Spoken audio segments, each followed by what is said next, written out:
This young man is the protagonist of our story, Kim Minjun. Somehow, he had been forcibly summoned by the Saintess from another world, who then tasked him with all sorts of arduous and filthy missions in the shadows simply because Minjun was a dark mage. Yet today, having returned the head of the Demon King, the hero finally eliminated the greatest threat and could return to Earth. Inside some grand palace, the Saintess sensed footsteps behind her and turned around. She intended to thank him on behalf of the Empire, but Minjun did not even bother to listen. The only thing he cared about was having her fulfill her final promise. From their conversation, it was clear neither of them liked the other. The Saintess seemed unwilling to let go of her loyal puppy, constantly trying to lure him into staying by dangling various benefits. But Minjun had no interest in any of it. All he wanted was to return home. Everything else was already more than enough. Still, the Saintess refused to give up, putting on a look of regret. "If you stay for the Empire's sake, I promise you will be compensated for every hardship you endured and more," she said. Minjun could no longer stand her feigned expression. It was so obvious she was acting that he called her out immediately. Of course, the Saintess had no reason to admit it. However, when Minjun asked what she would actually give him, she was caught off guard. This relationship was never voluntary.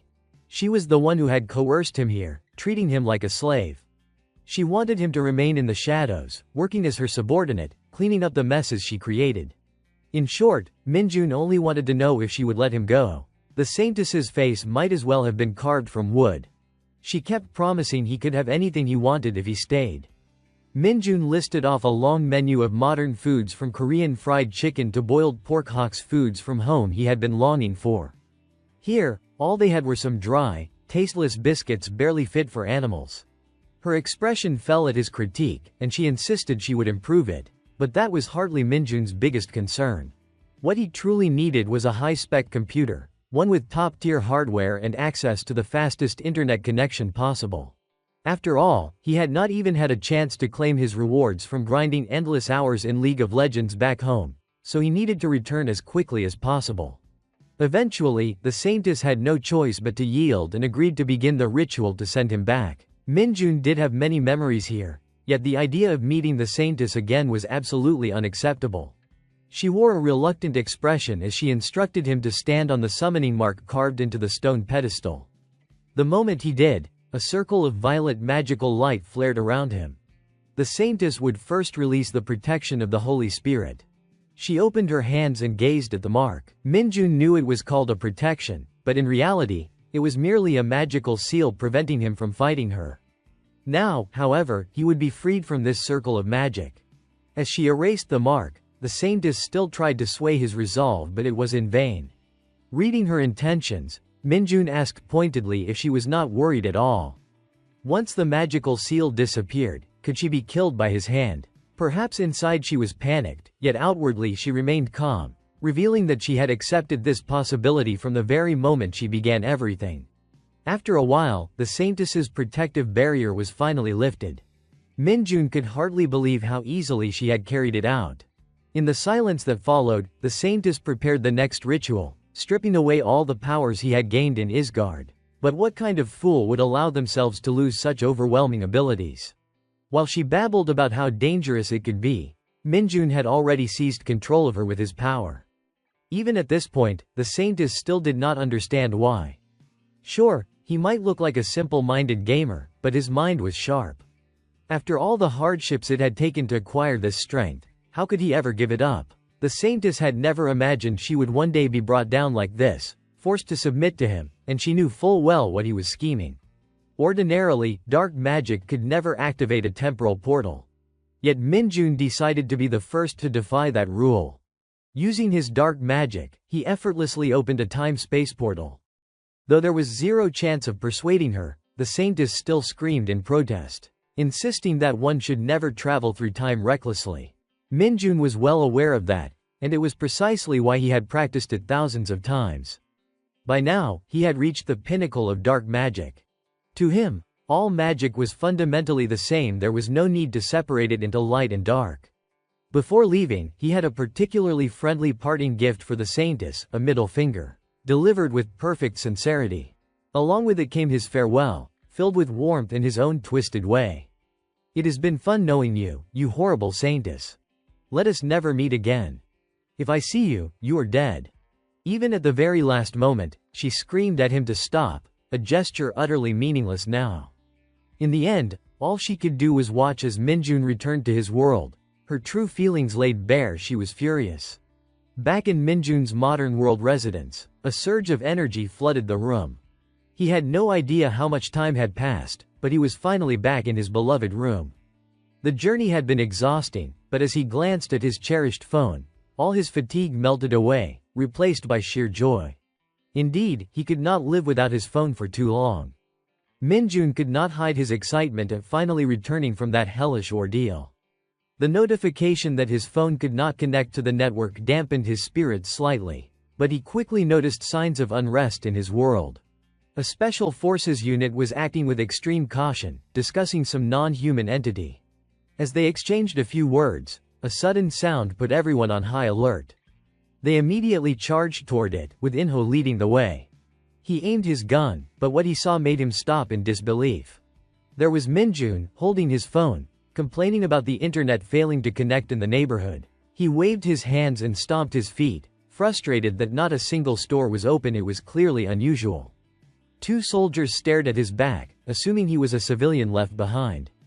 Inho shouted for him to come over. Minjun, confused, wondered why military personnel were present in a residential area. He did not think much of it at first, assuming they were running some kind of training exercise. But Inho's shout and what came next immediately shattered that assumption. A monstrous creature charged from behind Minjun, completely oblivious to what was happening. Seeing the wolf hurtling toward him, the protagonist sounded mildly irritated as he growled, "This dumb mutt is not even worth punching." But a second later he seemed to sense something and glanced down at his hand. His dark energy was completely gone. Even without that power, he still seized the wolf's head. Minjun grabbed it decisively and slammed it down so hard the floor cracked. The two soldiers who witnessed it froze, mouths hanging open in disbelief. The wolf lay motionless on the ground now, a spray of dark red plasma trickling from its gaping maw. Minjun looked at it and muttered, "Stupid dog." One of the soldiers stood paralyzed, his face drained of color, pure terror written on him. Minjun sat there, watching the result of what he had done, and spoke up. "You think I am useless just because I can't use magic without my dark energy. Even if I am weaker, it is not to the point that some trash monster like you can beat me." He remembered a scene that made him shake his head. "Sir, please do it one more time." The memory tugged him back to the training in Isgard. His gaze softened for a moment with a wistful sadness, then he wondered aloud, "Why did you show up in this world?" He never received an answer. Quietly, he stood up, startling the two soldiers behind him. Turning his head, he said, "Sorry, sir." One of the soldiers, still shaken, croaked out, "Do not come any closer." The sky overhead was an unblemished, piercing blue. A warning sign for an evacuation zone sat 1 kilometer away. A car sped down the street, and someone inside called, "I do not get why you went so far, kid." Minjun, sitting in the car and wiping the wolf's blood from himself, heard the voice continue.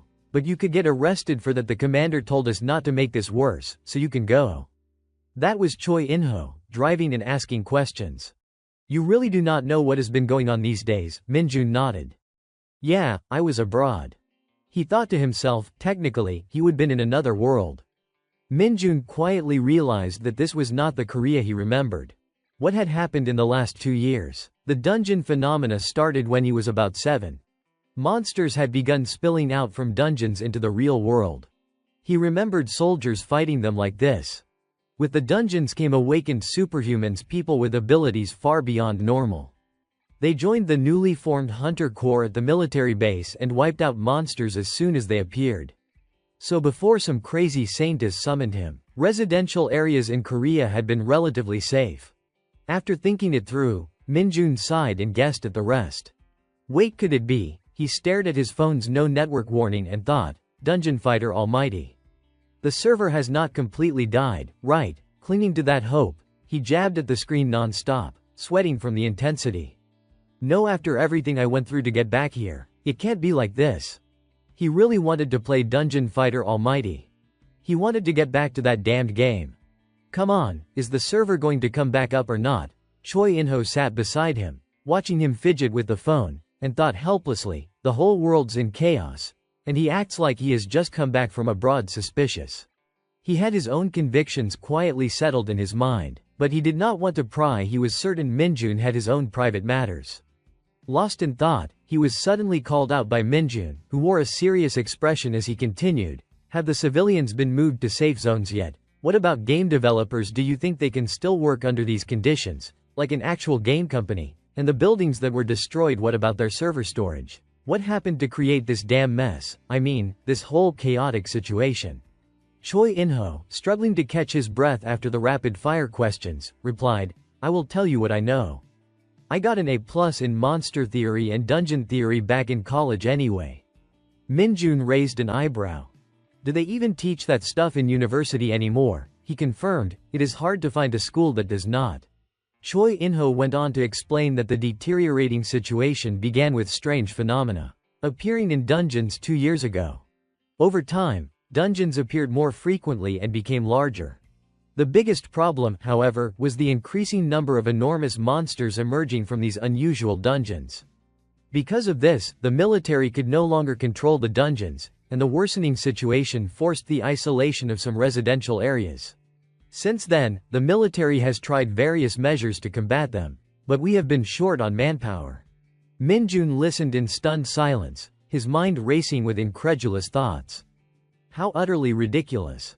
Hey, wait, what about the game companies? Are they okay? I still want to play Dungeon Fighter Almighty. Choi In-ho, curious, asked, "How old are you now?" Minjun hesitated. I think I am 21. In-ho, speaking in a friendly tone, reminded him, "That means you should enlist immediately. Half your 20s are about to vanish." Minjun's eyes widened in shock. Half. In-ho clarified, 5 years for the Hunter Corps, 3 years for military service. Because the situation has worsened recently, all armed forces now require 5 years of service. It is not just the Hunter Corps. If you are 21, you might already have an enlistment notice. Minjun's face drained of color. 5 years. He felt as if he would fallen into a terrifying void of silence. His expression darkened as he thought to himself, "Wait, this is serious, is not it? I just want to play Dungeon Fighter Almighty after coming back, just to escape and heal." He clenched his teeth, his eyes glowing red as he asked himself, "But I have to enlist for 5 years right now, and I have not even connected to the server yet." Lost in these thoughts, a sudden notification cut through the state-issued messages. Minjun grabbed his phone and read it, horrified. What the hell is this? The notice was from the ex-military division enlistment date, tomorrow. Still bewildered, he wondered, could this be fake? Perfect timing. Choi In-ho, sitting next to him, confirmed matter-of-factly, "It is real." Minjun, still in disbelief, shouted in panic, "Real? What the hell? They are sending me to enlist without even a physical exam, and why the hell is it announced just 1 day before?" He vented furiously, letting his anger out in rapid succession. Choi In-ho tried to explain patiently, "I told you we do not have enough personnel, so you will take your physical right at the training center. And you probably just saw the notice late." He added, "Why did not you check at the PC room near the evacuation base?" After Minjun's parents disappeared, he had spent all his time at home, buried in games. But fate had other plans. He could not make friends, and then he was summoned to Isgard during the summer of his senior year. That, indeed, was a remarkable world humanity had long forgotten. The modern computer screen glowed with sword-fighting games, rendered in stunning 3D graphics. Overwhelmed with joy, Minjun could not help but cry in relief. His beloved arcade was still running. The divine game had not changed a bit. It had been ages since he had last participated in a high-stakes raid. Choi In-ho, equally excited, flopped back in his chair and called out for food. They both thanked the shop owner for keeping the place open in such chaotic times. "Give me a hot dog here," Minjun said. In-ho glanced over in surprise. "Oh, is that a new item?" Meanwhile, the tired shop owner muttered complaints under her breath about how much they were eating. After quickly refueling, the two dove into their game. Minjun rested his chin on his hand, letting out a long sigh as he drifted into thought. "Is this for real?" he murmured. Once he would relieved his frustrations in the game, He began scanning the news online. The top headline was alarming. Monster-related damage had increased 48% compared to last year. Hunters were prioritizing civilian protection, while the government struggled to find strategies against the escalating attacks. Sudden dungeon appearances had forced mass evacuations. The next few lines only spread more panic among the public. Are we really going to die like this? Minjun muttered, his doubts growing. The soldier's words had been accurate. The enlistment date on the military website confirmed it, tomorrow. If he still had all the power from Isgard, Minjun could probably handle all the dungeons alone. Yet for some reason, his body was now completely devoid of mana. The core strength of his dark magic had vanished. Still, he was not about to give in. Minjun could handle the dungeons on his own. He tilted his head back, gazing at the sky, a wild grin spreading across his face. Yeah, these pathetic dungeons, I can handle them all by myself. Fine. Done. Perfect. He smirked with full confidence. Just wait, I will clear them all. The next day, he arrived at the National Defense University. Nonchalantly, he brought a skewer of grilled meat to his mouth, chewing while surveying the crowd around him. Wow, it is crowded. Unlike Minjun's carefree attitude, everyone else was quietly saying goodbye to loved ones, subdued and regretful. Minjun passed through the throng without a care, indifferent to their gloom. A sudden shout rang out, ordering everyone to assemble. All soldiers, report to the lecture hall immediately. Attention, please. As he walked, he pondered idly. The military seemed very different now. Would it be as harsh as Isgard? Once everyone gathered, a loud voice bellowed, "Stand up straight, you all here to play around." Despite the crowded assembly, two drill sergeants barked orders. Want to crawl like worms? Keep your heads up, eyes forward. Follow the person in front, push forward, push hard as if you want to crush them, do it. The recruits stumbled along, confused, while Minjun watched with amusement, his mouth wide open, enjoying the rigid, intense atmosphere. Is that all they have got? He thought, smiling with pride. These assistants are gentle.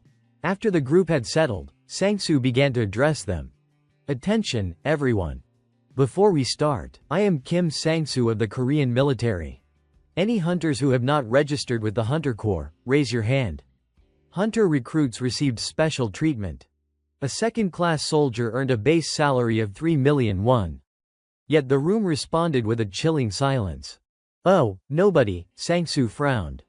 This is just a formality, do not worry about it. Then a soldier at the back interjected, Corps commander, there is one over there. Sangsu's eyes darted back and forth in search. Who? The soldier shouted into the microphone. The one who raised their hand, step forward immediately. Minjun eagerly stepped up and called out, yes, sir. He stomped the ground with force, cracking the floor beneath him. Then he leapt high into the air, leaving the surrounding soldiers bewildered. The commanding officers looked up in surprise. What the hell is this guy? Yet with a single jump, Minjun landed safely on the stage. Sangsu froze, unable to comprehend what kind of creature this newcomer was. Minjun lifted his head and smiled brightly, introducing himself, Rookie Kim Minjun, I wish to enlist in the Hunter Corps. Mist-shrouded and desolate, the northern region of Isgard stretched out into forgotten canyons. Amidst the undulating mountains, a small cave emerged, barely noticeable. The deeper one ventured inside, the more a column of light pierced the darkness, accompanied by a voice. So what I am saying is, Minjun sat astride a spider, slowly recounting the endless chaos of his work as a dark mage. There is no end to it, he said, and no character is worse than mine, you know. He recalled fragments of past experiences and continued, even though we have insane skills, if we run out of dark energy, it is all worthless. It does not regenerate naturally like the mana of ordinary mages. Mana is always at your side, you just have to gather it. I am telling you, I constantly have to harvest it by defeating monsters infused with dark energy. Obviously, trying to replenish it by using it is never effective. Do you understand? He sighed, arms crossed, reflecting on his bleak circumstances. And because my job is so terrible, I can't find allies. So if I happen to run out of dark energy in a dungeon, death is my only option. Minjun let a wry smile cross his lips. Now here's the question for you. What is the best way for a dark mage to replenish and maintain their dark energy? The cave was silent, the only sound the faint crackle of fire. Minjun sat atop the corpse of a giant spider, the cavern littered with the remains of countless others. He clicked his tongue. No one's answering me. Is it because they are all dead? Suddenly, something sharp stabbed into the rocky floor. Glancing over, he muttered, in moments like this, where I stand the forgotten canyon, dungeon bot, spider lair, it all makes sense. Noticing the approaching spider queen, he smiled helplessly and whispered, why is not the dungeon bot answering me instead? Looking at the grotesque creature, Minjun asked, why are you coming out now? I thought I would die of boredom first. The spider queen scanned the cave, taking in the corpses twisted by poison, scattered everywhere. In anger, it let out a roar that echoed through the cavern. Minjun maintained a calm, indifferent expression. That is your answer. Your breath smells awful, he quipped. Immediately, the spider lunged at him, but Minjun stopped it effortlessly with one hand, shaking his head in exasperation. As expected, his hand pierced through its head while his voice remained steady, the answer is. He tightened his grip, exuding confidence, vanquishing the monster with the full might of Isgard's peak dark magic. Kim Minjun. 645 days before returning to Earth. Back in the present, a hand clad in military uniform set a steaming cup of tea onto the table, the owner's deep voice rumbling, your name is Kim Minjun. Yes, he replied. Sung Yun nodded. Wait here. A team from the Hunter Corps will arrive shortly. Minjun lifted the cup, smiling politely. The commander's personally attending, thank you. Sung Yun took a cautious sip before asking, I see you are quite enthusiastic. Do you have any special reason for joining the Hunter Corps? He paused, then continued, these days, things are quite bad. Many people are returning to the regular military, despite having special abilities. Minjun's eyes lit up. Yes, I run a few operations in the dungeons, he said. The space around them suddenly fell into an unusual silence. After a moment, Sung Yun could not hold back and laughed heartily. You are really something, he said. Minjun mirrored the laugh with mock curiosity. Am I? Sung Yun laughed even harder, unable to stop himself. He teased further, you are quite the funny guy. I won't charge you for smashing up the hall. Minjun took a sip of tea, thinking to himself, stop laughing, old man. I am not joking. In Korea, all dungeons are managed by the military, with their priority squarely on overseeing operations. The conquest of monsters is clearly the responsibility of the Hunter Corps. They were a group of highly skilled individuals, a place where one could advance regardless of their time in service, as long as they proved their abilities. There were no limits. Minjun imagined himself fighting through hordes of monsters. He pondered, if I join the Hunter Corps, I probably won't be allowed into dungeons. Right, I could clear most of them on my own, and I am certain I will encounter monsters with dark energy. If that happens, coupled with my rapid progress. This is purely my imagination, but the reality could be different. He grinned slyly behind his cup of tea. I have no means to restore my lost power. Setting the empty cup down, Minjun drifted into thought. I could reach 10 stars in 5 years. Impossible, yes, but I could clear as many dungeons as possible, letting the Dungeon Corps relax and develop their fourth awakening. He rubbed his chin and let a cunning smile spread across his face. And I will become a highly paid public hero. Perfect plan. At that moment, a knock came from outside. A tall, disciplined man entered, standing upright as he called out, attention, Sergeant Lee Sengho from the Hunter Corps reporting. Sung Yun smiled warmly. Finally, you are here. This is the recruitment we mentioned. Minjun, slightly surprised, could only wonder silently as he observed the conversation. The battalion commander was speaking formally with the sergeant. Sengho raised an eyebrow, addressing him, do you truly have hunter capabilities? His voice was sharp. If you have awakened as a hunter, you should be able to open a status window. Please provide me with all your stats. Minjun pursed his lips, thinking, what the hell is up with this guy? Are all members of the Hunter Corps like this? He extended his hand, resolute. Alright, if they want me to do something in the military, I will do it. Thinking about it, they have status windows in Isgard too. I hardly used mine back then since it only gave numerical values for stats and abilities. I wonder how it works here. He tapped the screen in front of him, calling up his status window with a faint smile. But suddenly, he froze. Sengho's brows furrowed. What is it? Tell me what you see. On the glowing blue screen, a red line of text appeared. Minjun stammered, unable to form words at first, then whispered, "It says there is an error." Sengho ground his teeth. Are you joking with me?" His patience had vanished, his voice turning noticeably cold. Meanwhile, somewhere in Gyeonggi-do, at the Hunter Corps Training Center, the voice of the familiar battalion commander resonated from his office. It has been a while. Sung Yun stood, hands clasped behind his back, offering a small smile. The last time I saw you was in Washian. That is about 10 years ago, right? I did not expect to see you here. He looked at the woman standing formally before him. First, why do not you sit, Hunter Sun Yun-so? Sun Yun-so replied coldly, maintaining her posture. I am not a hunter. Like everyone else enlisted here, I am just a rookie. Her serious demeanor did not waver.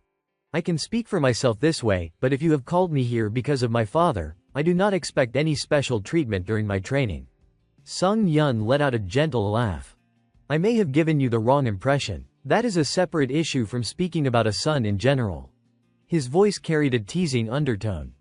Clearly, you will not receive any special treatment during your training. The Hunter Corps is not an easy organization. Did not your father tell you that? Sun Yun-so lowered her head hesitantly. Seeing her discomfort, Sung Yun's tone turned serious. A rookie of your renown has enlisted, so of course I care about how the training command is conducted here. You will be busy immediately. I want to offer a few words of encouragement beforehand. It has not been easy, choosing to enlist as a normal soldier rather than as an executive. We are always short on people like you in the field. I thank you both as a citizen of this country, as well as a soldier, Sun Yun-so said, clearing her throat. Thank you for the encouragement, Commander. Outwardly composed, but inside she muttered to herself, I am so embarrassed. Sung Yun turned his head toward the small vehicle approaching the building. After a moment of silence, he spoke. Now that I think about it, I received an amusing report today. His voice carried a hint of mystery. You might be meeting a truly interesting comrade. Would you like to go with me to see them? Sun Yun-so blinked, unsure how to respond. And a moment later they were still inside the central building. Minjun looked up, unable to hide his astonishment. Walking along, he thought, oh my god, how much tax money has gone into this place. This facility is not joking around. I wonder if there is a computer lab here. Noticing Minjun's rustic excitement, Sengho lowered his voice with a warning. Do not get too carried away. Recruitment to your admission into the Hunter Corps has not been finalized yet. Minjun frowned, keeping his composure as he walked forward. Because you are a special case, I will personally evaluate you. Without a decision from headquarters, I would not have brought you here or come straight to Yongchang. From behind, Minjun ground his teeth in frustration, unable to respond. Sengho cautioned him, once all tests are complete and you are confirmed as truthful, be ready to enlist immediately into the military police. Minjun muttered to himself, this guy is stingy about everything. Then he asked, all right. What is the test? Sengho tapped a crimson bloodstone before him. Pointing to it, he said, if you manage to move this, even just an inch, you will pass. His gaze sharpened with a piercing intensity. You have 10 minutes. Let us see if you have any real talent as a hunter. The mineral was a bloodstone, a byproduct of the dungeons. Not only was it extremely dense and heavy for its size, it was particularly difficult to move. At this size, it would not budge for any ordinary recruit. Minjun accepted the task, smirking. Is that all? He strode confidently past Sengho. I am glad the test is so simple, Minjun said arrogantly, causing Sengho to furrow his brows in annoyance. Watching the back of Minjun as he approached the bloodstone, Sengho sneered inwardly. There is no way to check someone else's status window. There are always trash trying to exploit the Hunter Corps with mediocre abilities. He crossed his arms, scowling. He jumps 5 meters straight up from the podium, and the status window is glitched. Completely ridiculous. From above, Sung Yun looked down from the balcony, a faint smile forming. That is him. He observed quietly. He has clearly demonstrated incredible physical ability in front of the battalion commander at the Rookie Training Center. Yet his status window is showing an error. I have never seen a case like this as a training commander in the Hunter Corps. I am very curious to see how this recruit will be unique. Minjun reached out and touched the bloodstone, analyzing it in his mind. This is material mined from all over the dungeons of Isgard. Its weight is absurd. He smirked confidently at his reflection in the stone. At this size, I can easily push it. With that thought, Minjun clenched his fist and swung his arm back. Sengho furrowed his brow in curiosity nearby. Above, Sun Yun-so watched his every move intently. Minjun arrogantly thought, who knows, there might even be some dark energy within it. Then he struck the bloodstone with full force. Immediately, deep cracks formed across its surface, and the bloodstone shattered into fragments under Minjun's punch. He smirked smugly. It would be disappointing if nothing happened. Everyone stood agape, mouths wide open. Sengho was dumbfounded, unable to speak. Watching the bloodstone break and smoke rise from it, all he could do was scream inwardly, call it a bloodstone. Sengho clenched his teeth, beads of sweat forming on his brow. This is insane, he muttered, staring at Minjun, who was casually inspecting his fist after the punch. Still spotless. Nothing inside. He scoffed. What a freak. Time quickly passed, and the scene shifted to the training grounds. In-hyuk panted heavily, mouth agape, eyes wide with a mix of shock and horror. He was not alone. Everyone in the military strategist battalion was straining, running while gasping for air. Something's not right, he thought. Before enlisting in the Hunter Corps, In-hyuk had already suspected that the training would not be simple. Recruits were expected to engage in real combat immediately after completing the program.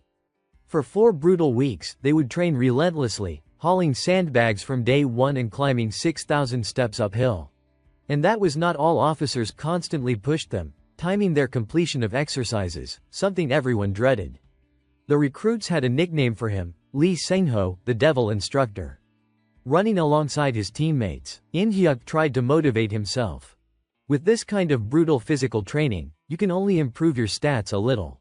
I guess we all have to endure this because we are new recruits, he mused, but that is just my guess. Suddenly, Minjun, who had been trailing behind, surged forward to the lead, leaving In-hyuk bewildered. What the hell is up with that guy? We are the problem here. Minjun soared up the steps as if gliding, his body feeling impossibly light. If I still had all my mana, I would probably be flying. His legs kept moving in rhythm as his mind wandered. The Hunter Corps' hellish training seems incredible. And compared to those tattered clothes in Isgard, this uniform is exactly my style. Recalling the pristine mess hall with its ample food, Minjun felt like he could cheer right then and there. The food here is truly overwhelming, not just the meals, but now there is a structured schedule. And best of all, after the routine, instead of taking turns on night watch, you actually get free time. The thought of freedom made his legs feel like they were equipped with jet boosters, propelling him faster and faster. They even have a PC room in the facility that rivals outside setups. And as long as you do not sneak out, they won't bother you once your schedule is done. I could use whatever leftover mana I have to slip away if I wanted, he thought with a satisfied smile as the finish line drew near. They give you training, good food, generous pay, and time to play games, he said, head held high, shouting fiercely, the Hunter Corps is the best. In-hyuk groaned. He is already ahead. How is that even possible? Unbelievable. His teammates, exhausted, muttered, I do not know. Do not talk to me. Sengho had been waiting up ahead. The sound of pounding footsteps grew deafening as Minjun approached with an almost supernatural speed, his dark, intense expression startling him. What the hell, Sengho thought, planting his right foot on the final step, exhaling in relief. It is over. Inside, Sengho was more astonished than ever. Kim Minjun grinned as he casually admired the scenery, the view from this height stunning. Sengho calculated quickly, how long? Normally it would take a new recruit about an hour. And yet, he is done already. Then Minjun's gaze paused briefly on him, inspecting carefully, before moving past and glancing around, reminding him of the promised reward. Did you say we would get a pass to leave early if we finished under 30 minutes? I am curious how much time I actually spent completing it. Sengho's face darkened as he pulled out a sheet of paper. Minjun tucked the ticket into a corner of his pocket and opened it, muttering to himself, where should I use this? Sengho smirked, tapping his watch. Has any recruit ever received a pass like this before? Watching Minjun eagerly get ready, he did not bother answering. But high stats and strong physicality are not everything. The most important thing is your ability to react and handle monsters, he said, his eyes glinting with a hint of malice. I will be observing you closely. Kim Minjun. In the barracks, the other members groaned, clutching their backs. If it is like this every day, I am dead. My back. In-hyuk glanced at his stamina display, now increased, and grinned brightly. My stat went up, endurance is up by 1, his nearby teammate cheered along. Congrats. Others playfully compared stats. What was your starting stat? I need to check mine too. Status window. Minjun, however, thought it looked paltry. Did I hear that right? They are happy about gaining just 1 stat point. Recalling his time in Isgard, he remembered how training there had steadily increased his stats every day. What, you want to increase your stats, you idiot? Janelle, sitting nearby, leaned over and asked, you managed to get a pass. Right, when are you going to use it? Minjun shook his head. I am not sure yet. Another teammate teased, I am jealous of you. He explained, I heard the instructor mention earlier. They said no one has ever taken a pass from Sergeant Lee before. In-hyuk approached, curious. Do you exercise regularly? Janelle exclaimed, that is unbelievable. Minjun suspected that these people were joking with him. His time in Isgard had left psychological scars. Back when he was a dark mage, everyone avoided his gaze, thinking it unlucky. Where's the restroom? Seeing his teammates being so friendly gave Minjun a different perspective. Interacting with people here is not as bad as I thought. In-hyuk nudged him. The PC room is open. Are you going? Janelle declined. I do not have the energy to play anymore.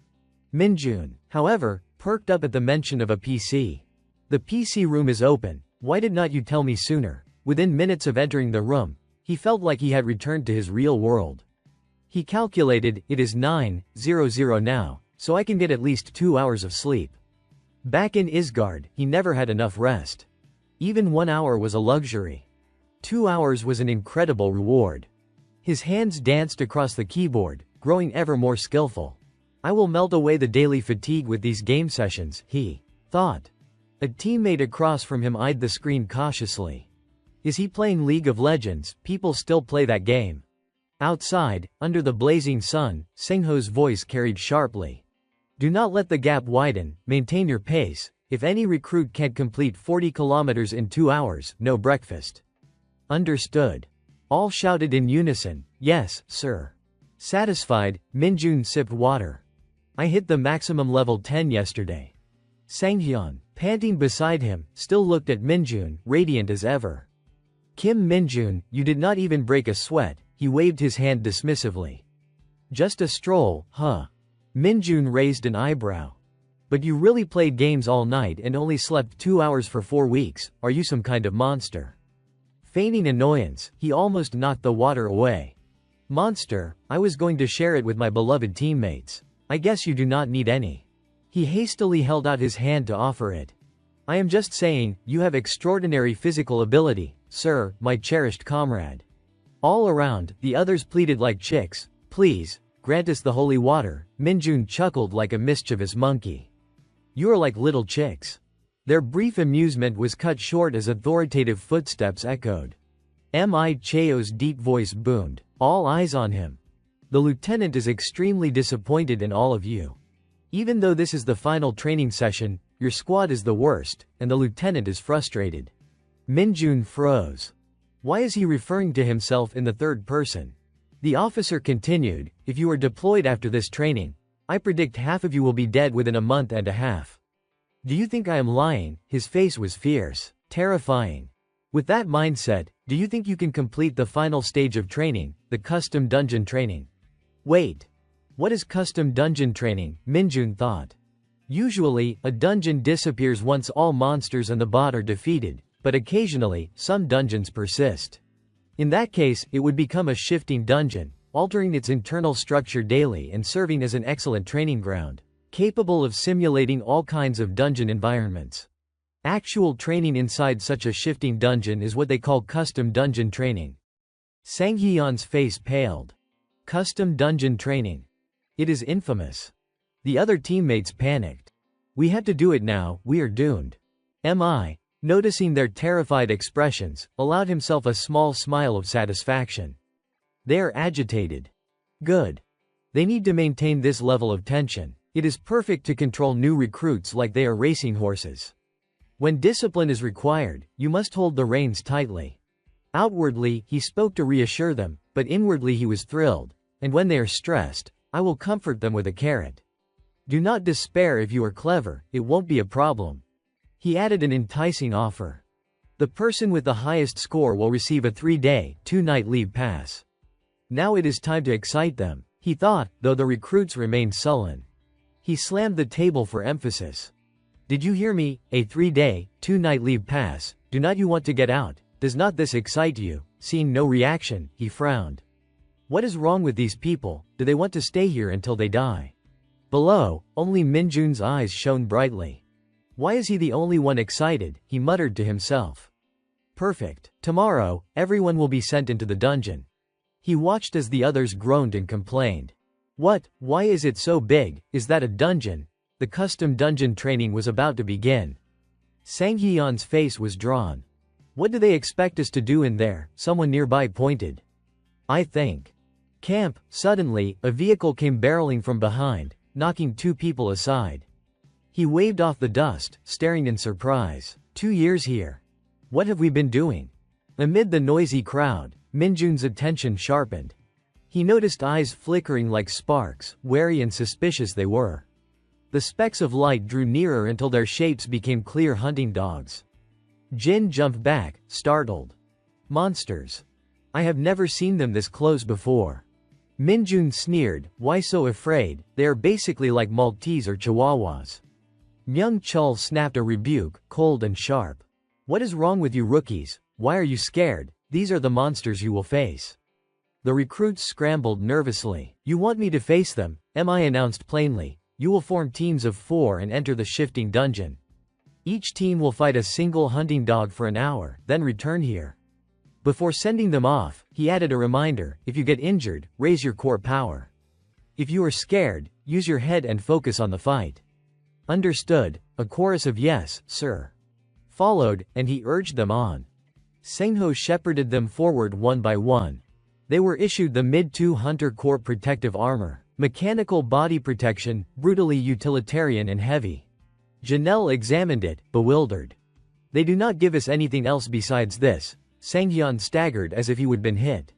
My legs feel like they are about to break. He had not even put it on yet. He needed to see it first. This thing's not comfortable and it does not do anything other than guard your body. It is worth 50 million won. Minjun imagined they would been forged thoroughly. They were outrageously expensive. I can smell their sweat and dedication. What a glorious item. I do not like it.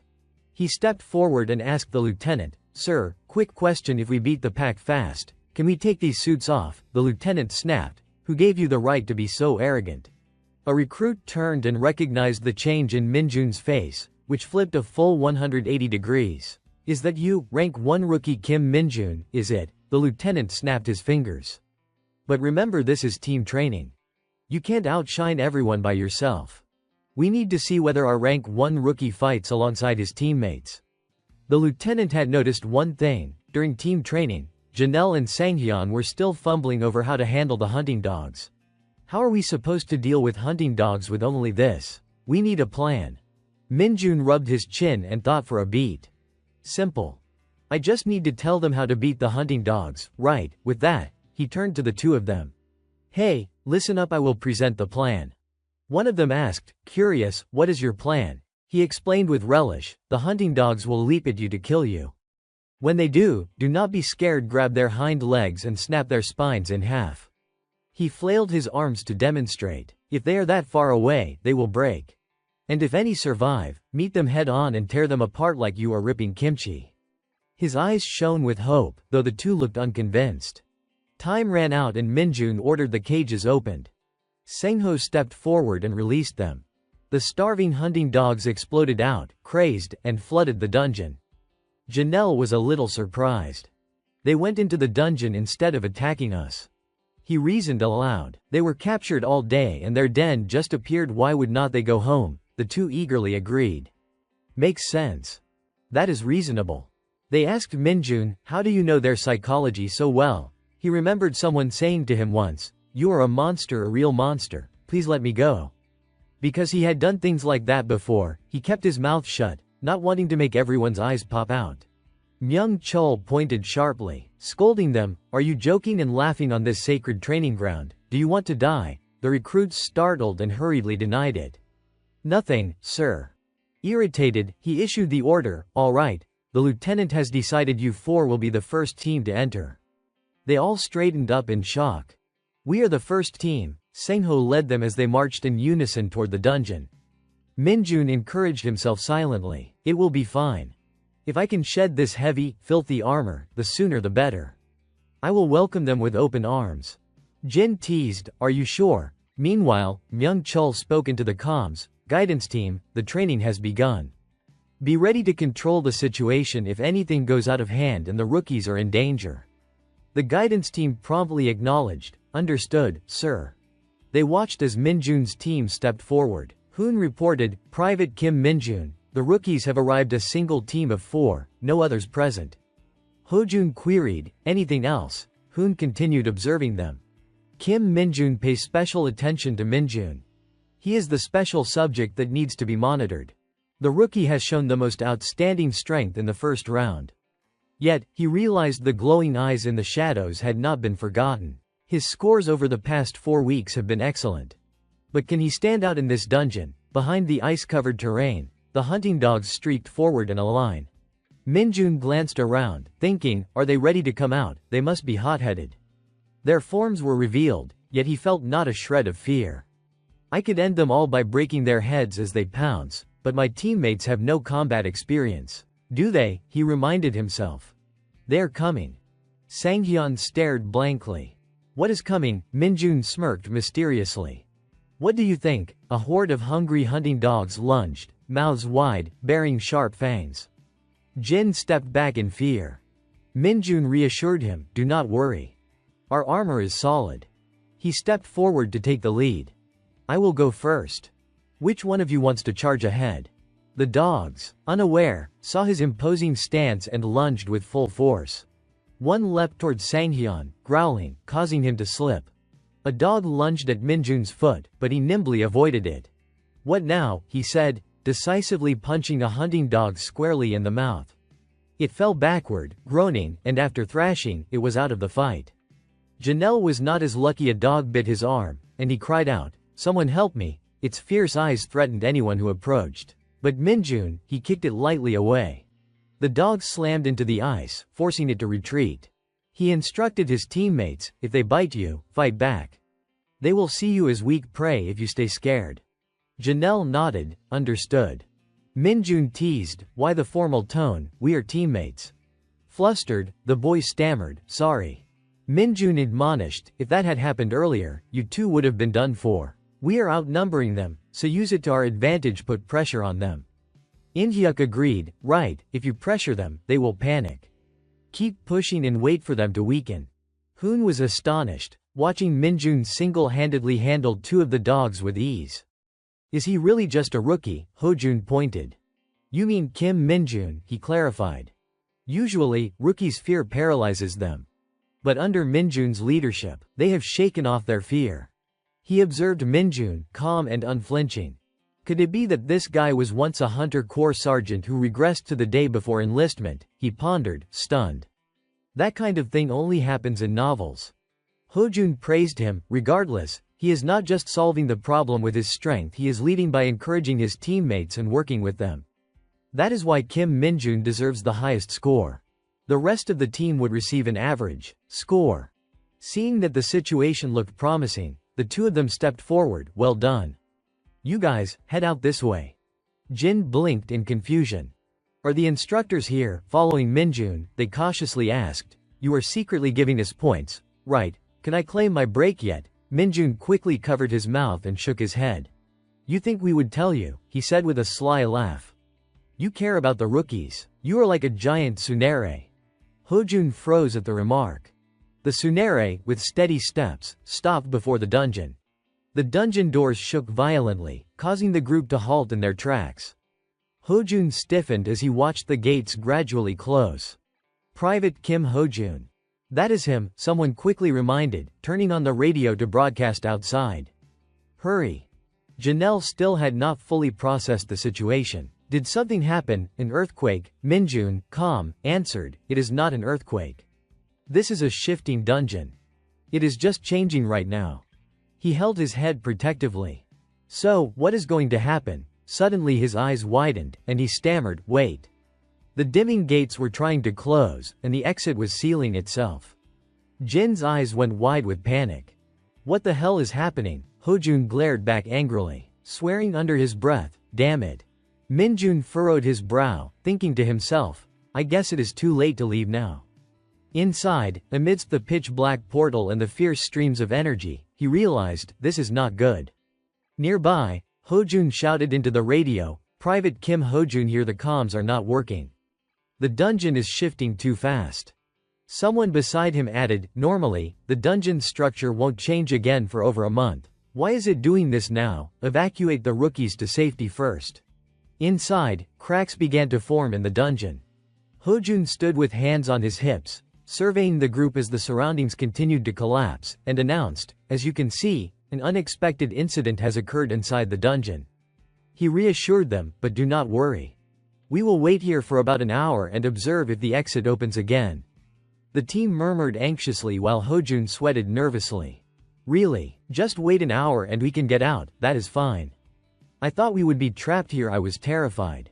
Hearing this, Minjun could only force a smile and added, I bet those outside are also assessing the situation. The lieutenant will provide an appropriate solution. So all we need to do is stay calm and wait, rather than panic. From behind, Minjun crossed his arms, slightly skeptical. Is that so? His expression hinted at doubt as he thought. The reason they continued training here must be because they were confident this dungeon would not produce any unexpected situations like this. Before them, the dungeon doors were now tightly sealed with chains and a lock. A sudden, alarming situation arose as the dungeon entrance abruptly shut. Hojun rushed forward, catching Minjun's attention. Private Kim Hojun.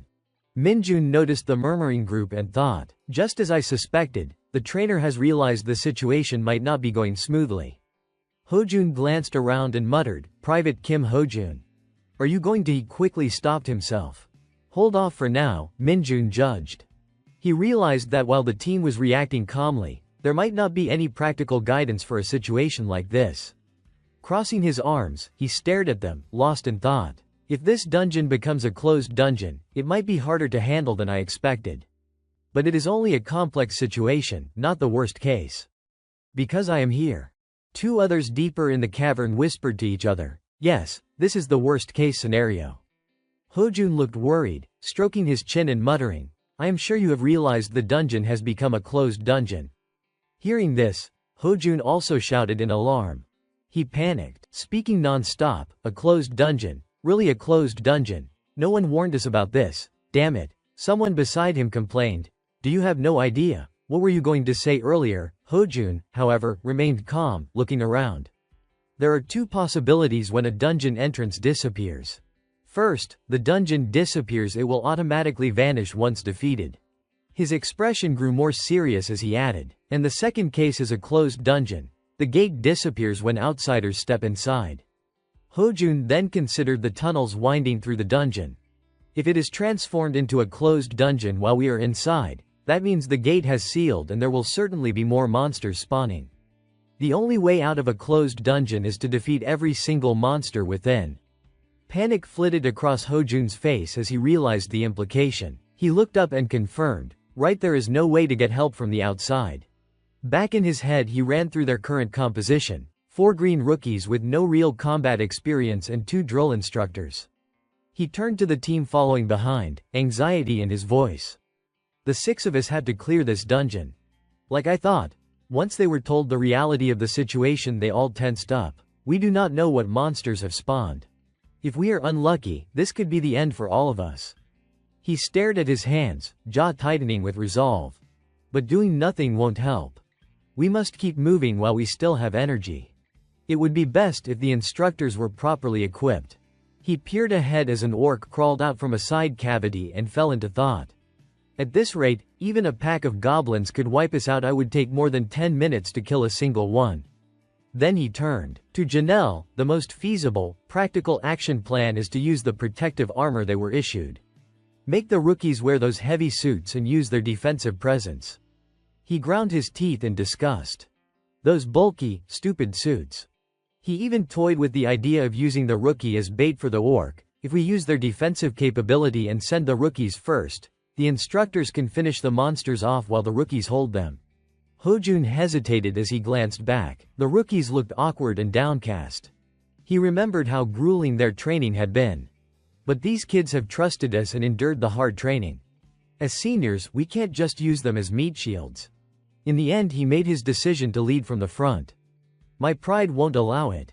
Minjun, meanwhile, watched the scene calmly.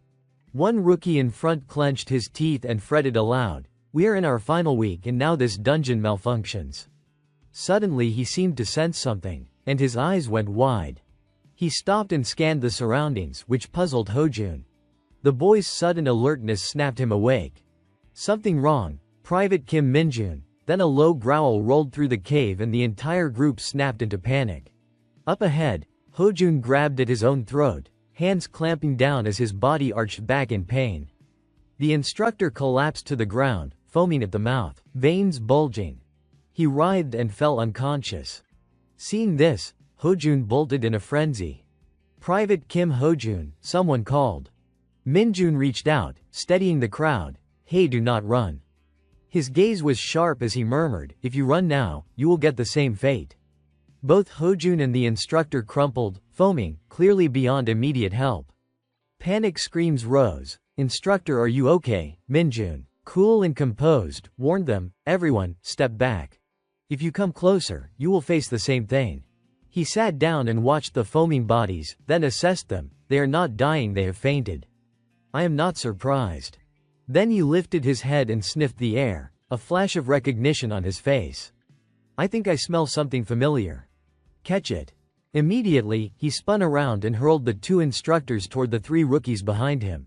Minjun's expression was resolute as he shouted, do not follow me, just stay near the exit. Janelle caught one of the instructors, worry etched across his face. Where are you going? Stop, it is too dangerous, even the instructors are unconscious. But Minjun ignored the warnings and dashed toward the pitch-dark tunnel ahead. The rookies behind him shouted anxiously, you could die, are you crazy? Come back, Kim Minjun. Minjun ran a short distance, a satisfied smile spreading across his face. This is thrilling. I can't believe this actually exists on Earth. He thought of the skull-headed creature that had dispersed energy, knocking the two instructors out. Dark energy is why the instructors fainted. His eyes gleamed with excitement as he surged forward. No wonder even awakened instructors were knocked out. Then he considered the mage who had summoned the troops. Even the Isgard soldiers are covered in special protective layers to shield them from dark energy before facing the monsters. The more he thought about it, the more exhilarated he became, a satisfied smile tugging at his lips. It is even more dangerous for ordinary humans. Yet, Minjun considered the analogy of a phone and its charger. For dark mages, this dark energy is like a dead phone getting plugged into a charger. Ahead of him, a massive stream of energy coiled and pulsed. He shouted with excitement, there it is, the surging dark energy. Beneath it, a glowing stone caught his eye. He stepped carefully into the dark tunnel. Minjun stood silently, scanning his surroundings. Too quiet. I do not see any trace of monsters nearby. He hesitated for a moment. Then he looked up and smiled, satisfied. Above, a beast clung to a stone pillar, drooling as it growled at him. Minjun muttered in awe, you think you can hide from a dark mage when you reek of dark energy? His expression brightened, hand to his chin. I did not expect to see you here, Dark Hound. The beast growled, saliva dripping, clearly angry. Minjun reflected on this purple-hued creature. Dark hounds cannot be compared to ordinary dogs just because of their name. They are far more overwhelming than normal hunting dogs. He remembered the first time he would face it, barely escaping with his life. I think it was about a year after I was summoned to Isgard. I almost died because I would never seen a monster like this on Earth, and I tried to attack it. Now, the creature lunged at Minjun again, but he remained calm. Still. It is good to see a familiar face. Then he grinned, planted his feet firmly, and struck. A punch sent the hound smashing into the wall. Thanks for the meal, he muttered, watching the creature crash, its fangs breaking, dark energy spilling out. He examined the blood on his hands with a critical eye. The smell of blood is still disgusting. The dark energy continued to surge chaotically around him. Minjun extended his hands, calm and focused. The massive dark energy spilled forth after the hound's death. This is why dark hounds are so hard to defeat. Their blood is poisonous. Ordinary human skin would rot on contact. He then absorbed the enormous energy into his body, hand after hand drawing it in. His face lit with excitement as he felt the transformation coursing through him. Of course. It has no effect on a dark mage. Inside, the phone gradually displayed its battery level. The sensation was electrifying after such a long time. He was finally absorbing dark energy again. He estimated he would charged about 5% already. Minjun's expression was firm, hands still drawing in the energy as he thought to himself. Yet he wondered how these dark hounds, usually only found in Isgard, had appeared in a place like this. He considered the possibility that monsters on Earth had somehow absorbed dark energy. Then Minjun recalled Hojun and Hanjun, who had fainted earlier. Judging by how the instructors had reacted, it seemed this was the first time such an event had occurred. Besides, there had been no mention of dark energy or this cursed creature during the monster training at the center, making it unlikely that these dark hounds could travel between dimensions. Reflecting on the moment he had extended his hand to open the dark portal, he realized that such an act could only be performed by someone like him, someone who had reached the pinnacle of dark magic. His thoughts briefly shifted to the Saintess, imagining her praying with hands clasped, or perhaps aided by holy beings. The use of divine power was not a skill anyone could wield. He retracted his hands, gaze sharp and analytical. Am I overthinking this? Could this really be the first time dark hounds have appeared in Korea? Has something like this never happened before? Standing atop a rock ledge, he lowered his gaze toward the dark hound's corpse below. So, where's the body? I need it for my report. Excitement sparked in his eyes as he looked down at the fallen creature. Found it. Nearby, Hojun furrowed his brow, lying on the ground, sweat dotting his face. A call rang out, gradually coaxing him to open his eyes. Instructor. Instructor. Across from him, the hazy faces of 3 rookies stared anxiously, shouting, "Please, wake up." I think his eyes just opened a little. Really, where? Get up, is he okay? Instructor. Suddenly, he seemed to remember something and sat up abruptly, causing the group to panic. What? Hojun looked around frantically. Is everyone alright? The person beside him, supporting Han Jun, was equally flustered. I thought they were already dead. Han Jun then awoke as well. Damn it. What the hell happened? He asked urgently. Is anyone hurt? The rookies gasped. We're all okay. But Juncheil's worried face interrupted. Kim Minjun has gone deeper into the dungeon by himself. Alarmed, he shouted, what? Still clearly bewildered. Inside, the situation was quickly explained to Hojun. Realizing the severity, he grasped Juncheil's shoulders, shaking him. So that bastard actually did that? Juncheil replied hesitantly, yes, that is right. Hearing this, Hojun gritted his teeth, a mix of anger and worry surging inside him. How dare he act like that in such a dangerous situation? Even his attitude alone is enough to have him expelled immediately.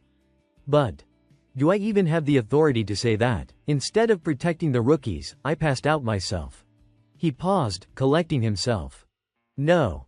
I should not waste time overthinking this. I need to go rescue Kim Minjun immediately. Suddenly, a rookie pointed ahead. Instructor, look, Minjun's carrying the dark hound on his back, calmly approaching us. Is everyone okay? Hojun's panic flared. What the hell, that is a dark hound. Han Jun beside him widened his eyes, pointing. Yes, sir, but does not it look different from usual? Minjun calmly tossed the dark hound down in front of them. Take a look at this bastard. Hojun leaned down, inspecting. This thing took us down, the others nodded in agreement, staring at the creature. Junshil's eyes went wide with alarm. What the hell?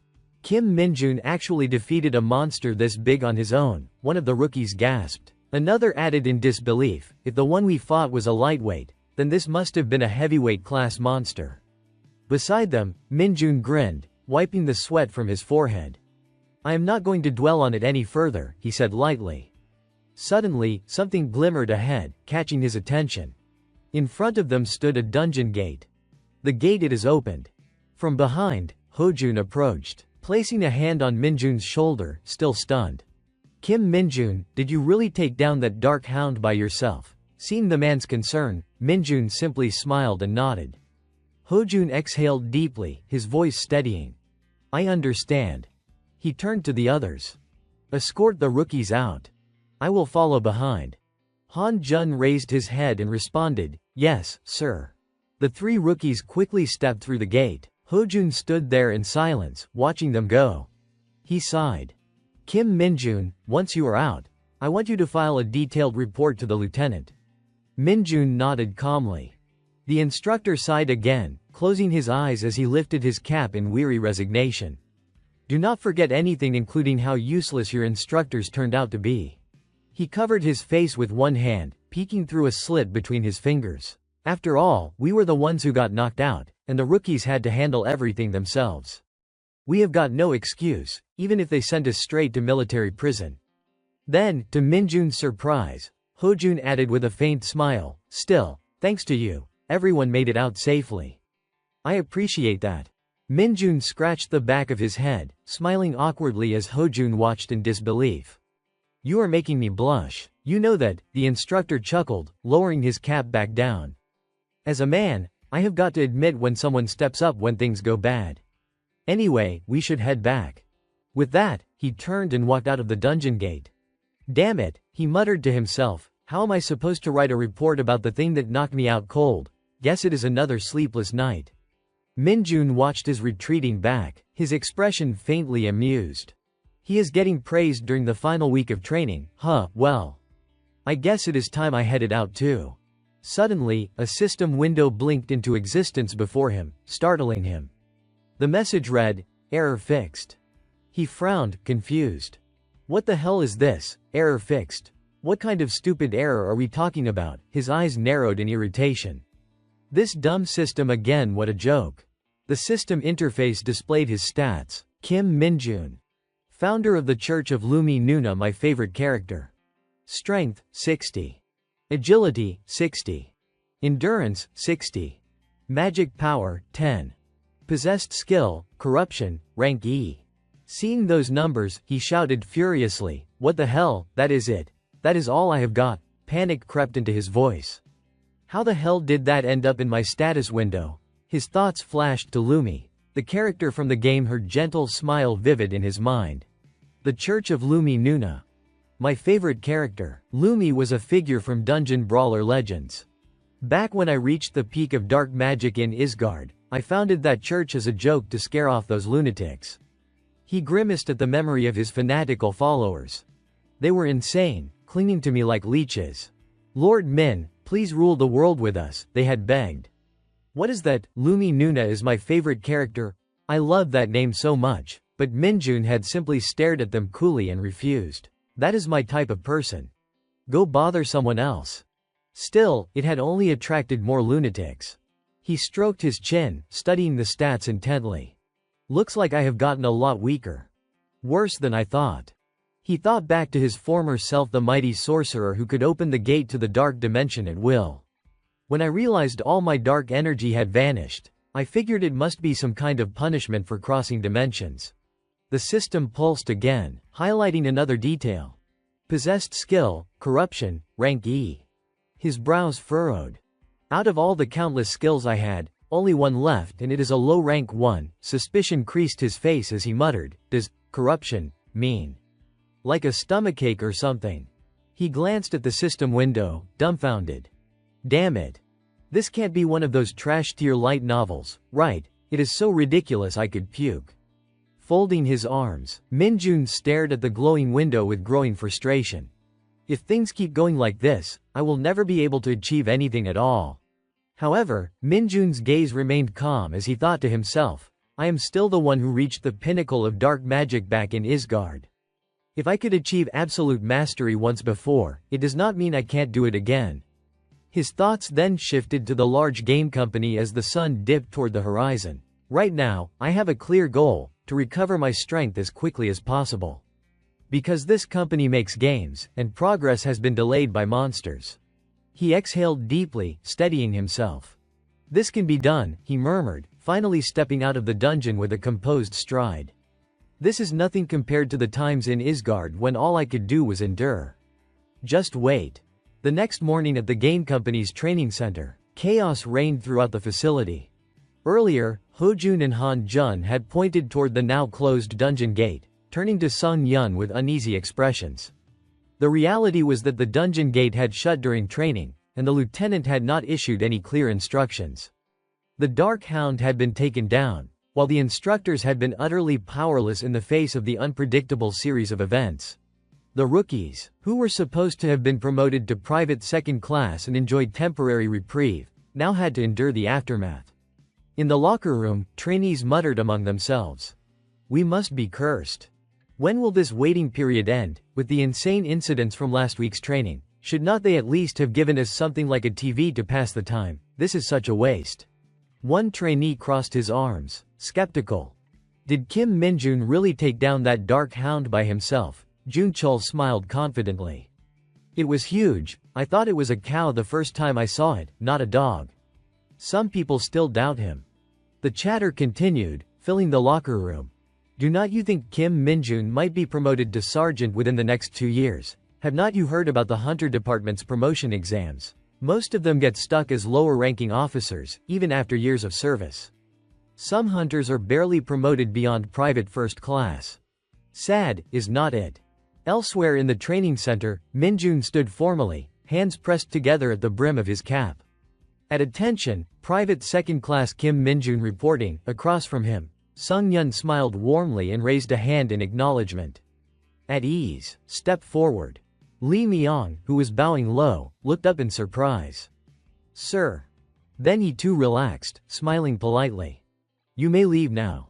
Sweat dripped down his face as he returned the salute. Yes, sir. He stepped toward the door, watched by the others. Suddenly, Sung Yun approached with friendly authority. A lieutenant who does not properly inspect a dungeon deserves punishment, right? Minjun blinked, responding formally, Private Second Class Kim Minjun reporting, yes, sir. Sung Yun then approached a chair and rested his hands on it. Let us get straight to the point, he said, calm and composed. Minjun's eyes widened slightly as he listened, unsure. You have been called here because I have a few things to discuss with you, Sung Yun continued. Hands clasped together on the table, a faint smile on his face. Since you achieved the highest score, I have a special invitation for you. Would you like to hear it? There was a proverb, a crane among chickens, which implied someone standing out far above the rest. Sung Yun rested his chin in his hands, thinking quietly, this one truly is no ordinary person. I never expected to live long enough to witness something like this. And yet, who would have thought there could be a crane, only revealing itself above average, while the rest look like mere chickens? Sung Yun looked at him with an expectant expression. It would be a national loss to keep a genius like you at a standard rank, especially when we are in urgent need of personnel. Let us see. After a brief pause, he finally spoke. I have heard you want to be promoted as soon as possible, but according to our regulations, private second class are not eligible for promotion exams for another year. However, if you are granted an exception, that is a different story. Slamming his hand on the table, Sung Yun's voice rang with confidence. If you volunteered to join the Hunter Corps in Chirwan, Gangwon Province, I will use my authority as training commander to grant you that exception.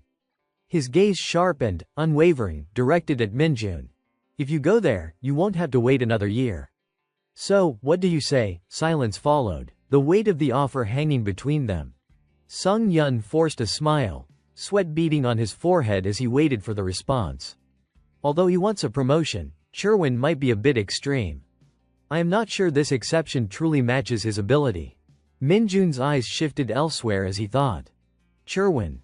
That is the 104th Division of the Invisible Hunter Corps. My teammates always warned me to avoid it at all costs. The weather is freezing, snow falls endlessly and heavily, yet it is never dull because dungeons and monsters appear without warning. It is the most fascinating place in the rear lines. Surprisingly, he felt a surge of excitement. Is not this amazing? As long as I get promoted, it does not matter where I go. It is even an exceptional promotion, something not easily granted. And the countless dungeons. Is not that the perfect condition for me, especially considering my career plans? I want that promotion at any cost. The higher my rank, the greater my operational range.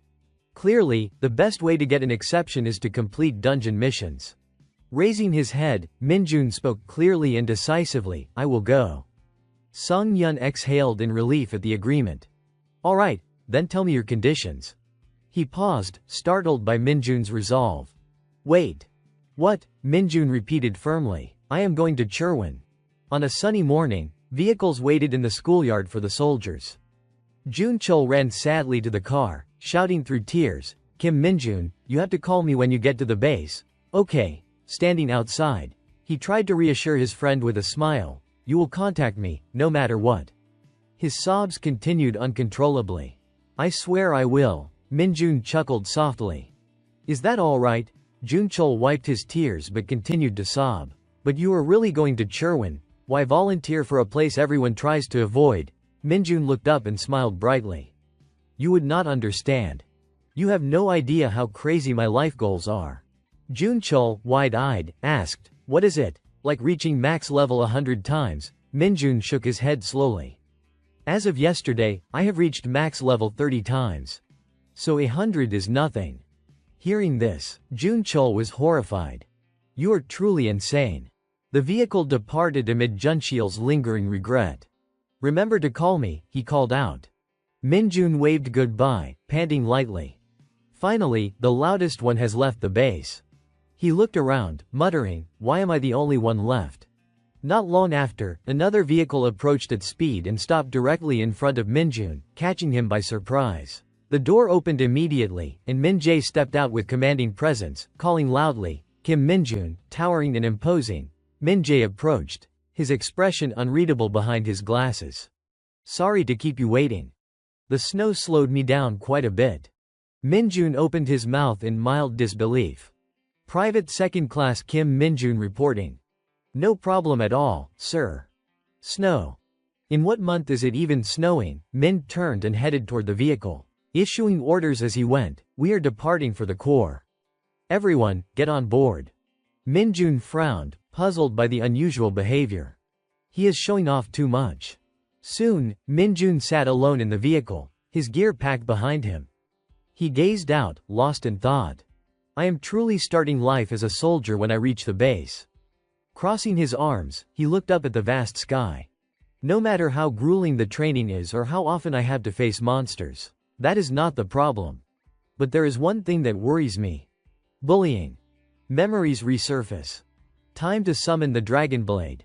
Minjun shivered as memories of the past flooded back. What if I end up in a situation like those reality shows again? I do not have the patience to deal with that right now. He exhaled, closing his eyes. But I guess I will have to endure it. One misstep against a superior, and I would be thrown into military prison like any ordinary soldier. A building finally came into view, its walls wrapped in frost and snow. The vehicle rolled closer to a sign marking the area. Minjun's eyes widened in stunned disbelief. It really does snow here. Cherwin Hunter Corps, Gangwon Province. Hunter Corps, 104th Division, 2nd Battalion. As they stepped down, Min led the way, Minjun following cautiously behind. They stopped at a door, and Min opened it, shoving Minjun inside with a brief, curt remark, "Rookie, teach him a lesson." The comment drew surprised glances from everyone in the room. A brown-haired and an orange-haired soldier grinned, excitedly approaching the newcomer. "A rookie, huh?" they said, clearly thrilled. "What is your name?" Minjun stammered nervously, his voice low, Private Second Class Kim Minjun. Hearing that, one of them burst into loud praise. "If you are Kim Minjun, then you must be the super soldier everyone's talking about. That bastard even defeated a hellhound with his own hands. The brown-haired one quickly tossed some gear to another person in the room. Hey, open the rookie's stuff. Minjun carefully observed the scene. Are these the two ringleaders of this barracks? They are looking at me like I am a new toy they just discovered. The brown-haired soldier continued, rapid-fire questions spilling out. With scores that high, you could have chosen the rearguard. Why come here? Minjun straightened, serious. I heard the rear lines are the best place to gain real combat experience and the fastest path to promotion. The two stared blankly, then burst into snickers. You are crazy, they began prying into his background. Do you have any sisters? No. What about a girlfriend? I have been single since birth. Bad luck, huh? Well then, show us your talent. Minjun thought for a moment. If I show my abilities, will they just kick me out? He finally decided and held up a finger. I will do a one-handed push-up. The orange-haired one bared his teeth in mock intimidation. One-handed push-up, what kind of talent is that? We could do this dumb stunt all day. The brown-haired soldier quickly intervened, trying to calm the situation. Hold on, do not get mad. Let him show what he can do, Sergeant. Sweat poured down both their faces as Minjun's fingers tensed, veins standing out. He pushed himself into a perfect vertical stance, leaving the two utterly stunned. The orange-haired man turned to the brown-haired one, frozen. Vertical, you can do a vertical push-up. Does anyone in our company even have that strength? That bastard might actually pull it off. 11. 12. 13. He is a sergeant in the making.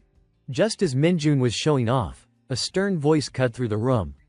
Sengho approached, scowling, clearly irritated by the rookie's antics. Hey, get out of here, both of you. He barked at the brown-haired and orange-haired soldiers.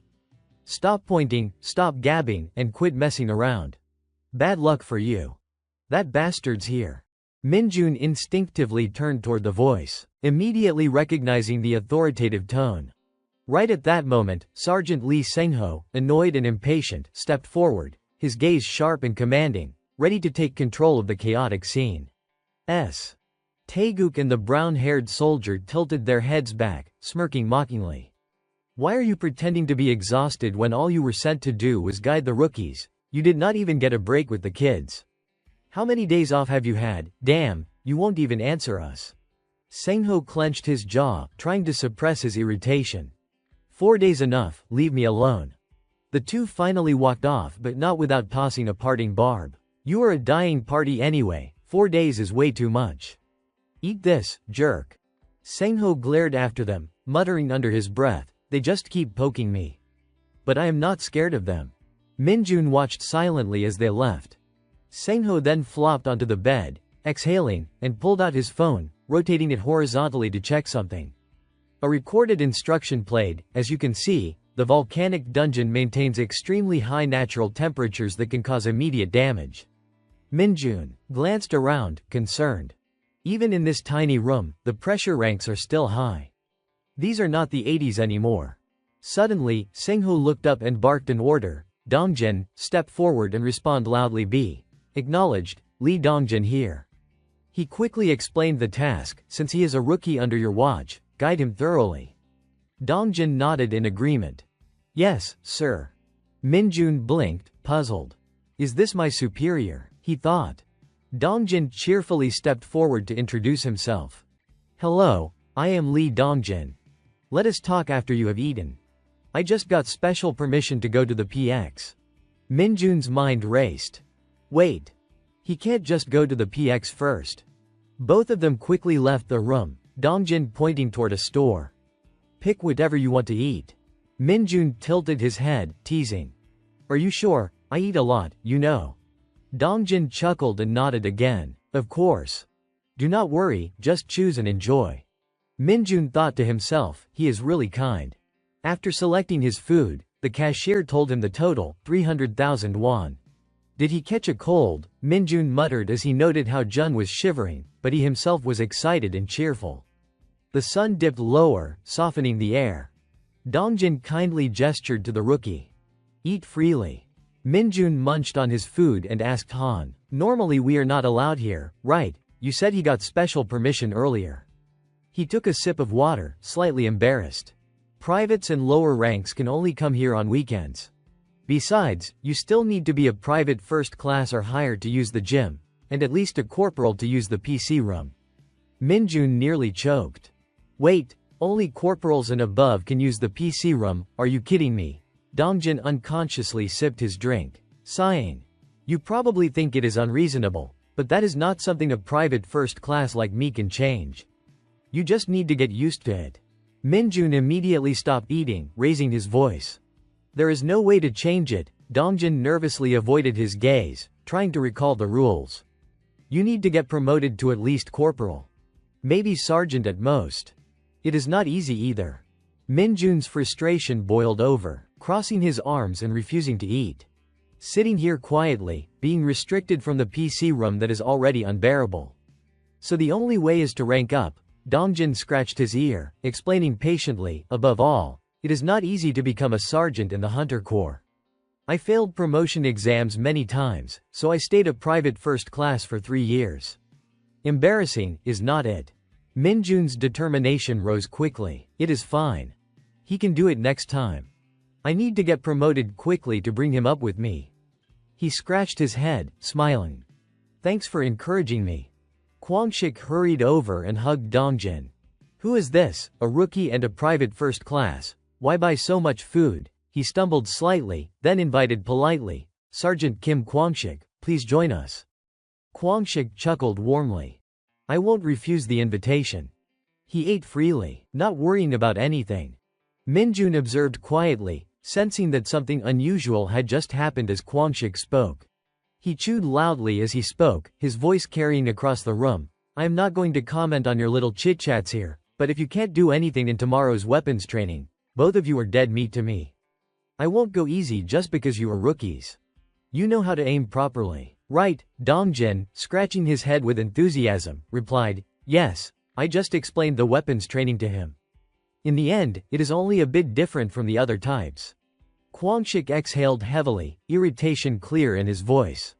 Really, do I have to do this again? You only care if he does well, do not you, Private Lee Dongjin? He shook his head sadly. No, sir, my apologies. His tone immediately shifted to scolding, teasing the rookies. How are you still a private while doing so well? Are the other promotion candidates just idiots? Annoyed, Minjun secretly activated a technique under the table. Why is this guy so irritating? I won't hold back anymore. Why do not you just puke out what you just swallowed? Instantly, Kwangshik felt a wave of discomfort surge through his body. He stood up, examining the food in front of him. Dongjin, puzzled and uneasy, asked, what is wrong? Kwangshik inspected the morsels closely. Damn, that is strange. Minjun smirked inwardly. Is he checking the expiration date? Kwangshik, flushed and sweating, eventually walked off, muttering, nothing, you two better get back soon. Dongjin, feeling guilty, called after him, Sergeant Kim Kwangshik.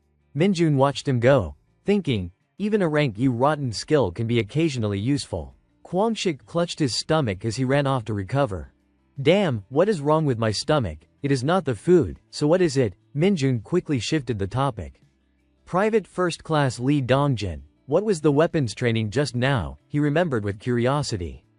The training, right, you are supposed to use a KX-2 with ICM rounds first, right, then we use warheads with much greater power than those. If the ICM rounds at the training center are like a regular horse, mine is like a wild stallion, the recoil is completely different, and the sound is like firing a cannon, Dongjin explained, reassuring the rookie. Since the monsters appear far from here, the damage of the rounds is more important. It will feel strange at first, so be ready for scolding and do not overthink it. Minjun blinked, dumbfounded. A regular horse and a wild stallion. That is a fitting comparison. If I think about it, the long-range weapons I used back in Isgard were like elephants. I would not even call them weapons, so if this is just a wild horse, I would actually be relieved. Minjun grinned mischievously. I can't wait for tomorrow. Dongjin's worry continued. I wonder what is wrong with Sergeant Kim Kwangshik, he does not look well. The next morning, the soldiers quickly slung their backpacks and set off. Gunfire erupted repeatedly, echoing across the training grounds. Everyone trained eagerly and intensely. The targets smoked from repeated hits. Minjun exhaled, blaming himself. Missed a shot, that is terrible. The The guard raised a red flag in surprise. Target practice complete. 19 hits, 1 miss. Taeguk and the brown-haired soldier were stunned, sweating from disbelief. Other teammates buzzed in astonishment. Did you hear? A private scored 19 hits. Is he some kind of shooting machine? That can't be luck. Can you really fire that accurately by chance? Taeguk and the brown-haired soldier whispered anxiously. My record was 14, which is above average for the team. But that is incredible. From the watchtower, Minchul and Heo Taesok were equally astonished. God. 19 direct hits. I heard he is extremely skilled. Seems like that is accurate. Taeguk and the brown-haired soldier rushed over to question the rookie. How did you do that? Minjun smiled innocently. I just followed the instructions. He immediately laughed it off. Sounds like you guys did not get any guidance. Min Jae suddenly appeared, praising him. Well done, hitting 19 on the first round is excellent. Keep it up. He emphasized with a serious tone. I am really looking forward to seeing you in this afternoon's special weapons training. Minjun blinked, puzzled, thinking to himself, special weapons training. Taeguk immediately chimed in, teasing, the rookies are going to get special weapons training. The brown-haired soldier grinned, joining in on the mockery. Sir, Sergeant Private First Class Kim Minchul. Any comments? Min barked irritably. Put on your helmets, you lazy lot. The other teammates quickly hustled over to the rookies. Minjun, you are really an excellent shooter. If you hit all 20 targets, you could earn a day off. What a shame. Minjun nodded politely. Thank you, everyone. His sleepy, wide-eyed expression gave him an innocent air. But Private First Class Lee Dongjin, what is different about this special weapons training? I have not heard anything about it. Dongjin scratched his head nervously, smiling awkwardly. Sorry, I did not expect you to be so skilled.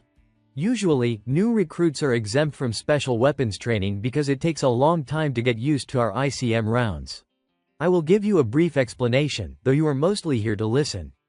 Special weapons training involves a two-person team entering the training facility and eliminating monsters along the path to the destination. They are not extremely dangerous, but you will face moving targets and must be ready to block or dodge their attacks.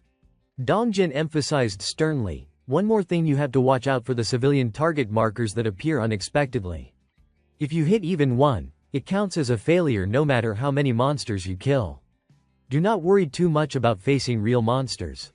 The administration will control the situation, so there is nothing to fear.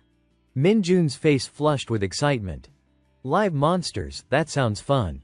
Everyone then filed into the mess hall, focusing on their meals. Dongjin complimented Minjun while eating. I can't believe you hit 19 targets. You must have been born to be a soldier. He chuckled, holding his chopsticks. Private First Class Lee Dongjin, hitting 13 targets yourself is already an impressive result. Minjun shyly averted his eyes. Well, I have some prior experience, but my technique is not that great. In fact, Sergeant Lee Sengho is the real damage dealer. He hit 17 targets on average, making him the best shooter on the team. Minjun, chewing, thought to himself. If 10 hits is the team average, he is pretty good. But now I have taken the top spot, right? Dongjin confidently extended a finger in approval. Anyway, Minjun, I am sure you will do well in the special weapons training too.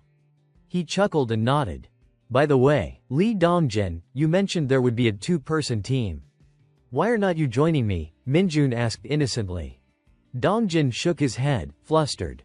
No, the director decides that, so I can't be sure about anything.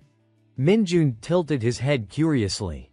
Then what are the criteria for signing up? Dongjin paused, recalling, and explained, according to the information, it is done through a tiered lottery. The tiered lottery is designed to pair people randomly. It is called Amidakuji in Japan, or Wukaitu in China. Later, everyone gathered at the training center. Minchul stood at the front, his voice sharp. We will begin training in 5 minutes. All troops, put on your bulletproof vests and wait for orders. Minjun quickly put on his armor along with the others. Kwangshik appeared, hands on his hips, smirking arrogantly. Teaming up with a rookie, I guess I won't need to do much. He continued, giving Minjun a condescending lecture. After all, a sergeant and a private are from two different worlds. Minjun frowned, suspicious.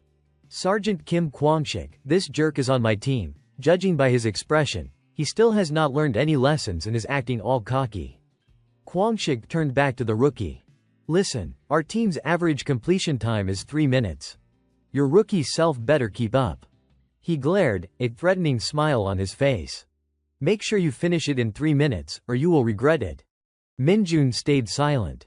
Kwangshik pushed further. Why are not you answering? Lost your confidence after that lucky 19 shots, he snorted. Sergeant Kim Kwangshik, what a loser. Minjun forced a smile. No problem. I will do my best. Kwangshik jabbed a finger at him and barked. No results, that is all I care about. If you finish after me, you are done for. From across the field, Minchul shouted, see what the other team can do. Any issues? The other team responded in unison. No, sir.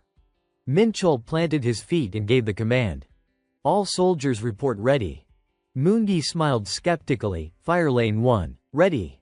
Han Young snickered like a trained horse and called, ready, lane 2. Minchul shouted and the teams dropped in. The special weapons training kicked off. 2-person squads descended into a ground-level facility along separate routes. Doors opened and soldiers took ready positions. The task was tactical clear monsters while protecting civilian target markers within a confined area. In practice it had turned into a competition. Finish the course fast and clean, hit the completion switch at the destination before the other team, and your time was recorded on the board. Minjun studied the display. The icons denoted monsters of different sizes. Kwangshik came over to explain, the larger the marker, the more dangerous the monster.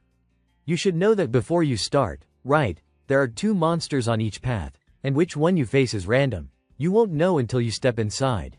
Suddenly a toad-like creature popped up and Moongi flinched. A frog, it lunged, tongue snapping he dodged. Shit. The training board updated with the scenario. Minjun rubbed his chin thoughtfully. The monster on lane 1 moved faster, which could expose your pattern, but Han Young on lane 2 cleared a crystal rat without trouble, holstered his weapon and left triumphant. Easy win on to the next stage. But then a toothy grub appeared, waiting. Moongi scrambled and handled the frog with a flashy burst of firepower, then sprinted to the finish and slammed the completion button. The board flashed his completion time. The teammates cheered. 2 minutes, 24 seconds, not bad. Lane 2 ran into a desert-run defensive crawlers. Huh, Moongi teased. Why did you finish late? How are you protecting the nation like that? Han Young panted, annoyed. You lucky bastard. He laughed, magnanimous. Comfort yourself however you want, I still beat you. I will buy PX treats since I won. And you finished late and even hit a civilian, not nearly skilled enough. Han Young shot him a glare. They bickered back and forth.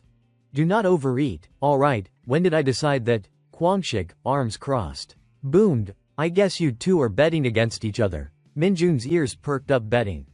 He immediately volunteered. Why do not we bet on it? Minjun froze for a moment. Did I hear that right? Then he straightened his expression and extended his hand in challenge. No, sir. The loser has to do whatever the winner demands. Kwangshik laughed heartily, triumphant like a man savoring victory. Ha, you think you can pull something off just because you're soldiers like you? Fine, let us bet. If a subordinate wants it, I can't refuse, right? But here's the catch, there is nothing a private can realistically do. So if you lose, you owe me 3 months of your pay. Agreed. Minjun silently assessed him, so he is the type of guy who only wants money. He composed himself and nodded seriously. All right. If I lose, 3 months' salary is yours. Kwangshik grinned approvingly. See, not bad at all. Dongjian, noticing the charged tension between them from a distance, shouted, Minjun. Minchul bellowed his command. Next team, prepare. Any reports before training begins? Both Minjun and Kwangshik responded in unison. No, sir. Minchul's voice rang out again. All right, descend. The ladder dropped swiftly. Minjun stood rigidly, glaring at his opponent with disdain, feeling the cheap provocation radiating off him. I know standing out like this is not wise. I know, but I just can't sit still. His fists clenched tighter as he bristled under the taunt. The display board lit up, fueling everyone's excitement. It is started, did you hear? A sergeant and a private have placed a bet. How can a private beat a sergeant? Forget winning, can he even kill the monsters? I wonder if Sergeant Private First Class Kim Min-chul will end up having to rescue him. Suddenly, the ground shook violently, and Dongjin's eyes widened in panic. Everyone staggered and fell to the ground. He and his teammates scanned the surroundings anxiously. What is that, an earthquake? No. The monsters on the board moved, sending shivers down everyone's spines. What the hell is that? Minjun, descending the ladder, immediately felt it himself. The tremor was right near him. His eyes widened in shock. A cyclops was there, leisurely savoring its previous meal, chomping with satisfaction as it had earlier, utterly undisturbed by the chaos it was about to unleash. Minjun froze for a beat, but there was no fear, only a flicker of annoyance. What the hell, what is it eating? A monster. The cyclops chewed the crystal rat with a dull, wet sound and, glaring down at him, the creature sized Minjun up like he was nothing. The cyclops finished its meal and lunged at Minjun with an open maw. Minjun jumped back, evading the strike. He studied the beast mechanically, his mind oddly distracted by other things as if they were more pressing. Fried chicken for dinner, right, finish this fast and I can eat. That is my real target. Do not mess up and accidentally hit a civilian and get disqualified. The cyclops advanced again. Minjun retreated, irritated. Why was this thing being such a pain? It wound its arm high to smash down on him, but when its hand connected with his strike it flared with a fierce pink light and the monster howled. The cyclops screamed in pain, veins standing out on its neck, blood spurting as if from torn pulp. Minjun tightened his grip, energized. Finally some resistance. Now I will finish you. He braced himself to deliver the killing blow, but something strange happened.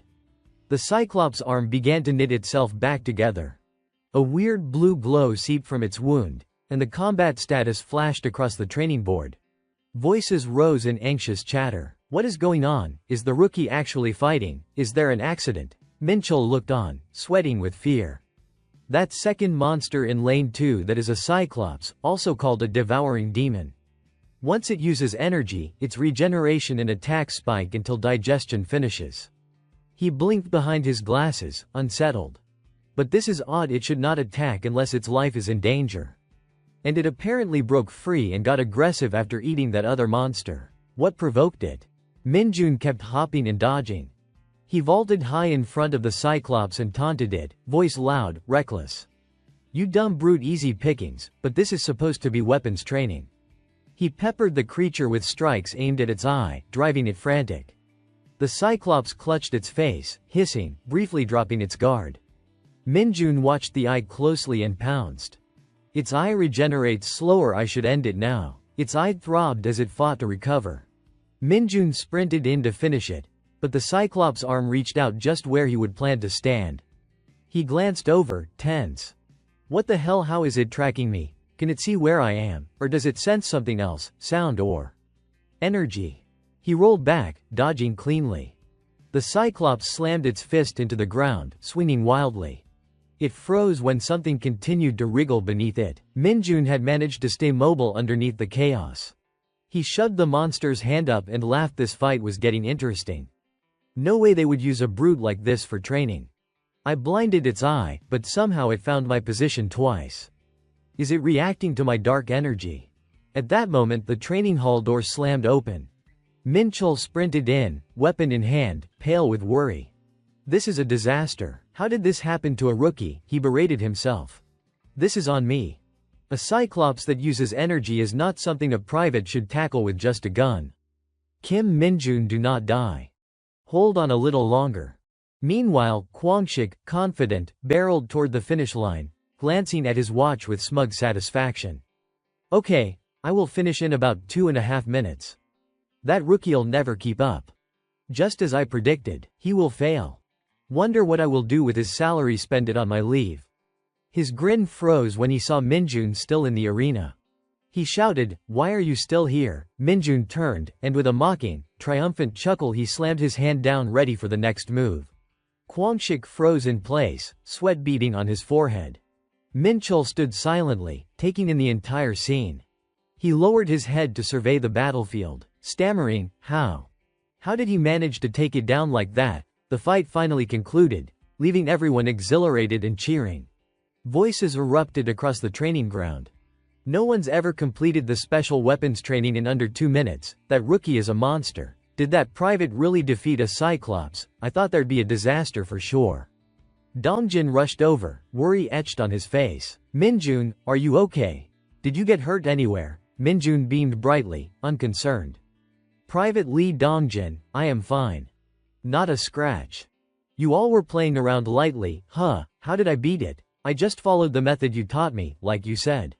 Kwangshik's face darkened in rage. One of the soldiers, quick to jab at him, teased, so the team did not bet. Anyway, the rookie won, right? Kwangshik immediately slapped the soldier's head, clenching his fists in visible irritation. Want to die or something? That is not fair at all. Cancel the bet. Cancel the bet, Kwangshik barked, pointing at the rookie. There is no way I could have finished faster than him. The special weapons training is designed to defeat 2 monsters before reaching the finish. I beat 2, those are the rules. But the rookie, he emphasized each word. The rookie, the soldier mumbled faintly. He only faced 1. Kwangshik gestured angrily toward Dongjin. See, not fair. If I would faced only 1, I would have finished faster. Lee Dongjin, why did not you say anything? Was that fair? Dongjin fidgeted, unsure what to say. Speak, or do you want to die? Kwangshik demanded, veins bulging. Minjun felt his irritation spike. This guy is the worst. Sure, it was surprising, but I did not feel good beating a monster with just my fists. So I planned to let the bet go. And now this is how he acts.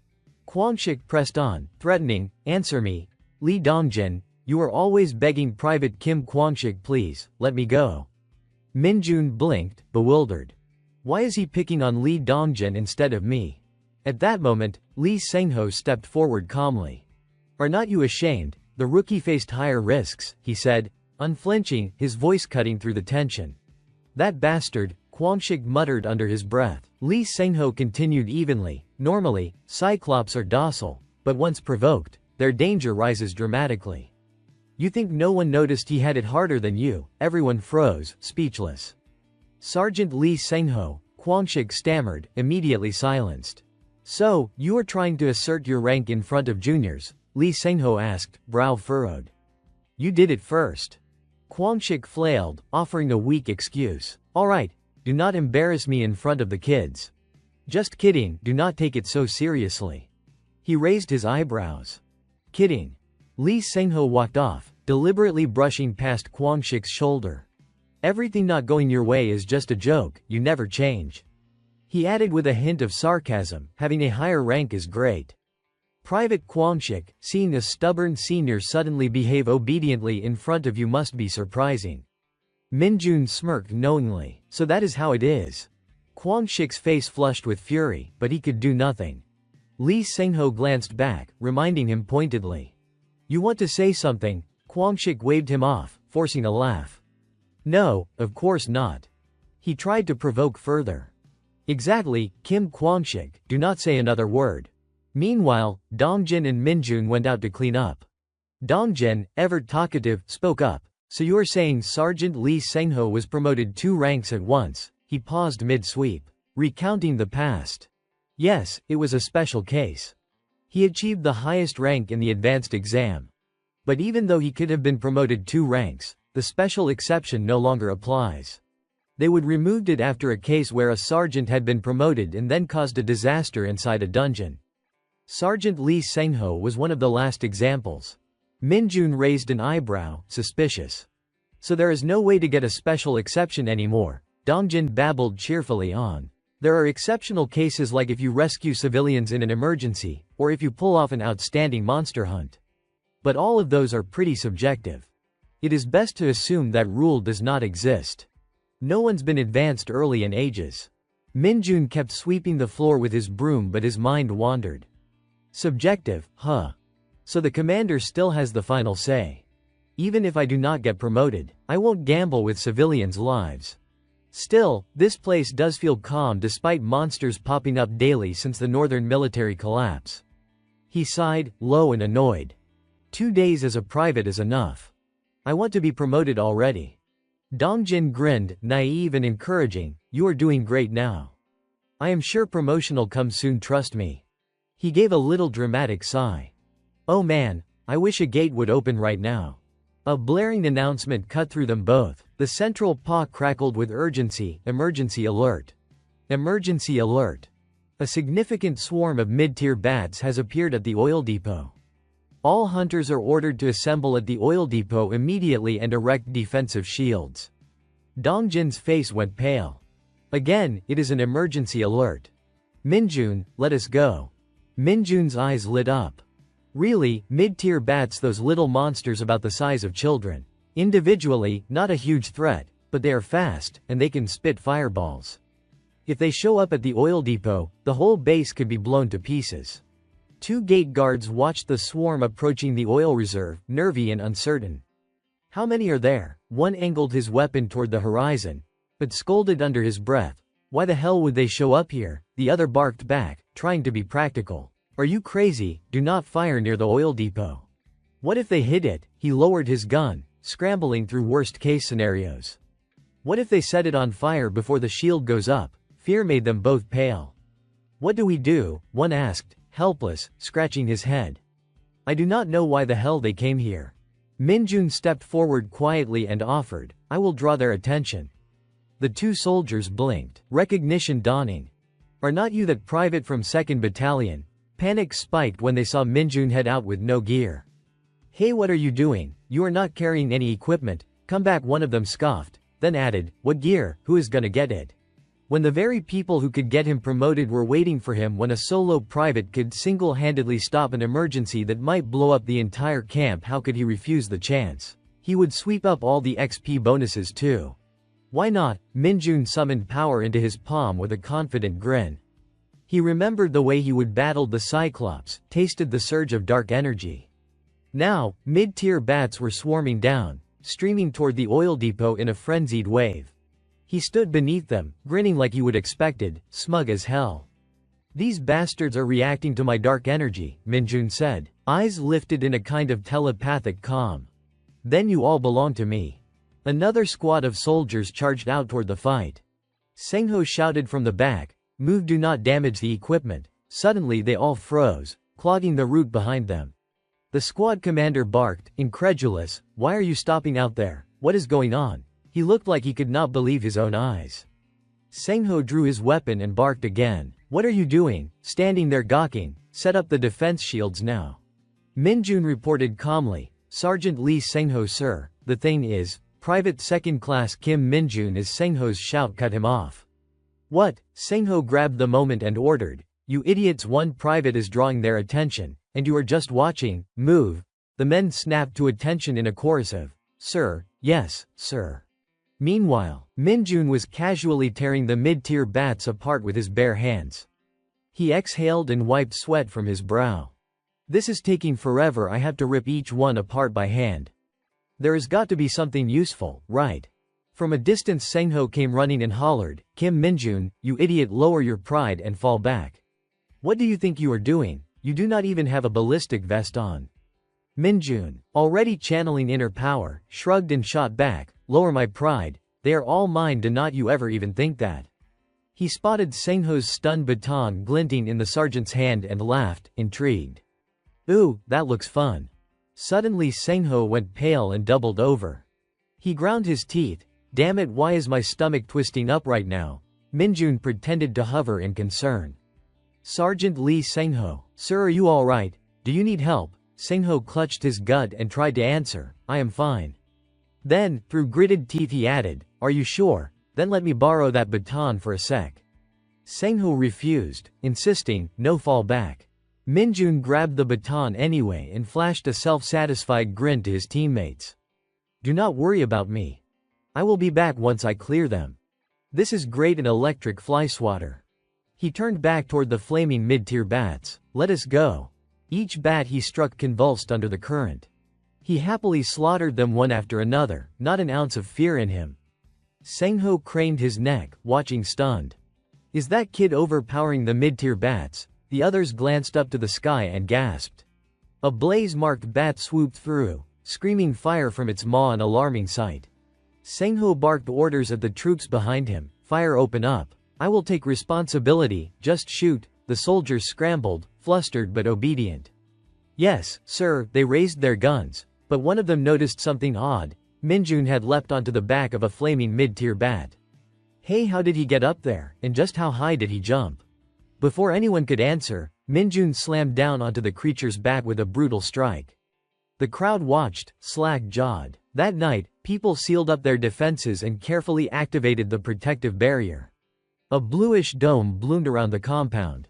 Voices called out urgent checks. Shields active, inspect the cabling. How many bat carcasses do we need to collect? Junsik approached Sangho from a distance and saluted quickly. Sergeant Lee Sangho. He stepped forward and offered a cautious compliment. Nice work. But where did they come from? They did not register on radar. The smell of roasted bats was foul. Who had even cooked them? How many in total? Lee Sangho asked, his voice serious as he reported. 30 in all, sir. Inside, his mind churned with doubts. I have been wondering where the commanding officer is. The mission officer in charge is Captain Song Junsik. The battalion commander just left. Even if he is not skilled in combat, this is not right. Someone responsible for operations is absent during a critical emergency and only shows up after everything is resolved. Sangho frowned, considering further. He is probably just watching the radar from the control center, monitoring the monsters remotely. Junsik cut in abruptly. Anyway, Lee Sangho, you are the one responsible for taking out the bats, right? I will make sure to report this to the battalion commander. Sangho hesitated, then confessed earnestly, it was not me. He froze, awkwardly smiling. What, then who did it? Is there someone else in the battalion who can handle a stun baton as well as you? Sangho narrowed his eyes and clarified the situation. Not all of them were killed by the baton, but all 30 bats were taken down by a single person. Please make sure to report this accurately. Junsik's irritation flared. What, are you joking with me right now? You're saying the same person tore through all these bats? At that moment, Minjun silently stepped forward while Junsik continued scolding. All the officers in charge were off duty. If it was not you, then who? He spoke up, calmly drawing their attention. Hello, sir. I came to return this stun baton. Minjun's face went paler than ever. By the way, was this thing expensive? S. The next day, Sung Yun met with Minjun in his office, his expression stern as he questioned him. Kim Minjun, be honest, do you want to re-enlist? Minjun answered confidently, without hesitation, no. Sung Yun continued, probing further. Then are you planning to regress? Minjun met his gaze coldly and replied, no. He placed his hands on his knees and glared at the rookie. If that is not the case, then do not act recklessly like yesterday. This time you were lucky, but you are a hunter, you do not know what might happen next time. Minjun remained silent, but in his mind, he judged the statement. It was not luck. I just had to stay put. Sung Yun continued in a lecturing tone. You know, the Hunters Corps is a unique organization. Its scale differs from other military divisions. Even though it is technically a division-level unit, it only has 4 battalions, and even the subordinate battalions have far fewer soldiers than regular army battalions. Minjun's eyes widened in disbelief. So not every awakened individual can enlist, but why are you bringing this up now? Sung Yun lowered his head and gave him a sharp look. Do you think you could have imagined this? Suddenly, he clenched his fists and leaned toward the rookie. In the Hunters Corps, from private all the way up to division commander, everyone is awakened. Of course, not all of them are combat personnel. Among the officers, most handle administrative work, monster research, tactical studies, and weapon development. Minjun unconsciously recalled Junsik from earlier. Sung Yun stood up, glaring down at him. But all of them are awakened, and hunters are not promoted based on time served, they are promoted based on skill and achievements. Minjun let his mouth droop in disappointment, a hint of frustration in his voice. I was called to the battalion commander's office early this morning. I had expected something good. But what is this? Just a training session, that is what you mean? Sung Yun turned to leave, but did not forget to offer a word of praise. Being called to the battalion commander's office first thing in the morning. You must have been expecting something. Right, I have high hopes for you, Kim Minjun. Meanwhile, a black car sped down the road. Inside, the commander of the 104th Division sat with a detached demeanor. The car screeched to a sudden halt, smoke curling from the tires, and the door swung open. The commander stepped out, his face grim, to pay a visit to their battalion. Junbom raised his hand and called out a salute to the entire team. Junsik, Jung'un, and Sung Yun stood at attention, looking utterly intimidated. The commander shook Sung Yun's hand firmly. "Sergeant Lee Sung Yun," he said, his gaze sharp as he looked directly at Han. "I heard you stayed calm handling the scene yesterday. Good work." Sung Yun did not dare speak hesitantly. He simply thanked him loudly. "Thank you, Commander." Minjun quietly observed and assessed, his eyes sharp as if evaluating a target. "I wonder what the 2-star standard of the Hunters Corps is like." Suddenly, the commander turned to greet the rookie, extending his hand. "You must be Kim Minjun." Minjun quickly saluted and introduced himself loudly. "Private Kim Minjun, reporting, sir." He glanced down, noting the strength in the handshake. "He is gripping hard." The commander laughed and patted him heavily on the back. "Good. Take it easy. Have you identified the location where the portal appeared?" Junbom, sitting obediently beside him, reported quietly, "Yes, sir. We have located it on a hill to the northeast, about 1.2 kilometers from the camp. We are currently controlling the surrounding area and investigating the portal's rank." He extended his hand to delegate the plan. "Once verified, report immediately to the division commander's office. Any issues with the radar?" Junsik trembled as he reported the situation. The alarm did not go off until the middle unit returned to the Corps to confirm the problem was not equipment related. "We are still checking the issue." The commander's face turned serious as he suggested promptly, "If it is not the equipment, then it must be the numbers. We will report to the military district and install additional radar." Junsik, flustered, shouted back without daring to meet his gaze, "Yes, sir." Minjun chuckled to himself. "Everyone's terrified. Pretty impressive." The commander instinctively turned toward him and asked, "Kim Minjun, yesterday you acted bravely, responding swiftly. But you must also think of yourself and bring your equipment along." Minjun did not dare meet his eyes, shifting his gaze robotically as he replied, "Private Kim Minjun accepts responsibility." At this rate, the military could have been wiped out. The commander stood up and approached Minjun. "Are you joking, handling 30 of them all by yourself?" Minjun stood straight, saluting properly.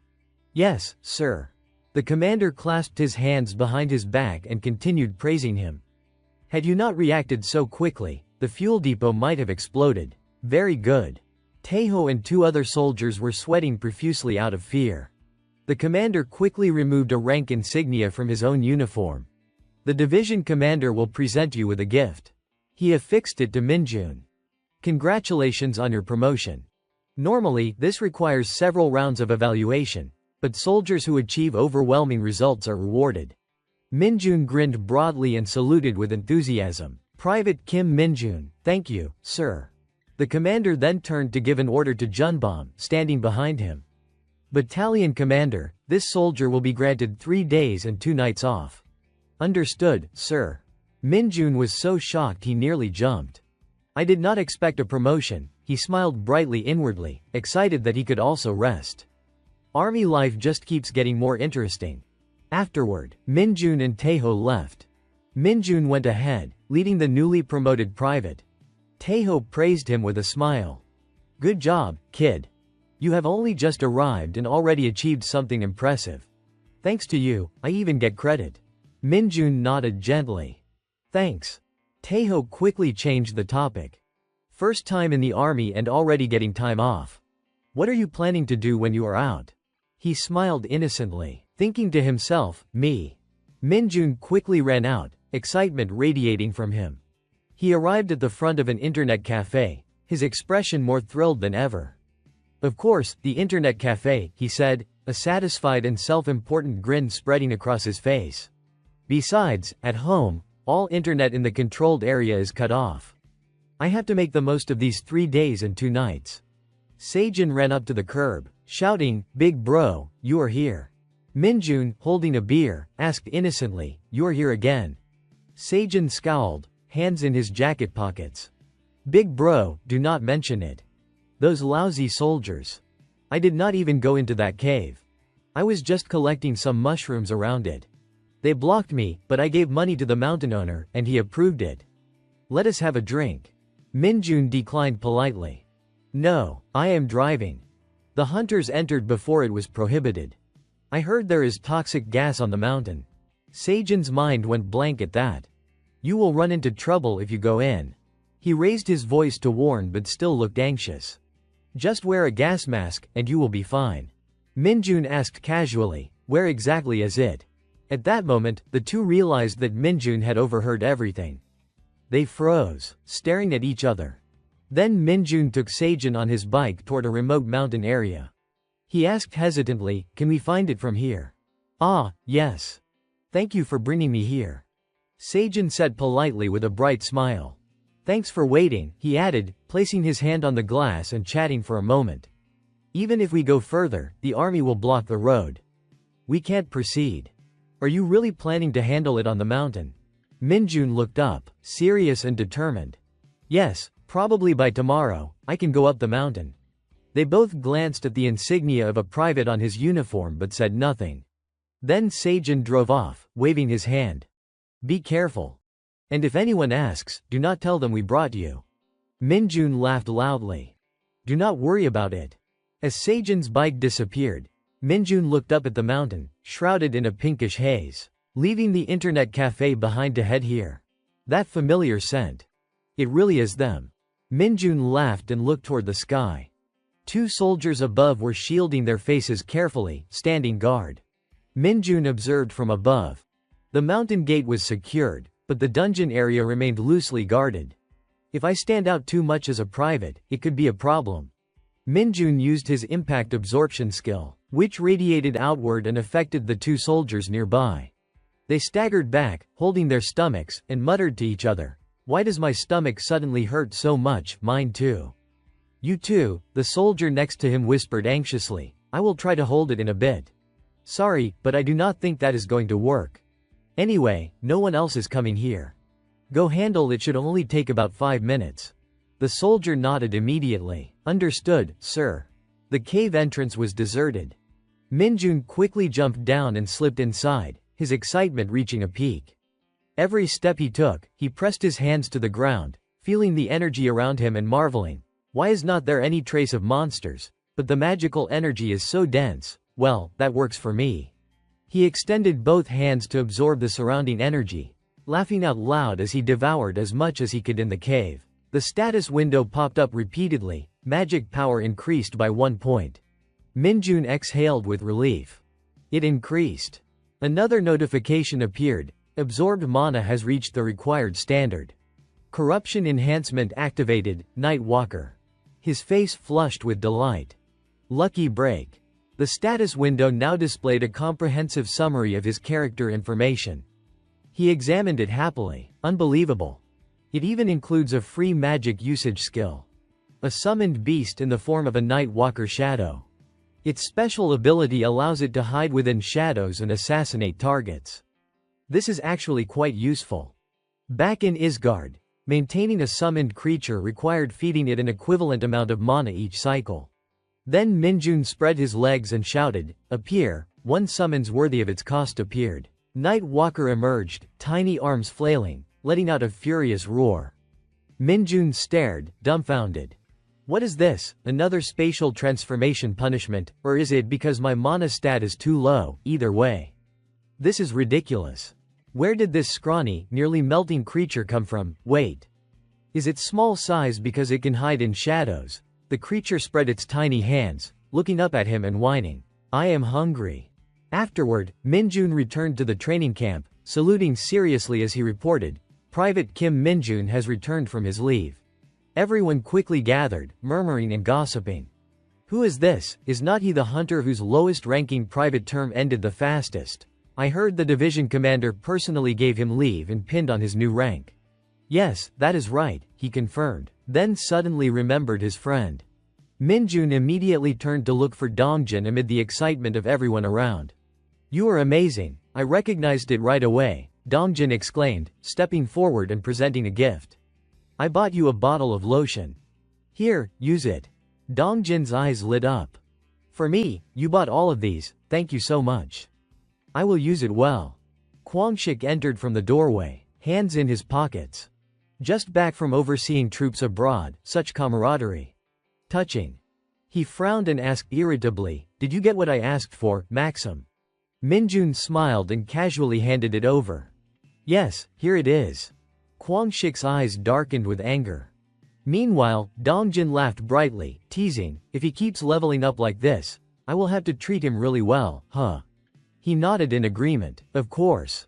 Taeguk and the brown-haired guy quickly joined the chatter. That is right, the youngest. I just passed the administration office and saw the list of promotion candidates. Your name's on it, was not registration closed before the youngest returned? How can this be? Normally, someone new under a year can't even register themselves. Did the division commander register you? Still, the timing does not match. Taeho looked surprised and delighted. The youngest is taking the promotion exam. Inhyuk smiled faintly. Is that possible? Taeguk proudly added, well, he is a private now, so he is not the youngest anymore. Minjun finally spoke to clarify. Actually, the training battalion commander put forward a proposal for me. He recalled the memory from that day. Sung Yun shouted out his orders with authority. Minjun recounted everything calmly, and the soldiers listened in silence. Taeguk and the brown-haired guy were stunned, sweating nervously. How is this even possible? You came back a whole year early to take the promotion exam, you really are insane. So you were already a private first class, and now you are taking the promotion to corporal. If you pass that, you are officially crazy. Meanwhile, Kwangshik was busy fumbling with something else, not paying attention. Taeguk and the brown-haired guy cheered enthusiastically for the private first class. Anyway, those taking the promotion exam on Saturday will get pre-exam training and main weapon practice tomorrow. So give it your all, everyone, let us hide out for now. They continued joking around happily as if no one else was watching. Private Kim, are not you taking the promotion exam, Private Do? Are you just standing there? Minjun was surprised at their banter. Main weapon training is different from rifle training. The next morning, Taeho began his lecture without pause. Attention, everyone. I will briefly go over the promotion exam for tomorrow. Even those with prior experience do not get distracted, so the first-timers can focus. First, the hunter promotion exam is divided into two main parts, Minjun thought, excitement bubbling inside him. There is the written portion and the practical test. The written test can be passed easily with basic knowledge, easier than a standard driver's license exam. But of course, the real challenge is the practical portion. The practical test assessed proficiency with the main weapon and the ability to handle monsters in combat. Ah, Minjun muttered thoughtfully, striding boldly. I am sure I can pass, but I wonder what perks come with a perfect score. Maybe I should take this seriously. The next day, everyone gathered at the test site. Weapons were fully prepared and ready. Taeho stood with legs wide, shouting loudly, the practical main weapon training begins now, privates and private first classes. Do not pick any other weapons, use swords. Everyone shouted back in unison, loud and clear. He continued issuing orders to the other soldiers. Corporals, take your weapons and practice on your own over there. If anyone is caught slacking or smoking, you are dead with me. From now on, everything taught by the training officers is the basic swordsmanship of the Hunter Corps. To be clear, do not just imitate the forms mechanically. The basic principle of Hunter Corps swordsmanship is to adapt and improvise according to yourself, Taeho shouted, emphasizing each word. Understood, the soldiers responded in unison, voices firm, yes, understood. He slapped his chest for emphasis, basics come first. Watch me and follow. Do not roll your eyes, stay focused. Then Taeho demonstrated and swung the basic sword techniques, finishing with a strike that hit the ground. Minjun grinned with delight. Now I see why main weapon training matters. Memories of past battles flashed in his mind. Using only a rifle to fight monsters was truly foolish. The soldiers all practiced their swordsmanship awkwardly, hesitant and inexperienced. So this is how it is. Minjun, however, mastered the techniques quickly and practiced them with enthusiasm. Swordsmanship in Isgard really was superior. Then he leapt into the air, continuing his practice, leaving the soldiers in shock. But everyone has their own style. Anyway. Taeho shouted for attention. Stop moving, everyone. Kim Minjun, step forward. He obeyed immediately. Private First Class Kim Minjun, yes, sir. As Minjun stepped forward, everyone else tensed. What is he going to do now? He approached Taeho and stopped. Observing the training, he announced seriously, from the training officer's observation, there are many gaps and clumsy movements. Watch how Private First Class Kim Minjun executes them. The others froze, astonished. Whenever Taeho shouted a strike, Minjun executed it perfectly. He parried like a professional swordsman, landed correctly, and absorbed the blows with flawless technique. The soldiers watched, sweating nervously. Afterward, Minjun collapsed against the wall, panting. I am not even an assistant instructor. No snow today. It is too hot. Taeho suddenly appeared behind him. Good work, Kim Minjun. The training officer is very satisfied with you. Go enjoy your meal alone. Minjun looked at the meal packet in hand, thinking, does he always carry this? He sighed and prepared to eat. Dongjin ran over cheerfully.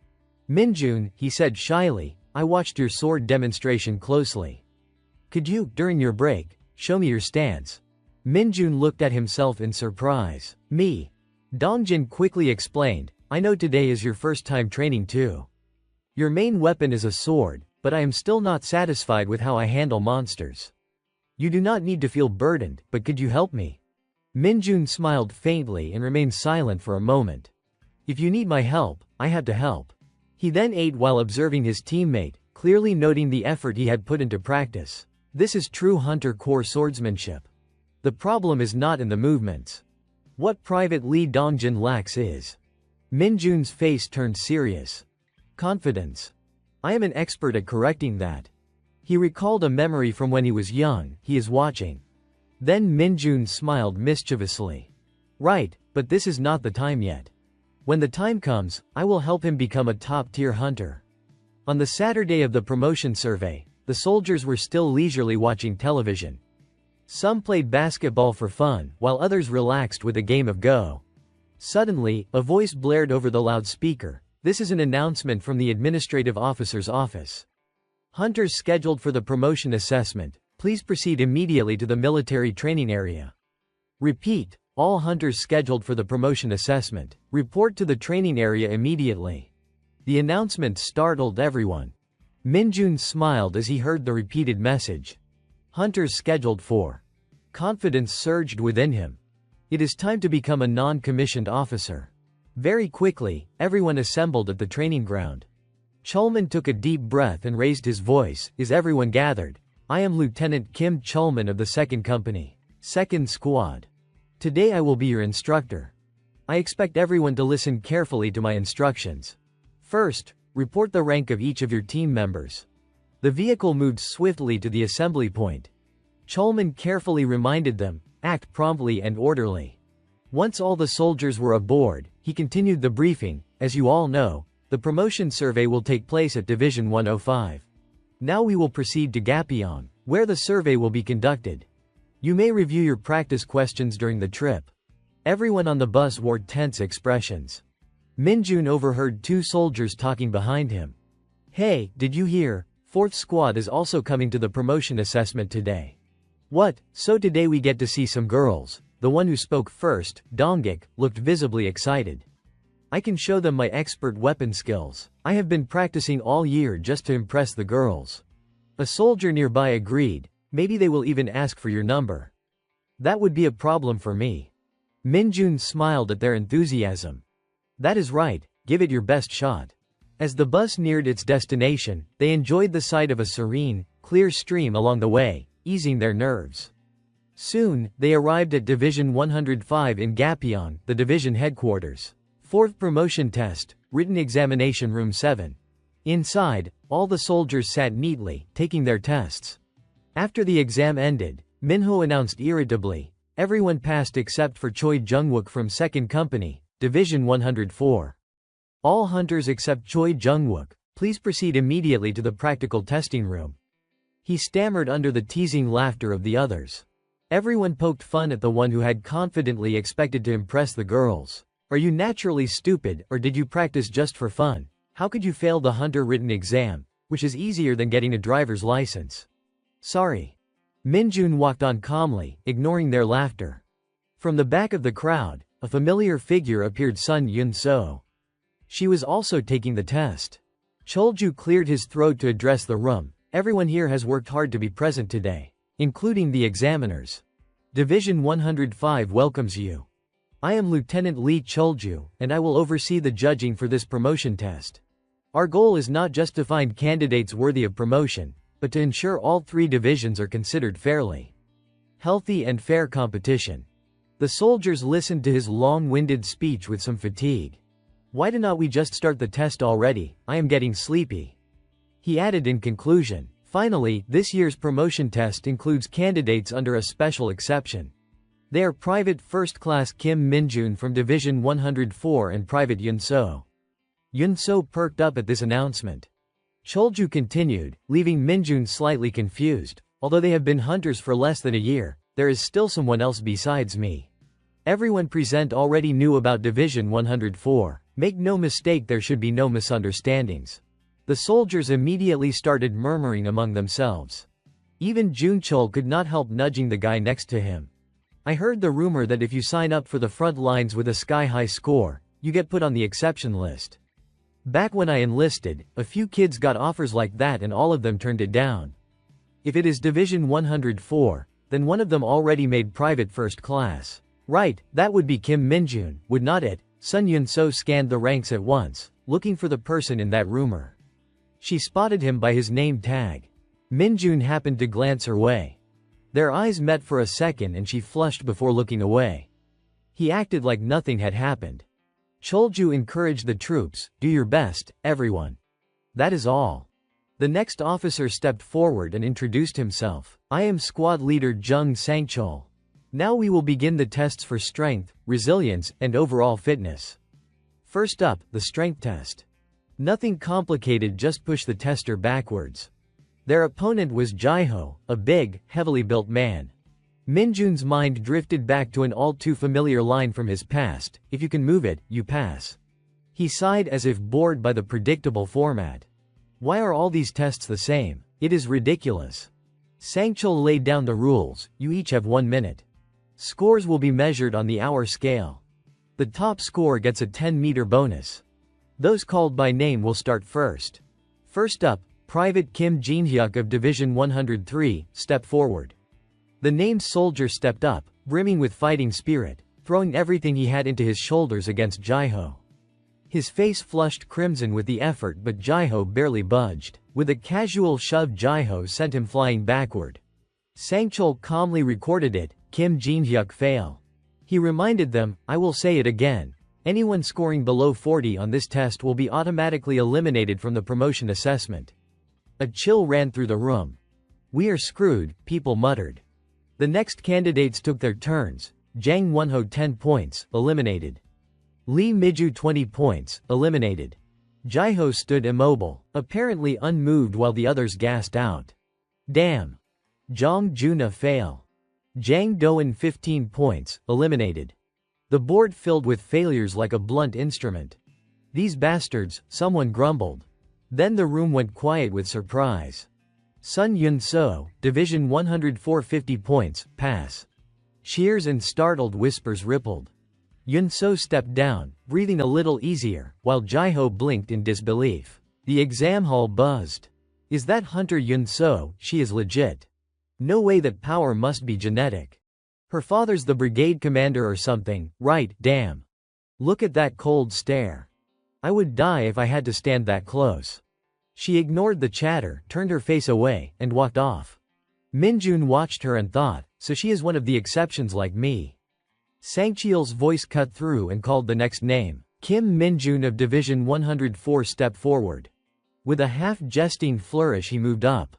Private First Class Kim Minjun, stepping forward. He did not hesitate to stand before the tester, remembering the glorious past that sat at the back of his mind. Maybe I should not do the stunt I pulled with Kwangshik.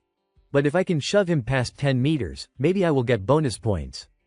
He planted his feet, focused his weight, eyes bright with unwavering confidence. Jaiho was thrown backward in an instant. The whole testing hall gaped. A thunderous crack echoed through the room, the floor itself fractured, shards scattering proof that this was not some ordinary shove.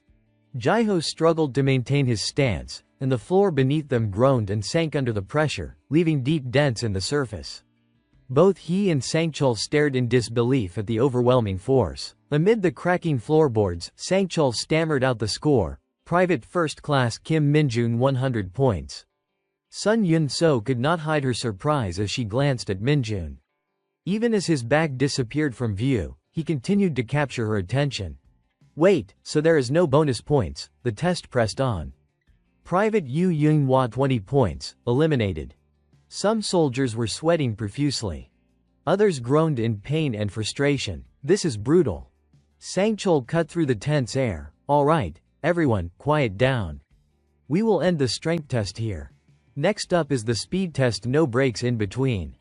Those eliminated will leave the field in an orderly manner under the direction of the examiners behind you. 2 soldiers moved quickly to set up the testing area. A little more. Move left a bit. Whose left side is this? They murmured as they arranged the equipment. Soon, a machine gun was positioned at the center. The soldiers exchanged anxious glances. Are we supposed to dodge bullets now? Sangchul smiled reassuringly. Do not worry, they are just rubber bullets. But trust me, getting hit still hurts. So commit fully, avoid every single one. Minjun's eyes fixed on the test, a hint of excitement in his gaze. This is different. Interesting. Sangchul outlined the rules. The maximum standard for the speed test is 1 minute. Just stay within the left and right boundaries of the net for the full minute. This is a test of speed. If you are confident in your dodging ability, I will acknowledge your agility. The elimination standard is 30 seconds. If you step outside the net before 30 seconds or get seriously injured, you will be disqualified from the promotion exam. Alright, begin. A figure stepped up from behind Minjun and called his name. Minjun, noticing Dongjin's presence, caught him off guard. Seeing his stunned expression, Dongjin smiled. What is with that surprised look? Dongjin's cheerful tone made Minjun smirk. I thought you would be out of the aptitude test. Nope. Besides you, the other privates first class have already passed a promotion test before, so it is rare for them to fail the aptitude portion.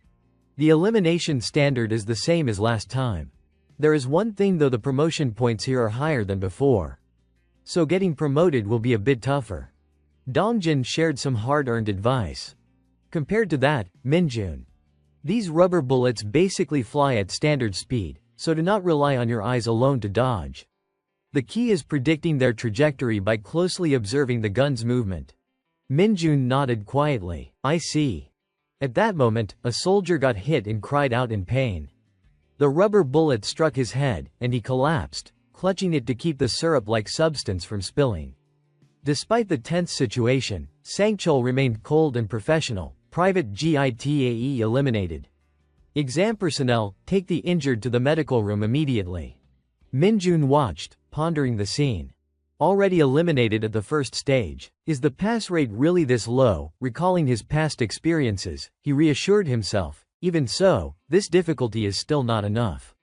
Another soldier failed shortly after. Private Ji Young eliminated. Sangchul barked sharply. Why are the hunter's abilities so low this time? The soldier's promotion exam happening in the next room has an unimaginably high difficulty level. Yet this is what we are seeing here. How is anyone supposed to get promoted at this rate? The eliminated soldiers shuffled away in confusion as Sangchul turned his attention back to the test. Next up, Private Second Class Sun Yun-so. She stretched and readied herself. The first rubber bullet shot toward her, and the small, tense figure of her male examiners braced anxiously. The timer began, and she nimbly dodged the first shot with precision. The bullets kept coming, one after another, and she moved with a fluid grace, avoiding each one seamlessly. The soldiers could only gape in astonishment. Sangchul nodded in satisfaction. Exactly like that, he said. By the time the last bullets came, Sun Yun-so was visibly fatigued, yet she kept dodging with steady control. Just as the time ran out, Sangchul's voice rang out. Sun Yun-so achieves a perfect score. She returned to her spot, eyes narrowing as she glanced at Minjun. He looked back, bewildered. The soldiers nearby whispered among themselves, clearly intrigued. What is going on, are they dating or something? Minjun muttered to himself, still puzzled by her intense gaze. What is this? What is her deal? At that moment, Sangchul called the next name. Private Second Class Kim Minjun stepped forward. He moved quickly to the front, with Sun Yun-so still watching his back as he advanced. Minjun frowned slightly, meeting her gaze. He could not quite figure out her intentions. Does she have some mood issue, or is she just expecting me to flaunt a perfect score? Well, that'll come later. The gun barrel was already aimed at him, and the first bullet shot forward. He tilted his head and effortlessly dodged it. Sun Yun-so did not blink as she observed him, while Minjun casually slid his hands into his pockets, exuding self-confidence. This body's going to show them the real difference in ability, he thought. The exam hall erupted in whispers. What the? No way, is he really moving forward slowly like that? Another bullet skimmed past his cheek, and he dodged with effortless poise, a teasing grin aimed at Sun Yun-so, who now looked slightly afraid. Sangchul was left speechless by the display. He had been so engrossed in watching that he forgot to stop the timer. More than 10 seconds had passed. Flustered, he finally pressed stop and, mouth agape, exclaimed in disbelief, "Stop firing, Kim Minjun speed test, perfect score." By this time, Minjun had reached the machine gun, his hands still nonchalantly in his pockets. The next morning, Sangchul prepared a new test. All right, next up. The soldiers now stood at the dungeon entrance. Sangchul cleared his throat and announced, "Thank you for your efforts. Next, we will conduct the endurance test. This is the final test, and it is quite simple. Soldiers, enter the dungeon. Your status windows will appear, confirming your entry. 40-minute time limit. Run in sequence." Sangchul's radio crackled with instructions, "All candidates, start." The test was straightforward, simply run to the checkpoint, have the examiner mark your hand, and return. The only uncertainty was the unknown distance to the checkpoint, which the commander had not disclosed. Minjun calculated his pace. Since it is just the start, I need to manage my speed carefully. He surveyed the soldiers around him. Everyone else was cautious. Too cramped. If I break away and run alone, will I be in anyone's way? Suddenly, a light nudge hit his shoulder. Sun Yun-so surged past him. Her again, what now? She glanced at him, waved, and then sprinted ahead. Minjun's competitive blood boiled. All right, she wants a race, huh? Let us see about that. Minjun immediately went into combat mode, sprinting forward with such speed that the entire group was left dumbfounded. The other soldiers gawked in disbelief. Huh, whoa, wait. At the front, Sun Yun-so ran with confidence, sure she had pulled ahead of him. Then, a sudden noise near her made her flinch. Minjun had caught up to her before she even realized it, a mischievous grin spreading across his face. Nothing special. Huh, he teased, while she blinked in shock. What is that? I am just talking to myself. I had to push myself, just like you do. With that, he surged ahead, putting a long distance between them. Sun Yun-so panted hard, watching him disappear into the distance. Her thoughts drifted back to her first days in the military. Friends had greeted her enthusiastically, "She is here. What is going on?" Already meeting the company captain as soon as she arrived at the training camp. The rumors were true, Sun Yun-so, the general's daughter. And she is incredibly strong. She had been shy at the time, and her friends had chattered around her, so impressive. Really, it is true. Hope you will help us out later. Since she is the daughter of someone important, I thought she would be arrogant. But looking at her, she is not like that at all. Yeah. Someone like her would normally be full of herself. Still, I am a little envious. But she is already completely adapted to life in the military, is not she? She ignored the chatter and focused entirely on her own training. Sun Yun-so remembered the day Minjun had smashed the bloodstone, and a flood of thoughts crossed her mind. Who is that guy, really? The next day, during her training session, the squad leader announced, "White team wins." Yun-so raised her flag, her joy briefly overshadowing the sweat streaming down her face, and ran to her teammates to celebrate. The squad leader continued, "Blue team has reclaimed the white team's target." The record stands at 3 minutes and 34 seconds. White team will rest for 10 minutes here. Blue team, gather in front of the instructor. Execute. Yunso's team received high praise. Well done, everyone. By the way, 3 minutes 34 seconds is the new training camp record. Rest, but do not leave your positions. Her teammates all cheered. Amazing. Honestly, we did not do much ourselves. It was all thanks to our classmate, was not it? Come on, everyone, give it up for Yunso. She blushed slightly but could not hide the fleeting smile of happiness on her face. In the squad's resting room, all the female soldiers were chatting to recover. Suddenly, a blonde-haired girl burst in, visibly irritated. She barked, "The record we set this morning has already been broken in today's afternoon session. Do you know what is even more ridiculous? The new record is 1 minute and 2 seconds. Can you believe it?" The room erupted. What? Where did that record even come from? Yunso barely paid attention until the next words left her frozen. Could it be that Kim Minjun from Squad 4 broke the record all by himself? Her eyes widened at the familiar name. That guy. The blonde scooped a bucket of water and poured it over her roommate. Did you hear? Kim Minjun from Squad 4 fired 10,000 rounds during the improved ammunition test. New record for the training camp. From then on, Yunso could not stop repeating that name in her mind throughout the training. Kim Minjun from Squad 4 runs twice as fast as everyone else without breaking a sweat. Even in her dreams, she could not escape him. Yeah, Kim Minjun from Squad 4 even hunted a demon elephant in the dungeon. Quiet, go to sleep. Wait, hear me out. It is midnight, you know. She thought about Taeho, her father. Always diligent, shoulders broad and strong, always looking back at her before leaving. That image had been etched into her memory since childhood. Her father would always smile and bid her farewell, ruffling her hair as she watched him disappear through the door. Sun Yunso nurtured a dream deep in her heart. I will become strong too, just like Dad. The next day, in the company captain's office, 4 weeks of grueling training are behind you. I called you here today because I wanted to speak with the daughter of a former superior. I hope that is all right, Hunter Yunso. Yes, thank you for your concern, Captain, she replied politely. The captain smiled warmly as he continued. Have you decided where you will be assigned after training? With your performance, Hunter Yunso, you will be given priority placement in one of the top performing divisions. She remained silent. Naturally, it would be General Sun's Division 107. Yet she chose to steer the conversation elsewhere. Kim Minjun, she sighed, straightening her posture and gathering her courage. Where will the rookie, Kim Minjun, be assigned? Bringing her thoughts back to the present, she realized, it is not that I want to be here for myself. It is just that childish streak of competitiveness. My momentary anger made me act impulsively, and losing to him unsettled my mood. Minjun's image kept flashing through her mind, his remarkable achievements replaying relentlessly. Yunso felt her cheeks heat up. Am I jealous? She wondered.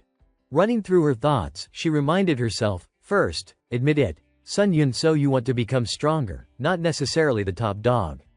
I am here to grow stronger on my own, without relying on my father's influence. If I encounter someone truly strong, I will strive to be recognized and learn even a single thing from them. Stop being childish, Sun Yunso. The two of them panted heavily as they neared the finish line. Minjun had already arrived long before, chatting animatedly with the examiners. That is why I told you to hurry. The record's pretty good already, is not it? Minjun glanced at Yunso and held up the confirmation stamp with a grin. You did really well. I almost dozed off waiting for you. Yunso's competitive spirit flared, and she shouted, hurry with the stamp, please. Once the seal was applied, she stormed off, muttering, sorry, I am so annoyed. That expression. Other soldiers soon arrived at the finish line as well, panting and complaining, I am dead. Yunso gasped for breath from exhaustion, while Minjun felt completely relaxed. Sangchul announced cheerfully, time's up. Private First Class Kim Minjun, 29 minutes, first place. Sun Yunso, 32 minutes, second place. He continued to praise them. Kim Minjun, that was outstanding. You scored perfect marks in all categories. Private First Class Kim Minjun thanks you, he replied happily.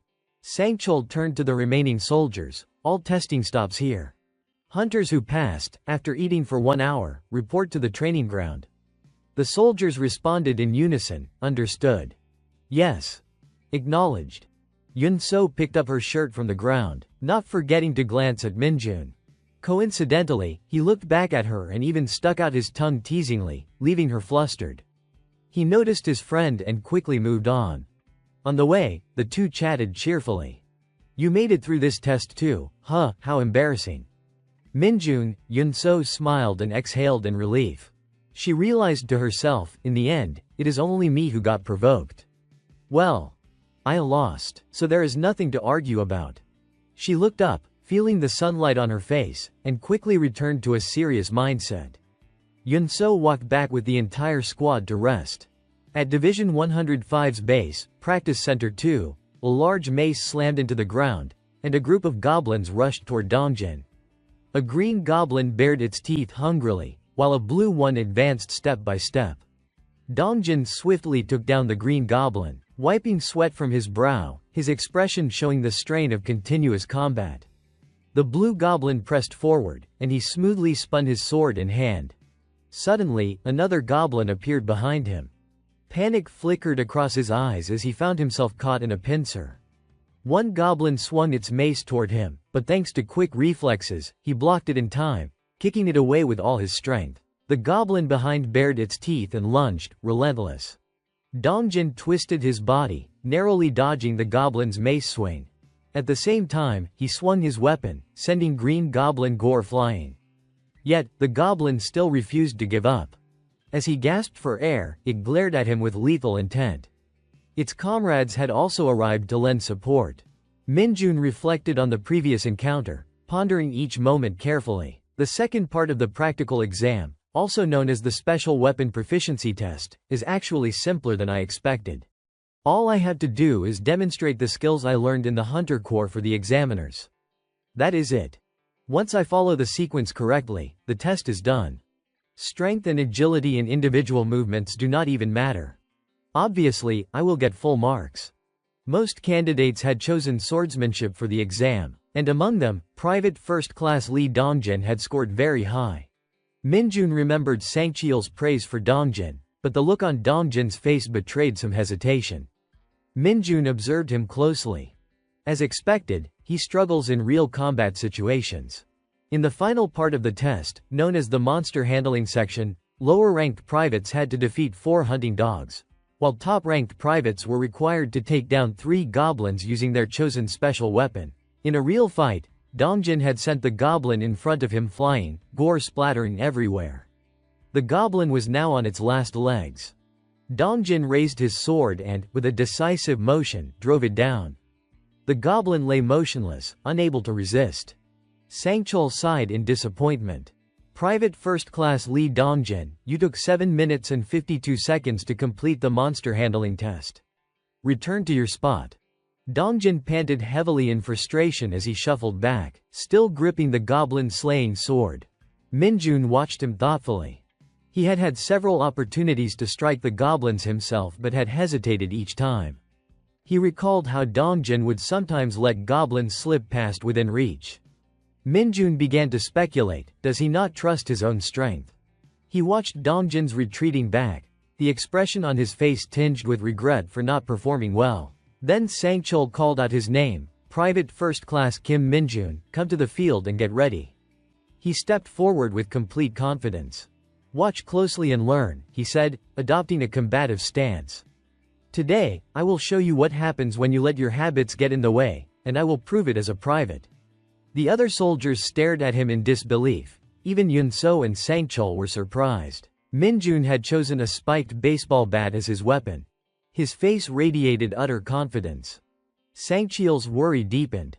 I know he scored perfect marks on all previous tests, but choosing a blunt weapon like that, he is going to struggle for sure. Minjun smirked. This is exactly what the test calls for. The doors opened, revealing 3 goblins standing imposingly before him. He looked at them with anticipation. It is just a matter of hitting them. The 3 goblins lunged at once. He tightened his grip on the bat and swung with fluid precision. In an instant, all 3 were split in half, struck before they could even react. Sangchul frantically hit the stopwatch. 4 seconds. The field erupted in astonishment.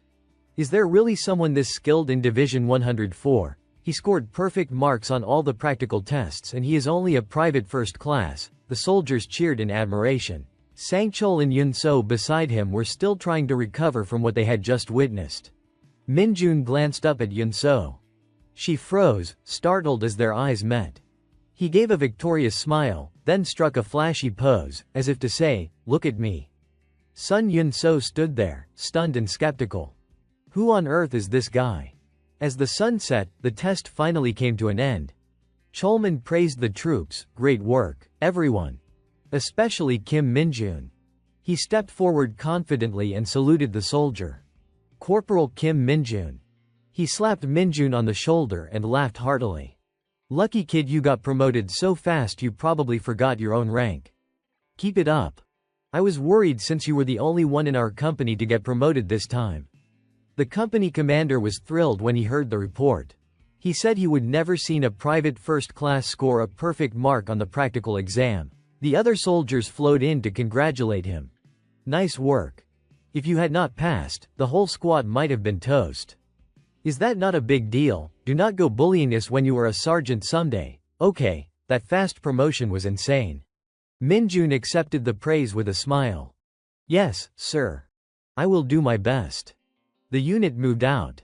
He glanced back at Dongjin, who still looked dazed. Minjun put a hand on his shoulder. Dongjin returned the salute awkwardly. "Private First Class Lee Dongjin." Minjun turned away with a sly grin. "We will start some special training the moment we get back." Once they climbed aboard the vehicle, the soldiers started chuckling among themselves as if they would just realized something. Outside, Sun Yunso was standing behind the departing truck before anyone noticed. She stared after him without saying a word. A new badge showed on her chest. Minjun watched her and thought to himself, she did really well on the monster handling test. That means she passed the promotion test too. Seated on the truck, Minjun suddenly peered through the window at her puzzled expression. Night was settling in, yet Yunso still stood there watching them prepare to leave. She mentally rehearsed her next move. "I should take this chance to apologize for that mess during the aptitude test." But before she could speak, Minjun pressed his face to the glass and mouthed a warning, "If you provoke me again, you will regret it." Yunso flinched at the silent threat. When she turned back, the truck rolled away, dust trailing behind it until it vanished from sight. Left alone with a complicated mix of emotions, she muttered under her breath, "Is he crazy or what?" The truck rolled steadily along the road, the inside alive with laughter and chatter. The soldiers could not stop teasing each other. "What were you doing just now, Minjun? Are you and Sun Yunso, you know, together or something?" "Yeah, during the aptitude test, she was just staring at you the whole time." "So, there is something going on, right? Just tell us." Minjun paused for a long moment before answering casually. "She was teasing me a little, so I just lowered her fighting spirit a bit." The soldiers fell silent, then clustered around him, pointing and whispering. "Teasing? That look she gave you, that was teasing. So, what did you do exactly?" Sun Yunso. The most popular girl in the 104th Division. "How dare you treat her like that? Is not she supposed to be someone's ideal type, someone like you?" "Ha, Hanyung's probably your ideal type. From now on, Sun's just trouble." Minjun shook his head to dismiss their assumptions. "She is not my ideal type." "What, arrogant little brat. Then who is your ideal type?" Without hesitation, Minjun replied, "Lumi." The group froze at the name. "Lumi, who is that? Some K-pop girl or something?" Minjun spoke casually, as if explaining the obvious. "The top beauty of the League of Legends." "You guys do not know Lumi." Hearing this, everyone groaned, losing interest in continuing the conversation. Minjun, unbothered, thought to himself, "She is the one I like." Night had fallen by the time they arrived at their familiar barracks. The soldiers dove into their meals without a care, beaming with happiness. "Pass me that box, quick." "Yep, it is fried chicken all right." The team leader encouraged cheerfully, "Eat up, everyone." Taeguk and the brown-haired soldier nodded in satisfaction. "I have never seen the company commander like this before. Looks like his mood's great." "Definitely." The brown-haired soldier gave a thumbs up. Eat well, Minjun. This meal's thanks to you. Appreciate it. Taeguk praised him further, already 3 stripes, huh, keep this up and you will be a squad leader in no time. Minjun ate calmly, unfazed. Suddenly, the room's door opened. Lee Sengho stepped in with an announcement. Team 2, assemble in the lounge immediately. Dongjin and Han Young responded quickly. Yes, sir, understood. What is going on? Hojun quickly explained, I am just back from reporting the squad's celebration to administration. In honor of a team member's perfect score on the promotion exam. Taeguk and the brown-haired soldier noticed what he was holding. Lee Sengho, what are you doing, is that? Beer. I thought you said we could drink, right? Sung Yun frowned. This is the promotion reward sent to Kim Minjun by the squad leader. Everyone else, step outside. The soldiers scrambled to find excuses to leave. Taeguk clenched his fists in frustration. That guy knew all along. The moment Kim Minjun transferred in, it was clear he would be in the centipede squad. Night had fallen, the moon casting its glow over the desolate, chilly terrain. Minjun stepped outside, glancing left and right. After ensuring he was alone, he cleared his throat. He summoned dark energy. Appear. The energy materialized, taking form. Night walkers slowly emerged. Minjun smiled as he greeted it. How've you been? He studied the creature. Not long ago, when I first summoned this little guy, I was completely thrown off. It was nothing like I expected. But thanks to it, I came up with a brilliant idea. What I need now is not just a phantom assassin like back in the other world. So it needs a proper role. You are going to take my place. You won't be free, go gather information. Minjun scanned his surroundings and instructed firmly, all right, that is enough playing. Focus. From now on, you move secretly. When you see anyone with a high-ranking insignia, follow them. Observe any unusual phenomena, then report back immediately. Especially situations suspected of containing demonic energy. Night Walker extended its hand toward Minjun. He understood and reached out, chuckling. Got it, got it. He quickly transferred his power to it. Watching it dash off happily made him uneasy. Hey, be careful. Absolutely do not let anyone spot you. The sight of it running with such excitement unnerved him. If someone sees that kid and the military catches it, things could get chaotic. Suddenly, Lee Sengho appeared behind him. What are you doing here? Minjun froze for a moment, then forced a casual smile. Just stepped out for some fresh air. Have not had a beer in a while. Lee Sengho looked at him with concern. Can't hold your liquor? Not really, Minjun replied. In his mind, he thought, since a dark mage is not normally affected by alcohol, whether it is poison or liquor, it detoxifies in sequence as I drink, so the body handles it on its own. Returning to the main point, Lee Sengho said, congratulations on your promotion, and thanks. But do not get too relaxed, keep up your performance. Minjun smiled. Yes, I understand. Sung Yun turned to leave, adding a caution, if your tolerance is not weak, do not drink too late. Before the others all pass out. Minjun exhaled, good thing no one saw. I will need to be more careful next time. Still, the more I watch, the more I see they are serious, proper soldiers. He chuckled to himself. But I do not dislike that quality. Night fully settled over everyone, and the next day approached quickly. Sung Yun praised Minjun again in the room. That kid. A genius, an absolute genius. We were supervising this assessment carefully, but one of them scored perfectly. Jung-un replied politely, yes, sir. Sergeant Kim Minjun set the record for the Monster Combat Aptitude Test 4 seconds. The praise echoed in his memory. That kid. Choi Jung-wook from the training center has been complimenting you non-stop. What did you do? Exceeded expectations again. Even that last incident at the fuel depot handling the mid-level drop perfectly. Yes, sir. Sergeant Kim Minjun completed it first. Junbom raised an eyebrow in disbelief. Promoted to sergeant in less than a month. Moreover, the promotion process was abnormal. Breaking records at the training center. This kid might not be as ordinary as we thought. It is only a matter of time before rumors reach the military. Then they will start paying attention to Kim Minjun. Jung-un realized, you mean the Special Operations Brigade's squad leader would recognize Sergeant Kim Min-jun's level. Junsik confirmed, exactly. We have seen countless hunters, including monsters now considered legends in the Hunter Corps. Who knows, a new monster might emerge within the Corps. The scene shifted to some desert. Min-jun was alone here, surrounded by a swarm of monsters. The lizard men eyed him hungrily. The stone golems across from him were not any different. Goblins and orcs charged forward, all baring their teeth fiercely. Min-jun grinned and raised his weapon provocatively. Is that all you have got? Cut back to the familiar room. Han Young was drinking an energy drink. The other soldiers were exhausted. Min-jun had just finished a leisurely shower. Dongjin beside him adjusted his bedding while groaning, my head.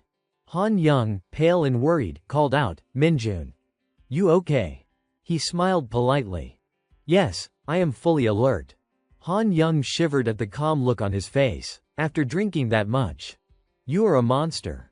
Min-jun's attention shifted outside. Lee Sang-ho stepped in. Min-jun asked, recovered from the hangover. Lee Sang-ho wiped his sweat slowly. Yeah. With all this sweating, I am fine now. Min-jun sized him up, evaluating quietly. As expected, this guy is a true soldier. That body. He and Lee Sang-ho chatted casually. By the way, have you been to the gym yet? I have not tried it out. No need to worry about it. Use it as much as you want. You are a sergeant now anyway. Yes, I know. Min-jun paused, as if he would suddenly remembered something. Sung Yun turned back with a suggestion. Our unit's combat simulator is better. You should give it a try. Min-jun's eyes widened. A simulator, his smile gradually shifted to one of delight. A VR room for hunters. And I have only heard about it. Before long, he was standing in front of the room's entrance. He hesitated, not yet stepping inside, but excitement painted his face as he finally pushed the door open. The scene inside stunned him. Min-jun approached the door curiously, pressing a button to observe. Let us see. Is this how it works? A status window appeared, prompting him to select the type of monsters, hellhounds, mutant rats, goblins, or orcs. He quickly pressed the last option. The window confirmed, you have selected orcs. Next, he was asked to enter the number of monsters. Excitement surged through him, and his fingers flew over the controls. Make it a lot, make it a lot.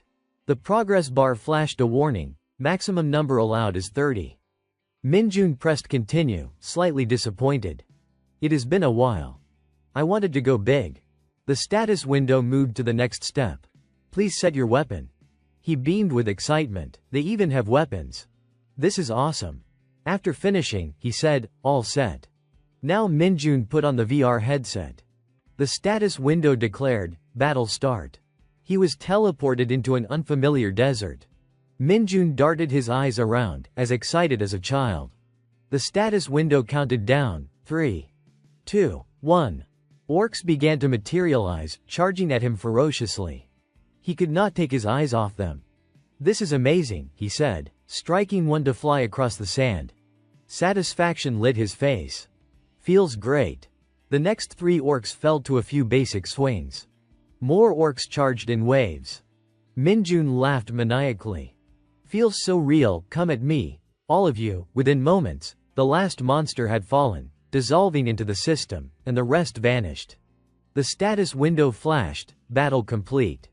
But Min-jun was not satisfied. Only 30, too quick. An idea struck him. Rapidly pressing buttons, the status window repeatedly confirmed his choices. You have selected 30 goblins. You have selected 30 orcs. You have selected 30 stone golems. You have selected 30 lizard men. The monsters appeared in sequence. First, the goblins, then the fierce orcs, followed by stone golems. Finally, the lizard men let out a roar. Min-jun adjusted his helmet, a satisfied grin spreading across his face. Now this is a real monster hunt. He scanned the battlefield, sizing it up, and laughed challengingly. Everyone's here, right? The status window counted down again, 3, 2, 1. The lizard men charged with weapons, the orcs thundered forward, all converging on him. Welcome, my little friends, he said, leaping into the fray. Each swing of his weapon immobilized a monster. One by one, they fell before him. Soon, the battlefield was thinning. He methodically dealt with the goblins. The orcs and stone golems were not much better. The clang of weapons echoed non-stop. Finally, the last monster went down with a knockout blow. Minjun looked around to ensure no foe could move. The status window appeared. Battle complete. Simulation complete. He slowly removed the VR headset, returning to the real world. Ecstatic, he muttered, "Crazy. This is the most fun thing after playing League of Legends." Suddenly, the status window displayed, "Weapon skill activation, basic weapon technique." He tapped the screen, surprised. "What is this?" The window provided more details. Basic weapon technique E, significant proficiency increase with basic weapons. Minjun thought to himself, how unexpected. Not bad at all. I did not even plan on gaining a weapon skill, but this is like a gift from the sky. I can't enter dungeons yet, but I can still earn skills this way, perfect.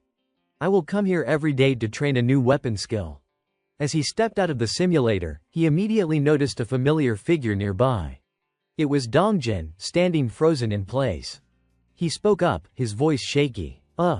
What is going on?" He trembled as he pointed at the display board. "Sergeant Kim Minjun. This is." Minjun turned to him, puzzled. What is it?" On the board were the results of his second simulated battle, sequentially eliminated 30 goblins, 30 orcs, 30 stone golems, and 30 lizardmen. Minjun could not take his eyes off it. Minjun was astonished. This was the first time he had seen something like this. The two of them stood frozen, staring at each other without a word. Dongjin finally recovered enough to speak. All of this.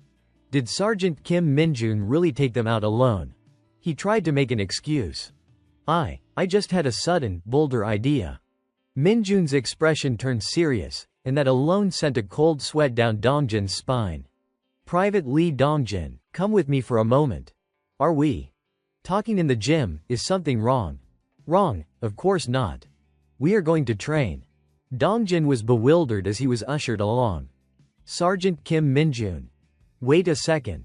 What did you just say? I must be misunderstanding. I am still a little drunk." No worries, no worries. Sweating it out is even better," Minjun replied calmly. The gym door gradually closed behind them. Outside, Kwangshik walked toward the simulation room. He looked up at the display board and froze, staring at the results of Minjun's second simulated battle. At the hunter base, Kwangshik strolled toward the squad's lounge. When he opened the door, he saw 4 soldiers laughing and chatting energetically. Chulman, sitting near the door, quickly stood and bowed. He asked, "Hey, where did everyone go? Where's Kim Minjun?"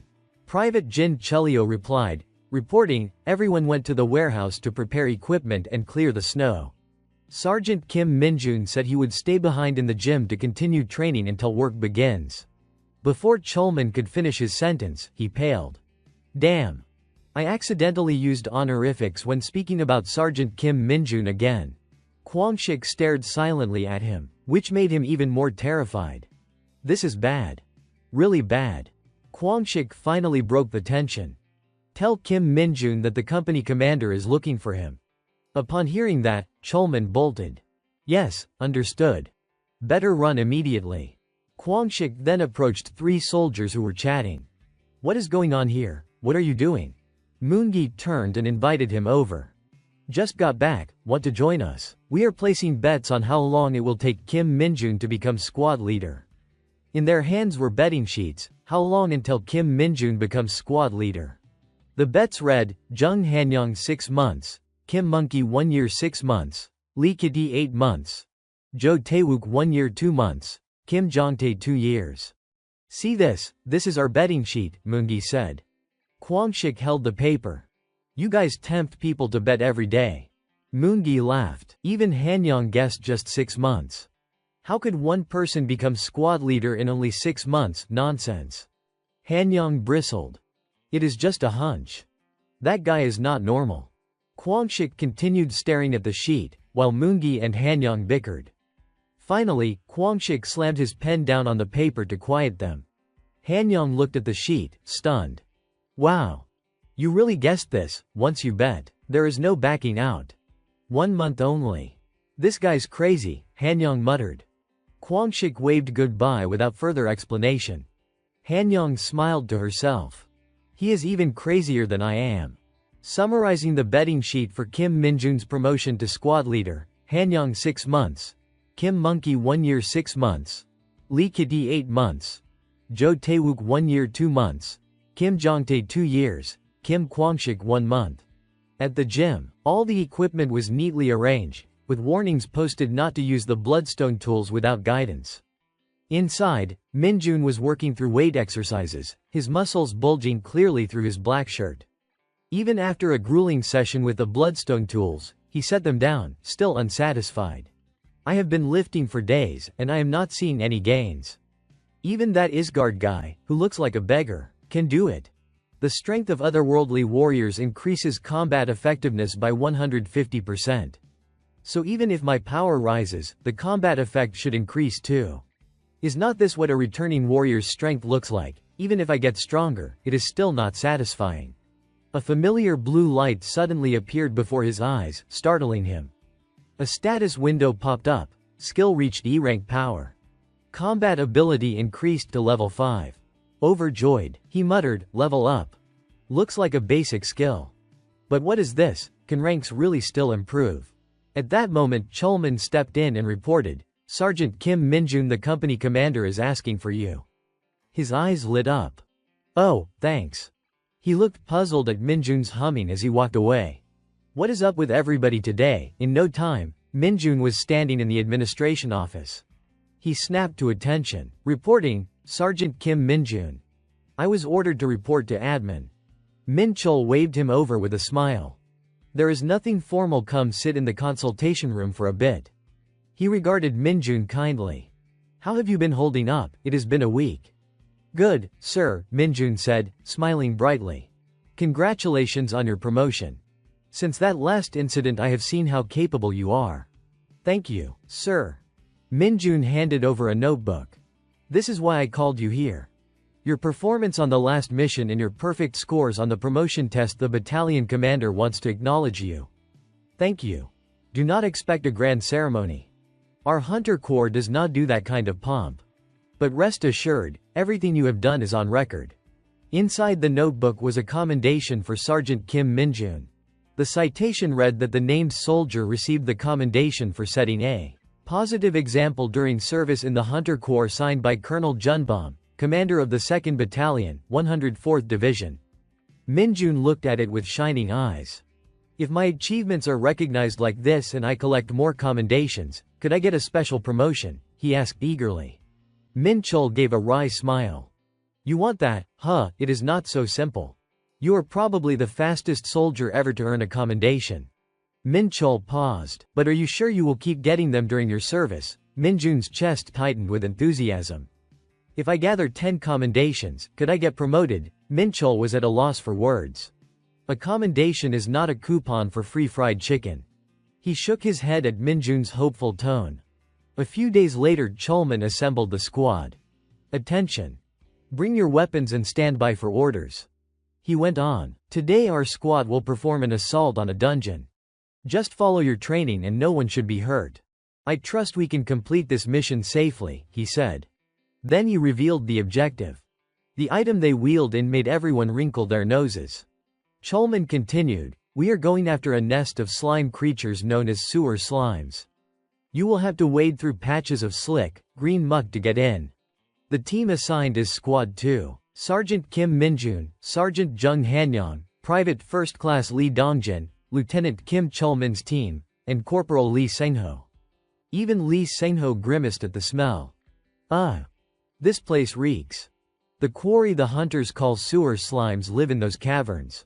Although this dungeon is not classified as extremely dangerous, the average spawn count tops 200 slimes. Sung Yun signaled to the squad leader. The cavern's narrow interior limited effective gun usage. Both men nodded and assumed their positions. This was a tough dungeon. There is only a single entrance for the squad, so the plan was to funnel the slimes into the choke point. That meant the first entrance belonged to the squad, while the second was the rat's entry point. Cholman nodded. Got it. Prepare the bait. All the soldiers immediately set to work laying traps. Because of the foul stench in the dungeon, everyone had to wear specialized gas masks designed for the Hunter Corps. Private Ju Seonki carried a box over, and Han Young stood close to Minjun, clearly disgusted by the place. This smell is unbearable. The situation made it difficult for the hunters to perform at full capacity. Chulman reached into the box and pulled out the specialized bait for the slime creatures, a ripe banana. Both Minjun and Han Young made sour faces. If they eat only this, the smell should not be too bad, Chulman commented. Meanwhile, the rest of the team quickly placed bait in their designated positions. Suddenly, Seonki noticed something and cautiously approached the source of a strange noise. What he saw made him freeze. The area was littered with bones, scattered across the ground. Seeing the unfamiliar bones, he hurried closer to inspect. Before he could get a proper look, Moongi called out, "They are here." Most of the rat creatures are approaching through the forward entrance. Chulman immediately issued the command, "Full squad, prepare for combat. Move straight to the forward entrance." Everyone assumed their ready positions. Chulman continued to assign roles. Privates, take positions guarding the rear along with the squad vice leader. From behind, Minjun barked, "Positions, move into position." Han Young joked with Moongi, "Loser buys beef noodle soup." "All right," Moongi replied. Chulman intervened gently, "Relax, do not get too worked up." Han Young giggled. "Squad leaders joining too, right?" Chulman just smiled silently. From the opposite side, waves of rats came charging. Chulman shouted sharply, "Hold your positions.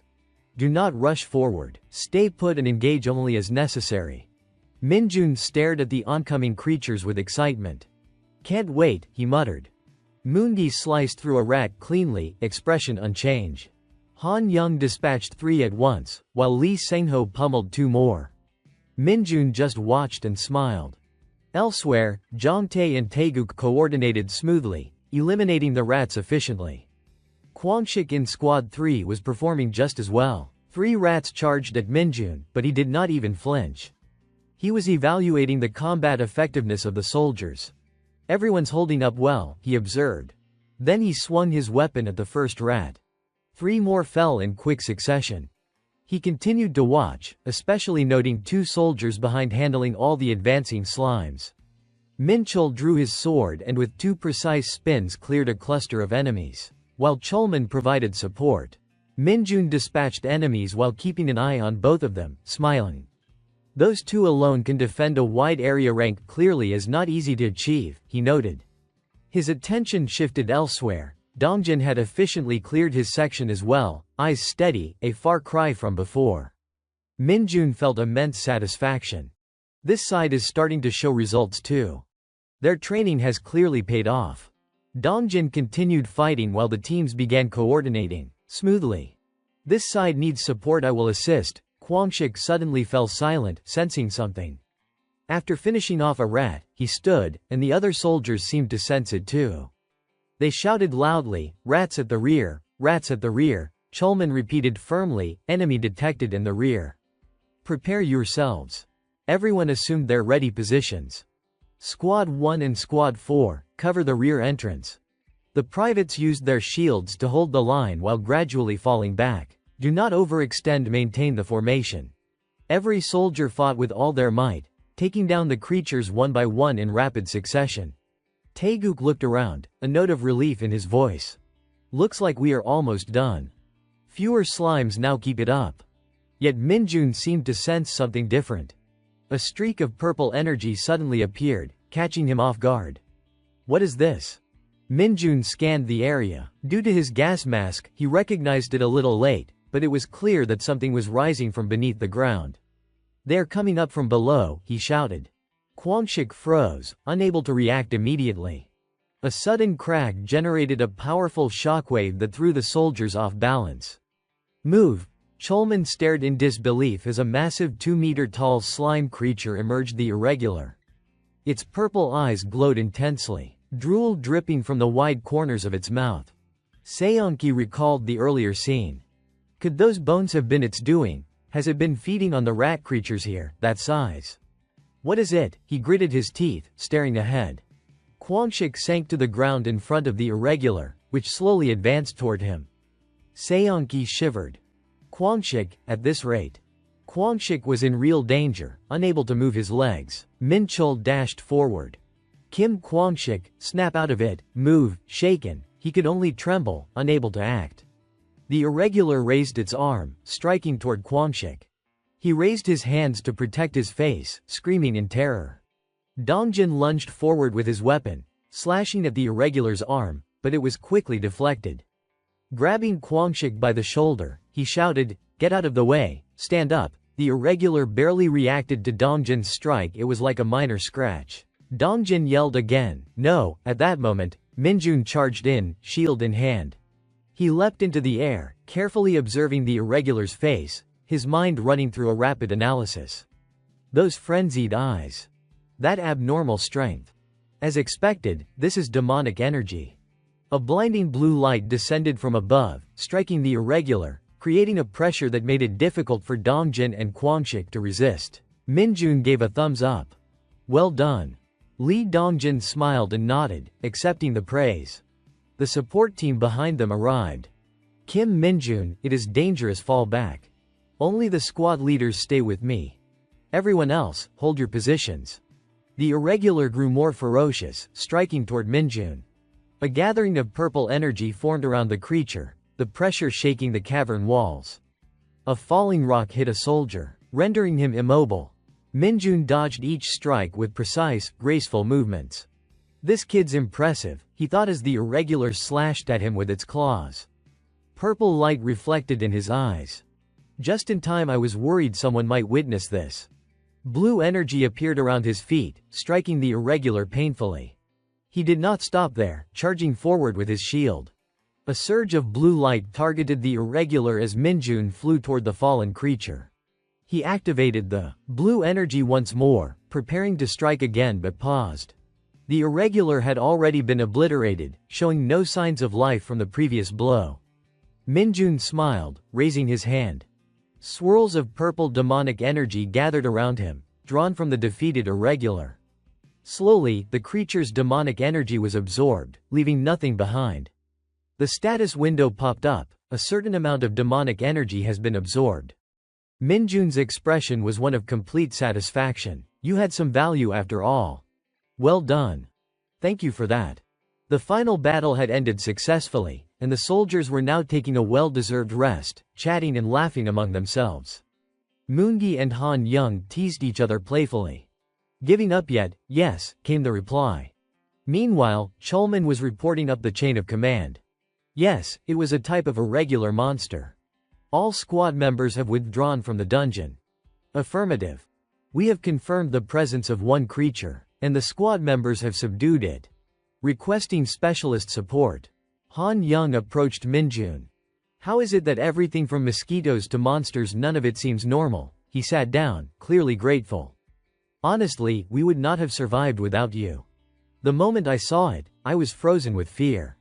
Minjun nodded modestly. No, I am sorry for charging ahead on my own. For what? Anyone could see it was an emergency. If you had not acted quickly, we would have been done for. Kwangshik and Dongjin were almost in serious trouble. Han Young checked on him. Are you really okay? No injuries? Minjun merely smiled and nodded, giving no verbal answer. Cholman also stepped forward to inquire. Really, no injuries? His face was serious, as if gauging whether Minjun was telling the truth. Minjun politely nodded. Yes, I am fine. Han Young scrutinized him curiously. Is he even human? Cholman sighed, patting his hat. When you return to the unit, come see me to talk. Minjun paused briefly, then responded, understood. Watching him leave, Han Young noticed that the squad leader did not look particularly cheerful. Minjun remained silent. On the other side, Minchul continued coordinating with the team. Yes, understood. He then reported to Cholman that none of the escorted team members had suffered serious injuries. Dongjin had finished his checks and was returning to the unit, while Kwangshik had a minor head injury but would be ready to return tomorrow. Cholman let out a sigh of relief, placing a reassuring hand on his shoulder. Minchul then addressed the soldiers, raising his voice. Attention, Squad 2. Due to the unexpected situation, this dungeon incursion will end here. All personnel, check your gear and prepare to return. Understood. Scene shifts to the administrative office. Chulman handed Minjun a notebook. Nothing else of concern. I called you here for this report. Summarize how you defeated the monsters. Minjun frowned, thinking. What should I write? That I used a shield and it did not die, so I had to punch it to death. Who would believe that? Chulman placed a bottle of water on the desk. He sat and asked again. I could not see clearly earlier due to the obstruction. Did you really take it down with your fists? Hearing this, Minjun paused, then laughed wryly. The creature was too aggressive. I acted instinctively. Chulman then asked seriously, Minjun, what exactly are your stats? The answer stunned him. Strength, 65, agility, 60. He could not believe his eyes. I am a lieutenant, barely averaging 40, and a regular soldier with strength and agility above 60. That is more than twice the average soldier's level. Chulman smiled faintly. With stats like yours, you could enter the Hunter Officer Academy. A shame, really. He watched Minjun diligently fill out the report before him. There is also the note that he dropped out of high school, so enrolling in the Officer Academy would be difficult. He asked further, Minjun, if your goal is a leadership position, why not consider university via competency exam? There are programs where you start as an officer trainee or teaching assistant in the military. Minjun answered bluntly. I do not like studying. Achieving promotions through merit is enough. Chulman merely smiled. All right, the decision is yours. I won't force you. If you change your mind, just tell me. Thank you, I will finish the report. You can go rest. I won't forget your enthusiasm. Understood. I will take my leave. Sergeant Minjun opened the door, preparing to depart. Chulman stared intently at his hat and spoke up. Minjun, Sergeant. Kim Minjun. Today you saved the squad members. Honestly, things could have gone much worse. I would not have been able to respond in time. Thank you. Minjun returned a polite smile. It was nothing, just doing what is necessary. Chulman smiled back at him. As Minjun stepped out of the office, there was a hint of calculation in his expression. Of course, it is only natural to do what is right. Earn trust and earn merit points as well. Moreover, the scene shifted to Minjun sighing, arms crossed, asking, so you are asking to train together, huh? Alongside Private Lee Dongjin, Kwangshik hesitated. But Minjun's sharp tone pressed him. How did you even know we were training here, and why suddenly want to train with us? Kwangshik stammered, recalling Dongjin's life-saving maneuver. It is because of you, Lee Dongjin. Your abilities have improved, and now you are much more capable. Is not that thanks to this training? That is why I thought I should also train this time. Minjun could not suppress a smile. Though his face remained serious, his mind was racing. Do you think I would agree? Everything has to follow the proper order, after all. Sergeant Kim Kwangshik, initially nervous, gradually steadied himself. He bowed solemnly. Thank you for saving me. And I apologize, Dongjin, for any awkwardness. No, why would you apologize? Sergeant Kim Kwangshik said. I am sorry for my actions in the past. I do not know if you will accept it, but I genuinely want to train with you. I have my own reasons, aiming for a leadership position. He turned to Minjun. I understand. Can we train together? Seeing Minjun remain silent, he cautiously asked again. Minjun replied calmly, of course not. Private Lee Dongjin, along with Kwangshik, felt a twinge of disappointment. All right. Given what I have caused before, it is understandable if it is uncomfortable. But thank you, because of you too, I am still alive. He left, muttering, I will be going now.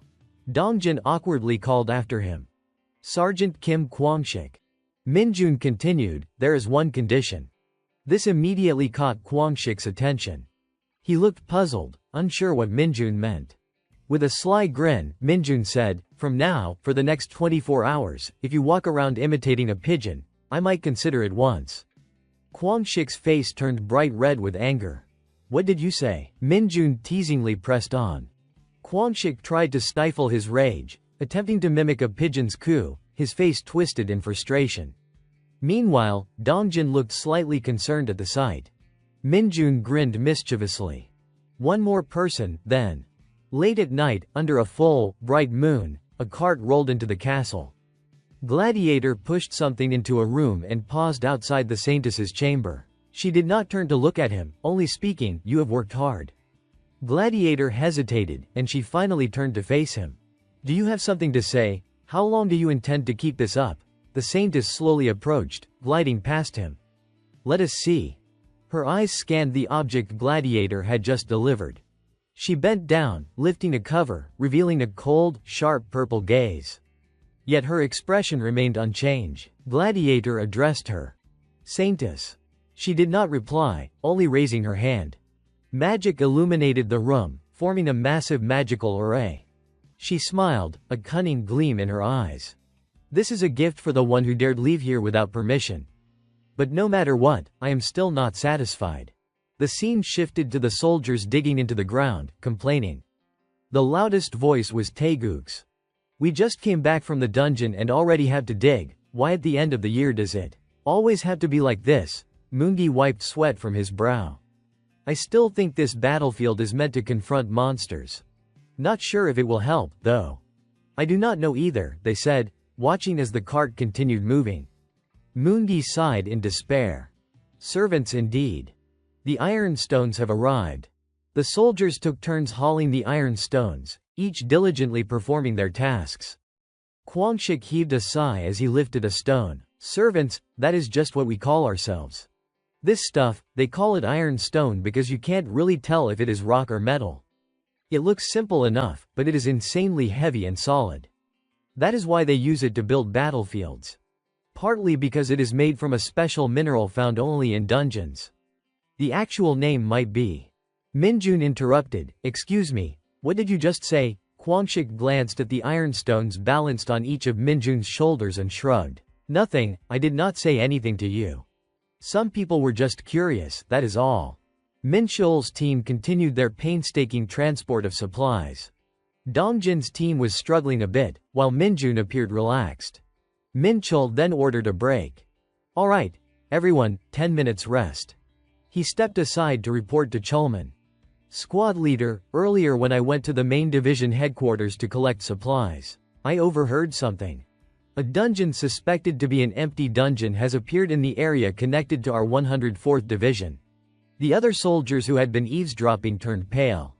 They all asked in alarm, "Really, you are not joking, right?" Sergeant Minchul replied seriously, "No, it is true." Some clutched him, whining, "If we go in there again, that'll be our third time, squad leader. Really, it is not a joke, right? We are still investigating, so calm down, you guys." Minjun furrowed his brow, trying to make sense of the situation. Kwangshik, sitting across from him, smiled and explained, "An empty dungeon is a dungeon whose interior is larger than standard. Although the number and types of monsters inside exceed the usual, there are not repeated monsters or extremely dangerous ones. Hunters call it an empty dungeon. It is called empty because the environment is ideal for hunters to gain practical combat experience. In the military, before soldiers enter a corresponding dungeon in real combat, the division conducts training there. That is what is known as the notorious hunter mobility training." Minjun's expression reflected his confusion. "Who have you been talking to all this time?" Kwangshik looked slightly embarrassed, averting his gaze. "Somebody was just curious, that is all." Minjun merely smiled, thinking to himself. "Hunter mobility training, huh, but that is not the training I need right now." He glanced at Minchul, still surrounded by noisy soldiers. "Oh man, they just came back from the dungeon. Sergeant Minchul. We hate training so much, it is such a hassle." Chulman consoled them. "Even so, this is division-level training. It is a chance to earn a lot of accumulation points." Minjun's eyes lit up as he realized. Right. Accumulation points. The front lines are full of point-earning missions. Coming here was definitely a smart move. He glanced down at his own shadow, where Nightwalker appeared, a helpless expression crossing his face. "Why is MI there?" Seeing Nightwalker in front of him looked risky. He used his foot to shield him while observing the noisy Minchul. "We do not need accumulation points. And it is the end of the year. Why does it have to be so annoying?" He exhaled in relief. Good thing no one saw. Minjun placed a hand on Nightwalker, questioning, What is this? What is it? He was stunned as information streamed in. A thought flashed through his mind in exchange between two strangers, requesting aid. Yes, it is an irregular monster, requesting support from the investigation team at the Yongu spawn gate. So the dungeon appeared in a military area, not a civilian residence. But two investigators suddenly went berserk. This unusual phenomenon was recently reported. It might be a dungeon requiring urgent force, which is usually controlled by the military. Hunters in Yongu would withdraw first, prioritizing dungeons in Hamcheon's residential areas. The full advance there is clear. Minjun's eyes widened at the conversation. Then he involuntarily smiled, looking at Night Walker still in his shadow. Using his foot to shield him, Minjun stood up, feeling a thrill of satisfaction. Anyway, I guess I will have to make use of this leave after all. Morning descended on the city, the sky a clear blue with fluffy white clouds drifting lazily above. Minjun carefully slipped on his socks and dressed meticulously, then reached for the coat lying on the chair and put it on with precise care. Once he was ready, he slowly zipped it up, then leaned slightly forward and asked in a quiet tone, "All set and ready?" On the wall, the framed photo of Li Myong's family of 4 remained neatly hung, a silent witness to the moment. Looking back, Li Myong had smiled warmly, asking with genuine curiosity, "Heading out now, and what is with hauling all that ironstone faster than anyone else at the base? Trying to finish quickly to use your leave, huh?" He could not help but lavish praise afterward. "You are really something. Very impressive." Minjun's eyes sparkled with delight. "Yes, thank you, sir." Yet, Li Myong hesitated for a moment, thoughtful. "This time, you are going to a restricted area. So where did you spend your last leave?" Minjun scratched his head awkwardly. "I was at a net cafe." Hearing this, Li Myong sighed in exasperation and forced a wry smile. "I figured as much." Then, tossing him a key, he casually instructed, "Feel free to stay here if it is not a bother." Seeing Minjun's puzzled expression, Li Myong explained patiently, "It is an apartment my parents bought long ago. They have since moved for work, so it is currently empty. But whenever I take leave, I stay here, so it is always clean." Minjun politely declined, a little embarrassed. "I am fine, really." Li Myong then withdrew a small piece of paper from his coat pocket and sighed quietly. "Fine, my foot," he said gently, handing it over while reminding him thoughtfully. "It is a bit far from your unit, but still in Gangwon province. Better than sleeping at a net cafe." On the paper, neat handwriting spelled out, "Chuncheon City, Gangwon Province, Apartment Building 20. Minjun accepted it, staring at the words, silently thinking, Chuncheon. Not a bad direction at all. Li Myong had to leave shortly afterward. Waving, he cheerfully added, "Even if you do not use it, just take it. Enjoy your leave." Minutes after he departed, Minjun stood silently, clutching the paper in his hand. Li Myong sank back into his chair, exhaling in exhaustion, only to suddenly sit upright, eyes scanning as if searching for something. On the desk lay Minjun's dossier and other essential information. Li Myong lowered his gaze, staring at the files in deep thought. Eventually, he turned and rested his head on the chair, drifting off to sleep. Back in the present, the family photo showed Li Myong looking straight into the camera, smiling brightly. Minjun's gaze lingered on the photo for a long moment, his face buried deep in his collar, betraying no expression. Finally, he smirked, pulling his hood over his head. With resolute steps, he moved forward, opened the door, and muttered under his breath, "Time to go." Outside, the intercity bus terminal buzzed with people waiting for their rides, all busy with their own affairs. On the crowded street, filled with chatter and the blaring of car horns, a figure completely obscured by a hooded coat moved independently from the chaos. Minjun's hands were tucked into his coat pockets, his steps measured and cold, radiating an almost suffocating chill.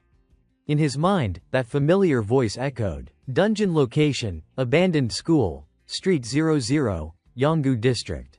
Do not approach within a kilometer, just block off the roads." Arriving at the front of the area, he saw the entrance already sealed by soldiers, each holding their weapons with imposing authority. Yet Minjun had already somehow climbed onto the rooftop and was now advancing cautiously, unseen. Finally, as he reached the edge of the building, Minjun leapt down from the height. He landed lightly in a narrow gap between two structures, carefully scanning his surroundings to assess the situation. With deliberate caution, he crept forward and took cover behind a utility pole, his eyes narrowing as he studied the distance ahead. There, directly in front of him, loomed the massive dungeon gate, crackling with sharp arcs of electricity encasing its frame. Minjun murmured under his breath, "So it is this one." Without hesitation, he stepped forward, clutching his hood tightly in his hand. "Which kid is causing trouble this time?" he groaned inwardly, determined to identify which monster had escaped. Thinking this through, he dashed into the dungeon, muttering complaints under his breath. "If it is really dangerous, I will know as soon as it shows itself," he reasoned. A mechanical voice from the system echoed around him. "You have entered the dungeon." Inside, the scene before Minjun was eerily dark and damp. Withered, skeletal branches twisted like they had long since lost life. He moved cautiously, each step thudding against the floor with steady rhythm. "So damp," he noted, surveying the environment. Then, his eyes caught something at his feet, a broken sword, its hilt and a chipped, tarnished blade lying abandoned. Minjun crouched and picked it up. So, a battle happened here, yet, at that moment, an odd feeling surged through him. Frowning, he glanced over his shoulder and called out, "Hey!" but quickly spun around, annoyance flashing in his voice. Whatever's back there has already been revealed. Might as well just jump out. Before him stood a massive creature, growling and groaning, the two of them face to face, the air instantly heavy with tension. A towering, blue-skinned monster stared him down, its eyes glowing a fierce violet, as if hungry to devour him whole. Minjun raised an eyebrow, muttering, "Goblin. Or is that a cyclops?" He cautiously turned, taking in the sheer size of the creature. "How is this thing so big?" He stepped back, tightening his fists and lowering his stance, fully aware that the investigation team must have fought desperately just to survive. At that moment, the cyclops leapt from its position, sending clouds of dust and debris into the air. Baring sharp teeth, it raised its arms, ready to engage. The instant its fist swung toward him, Minjun recoiled, dodging to the side. In a blink, he leapt high, swinging his arm back and then driving a devastating punch forward. The moment his fist connected, a violent burst of light erupted like a thunderstrike, the wind howling sharply and the ground quaking beneath him. Through the swirling smoke, Minjun froze in astonishment. His fist had landed squarely on the Cyclops' razor-sharp jaw, yet its lips twitched with irritation rather than damage. Hastily pulling back, Minjun saw the monster open its mouth in a fierce snarl, but before it could strike, he kicked forcefully at its jaw, shouting, "Bold!" Landing lightly on the ground, he muttered in admiration, "One tough bastard." Supporting himself with his hands, he watched the Cyclops' every movement, testing its endurance. The monster, provoked by his taunt, lunged forward, swinging, but Minjun deftly leapt aside, avoiding the attack. He smirked mockingly, "Careful there." Immediately, the ground beneath the Cyclops began to sink unusually. A system alert announced, "Skill activated. Quagmire." The creature struggled, its massive feet futilely trying to escape. Seizing the opportunity, Minjun lunged forward at lightning speed, ready to press the advantage. He unleashed a relentless barrage of punches, striking the Cyclops squarely in the face with each blow. Minjun could not suppress a mocking laugh as he spoke under his breath, "Tough, huh? Is that all you got?" Just as he reached to strike under the Cyclops' arm, it suddenly snapped its hand shut, halting his punch mid-air against its thick, unyielding elbow. Minjun's eyes went wide in sheer astonishment at the unexpected resistance. He lowered his gaze to study the creature, a faint purple-pink smoke radiating from its massive body, leaving him perplexed. Before he could fully process it, the Cyclops swung its arm violently, hurling him backward in painful flight. Gritting his teeth, it growled, watching Minjun recover and land lightly on his feet. He bent slightly, surveying his now tattered sleeve, torn and unsightly. At that moment, his eyes fell on the broken sword lying nearby. He cautiously approached and picked it up, adjusting his collar with quiet precision. "The ones I have dealt with since returning. Their skills were barely that of ants," he muttered. Looking at the Cyclops, he could not help but comment, "But you are more like a stag beetle with Y-shaped horns." The Cyclops roared sharply, baring its teeth, and swung forward, sending a surge of brilliant purple light streaking toward Minjun. Its eyes burned with a feral, almost cannibalistic hatred. Yet Minjun spoke calmly, almost taunting, "Even if you crush me with that massive hand, you are still just an insect."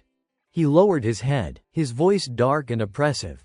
"What are you gonna do about it, huh, kid?" Without hesitation, he thrust the sword directly into the Cyclops, lamenting dramatically, "My new jacket." The Cyclops shrieked in agonized fear, blood spraying upward in vivid arcs. Minjun lifted his leg, delivering a precise kick to the monster's jaw, stripping it of any chance to evade. Clenching his teeth, half his face obscured by his hair, his expression radiated fierce hatred. Once the Cyclops collapsed, Minjun stomped his foot onto its head, a spreading pool of crimson blood soaking the ground beneath. Gripping the Cyclops' glowing purple eye in his hand, he absorbed the strange magical energy it emitted.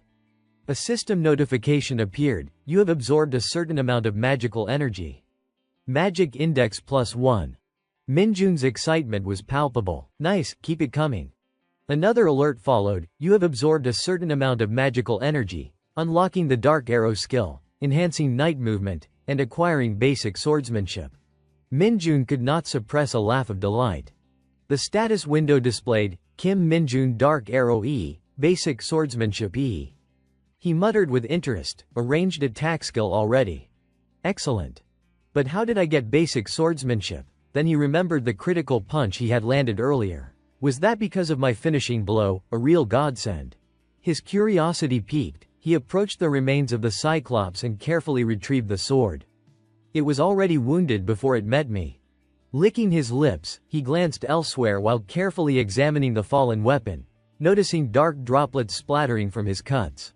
His eyes widened in shock as he focused on what he held. In his palm rested a strange, silver-tipped arrowhead. Not a broken blade. It must have come from a hunter in the investigation team. He felt an odd familiarity with it, as if he would seen it somewhere before. From behind him, guttural roars echoed sharply, startling him. Minjun quickly stood, securing the metallic fragment in his pocket. Perfect timing to test my new skill. His gaze sparkled with excitement and challenge. "Come on then, bring it on." The goblins, sensing his provocative stance, ground their teeth in frustration. He boldly raised both hands, concentrating a sphere of glowing purple energy, murmuring, "Time to test this." His face darkened, eyes alight with exhilaration. An E-rank skill's true power. A fierce beam of energy shot forth from his hands, slicing through the air with precision.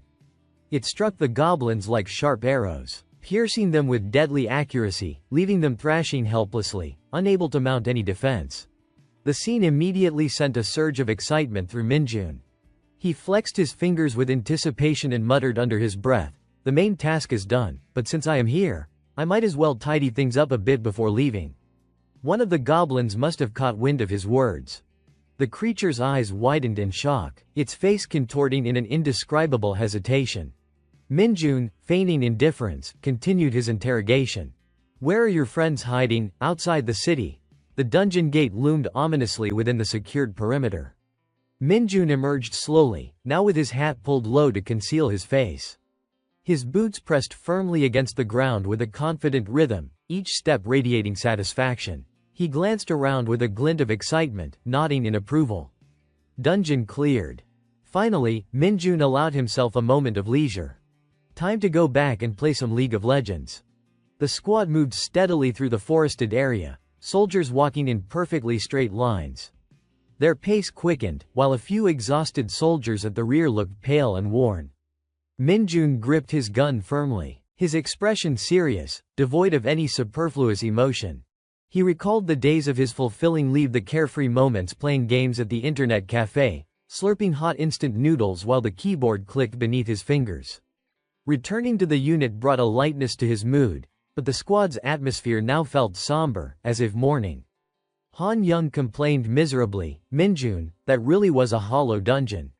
"We have been assigned hunter maneuver training for next week," Cholman said, engrossed in studying something. "Each squad will depart from a random starting point and converge at the central assembly of the dungeon. The team climbed hills and traversed the terrain from point to point, exhausted from the grueling movement. Just then, Chulman suddenly lifted his head in alarm. They will encounter monsters charging out unexpectedly, along with sudden breakthrough scenarios, he warned. All squads, prepare for combat. Hill ahead, everyone drew their sharpened swords, poised for action. Get ready, monsters incoming. This was a full-scale divisional-level practical training exercise. Spherical black monsters, dark as polished balls, lunged toward them. Their gaping mouths revealed sharp, fang-like teeth, grotesque and menacing. Chulman shouted urgently, "Dark balls, load up and aim." The squad promptly grabbed their firearms. Calling out in unison, "Aim, ready."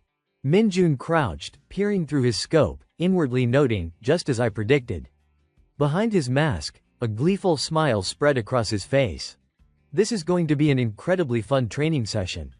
The commanding officer gave the order to fire, and immediately, the rifles erupted simultaneously, shattering the tense air like snapping strings.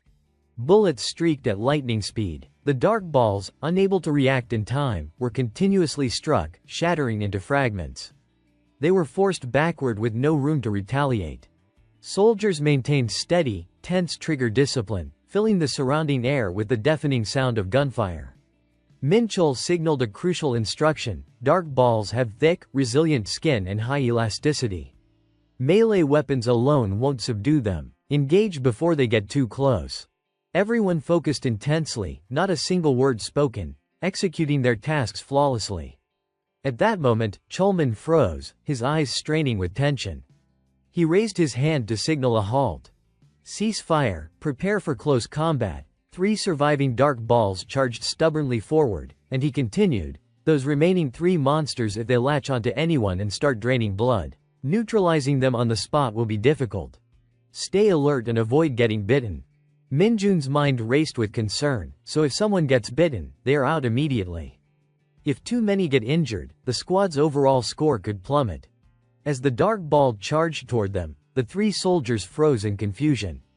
Immediately, Minjun dashed from afar, positioning himself between the monsters and his squad. Thinking silently, no way am I letting that happen. He took long, measured strides, then shouted, "Captain Lee Sengho." With that, he did not hesitate, delivering a precise kick that sent the dark ball soaring into the sky, flipping backward. The surrounding soldiers looked up in awe, mouths agape. The dark ball shot upward like a projectile, a radiant column of energy piercing the blue sky. Every eye followed its trajectory without a blink. Minjun smiled with delight, thinking, if I stick a dark arrow in each one, it will be easy. The soldiers quickly regained composure, raising their weapons to fire at the dark ball hovering above. Each shot exploded with a thunderous report, tearing through the air as black smoke spread in thick clouds. Minjun moved fluidly from one position to another, sending the dark ball higher and higher with well-timed kicks. Chulman could not help but praise him. Excellent, the whole squad, focus your fire on the airborne dark ball. Once the battle was over, shards of the dark ball littered the green grass. A strange silence fell over the area. Chulman scanned the surroundings, then instructed, everyone, take a 10-minute rest. Check your gear and see if any squad members are injured. After the inspection, each team report back.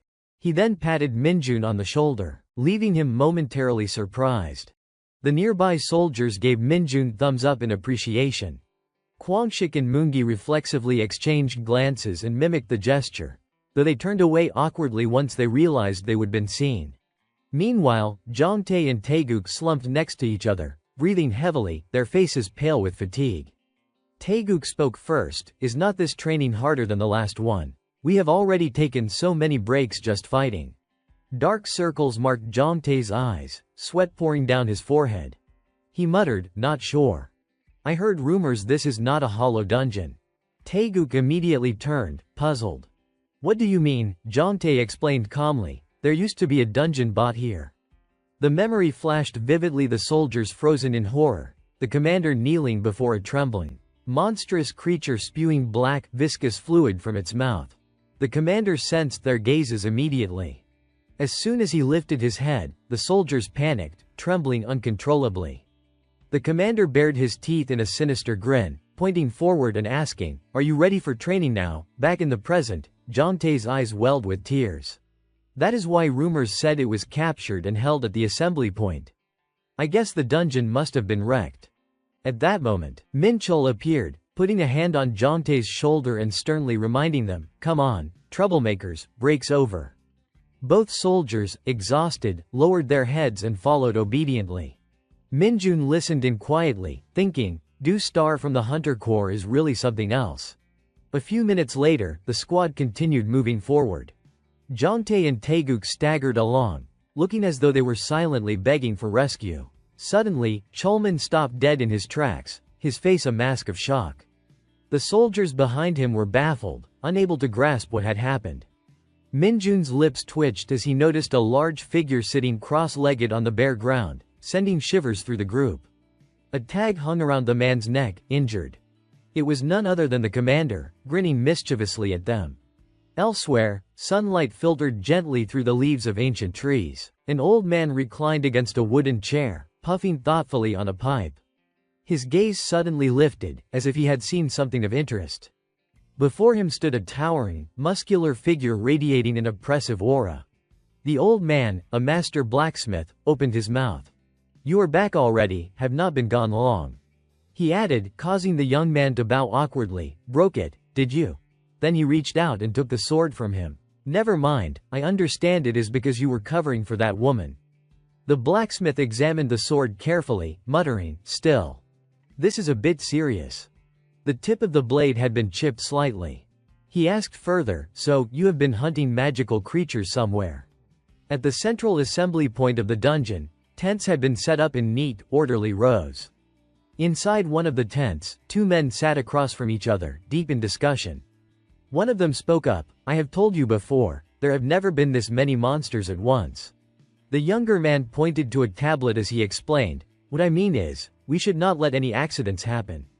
This officer here is Lieutenant Colonel Jung Chul, commanding the 104th Division's battalion. The other man was Colonel Sung Gyun, in charge of the 104th Division's 1st Battalion." He smiled lightly and replied, "General, it seems you are thinking that the division's average combat capability has been declining." Jung Chul quickly defended himself. "Similarly, I do not think we are placing too much pressure on them."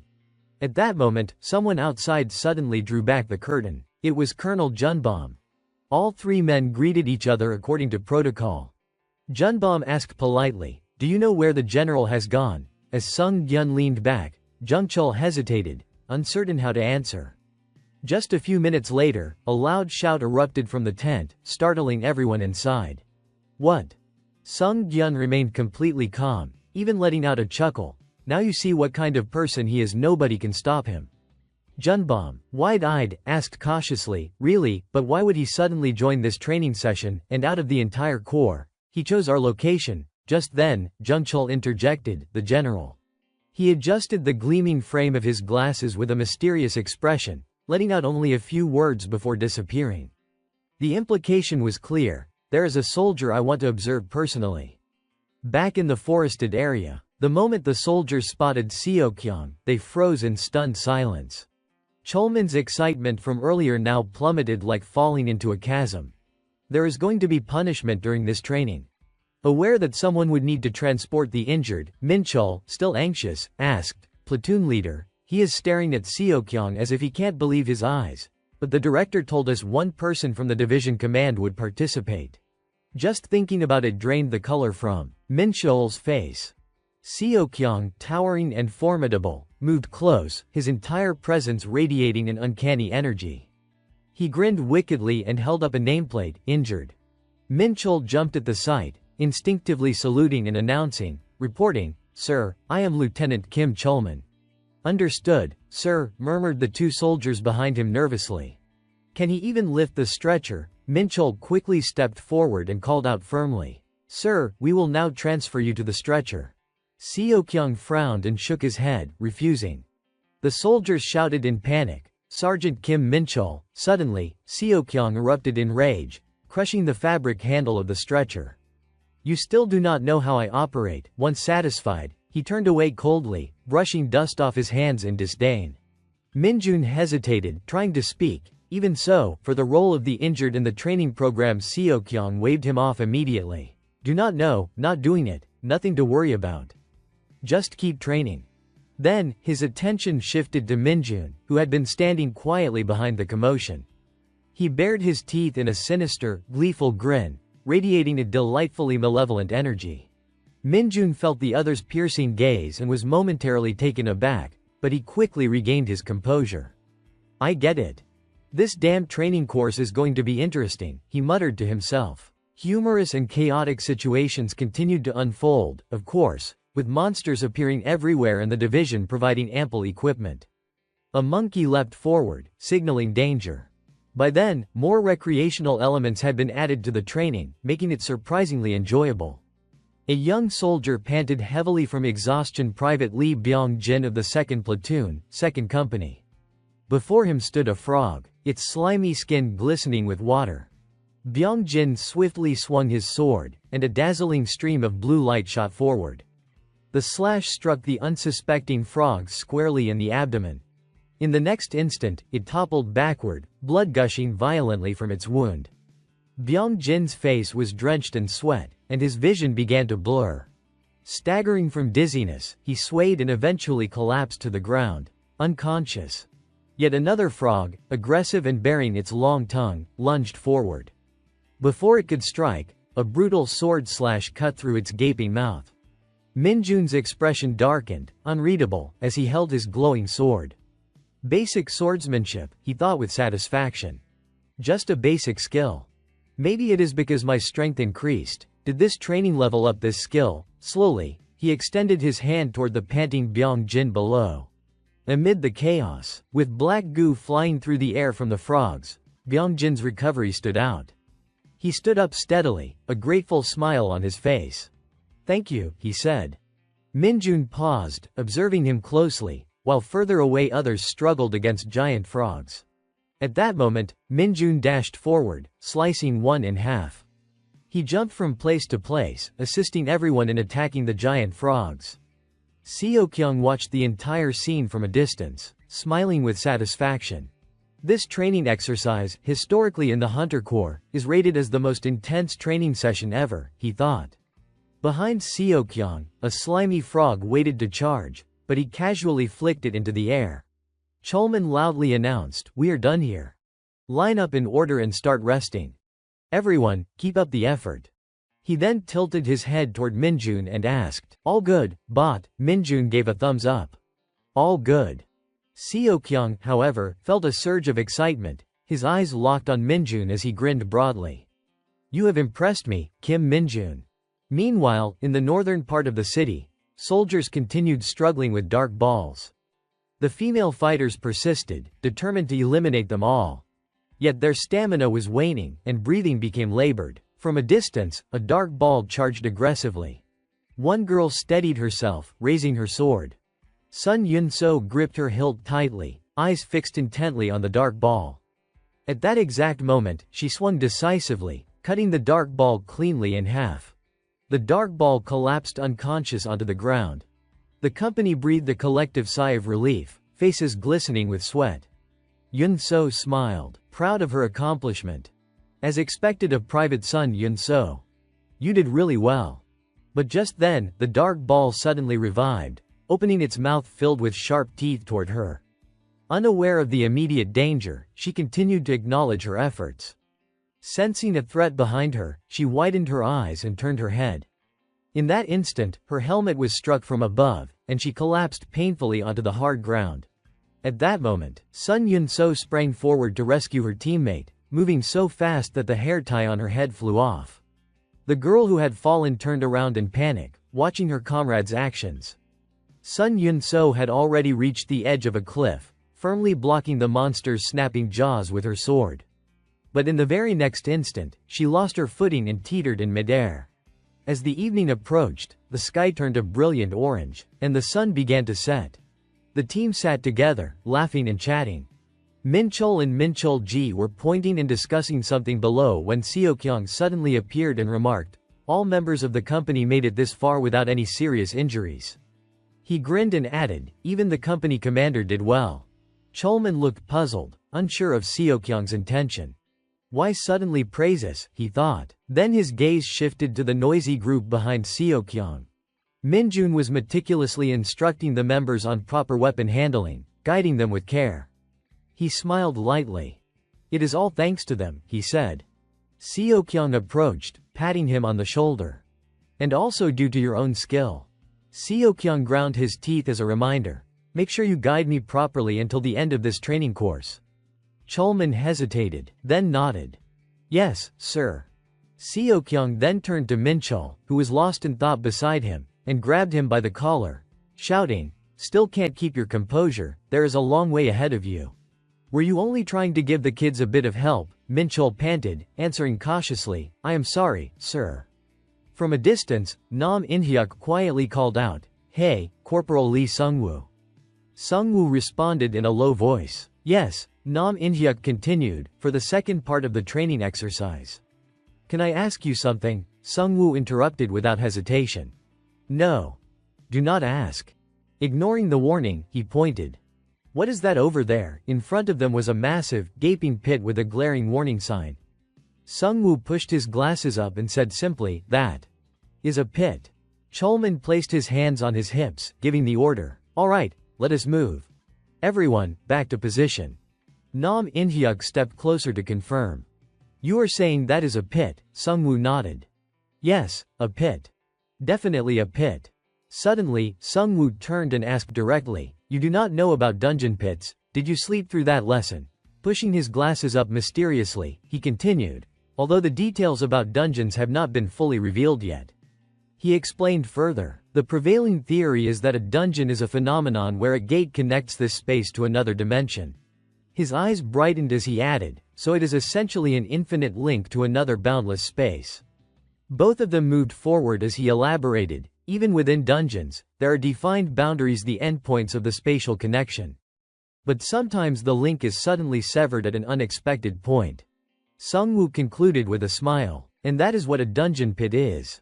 Nam Inhyuk asked, intrigued, what happens if we cross that boundary or jump into a dungeon pit? Sungwoo lowered his head and smiled deeply. I do not know for sure. But I have heard that a person would immediately be transported to another dimension. At that very moment, sudden screams erupted ahead. Huh, what is going on? Chulman calmly approached and asked, what is happening? But when he saw the scene before him, both he and Minjun were wide-eyed with shock. What? He murmured, raising an eyebrow and recalling to himself, this person is. On the ground lay Sun Yun-so, unconscious. Her eyes were tightly shut, her face pale. Moments later, she raised her hand to drink the last bit of water from her bottle. Chulman glanced briefly before reporting over the radio, while Seokyung pressed his lips together, observing the situation. Turning to address the others, he said, I have reported the situation to the 4th Battalion, so do not worry. You just rest for now. Sun Yun-so hesitated, speaking up, could I ask you to check if my teammates are all right? Chulman smiled warmly, his voice soothing her worry. They are fine. But they are concerned about you. They mentioned pausing the training and preparing to start a search operation. But since we already reported your situation, they will probably continue the exercise. Hearing this, Sun Yun-so exhaled a relieved breath. Thank you. That puts me at ease. Yet, as she prepared to stand, she froze for a moment. Her foot had been carefully bandaged, and she furrowed her brow, unsure of what to do. Minjun kindly reminded her, you can't train with that foot. For a hunter, knowing how to care for yourself is just as important as improving combat ability. Chulman nodded in agreement beside her. That is right. We have contacted the 4th Battalion, so the rescue team will arrive soon. I know this is disappointing, but as for the training. Sun Yun-so tensed up at the words, then sagged with disappointment as she realized her condition. From behind, Seokyung's voice cut through, startling her. How's she doing? Sun Yun-so pressed her lips together, fear and questions flooding her mind. Brigadier General Du Seokyung. Why is he here? Where is this? I thought this was just company-level training. Chulman turned to report, no serious injuries, but we suspect a fracture in the left ankle. I think it will be very difficult for her to continue training, Seokyung remarked, nodding and clicking his tongue. Is that so? The training program is almost over, what a pity. Young lady, what happened? Hearing him call her directly. Sun Yun-so panicked. Private Sun Yun-so, sir. While fighting the monsters, I fell from a rock and lost consciousness. When I woke up, I was here. Seo-kyung furrowed his brow, his voice stern. You fell near the dungeon boundary, or maybe it was a dungeon pit. In any case, I am glad you were found quickly. At that moment, he suddenly froze, his gaze serious. Wait. Your name is? Sun Yun-so quickly answered. Private Sun Yun-so, sir. Seo-kyung's expression shifted as he pieced together her identity. Sun Yun-so. Sun Yun-so of the 4th Battalion, 4th Company, daughter of Sun Tae-ho. Her words faltered in response to his attention. Yes, sir. Without another word, Seo-kyung stepped forward and placed the wounded identification tag on her. Then, amid the puzzled looks of everyone around, he glanced about, looking toward Jongtae and Taeguk, giving a short grunt, before turning to 2 other young men and clicking his tongue in disapproval. However, upon noticing Minjun instructing his teammates, Seo-kyung suddenly exclaimed, Hey, Corporal Kim Minjun. Minjun quickly stepped forward. Seeing him, Sun Yun-so instinctively covered her face, blushing deeply. Is that Kim Minjun? Seo-kyung then issued a direct command, causing her face to pale. Corporal Kim Minjun, you will carry her from now on. Minjun's eyes widened in confusion. I must have misheard. His bewildered expression prompted Seo-kyung to raise his voice. You will carry this wounded soldier, do you understand? Minjun glanced at the girl sitting on the ground. Sun Yun-so continued to hide her face, and he hesitated internally. Behind him, Minchul could not hold back and tried to intervene. That is Sun Yun-so. Calm down. Do not you see her performance score, do not punish her. Minjun finally understood and nodded with a clear smile. Yes, sir. A tall figure then appeared, blocking her view. He bent down in front of Sun Yun-so, instructing, get on. She was so embarrassed it turned into indignation. I refuse. Minjun's expression turned serious. Your only alternative is to skip the training, in which case you will immediately lose all your training points. Sun Yun-so paused, considering this, caught between reluctance and necessity. He continued, so, what are you going to do? At last, she lowered her head, swallowing nervously, her eyes shut tight as if enduring some inner struggle. Sun Yun-so's cheeks flushed a bright crimson, like ripe tomatoes, and her lips moved slightly, unable to form words. Slowly, she inched forward, crawling toward him. I am sorry to trouble you, she whispered. Han Young, witnessing this, could not help but be astonished. Kim Minjun actually got her to do it. He is strong enough to carry her, is not he? Moongi teased from the side. That guy's definitely not weak. After a moment, Sun Yun-so finally settled onto his back. Chulman stepped in to give instructions. Follow us along with the deputy. If you get tired, report immediately. Minjun glanced back with a sly grin. It is fine, he murmured to himself, calculating inwardly. Carrying her should earn me extra points. Chulman shook his head. I think you might have misunderstood my meaning. Minjun cast a sidelong glance behind him. Sun Yun-so sat upright, keeping her distance, and noticing his gaze, she pressed her lips together and turned her head away. Minjun's spirits lifted even higher. I have to get full performance points. Seo-kyung stood silently at a distance, observing the two as they began moving away.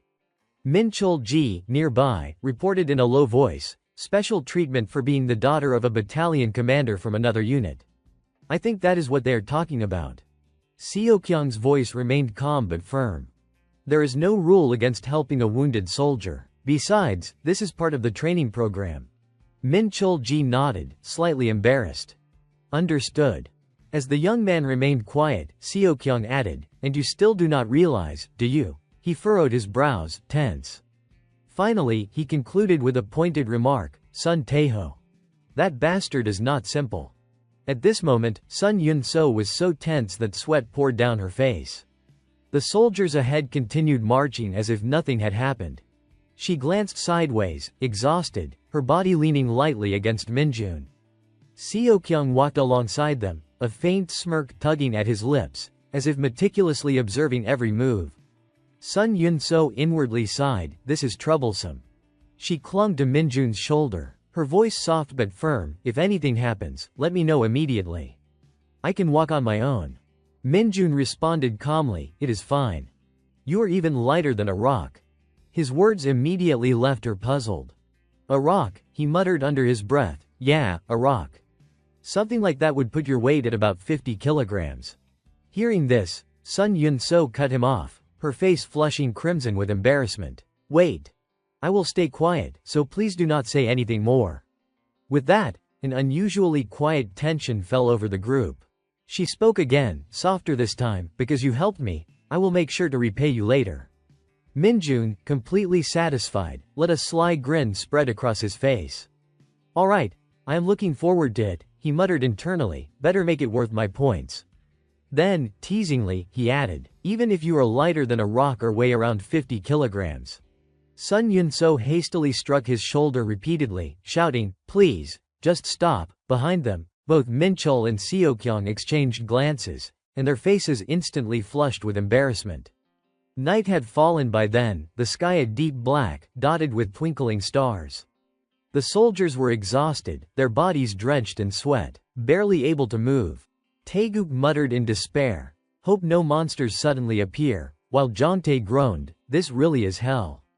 They shuddered at the memory of Seokyung, who had intensified the training from normal to near torture levels. Calling me, Cholman turned and reminded everyone, about 2 kilometers left. Do not let your guard down.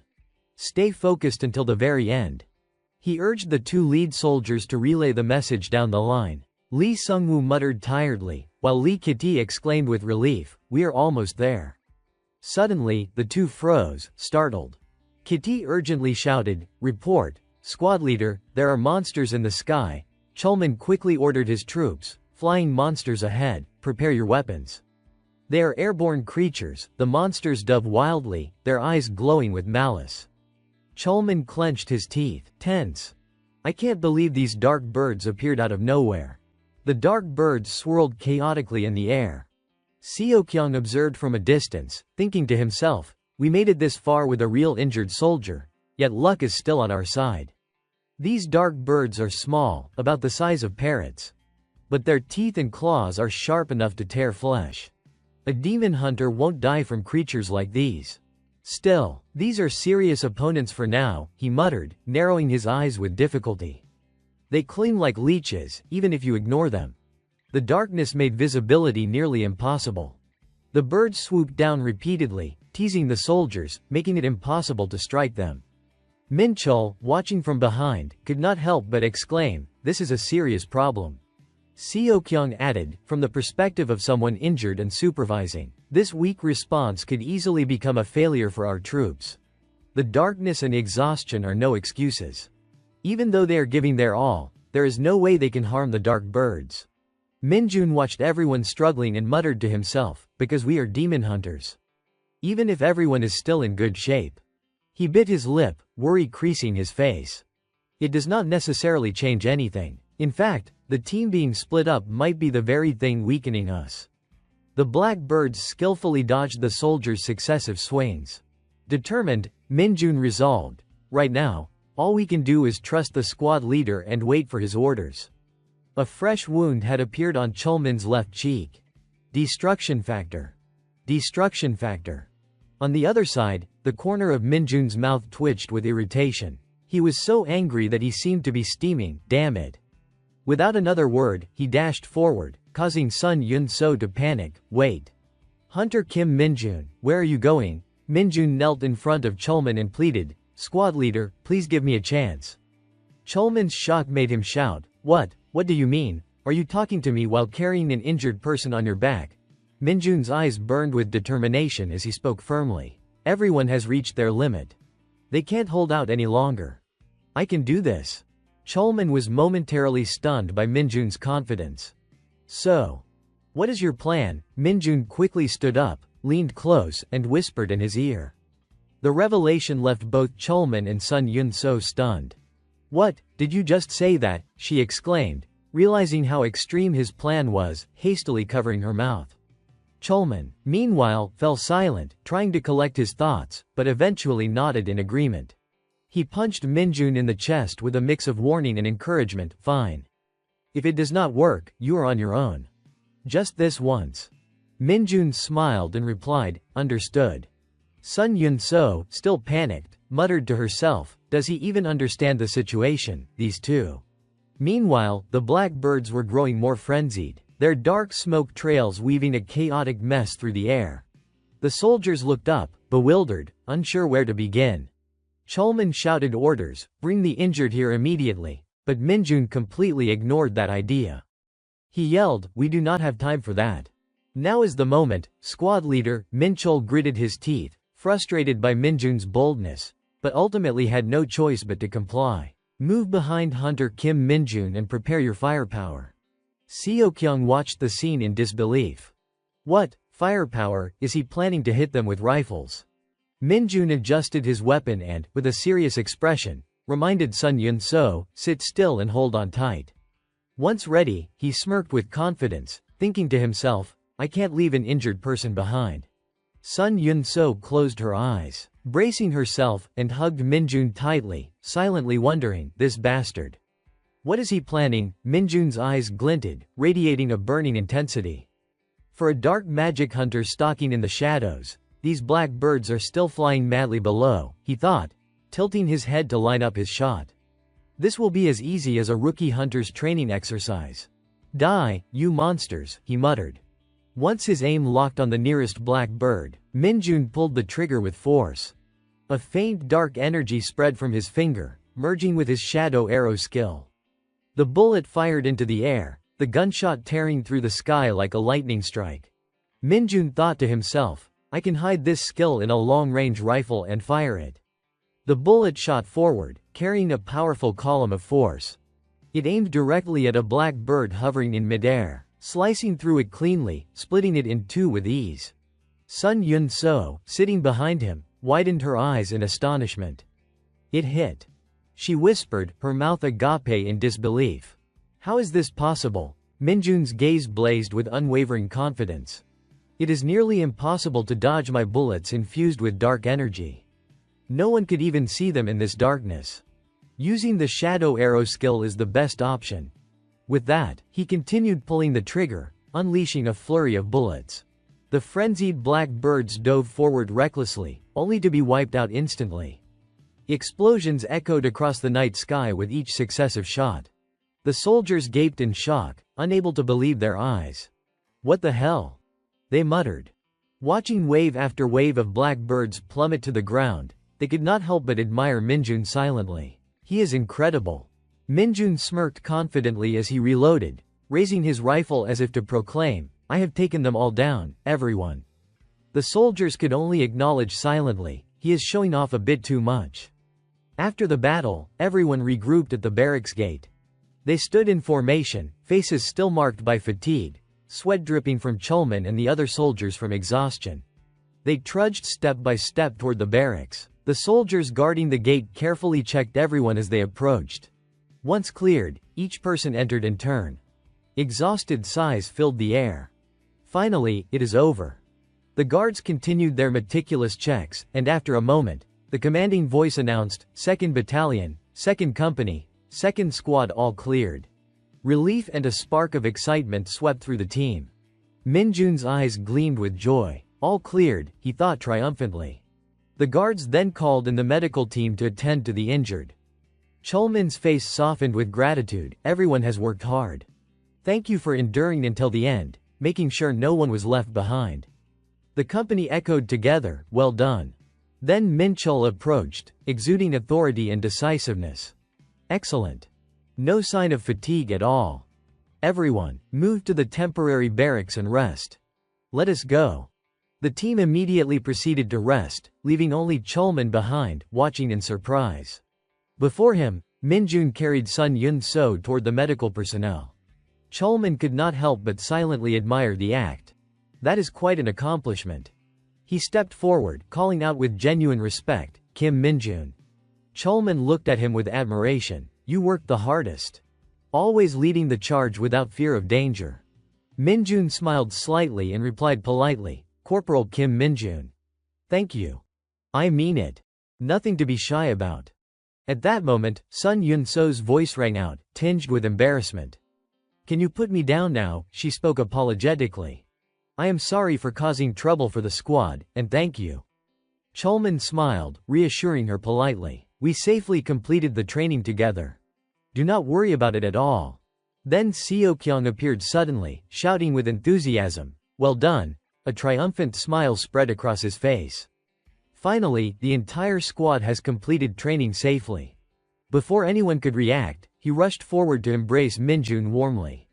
Minjun quickly stepped back, evading the hug decisively, but Seokyung turned again, moving toward him with open, warm arms. Chulman could only let out a helpless chuckle at the sight.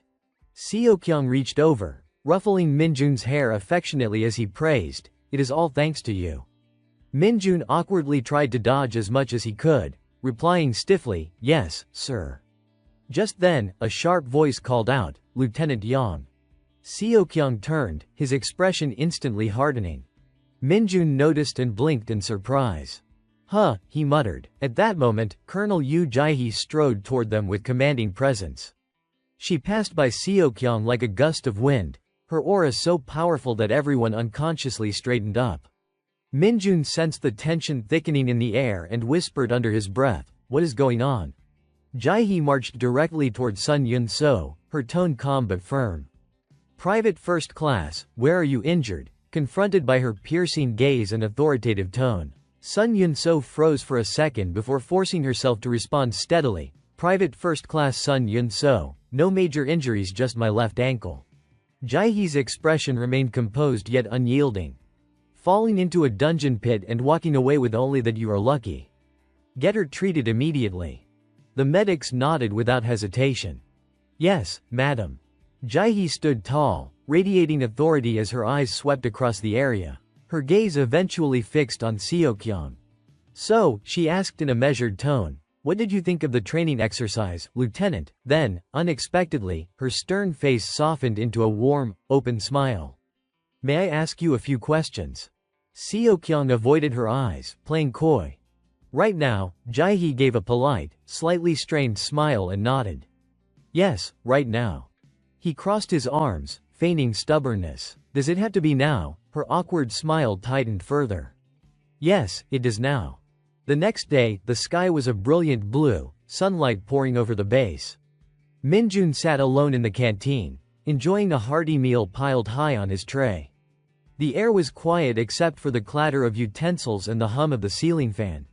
Just then, the chef emerged from the kitchen, carrying a tray of food as he walked toward Minjun with a broad smile. "Hunter Kim Minjun, how about some fried chicken?" he said cheerfully. Minjun's eyes lit up the instant he saw the plate. "Huh," his expression turned into one of delighted craving, though he asked politely, "Is it all right if I eat alone?" "Of course," the chef replied without hesitation. "Everyone's still asleep, they probably won't be eating yet." Minjun accepted the tray eagerly, grinning from ear to ear. "You went through the trouble of making it, so I will make sure not to waste any." "Thanks." He tore into the food with unrestrained enthusiasm. The chef stood nearby, chatting casually. "Hunter Kim Minjun, 2nd Battalion, 2nd Company, right, I heard that company's the top division." Minjun did not seem particularly interested, replying offhandedly between bites, "Is that so?" The chef nodded. "That is right. I overheard some of the officers talking during dinner earlier," the chef continued. "The company commander praised you a lot, said you performed remarkably well. They said you handled all those flying monsters by yourself last night." "Is that true?" Minjun nodded while chewing. "Yeah, that is right." The chef whistled in amazement. "You took those down at night, that is incredible. I heard this mobile hunter training is brutal, 70% of the division failed." He looked at Minjun with open admiration, while Minjun himself trembled slightly in bliss, thinking, "Dear God. This flavor." He continued devouring the fried chicken, completely lost in the heavenly taste. Meanwhile, outside the barracks hallway, Junbom and 2 soldiers were patrolling. Curious, Junbom glanced through a nearby window and noticed how unusually quiet the training grounds were. He frowned thoughtfully. "It is awfully quiet around the company, is not it?" Jung-eun, walking beside him, explained in a serious tone, "Yes, sir." According to yesterday's orders, this morning's a rest period. Most of the soldiers are still asleep. Junbom nodded with a soft smile. Makes sense, they have earned a good breakfast. The three continued walking. Junbom's expression relaxed into one of quiet satisfaction. Everyone's worked hard this training cycle. The division commander was quite impressed. Captain Kim Chi-woo, commander of the 1st Company, walked alongside him, his face full of excitement. I heard the division commander personally came to observe 2nd Battalion's 2nd Company training. Our division commander may not have the most intimidating presence, he added enthusiastically, but he is definitely cool. At that remark, both Junbom and Jung-eun's faces darkened instantly. Chi-woo froze, his confidence evaporating. Did I say something wrong? Then came the sharp, commanding voice of Yu Jae-hee herself. It is not because of him. But thanks to what happened yesterday, the 4th Battalion commander completely lost it. Chi-woo's face turned pale as a sheet, trembling under the weight of her tone. What kind of person is the 4th Battalion commander anyway? Yesterday she said that directly to the division commander, someone asked. Junbom frowned, his tone turning firm. She was not wrong. Leaving one's position without reporting it, how could I possibly defend him for that? He paused, his voice faltering slightly before continuing, this time with steel in his tone. Besides, Junbom said sharply, I am terrified of the 4th Battalion's company commander myself. Still, this time, we have Kim Minjun to thank. His performance was overwhelming. That is right, he was even praised in front of the division commander. The corners of his lips lifted ever so slightly, revealing a faint smile. I am looking forward to the upcoming monthly meeting. Scene Transition Division 104 Headquarters. The office door closed with a soft click, leaving the room silent and still. Seo-kyung sat at his desk, poring over a report with a perplexed, slightly bewildered look. Beside him, Jae-hee calmly sipped her tea, her demeanor as serene as ever. When he finally finished reading, Seo-kyung exhaled deeply, a serious expression settling over his face. He turned toward Jae-hee. The current dungeon deployment schedule should be sufficient. How's Private First Class Sun doing? Setting her cup gently on the table, Jae-hee replied with quiet composure, fortunately, no fractures. Her recovery is going well, she should finish treatment by tomorrow and return to duty. That drew a surprised murmur from Seo-kyung. She is just like her father. At that moment, the phone rang sharply, breaking the silence. Seo-kyung snatched up the receiver. Hello, this is LT. Call. Yang speaking.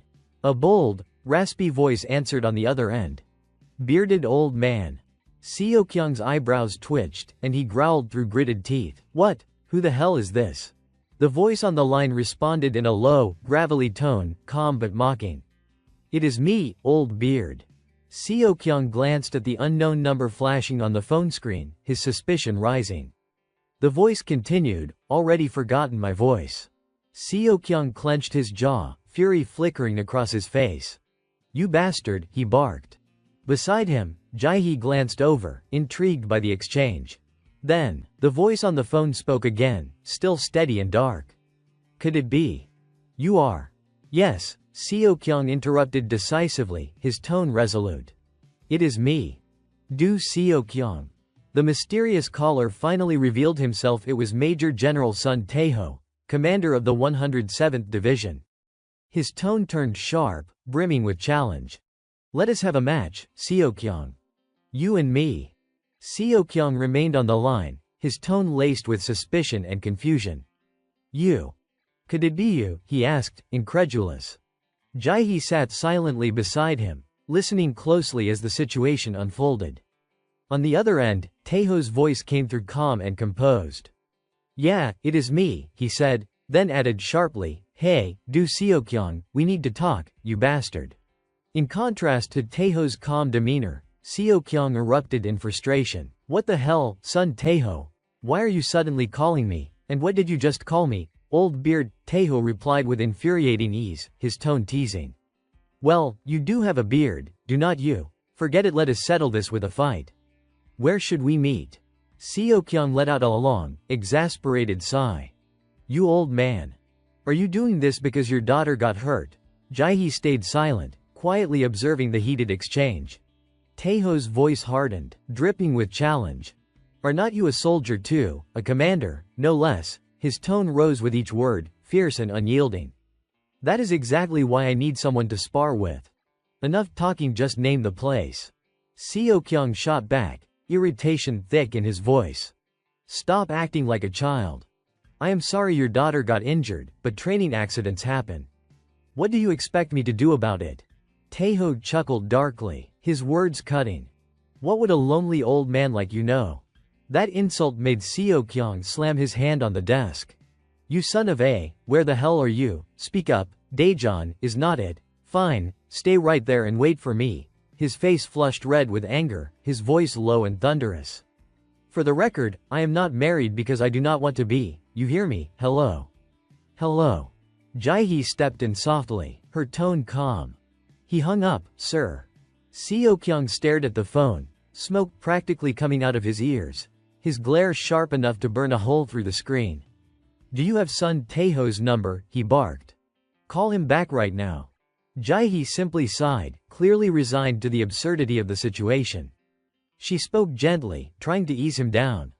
Please, calm yourself, Commander. Honestly, I can understand why Major General Sun is upset. Seo Kyung whipped his head toward her, incredulous. What, now you are taking his side? Do not tell me you were the one who told him about his daughter's injury. Keeping her composure, Jae-hee patiently explained, because the patient had to be transferred elsewhere, the hospital naturally had to notify her guardian. He learned that his daughter was injured during training but was not evacuated immediately because she would been approved to complete the program. That is all they said. Hearing this, Seo Kyung's rage deflated like a punctured balloon. I see. He muttered, his tone softening. Seeing that he would calm down, Jae-hee continued, even if there is no need to apologize, we do need to give him an explanation. Besides, did not you want to show him the capability of the 2nd Company, 2nd Battalion, and their strength firsthand?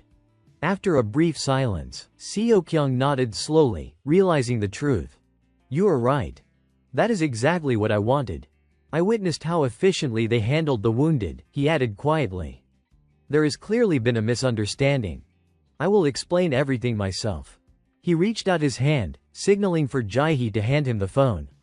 But she shook her head firmly. I will put it on speaker, she said decisively. Sitting back down, she began dialing Taeho's number.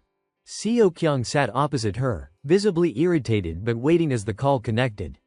The line clicked and Taeho's commanding voice immediately filled the room.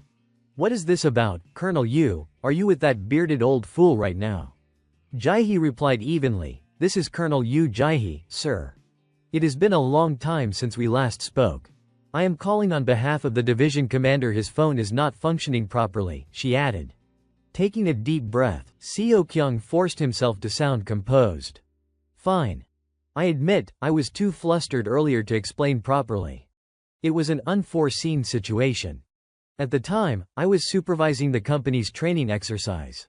His tone betrayed his irritation and pride, but beneath it was the grudging restraint of a man trying against every instinct to stay professional. Jae-hee was momentarily taken aback when she heard Seo Kyung let out a long, weary sigh. His tone grew somber and sincere as he admitted, no, I was wrong. I do not have a daughter myself, but I still can't accept how your daughter was treated. Because of my decision, I ended up stifling her growth and potential. I officially apologize for what happened. Hearing that, Jae-hee could not help but smile softly, touched by his rare humility. Taeho, however, sounded utterly bewildered on the other end of the line. What the hell are you talking about? He blurted. The room fell silent for a few seconds, Seo Kyung and Jae-hee exchanging a wordless glance before Taeho spoke again, his tone hardening. You sound pretty tense over there.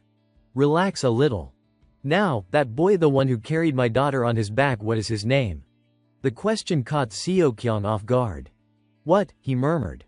Taeho's voice suddenly turned sharp and scathing. How could you let some random kid, one who is not even part of the rescue unit, carry my daughter? I would not even do that myself. You would better compensate me somehow. Now tell me, what is that kid's name? Panicking, Jae-hee snatched the phone and abruptly ended the call while Taeho was still fuming. He is still on fire. You would better spit it out fast, she said nervously. The dial tone echoed in the room, and even she looked rattled by the tense silence that followed.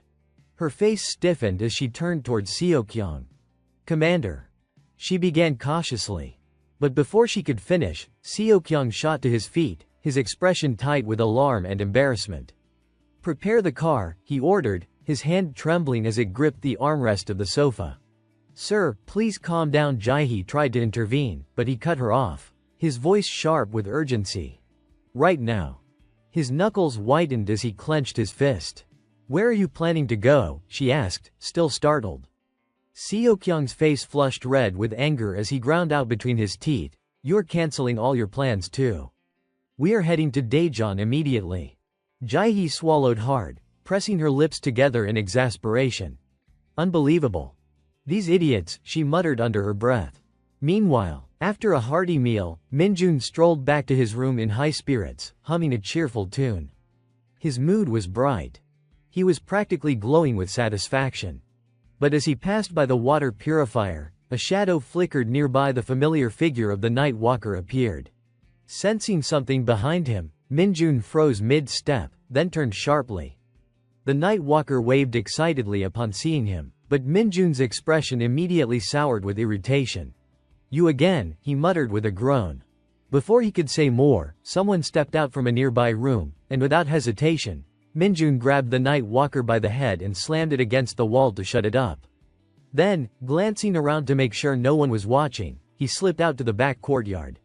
Once the area was clear, he gestured for the night walker to appear again. "What is it?" he asked flatly. "Did not I tell you to be careful and not draw attention?" His scolding left the creature frozen for several seconds, too stunned to respond. Finally, it waved its hands wildly, pointing in multiple directions as if trying to warn him of something urgent. Minjun sighed, rubbing his temple. Yeah, I know there is no one nearby. But do you realize you are being a pain in the ass right now?" The night walker drooped in dejection, its entire demeanor radiating gloom. Seeing that pitiful look only made Minjun more annoyed. He reached into his pocket, pulled out a small magic crystal, and tossed it at the creature. The night walker's eyes widened in delight. "Eat," Minjun ordered curtly. As the creature devoured the crystal, Minjun leaned forward, resting his chin on his hand. "So, what is the issue this time? Make it quick." The night walker did not speak, it simply extended its hand toward him. Minjun hesitated, then pressed his own index finger against the creature's. A flood of images rushed through his mind: a sudden attack at a construction site on Washian Road. "What the? A monster attack? They were ambushed," he muttered. "TCH, Washian again." He clicked his tongue in frustration, then glanced back at the Nightwalker. "By the way, have you been there already? What did you see?" The creature nodded vigorously in response. "Stealth ability Nightwalker class," it indicated. "Good," Minjun said with a smirk, tossing it another crystal. "Then take another one." Then he stood up, stroking his chin with a confident smirk. "Now, what excuse should I use to sneak out this time?" Cut to the dormitory. As Minjun walked down the hallway, he mulled things over in his head. Taking a personal day for something like this might be a bit much, he thought. It would be such a waste to burn through one of my official leave days just for a suspicious situation. Feeling a bit gloomy, he opened the door to his room and sighed. "If only the command center would give us a day off as a bonus," he muttered. The moment he stepped in, his squad mates erupted in excitement. "Hey, he is here." "Huh, what is going on now?" Minjun asked, caught off guard. Cholman approached with a broad smile. "Congratulations, Kim Minjun. You have been selected as the top soldier of the entire division in this round of combat training." "Thanks," Minjun replied, still blinking in surprise. "They also said there'll be a reward this time," Cholman continued, grinning. "You always collect rewards like discount coupons or something." "Huh, anyway, because of your performance, the entire platoon gets a vacation." At that, Minjun's eyes lit up with delight. "Can I use my vacation tomorrow?" he asked without hesitation. Cholman blinked in surprise. "That is kind of sudden. Something going on?" Minjun laughed awkwardly. "No, nothing serious. I just want to use it tomorrow." Seeing the younger man's firm tone, Cholman could only smile wryly and shrug. "Alright, I will see what I can do." Minjun's face broke into a grin, and he leapt with excitement. Thank you, squad leader. The next morning came before he knew it. Dragging his tired body, Minjun made his way to Washian, but what greeted him there was not chaos or destruction. The entire area had been neatly cleaned up, people moving briskly to clear the remaining debris. When they saw him arrive, several of them froze, whispering in disbelief. What the, it is all done already, why are there so many hunters here? Minjun muttered, stunned. As people exchanged curious glances, he clenched his teeth and hissed under his breath, you damned Nightwalker. Spit my mana back out. Damn it. Just then, a familiar voice called out in surprise. Hunter Kim Minjun, it was Sun Yun-so. In the outskirts of Washian, where the residential area lay, the cleanup operation was still in full swing. Moongi groaned as she scrubbed at the rubble. When are we ever going to finish this? Standing nearby, Hun sighed. Our company's overall performance dropped during the hunter mobility drills. The captain's furious. You would better pick up the pace. Moongi braced her hands on her back, grumbling, I am dead tired. Why did monsters have to pour out of a gate right after training ended? Hun, ever the patient one, kept working while reminding her gently, at least we were not part of the strike team. Just be glad we are handling the aftermath near the residential zone.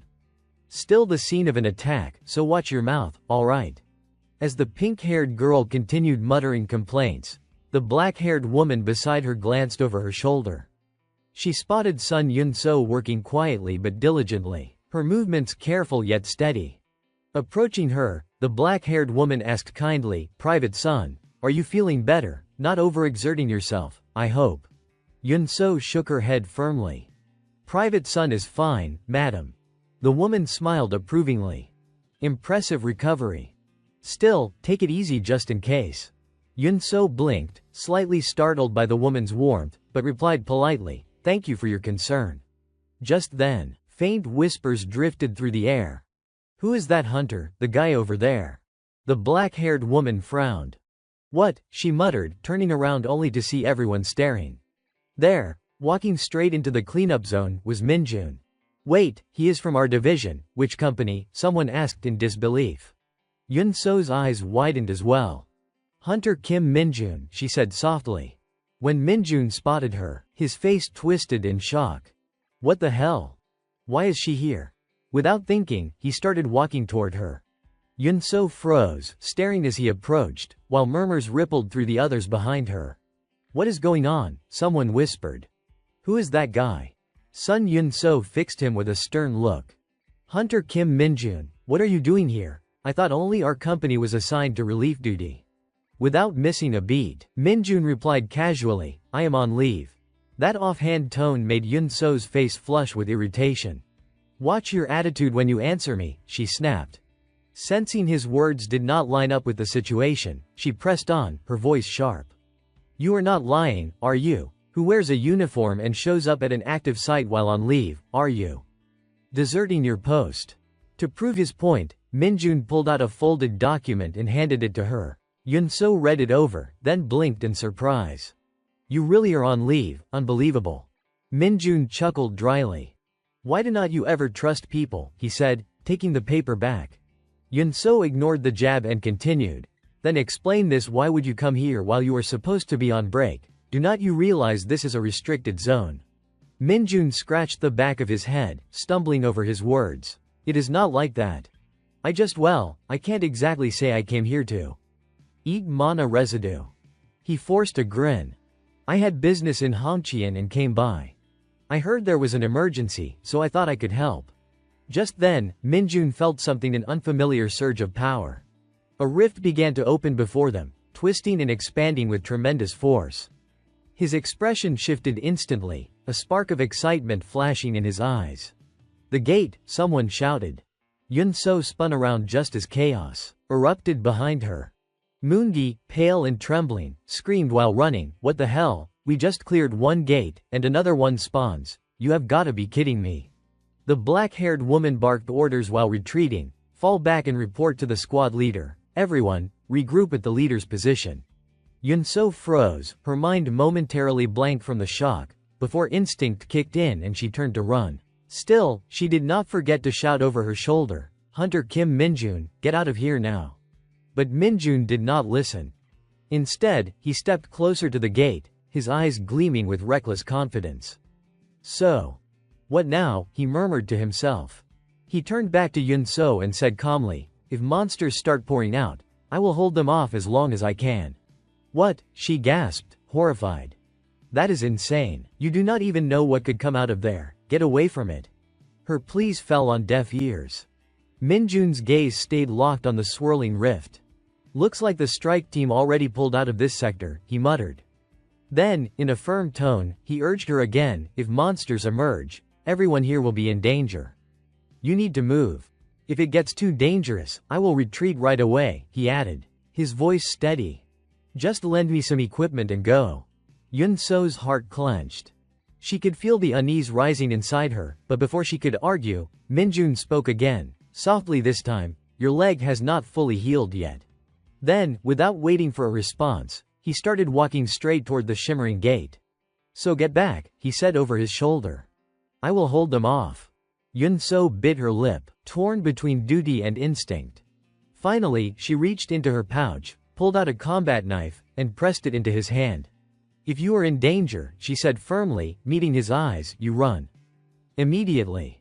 I will be back with reinforcements as fast as I can. The spatial gate continued to expand before Minjun's eyes. He took a cautious step closer. Among the monsters that inhabited dungeons, some preferred to stay within their own territory. When a gate like this opened, if such creatures were present, they would not leave it. A dark, oppressive energy spread through the entire street, but there were also monsters that did not share that behavior. Especially those that moved in packs. From within the rift emerged a massive red boar, its bristles glowing faintly under the distortion of the gate. It snorted heavily, baring its tusks. Minjun smirked with disdain. Oh, it is just one of you. Moments later, a whole herd of red boars thundered out of the gate, their heavy hooves shaking the asphalt. The leader charged straight at him, grunting in rage. Minjun covered his nose with one hand, voice dripping with mockery. Red boars, huh? Seeing them rush toward him, he waved tauntingly. You must have had too much mana for breakfast, look how lively you are. Without hesitation, he grabbed his weapon and dashed toward the stampede. His movements were sharp, precise, his body flowed like water as he unleashed his dark arrow skill. Bolts of shadow energy streaked through the air, striking the beasts and causing their charge to falter. But their thick hides absorbed most of the damage. Minjun scoffed. So, dark arrow still is not strong enough to pierce those hides, huh? He bent his knees and sprang upward in a sudden burst of strength, soaring over the charging horde. The boars crashed into each other in confusion as he landed lightly behind them. They are big and mean, but aside from tough skin, what else do they have? He sneered, swinging his weapon in another flurry of attacks. Deep cuts appeared all over the creatures' bodies, yet they refused to fall. Blood dripped down their scarred flesh, but they still snorted and pawed the ground. Minjun tilted his head, muttering almost in admiration. I will give it to you, you have got thick skin. But what about what is underneath? He then activated his midnight corruption technique. A nauseating, rancid stench filled the air as dark energy spread like smoke. The red boars howled in agony, mana flaring wildly from their mouths. Minjun only smirked.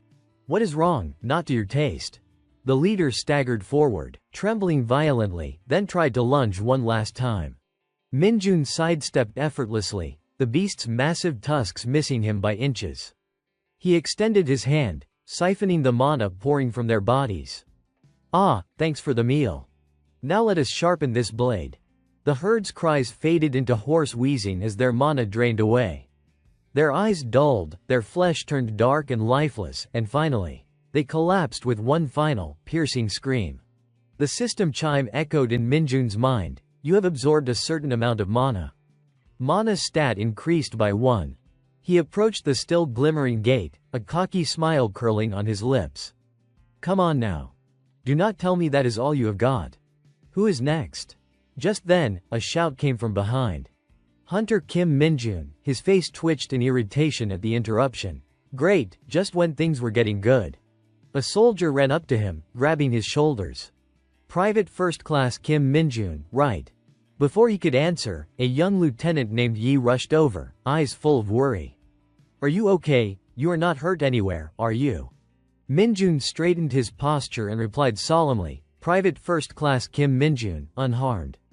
Yi circled him anxiously, double-checking for injuries. Seriously now when a gate appears, you are supposed to retreat and report immediately. Why did not you fall back? Minjun rubbed the back of his neck, feigning sheepishness. I was not sure what would come out, so I tried to hold it off long enough for everyone else to escape. At that, Sun Yun-so and the others could not help but laugh, their faces flushing. Oh, for crying out loud. Who even is that hunter? One of them muttered in disbelief. Minjun flushed with embarrassment, shouting at the crowd, shut up already, you guys ruined the whole damn moment. Yi, clearly unconvinced, pressed him further. All right then, what exactly were you doing here? Which unit are you from? With a huff, Minjun fished a folded paper from his pocket and handed it to her. Private First Class Kim Minjun, 2nd Platoon, 2nd Company. Yi unfolded it, scanning the details. Her brow furrowed slightly before she muttered in mild disbelief. You are on leave, today's your day off. She looked back up at him, puzzled. Then what are you even doing out here? Is your house nearby or something? Minjun answered without hesitation, voice calm and matter-of-fact. I had some business in Hongqian. I heard a gate had been destroyed, so I came to see if I could help. Hearing that, Yi frowned, torn between frustration and reluctant approval. After a moment of contemplation, she finally sighed and turned away. Fine. Since there are no casualties, handle the monsters that showed up and clean up the scene. We will be pulling out. The assault team and the investigation unit will arrive soon to secure the area. As soon as she said that, the nearby soldiers crowded around Minjun, buzzing with excitement and admiration. You really took down 5 red boars all by yourself. And with just a standard issue sword, seriously. This hunter guy is insane. Yi and Sun Yun-so stood a few steps behind, watching the commotion with exasperated sighs. Meanwhile, Minjun's face twisted into a look of weary annoyance. Damn it, he muttered under his breath, rubbing his temple. My head's pounding already from all these fangirls. Time slipped by unnoticed, and before long, night had fallen. The barracks were quiet, the kind of stillness that seemed to make every small sound echo. Suddenly, Chulmin's startled voice broke the silence. Wait, did you just say Kim Minjun? His expression twisted in disbelief as he shook his head rapidly. No way, that can't be right. You mean Private First Class Kim Minjun from 2nd Platoon, 2nd Company? Yes, came the voice on the other end of the line. He is on leave right now, but... Chulmin slammed his hand on the table, unable to contain his agitation. Did you just say Washian, Gongwon Province? You mean he is handling red boars alone, and now he is helping with civilian relief efforts? Yeah, Yi confirmed calmly from the other side of the call. She was reporting the situation to Minchol. The gate's been contained for now, and the nearby civilian homes are being sanitized. Private First Class Kim Minjun volunteered to help out. Honestly, this is the first time I have seen a case like this. Hun, who had been eavesdropping, leaned in with interest. That hunter guy, they said he is on leave, right? At that, Moongi's eyes lit up, filled with admiration. So he helped us during his leave. Oh my god. Hun crossed his arms, looking impressed. How the hell did he take on those red boars with just a standard sword? That is insane. If one of those things charged you, it would be like getting hit by a damn truck. Meanwhile, Minjun himself was muttering under his breath, annoyance written all over his face. Damn red boars. Such a pain. Guess I will just have to suck it up and make myself look good before heading out. Just then, Sun Yun-so suddenly appeared, calling out sharply, Hunter Kim Minjun. Startled, Minjun jumped. Holy crap, you scared the hell out of me. He composed himself, wiping a bit of water from his face. Almost spit it right in your face there. He straightened up and gestured politely. Could you please step aside for a moment? His tone left Sun Yun-so briefly stunned. Gathering her courage, she spoke up. Could we talk for a bit? The night in Washian was serene, bathed in pale moonlight. The cool air carried a gentle stillness as Minjun and Sun Yun-so stood facing each other in silence. Finally, Minjun broke it. So, what did you want to talk about? Sun Yun-so tucked a strand of hair behind her ear and replied softly. her mind drifting back to that lingering memory she could not quite let go of. She met his eyes and asked bluntly, "You were the one swearing at me by the window, were not you?" Minjun froze for a moment, completely thrown off. What the hell is she talking about? Then it hit him, he suddenly remembered the incident she was referring to. "Oh, that," he said, scratching his head. "That was not swearing. I told you if you kept picking a fight, you would get left behind." "Wait, yeah, I guess that does sound like badmouthing." Sun Yun-so sighed deeply, brows furrowed in mild frustration. Her demeanor turned awkwardly reserved. "I admit it. That day, I was the one who picked the fight. My apologies late, but I am sorry." Minjun slumped a little, rubbing his forehead. "Man, this is exhausting." Still, Sun Yun-so's eyes held genuine remorse as she looked at him. "Will you accept my apology?" Minjun waved a hand dismissively. "There is nothing to apologize for, really. Let us just forget about it." "Okay, if that is all, I will take my leave." But Sun Yun-so called out, stopping him. "There is something I have been curious about. A private first class once passed the promotion exam with a perfect score, something that has only happened once. Do you know who that was?" Minjun blinked, dumbfounded. "Wait. You mean me?" She shook her head and waved her hand, speaking with a mysterious tone. "No, aside from Hunter Kim Minjun, there used to be only one person. But now, there are two." Her words piqued his curiosity even more, and Minjun could not hold back any longer. "Who is that person?" he asked bluntly. Sun Yun-so stammered, "My fa no." She quickly corrected herself. "The division commander." Minjun blinked in confusion. "Huh, is that so?" With a proud smile, Sun Yun-so began explaining. "My father is the only person who ever rose from the rank of an ordinary soldier to become an officer. I wanted to be like him, so I enlisted as a soldier too." Minjun's eyes widened in admiration, his lips forming an impressed grin. Her father's a senior who actually achieved his dream, that is worth paying attention to. He tilted his head upward, staring blankly at the sky for a few seconds as if pondering deeply. But when the realization struck, his face froze in shock. "Wait, hold on. The first gate appeared and the Hunter Corps was formed when I was 3 years old. So the division commander re-enlisted as a soldier after that, after awakening as a hunter. Do not tell me he fulfilled every veteran's lifelong dream." She shook her head firmly. "No, that is not it." She went on softly. "Actually, my father told me that when he was young, he had a weak body and poor eyesight, among other health problems, so he was exempted from military service. But..." Minjun finished the thought for her, nodding as understanding dawned on him. "After awakening, his physical condition improved, so he volunteered to serve." Sun Yun-so confirmed with conviction. "That is right. He always tells me he is thankful that his awakening allowed him to protect my mother and me."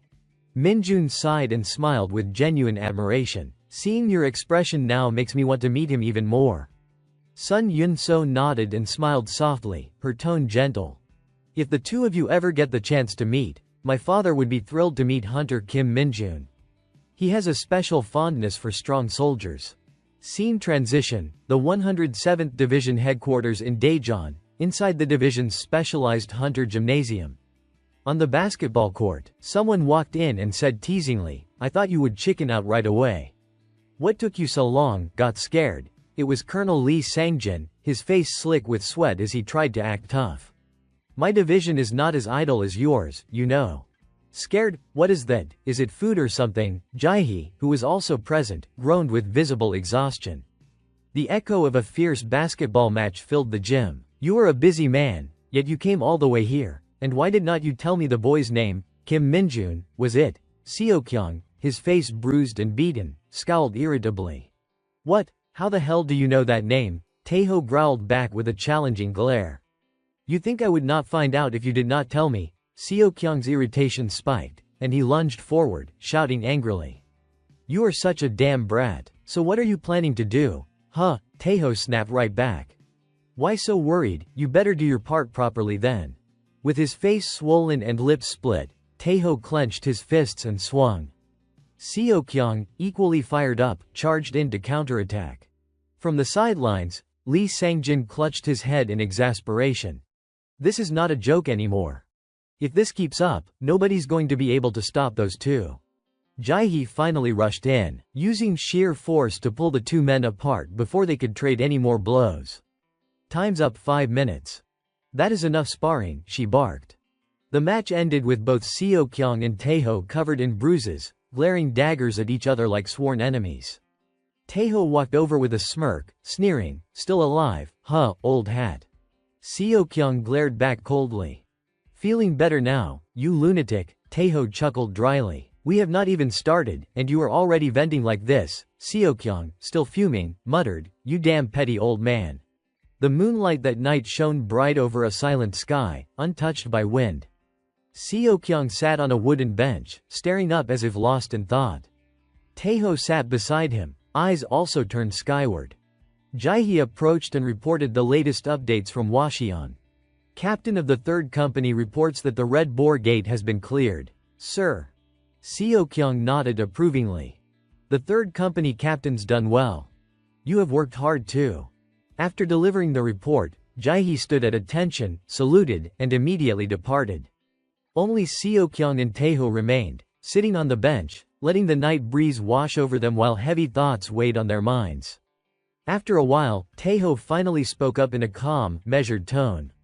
"All right, then. What is the real reason you came here? There is something going on, is not there?" Seo-kyung, still simmering with anger, shot Taeho a sharp, piercing glance. After a moment of silent stubbornness, Seo-kyung seemed to sigh in exasperation. "I was planning to promote that Kim Min-jun to sergeant as a special case." Hearing this, Taeho's anger flared once more. "You came here just to boast about supporting the guy who laid a hand on my daughter." Seo-kyung's expression hardened, his voice sharp. "Laid a hand? You should be thanking him for helping your daughter, not complaining." After a brief argument, the two settled back into silence, as if nothing had happened. Taeho exhaled deeply, still grumbling. "Has that kid even been a sergeant long? The private got special treatment, too." "What exactly were you thinking?" Seo-kyung, however, remained resolute. "For now, I am planning to see if I can push him up to an officer."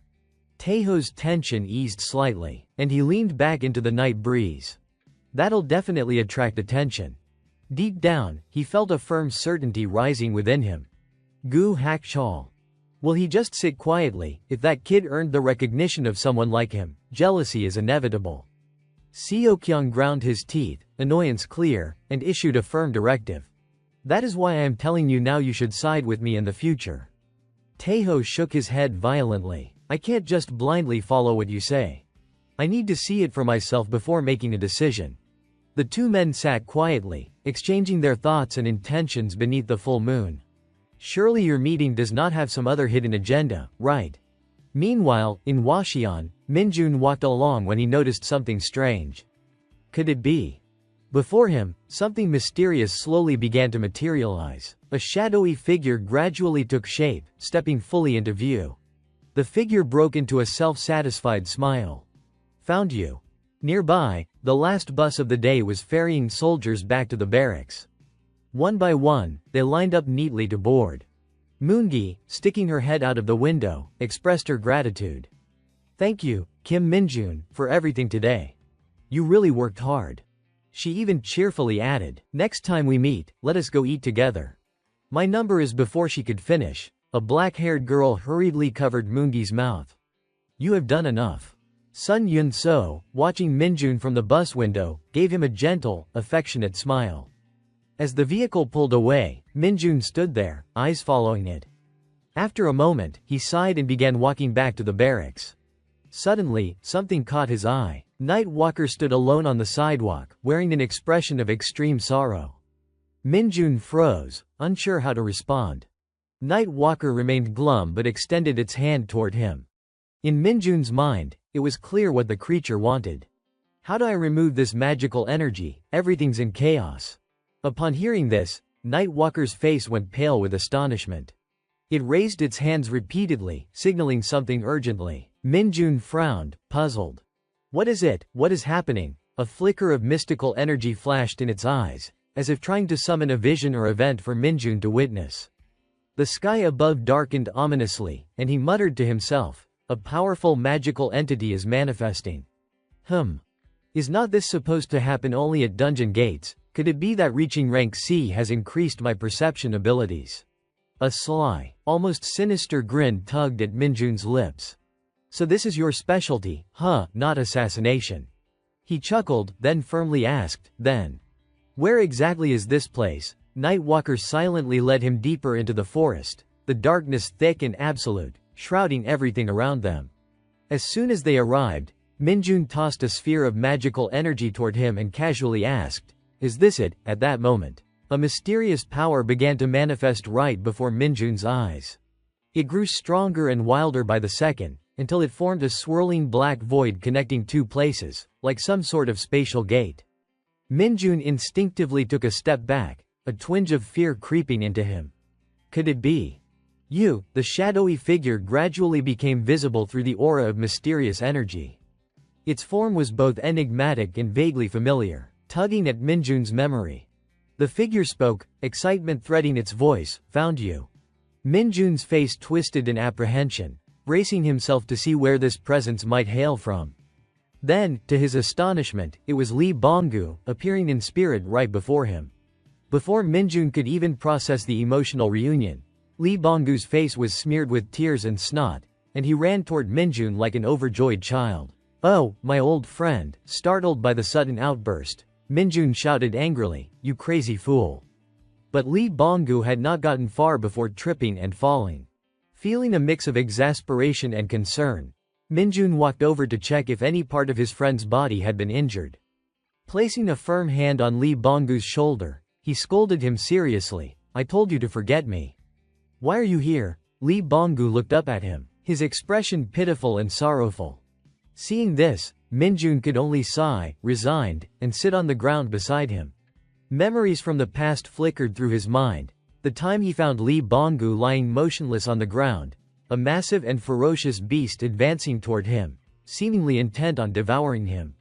Li Banggu's strength at that moment was feeble, entirely incapable of fending off such a monstrous creature. Then, as if awakened by some invisible signal, a mysterious power began to surge within him, and a stranger stepped forward to aid Li Banggu. It was Minjun, bearing a sphere of magical energy. What are you doing here?" Li Banggu's eyes widened, frozen in shock. Minjun stared at him, bewildered, and asked, "Who are you?" Seeing Minjun appear before him left Li Banggu speechless. Minjun himself was momentarily stunned, disbelief etched across his face. "What? Everyone else? Are they all dead?" He sat down gently beside Li Banggu and pressed further. "But why are you here?" he asked again, still trying to make sense of the situation. Li Banggu's gaze stayed fixed on him, and Minjun could not help but feel surprised. Then, Li Banggu spoke clearly, "Are you Manold?" Minjun blinked, caught off guard. You can speak, but how do you know me?" Li Banggu could not hold back the tears anymore, his eyes streaming as he looked pitifully at Minjun. Minjun's face contorted in astonishment. "The hope of the dark mage. So you really are Manold. You are a dark mage too." Standing, he surveyed Li Banggu's frail state and shook his head. "A mage? Weak as a snail. Are you even okay?" Li Banggu remained silent, so Minjun turned and waved dismissively. "Hope, forget about it. Do not speak nonsense. If you can't handle it, you should not be in this dungeon." As Minjun started to walk away, he suddenly stopped, puzzled, and glanced back. "By the way, what is your name?" Li Banggu shook his head, his expression pitiful. "I do not have a name." Minjun's eyes widened in stunned disbelief, and a sly, knowing smile curved his lips. "Really, not even a name? Fine. I will give you one." He patted Li Banggu on the shoulder firmly. "From now on, your name will be." Back in the present, Minjun grabbed Li Banggu's shoulders, shaking him firmly. "Li Banggu, are you even conscious? How on earth can you manipulate space like this?" Li Banggu's face turned pale and drawn, clearly overwhelmed. "Manold left us a message and then vanished. The congregation is on the brink of collapse. Why did you abandon us?" Li Banggu explained, his voice trembling. Hearing this, Minjun's anger flared. "I said I would come back. Why did you crawl all the way here?" He could not contain his frustration, pushing Li Banggu away sharply. "This is insane." Li Banggu lay on the ground, crying pitifully, his voice trembling with despair. At least, you should have brought me along as Min's right hand. Minjun froze, his expression a mix of shock and disbelief. Right hand? What the hell are you talking about? His face turned serious, his eyes narrowing as he scrutinized Li Bonggu like a detective interrogating a suspect. Then, he channeled his magical energy toward Li Bonggu, probing gently but firmly. But why are you begging like this? Li Bonggu bowed his head, absorbing the energy Minjun was transmitting. Thank you, Lord Min. You have saved my life again. This favor, even if I die. Minjun could not stand the emotional display and pressed straight to the point. Alright, enough. Tell me exactly how you got here, every single detail. Nothing left out. Li Bonggu began recounting the story meticulously, everything. It was a miracle born from my faith in Manold. My only wish was to support and be near him. After hearing the full account, Minjun could only shake his head in disbelief. Ridiculous. Yet Li Bonggu nodded solemnly. It is true. Minjun pressed further, trying to unravel the whole matter. You are telling me you can manipulate space, be honest. Did a saintly maiden send you here? Li Bonggu continued earnestly, our followers obey no one but Lord Manold. This angered Minjun, who shouted sharply, cut it out, just tell me what do you want. Li Bonggu then recalled something even more shocking. After Manold left, I followed the saintly maiden. There were rumors. Again. Minjun raised an eyebrow, curiosity piqued. Rumors, about what? Li Bonggu took a deep breath and recalled the events carefully. It started one day, a shadowy figure began appearing suddenly in a palace. Every night, strange sounds echoed through the sanctuary. Hearing the strange sounds, I resolved to follow quietly. I saw a faint light behind a curtain. Rumor had it that they were imprisoning a large number of monsters. Li Bonggu cautiously opened the door, observing carefully, and immediately discovered traces of captured creatures. The rumor said none had ever been taken out of the sanctuary. A horrifying scene confronted me: bones, flesh, even small scraps.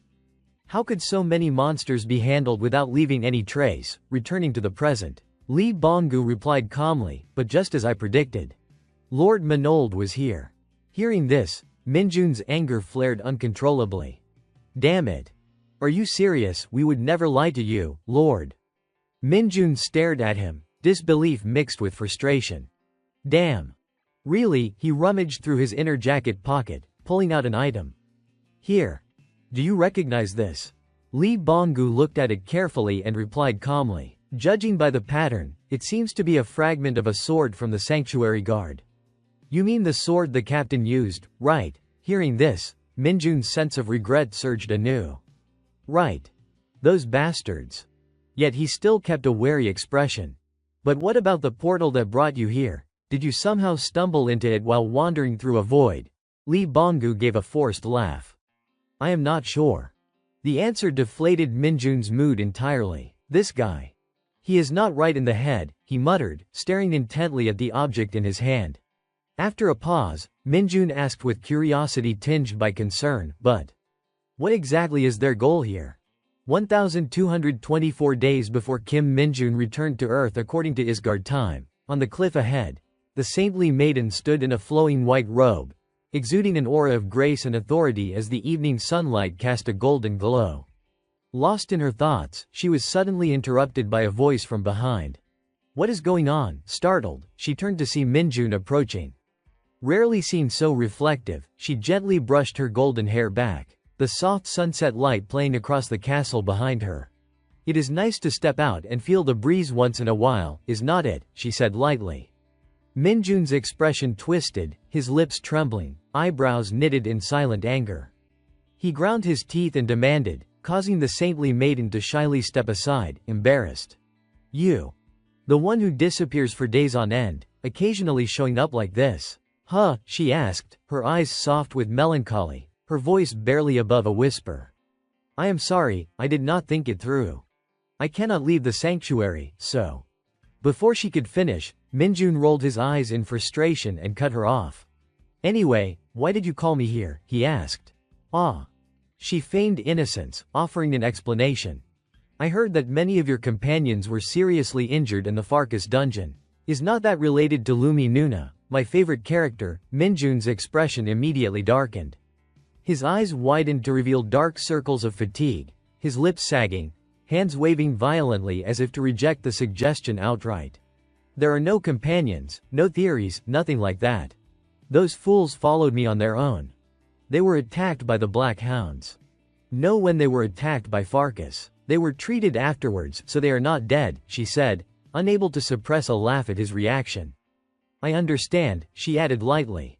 So that is why you call them Black Hounds, is that what people in Minold's homeland call them? Hearing this, Minjun stepped slowly toward her, his figure merging with the golden dusk that bathed the landscape.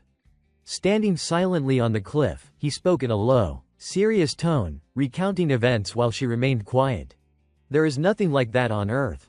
In sea, they are called hounds, so I call the Farkas creatures Black Hounds. That is all, he continued, his gaze dark and purposeful. By the way, even if I try to reason it out, I still do not understand. I need to ask you something, Minjun said, suspicion and long-held doubts weighing in his voice. Are the monsters appearing on both Earth and Isgard truly unrelated? At this, the saintly maiden paused, eyes widening in surprise, before speaking slowly. Yes. Recalling the times those monsters went on frenzied rampages against the people. Her voice fell, as if echoing from distant memory. As I said before, the gates and those monsters began appearing in Isgard several hundred years ago. If there is any connection between your homeland and Minold's, it is that both are experiencing the same phenomenon. Under the blazing golden sunset, she turned to him, her eyes soft but carrying a depth of unspoken feeling. Your doubts are understandable, but the monster you saw in your homeland. It is here. And more importantly, Minold came here through a spatial gate. Facing Minjun's scrutinizing gaze, she merely smiled faintly, her calm tone suggesting nothing could disturb her composure.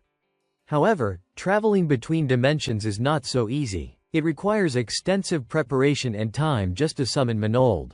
Now, if you wish to return to Earth, you will also need careful preparation and the right timing. After hearing everything, Minjun glanced at her, his eyes cautious and probing. Finally, he muttered softly, fine. Until everything is settled, and you send me home. With that, he turned and walked away, leaving her silent gaze following him quietly from the cliff. His voice rang out steady and commanding, I won't be asking anything more. The saintly maiden bowed her head slightly, half of her face hidden in the shadow of the fading light, a confident smile playing across her lips. Meanwhile, in the present on Mount Inch, Washian district, darkness had fully enveloped the vast hillside. Minjun, clad in his soldier's uniform, stroked his chin thoughtfully, lost in contemplation. I never trusted the saintly maiden's words from the start, so I investigated quietly on my own. Indeed, Isgard has been troubled for a long time because of these spatial gates. I also know that even for the saintly maiden, traveling through space within a dungeon is not easy, though not impossible. Memories of the strange occurrences in recent days made him furrow his brow, his gaze deepening with introspection. But why now? Why use so much divine power to send each monster here? Images of the saintly maiden alongside the 5 sacred relics flashed through his mind. He placed his hands on his hips, stepping back from his chin, and murmured to himself, suspicious, could she be using the sacred relics?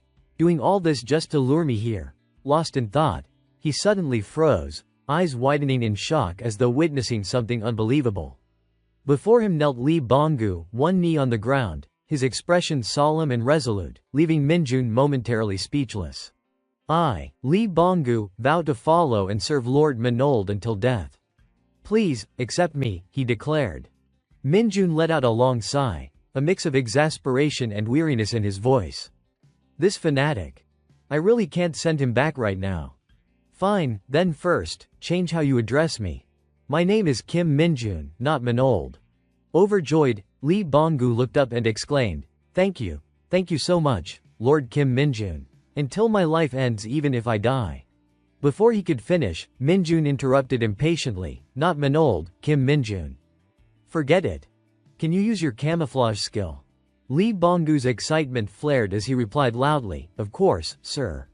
Thanks to the wondrous magic of Lord Kim Minjun, I am now filled with power, he boasted. Minjun frowned slightly, irritation evident in his eyes, and quickly countered. Do not exaggerate. I did not give you much. I barely have anything myself. Ignoring Minjun's annoyance, Lee Bonggu beamed brightly, eyes sparkling with enthusiasm. Yes, I apologize. Right now, I can only transform into a small animal. Minjun chuckled. For you, that is more than enough. He placed his hands on his hips and signaled seriously, perhaps you should transform into that crow over there. Can you do that? Lee Bonggu turned his gaze toward the jet-black crow perched nearby, his eyes momentarily sharpening in alertness. Calmly, he spoke in a low, steady voice. At the same time, a mysterious black smoke began to swirl around him. If that is the command of my master. In an instant, Lee Bonggu transformed into a black crow, his eyes glowing a fierce red, as if his soul had been swallowed by darkness. Minjun watched with satisfaction, snapping his fingers in approval. The black crow stretched its wings, calling out in response to its master's command. Good. From now on, you will accompany Nightwalker. From the shadowy darkness, Nightwalker slowly emerged, its eyes burning like twin flames that pierced through the night, radiating a chilling, threatening aura. Its small legs stepped cautiously toward the two of them. Nightwalker bared its teeth, eyes gleaming with disdain as it faced Lee Bonggu, who stared back without a hint of submission. Seeing the two lock eyes, muscles tensing as if ready to clash, Minjun rolled his eyes, clicking his tongue. All right, settle down. In response, the crow flapped its wings rapidly, letting out several caws of protest. Minjun frowned, his voice rising in exasperation. Speak human language, you idiot. Yes, sir, Lee Bonggu replied, his tone cold as he issued a warning to Nightwalker, asserting his position as Lord Kim Minjun's right hand. Let me clarify the hierarchy between us. Before he could finish, Minjun cut him off with a sly grin, his voice firm. No, there is no need for that. Just cooperate quietly, and it will be fine. Lee Bonggu and Nightwalker stared at each other tensely, as if the slightest provocation could ignite a duel over a reason no one could understand. After a long moment, both reluctantly extended a symbolic gesture of cooperation, though their expressions betrayed sheer disdain. Seeing this, Minjun chuckled and said, You should ask Nightwalker what you are supposed to do. Nightwalker, if Bong tries anything dangerous or draws attention, you have to stop him immediately, he reminded both of them seriously. Lee Bonggu drooped his head in frustration, while Nightwalker raised a claw in salute, looking both solemn and comically stiff. Safety first, right? Watching their amusing postures, Minjun let out a quiet sigh and softly added, All right, now go. Following the command, Lee Bonggu spread his wings and took off into the sky, while Nightwalker silently sank into the ground, vanishing as if dissolving into the shadows. In Lee Bonggu's eyes glimmered a sharp, cold light, like a slender blade slicing through the silent night. Under the bright moonlit sky, Minjun rested his hands on his hips, tilting his head to watch Lee Bonggu soar upward. The figure gradually merged with the deep, silver-tinted sky. Once both had disappeared from view, Minjun stood alone among the trees, exhaling slowly, his breath mingling with the cold night air and the damp scent of decaying leaves. Moonlight illuminated him as his reflective voice echoed softly through the dark forest. Calmly, blending with the rustling leaves, I will eat plenty of black bean noodles first, then get some sleep. Now, where to go? A few days later, under a radiant sunset, a red brick building stood peacefully amidst the quiet surroundings, though the tranquility was soon shattered by the booming voice of Kwangshik. Hearing the noise, everyone in the room immediately froze, all turning toward the door with curious, scrutinizing expressions. Sengho ignored them, turning his back to remove his jacket. Han Young smirked mischievously, finally losing your mind. Huh, Moongi clicked his tongue in exasperation. A while ago, he was imitating pigeons, wandering around. Now what is he up to? Jung Tae suddenly perked up, excited to ask. What is going on? Taeguk smiled, curiosity lacing his voice. But what are you doing? Raising an eyebrow, lips curling into a sly grin. He spoke as if ready to drop a bombshell. The quarterly company achievement board is right in front of the administration room. Hearing this, Lee Sungwoo hurriedly lifted his glasses to see. Meanwhile, Ki Tae and Sungwoo nodded sleepily. Jung Tae raised an eyebrow, asking quietly, he is first again. This quarter had lots of dungeon training, and he stands there with that inscrutable look, buttoning his uniform. Sangho closed his eyes, listening quietly to the astonished voice of the narrator nearby. That is truly a performance scoring machine, Kwangshik whispered, shielding his mouth, murmuring, Sergeant Lee Sangho scored 75 points. Taeguk glanced toward the corner of the room and exclaimed loudly, what, again at the top, he might even top the entire battalion. Jung Tae paled, mumbling, I just wanted over 50 points. If I got punished with no leave, I would be dead. As they chatted animatedly, Kwangshik suddenly leaned in, clearing his throat, this. He covered his mouth, eyes widening with secrecy, whispering as if the air itself might hear, Sergeant Lee Sangho actually came in second. Hearing this, the other's eyes widened, and one burst into laughter, really, that is great news. Meanwhile, another reacted in disbelief, our company has someone scoring higher than 75, who is that? Just as everyone buzzed with chatter, Minjun suddenly stepped in, raising his hand and calling out, reporting, Corporal Kim Minjun has returned from leave. Seeing him smile and greet everyone, both remained skeptical but spoke up. Is that true? He nodded firmly to confirm. Yes, Kim Minjun scored first, with 99 points. The words barely left his mouth before both of them widened their eyes in shock, mouths agape as if they could swallow a whole egg, shouting in unison, 99 points. At that moment, Chulman stepped in, raising his hand with a smile, was dinner good? The second company will get some rest now. Then he spun around toward Minjun, waving his arms wildly, his voice booming as if he wanted everyone 3 streets over to hear. Did you enjoy your leave, Kim Minjun? Minjun laughed heartily and replied, Corporal Kim Minjun. Yes, thank you very much. Chulman also shouted in approval, good, good. Look, Kim Minjun. The sight of such camaraderie left everyone in the room stunned, their mouths agape, even Sangho froze to listen. Minjun said nothing, instead lifting his shoulder epaulettes for all to see. Moongi was so shocked that he stammered. Squad leader, do not tell me. Ki Tae hesitated, continuing, Kim Minjun got a special promotion again. Finally, Taeguk could not contain himself, his jaw dropping, twice in such a short time, seeing everyone's incredulous expressions. Chulman smiled faintly and explained, I received a special letter from division headquarters stating that he was selected as the division's top hunter for the recent training session. And they also recognized his contributions while supporting the district dungeon during his leave. Remembering all Minjun had accomplished, Chulman's voice grew more serious. This is a special order from the division commander. Congratulations to you. Meanwhile, Minjun grinned broadly, silently calling out to his eccentric brother. He quickly removed the old epaulette from his chest and affixed the new one. Everyone in the room stood and applauded Minjun. What is he doing in Washian now? Amid the celebration, in a corner, Hanyung's eyes widened, mouth slightly agape, his expression frozen in astonishment as if his brain had paused for a few seconds. After a moment of stunned silence, he slowly pulled a slip of paper from his jacket, showing all the names of those who had bet a month's wages on when Kim Minjun would become a corporal. Han Young could not help but laugh in astonishment. Oh my god. At this moment, Kwangshik approached, draping a hand over his shoulder with a cheerful grin. Thanks, I will put it to good use. Han Young pointed at the paper, lips curling into a triumphant smile, eyes sparkling. You guessed it right. I admit you have a talent for guessing. But the next instant, the paper in their hands was snatched away with such speed that they could only stand there, dumbfounded, as if they had just lost their wallet in the market. Everyone turned to look at Minjun, the central figure in the bet, holding the paper in his hand. He furrowed his brows and glared at them sharply, silencing everyone instantly.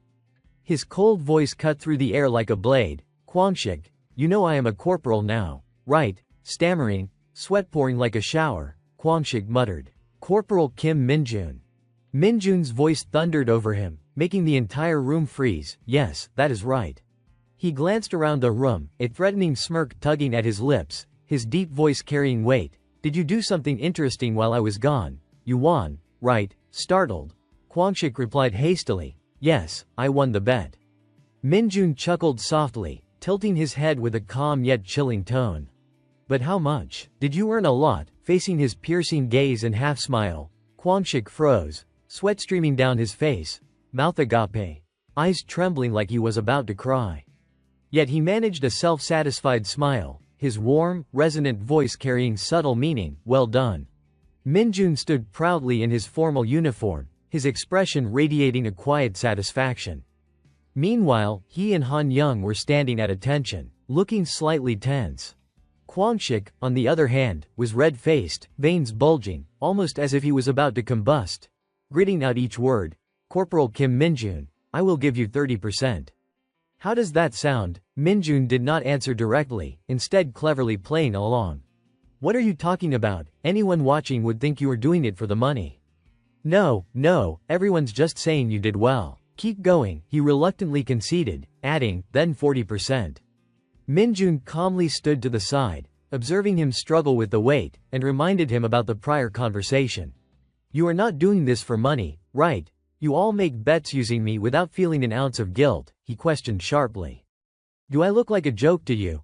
Kwangshik looked close to tears, sweat streaming down his face. But Minjun was not finished. He pressed down on the bar with a finger, increasing the load, making Kwangshik yelp in pain.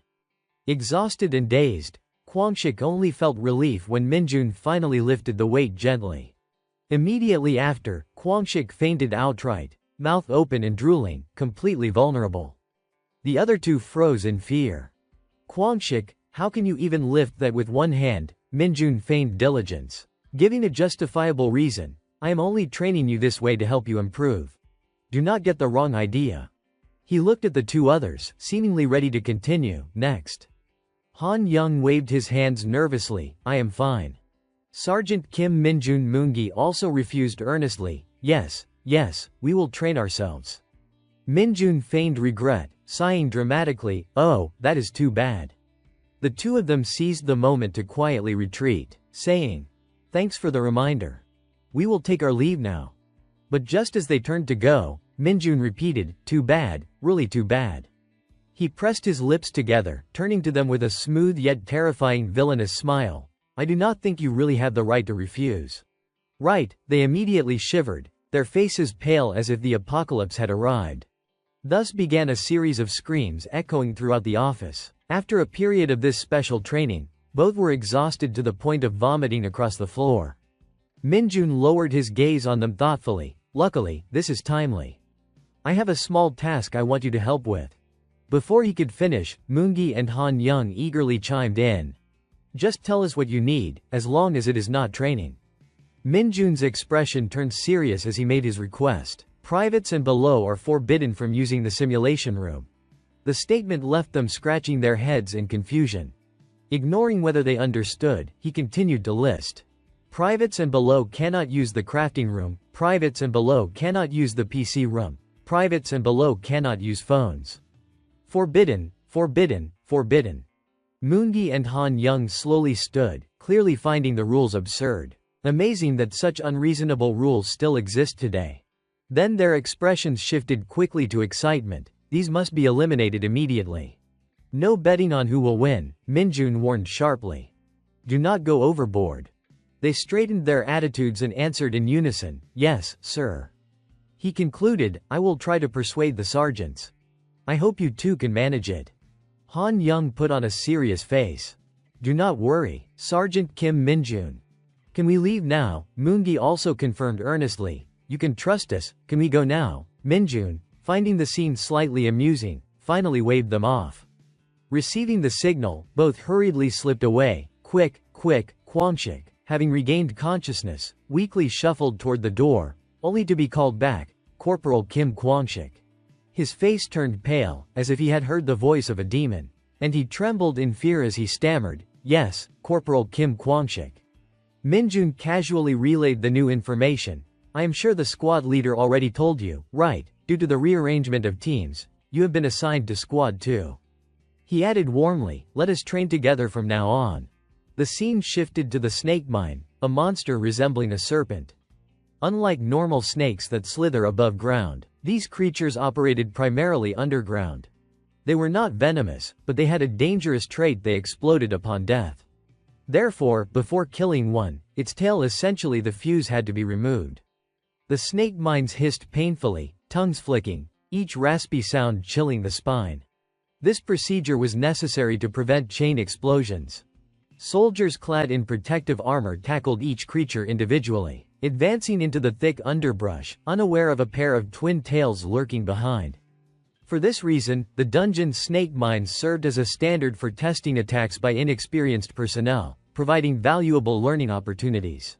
One soldier, momentarily careless, nearly got struck by a snake mine.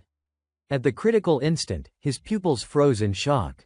The creature had been firmly grasped by a strong hand at the tail. He glanced at Minjun's satchel, which was overflowing with serpent corpses. I have caught plenty in Isgard, but just one of these is enough for this mission. Relieved from the tense situation, everyone exhaled and exchanged smiles. Cholman ordered the squad to disband and rest. Everyone, take 10 minutes off. The soldiers dispersed to nearby trees, some wandering around. Cholman and Minjun took the opportunity to confer on combat techniques and training routines. Meanwhile, Minjun stood aside, reviewing the system. Quietly, he assessed, good. On the screen, a skill-enhancing agility had been activated, increasing the agility stat by 5 points. Minjun accepted the reward cheerfully, if only there were career-specific skills, but this works too. Truly, every dungeon is a treasure trove. Suddenly, Lee Bonggu's voice rang out urgently. Manold. Ah no, Kim Minjun. Sir, Kim Minjun, what is going on? He reported detecting a concentration of dark energy. I sense a significant amount of demonic energy.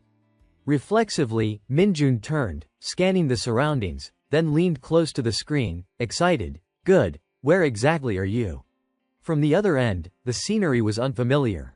I am at Lee Bonggu perched on a power line, replying, Incheon. Upon learning the location, Minjun could not hide his reaction.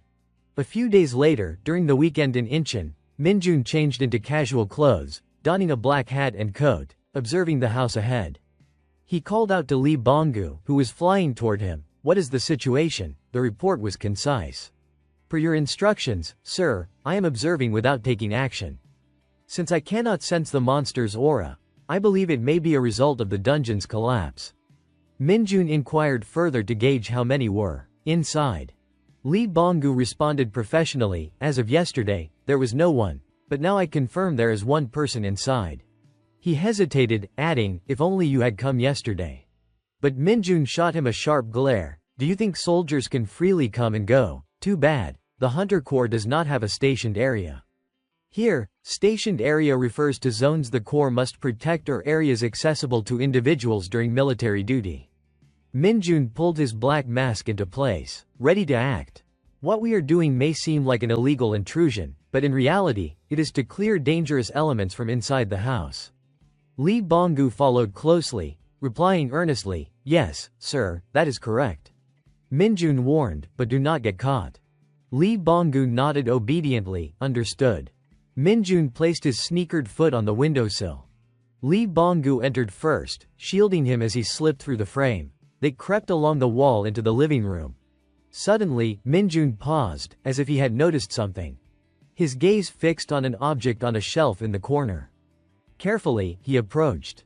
I can sense the demonic energy clearly, but it is not harmful to the body. He reached out to touch it. Feels like it has been refined. Then a female voice cut through the moment, stop. Minjun immediately glanced over his shoulder, cautious. To his surprise, it was Sun Yun-so, silently standing there in ambush. Rewinding to a few minutes earlier, outside the quiet red brick house, the night lay heavy and still. Sun Yun-so sat on her bed, scrolling through her phone. The screen showed a chat with her mother. Mom, are you on your way home after the late movie with Dad? Have you eaten dinner? I just ate. But why a late-night movie, Mom? I do not know either. Dad bought the tickets in advance. Sun Yun-so typed back happily. Dad is so sweet. Another message from her mother popped up. How's your day off alone? She began typing a reply. It is fine. I will be heading down to the Dragon Shrine tomorrow morning. Suddenly, Sun Yun-so looked up from her screen, alert to a sound. She cautiously opened her bedroom door, peeking around the edge. Then, step by step, she descended the stairs, only to freeze in shock at what she saw. A dark figure stood in the living room. What? A burglar, she exclaimed. Quickly, she adopted a serious tone, warning, "Stay where you are." Her courage came from her military training, allowing her to confront the intruder directly. In this day and age, are thieves really this bold? Who are you? State your identity and purpose immediately. Minjun tilted his head slightly, taking in the scene. Upon seeing who it was, he could not hide his surprise. Oh. This girl. The coincidence left him almost in disbelief. What the?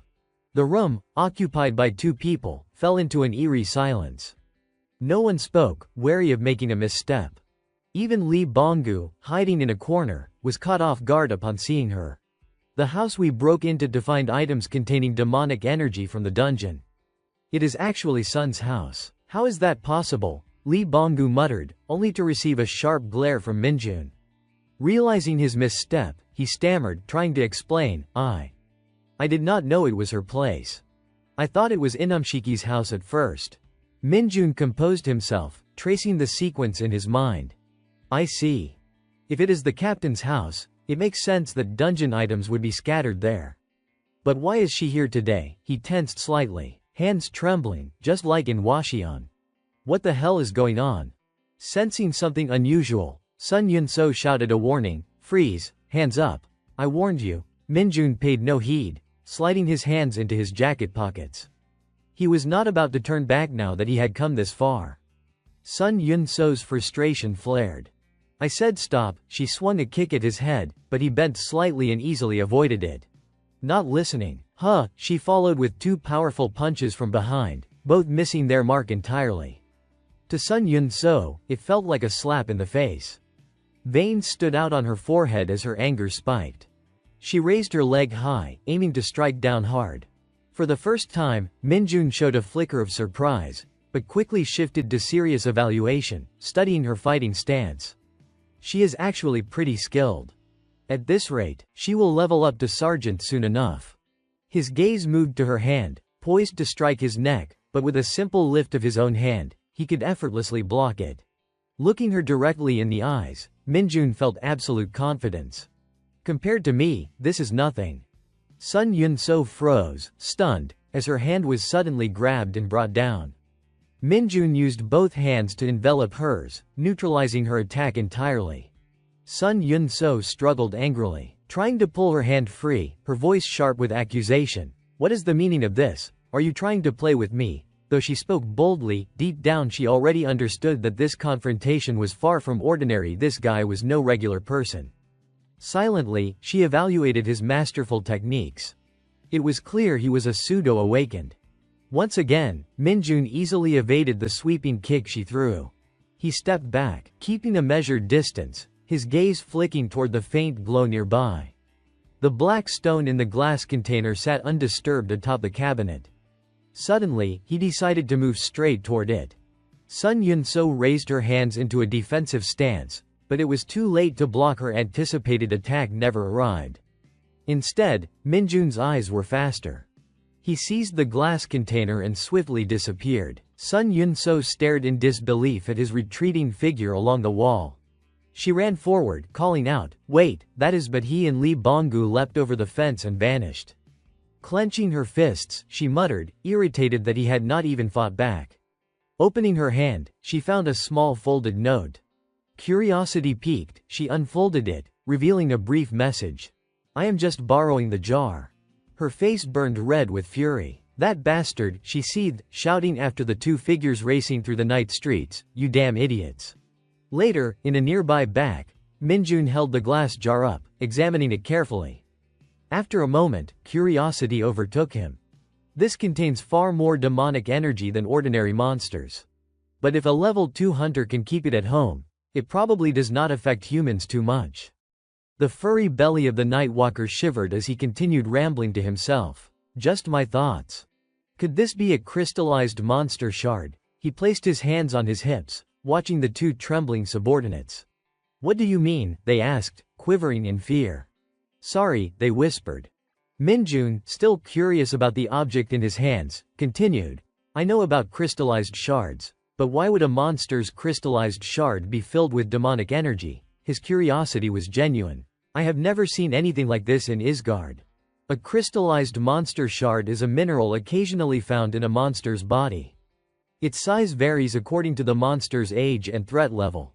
They usually contain mana, and the amount of mana corresponds to the crystal's size. Minjun levitated the glass jar with his magical energy, contemplating its value among the loot one could collect from monsters. Suddenly, a pinkish glow intensified across his face. He looked down at the black crystal, ignoring the shattered glass jar. But I have never heard of a crystallized monster shard containing demonic energy. Clenching his hands, he crushed the crystal. When he opened them, the dark pink aura erupted like volcanic smoke through his fingers. Surrounded by the thick, oppressive energy, he wondered aloud, why does something like this even exist in the world? The system continuously pinged notifications. A certain amount of demonic energy has been absorbed. Demonic energy stat increased by 1. Observing the remaining crystal fragments in his hand, he seemed to reach a decision. If I do not want to be tricked by the Holy Maiden's masterpiece, there is no time for idle thoughts. The system delivered another alert. Sensory anomaly skill developed. Demonic energy point skill developed. Minjun's excitement spiked. 2 skills developed at once. The notification displayed detailed information about Kim Minjun himself. Rapidly, he manipulated the interface. Excellent, this is exactly what I needed. My skills have increased significantly, especially this one.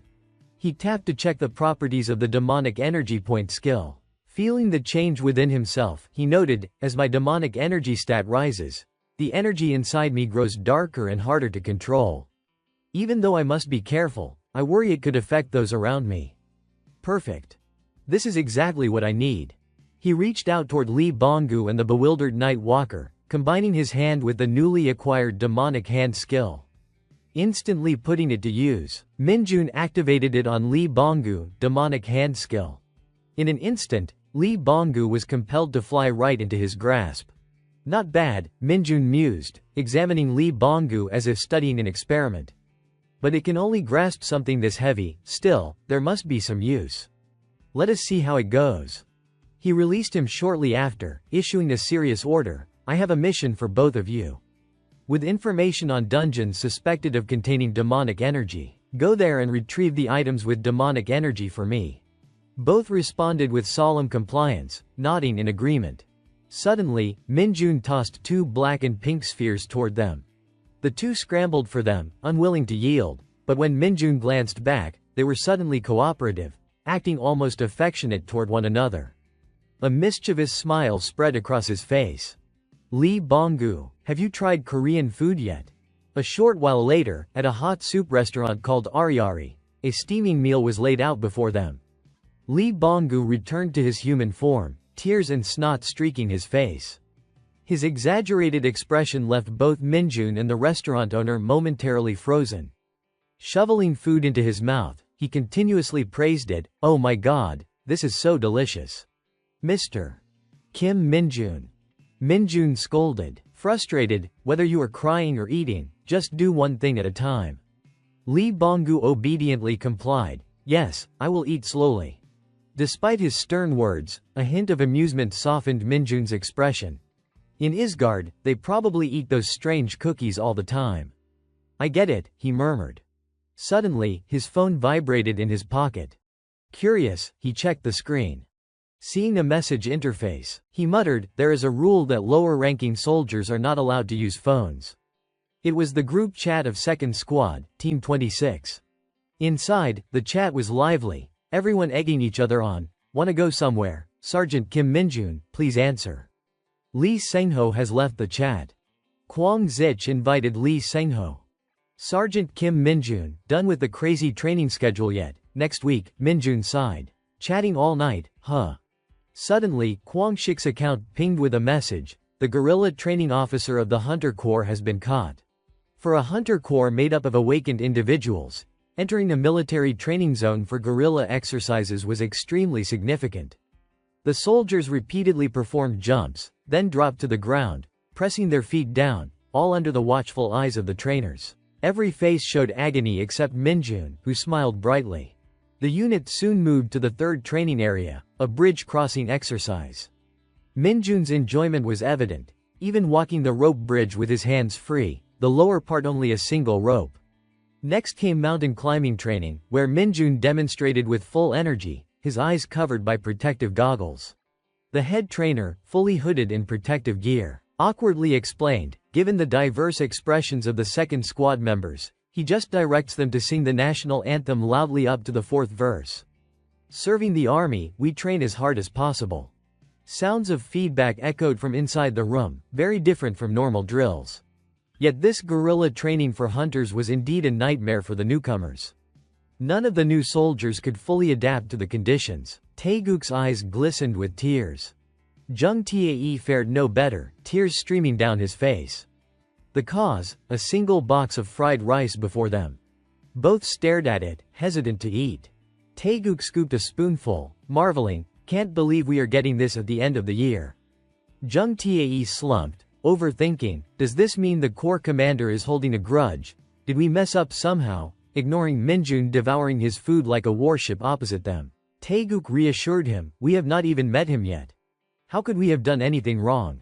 Amid the challenges of managing meals and sleep during field exercises, Taeguk noticed Jung Tae was not eating and asked, not eating, his pale, dejected companion replied, if I eat too much.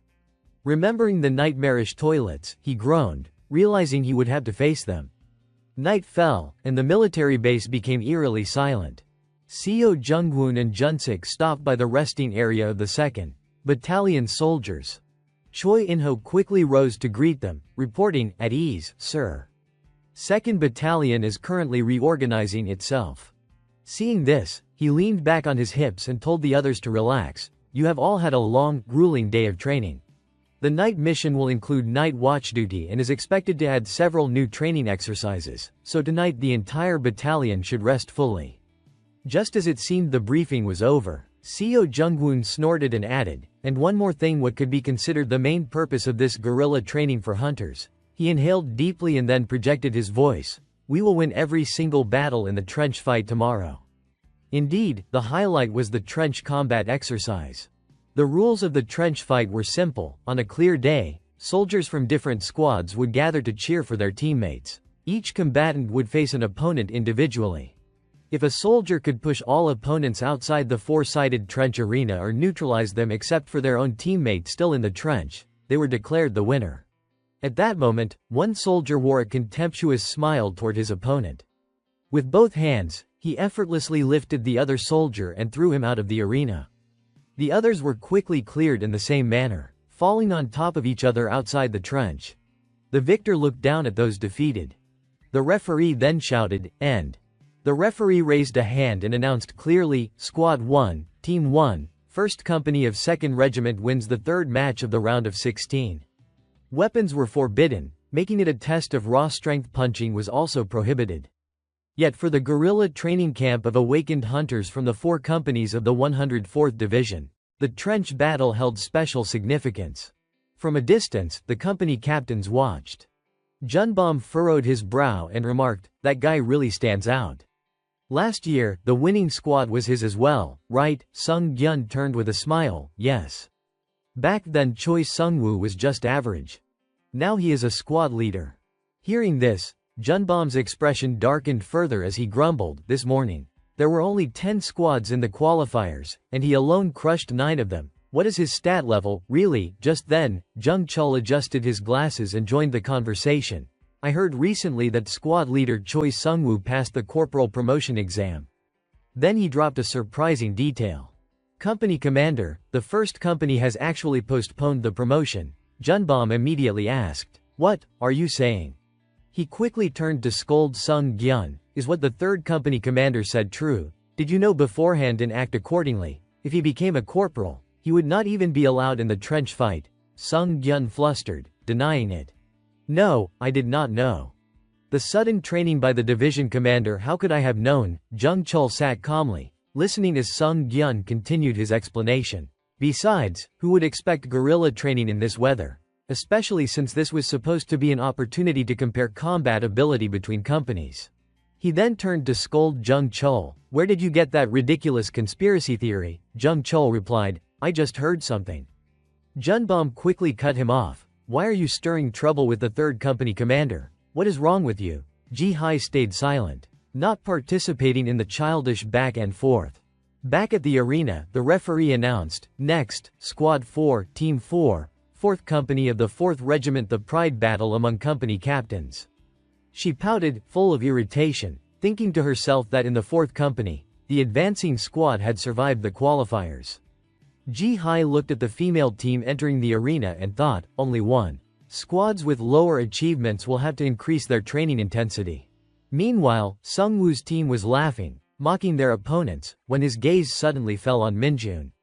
Sungwoo smirked and asked teasingly, "You are Hunter Kim Minjun from the 2nd Company, right?" Minjun responded politely, "Yes." "Is that a problem?" Sungwoo maintained a broad, amused smile as he continued, "It is just interesting to see all the famous names here. I heard you were promoted to rookie squad leader in such a short time."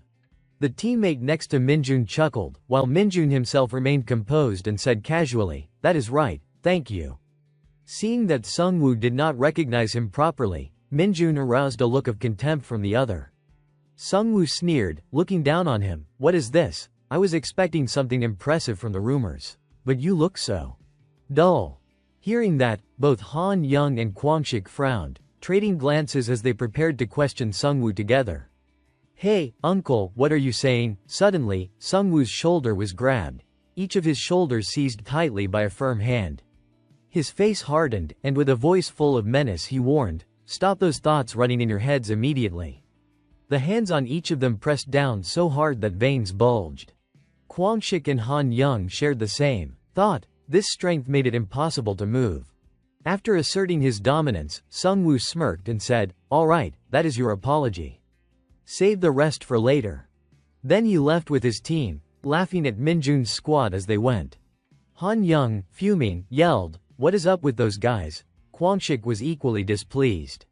"Squad leader Kim Minjun, can you just let that slide?" Minjun raised a finger nonchalantly and replied, "It is fine, really, it is fine." Hearing that, Kwangshik's anger surged. "Fine, what do you mean it is fine? I am going to go back and..." But his fury quickly cooled, his face shifting from red to pale. Minjun, already flushed with his own irritation, simply said again, "It is fine." He trembled slightly as he added, "Anyway, we will see them again when we head up there." Under the blazing sun with not a hint of wind, everyone had to give their all in the competition. Beneath the makeshift tent, two girls, one with pink hair, the other with black, stood with their arms crossed, frowning. Company 4, Battalion 4, Platoon 4, Squad 4. The girl with pink hair, Private Chong Mari, muttered to herself. She sighed in frustration, "What is this even? We are already exhausted. And now we have to clash with person after person. This is so annoying." Private Haiju beside her nodded in agreement. "Exactly. Su Yong keeps comparing the performance between squads. If you are not up to par, you get scolded. Are they trying to pick the king of gorillas this way?"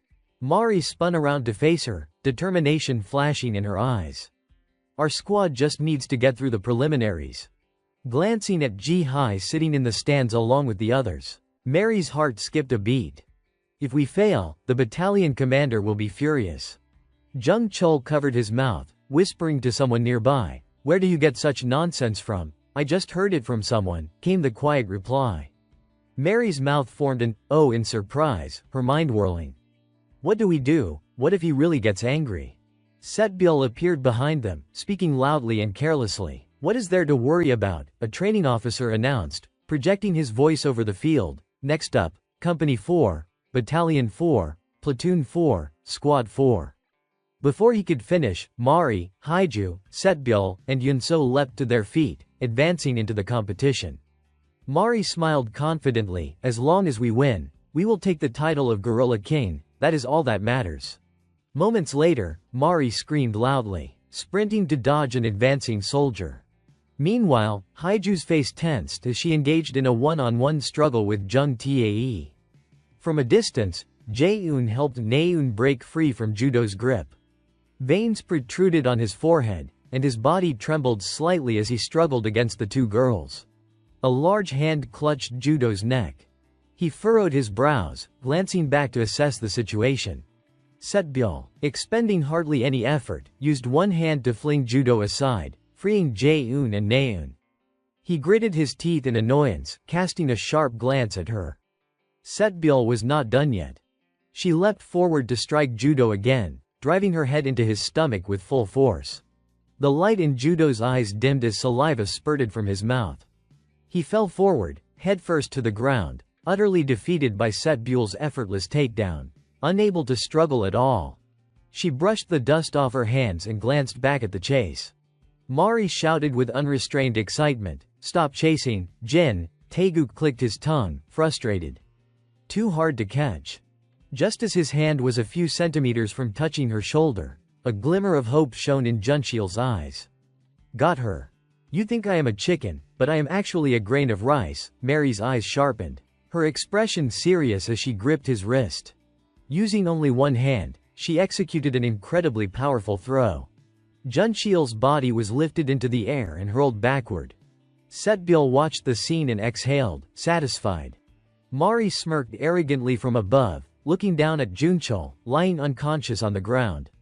Her lips curved with self-satisfaction. I told you, stop chasing me. Mari then turned her attention to Haiju, still grappling with Jung Tae behind them. She focused all her strength, pushing him backward with a single hand. Sweat streamed down Jung Tae's face, and his lips twitched as he glanced at his left hand.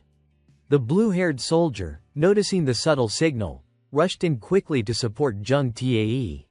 He spoke with self-satisfaction, not yet noticing a hand gripping the collar of his uniform. Standing so casually at the side, the green-haired soldier's body was suddenly lifted, his head pointing toward the ground before he could even comprehend what was happening. Yunso had thrown him several meters away with a single, precise motion. She lifted her face, a triumphant smile spreading across her lips. Haiju, energized by Yunso's intervention, squeezed Jung Tae's hand even tighter. Thanks, Yunso, she shouted, her excitement mounting with every move. Haiju pushed Jung Tae backward with all her strength. He was utterly shocked by the sheer power she exerted. Mari stood to the side, grinning with satisfaction, her teeth flashing in the sunlight as she watched her teammates. From a distance, two soldiers sneered, clicking their tongues derisively, scanning the scene with mocking eyes. 4 people and you could not take down a single member of the opposing squad.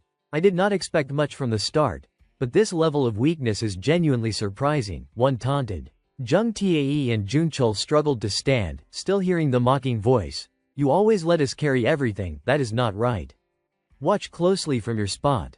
The two bent slightly, preparing to engage, the voice dripping with disdain. And what is Choi Sungwoo supposed to be? They grinned mockingly and charged at the girls' squad. Spring this year is different, watch this, one shouted. Setbyul refused to back down. She moved with the speed of lightning, single-handedly countering both bulky soldiers. One of them casually reached out to grab her muscular arm. What? His companion scoffed. Just her alone. But the two large soldiers' smug expressions faded quickly.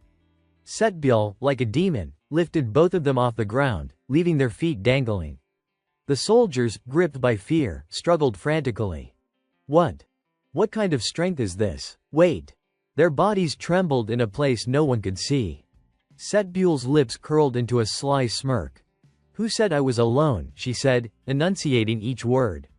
Behind her, the other girls rushed to assist. Together, they pushed the two taunting soldiers from behind, hurling them back. Their eyes rolled wide, bodies going limp like overcooked noodles as they fell backward. The girls stood victorious, smiling in satisfaction. The officer, seeing the soldiers piled up unconscious, raised his hand and announced, Round of 16, Company 4, Battalion 4, Platoon 4, Squad 4 victory. Setbyul casually brushed off her hands, while the other girls behind her laughed brightly, as if celebrating a festival.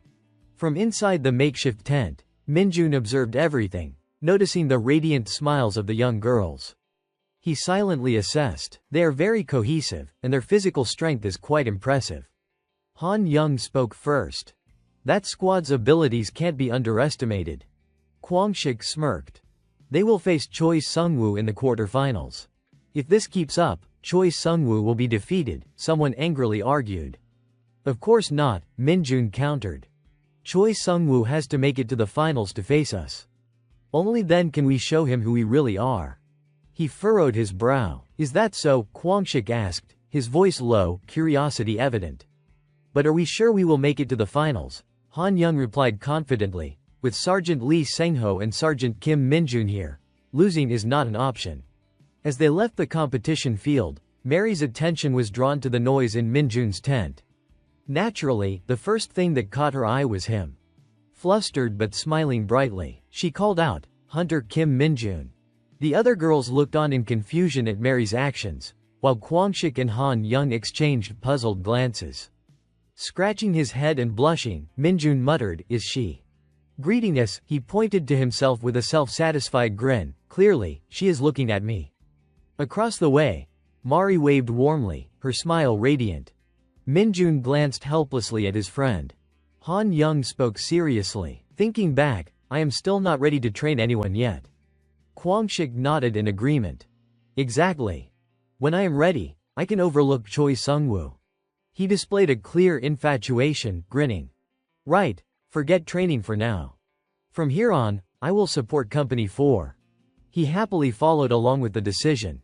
Minjun cast a sidelong glance at the two of them, sighing in exasperation, completely at a loss. Up in the observation stand, the atmosphere was entirely different. Jung Chul furrowed his brows, his disappointment clear. Adjusting his glasses, he muttered, "I really had confidence in that squad." "Well, it seems that is that." Sung Gyun beside him squinted with a mischievous grin, commenting, "I would say that was a perfect match, would not you?" He turned to Ji Hai and asked, "Is not that right, Captain of Company 4? Jung Chul's face flushed red with anger, lips tightly pressed together.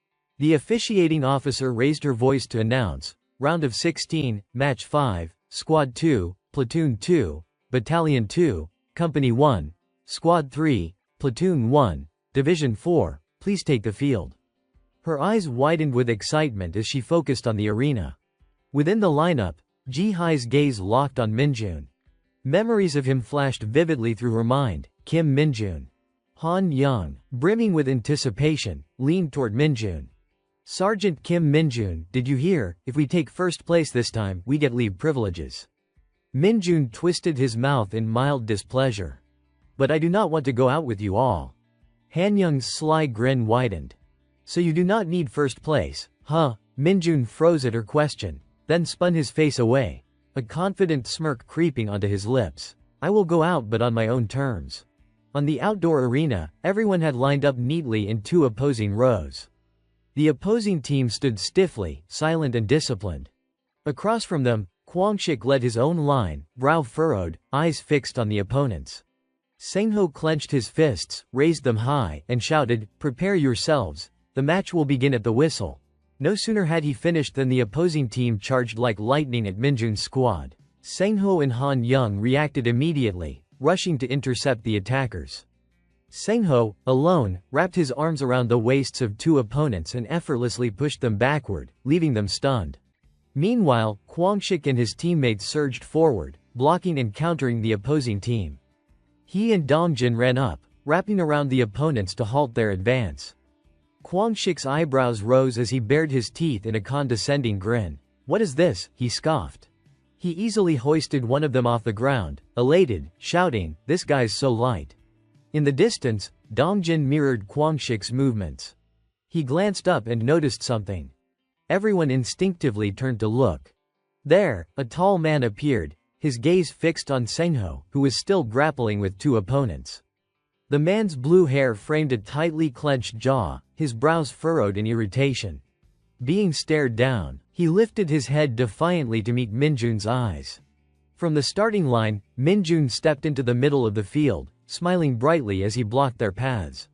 Lowering his gaze slightly, he contemplated thoughtfully, "Good. Should I try this?" At that moment, the blue-haired man surged toward him. Minjun's smile widened with amusement. He raised a hand, summoning his dark energy, aware that he had not fully mastered it yet. Shadows and power rapidly gathered around the man's legs, causing them to wobble. Realizing something was wrong, the man jumped in shock, glancing down at the shifting ground. One of his legs was lifted unexpectedly, throwing him off balance. Minjun seized the opportunity, wrapping his other hand around the man's head. Satisfied, he pressed down firmly, using his strength to destabilize him. The man slumped to the ground, struggling to maintain his posture, and looked up at Minjun standing over him. No one else could see the dark energy at work. The man quickly regained his composure, teeth gritting, veins bulging with anger. Without a hint of fear, he raised both hands and charged at Minjun. Once again, Minjun discreetly manipulated his dark power, pulling the man off balance. Caught completely off guard, the blue-haired man fell forward forcefully onto the ground. Seeing the strange situation, his face paled, and he lifted his head in confusion. Minjun smirked triumphantly, wiggling his fingers slightly, thinking, "Damn, if anyone notices this, I am in big trouble." The man regained his composure, slipping into a defensive stance. He stared straight ahead, silently thinking, "All right, let us play around a bit." Unexpectedly, Minjun surged forward, catching him off guard. The man instinctively thrust his hands out to grab, but Minjun nimbly sidestepped. Then, moving behind him, Minjun wrapped his arms around the man's waist, leaving him baffled as he glanced back. The man fell backward, and with Minjun holding him at the waist, he was effortlessly flung high into the air. Minjun tilted his head back, holding the position for a moment, a sly grin spreading across his face. Outside, the sky was a brilliant blue, and the training station stood firmly in place. After Minjun's group had finished their match against the opposing team, they were given a brief rest. "As expected, we advanced to the semifinals with ease," someone remarked. Everyone else lowered their heads in silence. Minjun cast a hesitant glance around, but Kwangshik's brows furrowed darkly, his face pale with irritation. Just as Kwangshik and Han Young had anticipated, Han Young silently ground his teeth, his expression twisted. "Squad 4, Battalion 4 won't make it to the semifinals," he muttered. Sengho then spoke up, scanning the area. "The final round begins. 3 teams enter the arena." On the stairs, heavy footsteps announced the arrival of Sungwoo and his team, faces radiating arrogance and triumph. Minjun's squad had already emerged onto the field and spotted Sungwoo's group not far away. Curious, Han Young peered over. "Is that guy a fighter?" he asked. Kwangshik, approaching from behind, followed his gaze. "I heard he practiced martial arts all through middle school and stopped only after awakening." Han Young tilted his head, analyzing the movements. "Judging by the way he moves, he must be a skilled warrior," he said, eyes fixed. "I also heard he swept through national-level competitions." The two of them continued to stare intently at Sungwoo's group. Slightly taken aback, he muttered, "Really, if that is true." Han Young's expression darkened with frustration, teeth gritted as he scowled. "You are saying that even though he is so skilled, he still relies on underhanded tactics?" As soon as he spoke, both of them burned with anger, eyes fixed on Sungwoo's group. Sengho exhaled deeply, resting a hand on their shoulders to calm them. Minjun remained silent, following the others. The reason for the duo's fury was clear. It stemmed from Sungwoo's quarterfinal match. They recalled how he had casually brought his hand to his lips and exhaled softly. Sungwoo had stood proudly before his teammates, hands on hips, exuding confidence not merely because his squad had won, but also because of how the match had unfolded. In the distance, Setbyul lay trembling on the ground, struggling to resist. She was covered in grime, trying to rise unsteadily. Seeing Setbyul's condition, Sungwoo immediately ceased his actions. She did not charge him again. The final result had been an absolute 5-0, but the disparity was so overwhelming that Sungwoo had simply toppled Setbyul. No one in her team had been eliminated for leaving the arena. After a while, she lay still on the arena floor, completely immobile. Sungwoo, on the other hand, relaxed, massaging his arm as he returned to his teammates. Recalling the scene, Minjun fell silent, bowing his head slightly. "This is not a sports event, it is combat training," he thought, turning his gaze to one side. It is not Choi Sungwoo's fault that he defeated his opponents while adhering to the minimum rule of not harming his own team. At Setbyul's camp, everyone was in chaos, the commotion stemming from the weakness of her squad. She, alone, had draped a white cloth over her face, leaning back in her chair, exhausted and unable to respond. Kwangshik could no longer contain himself and shouted loudly, challenging, "It is time we taught these bastards a lesson." Minjun glanced at him, then let out a quiet sigh, muttering, The road ahead is still long. Images kept flashing in his mind, the self-satisfied, bright smile of Sungwoo appearing over and over. A hint of amusement tugged at Minjun's lips, and he smiled faintly to himself, thinking, if I do not like something, I just destroy it. Why get all riled up over it? And so, the match began. Sungwoo's team lined up in formation, while Minjun's team stood neatly opposite them. Han Young furrowed his brow and spoke, dripping with sarcasm, you planning to handle all of them by yourself again? Sungwoo's lips curved into a slight, mocking smile.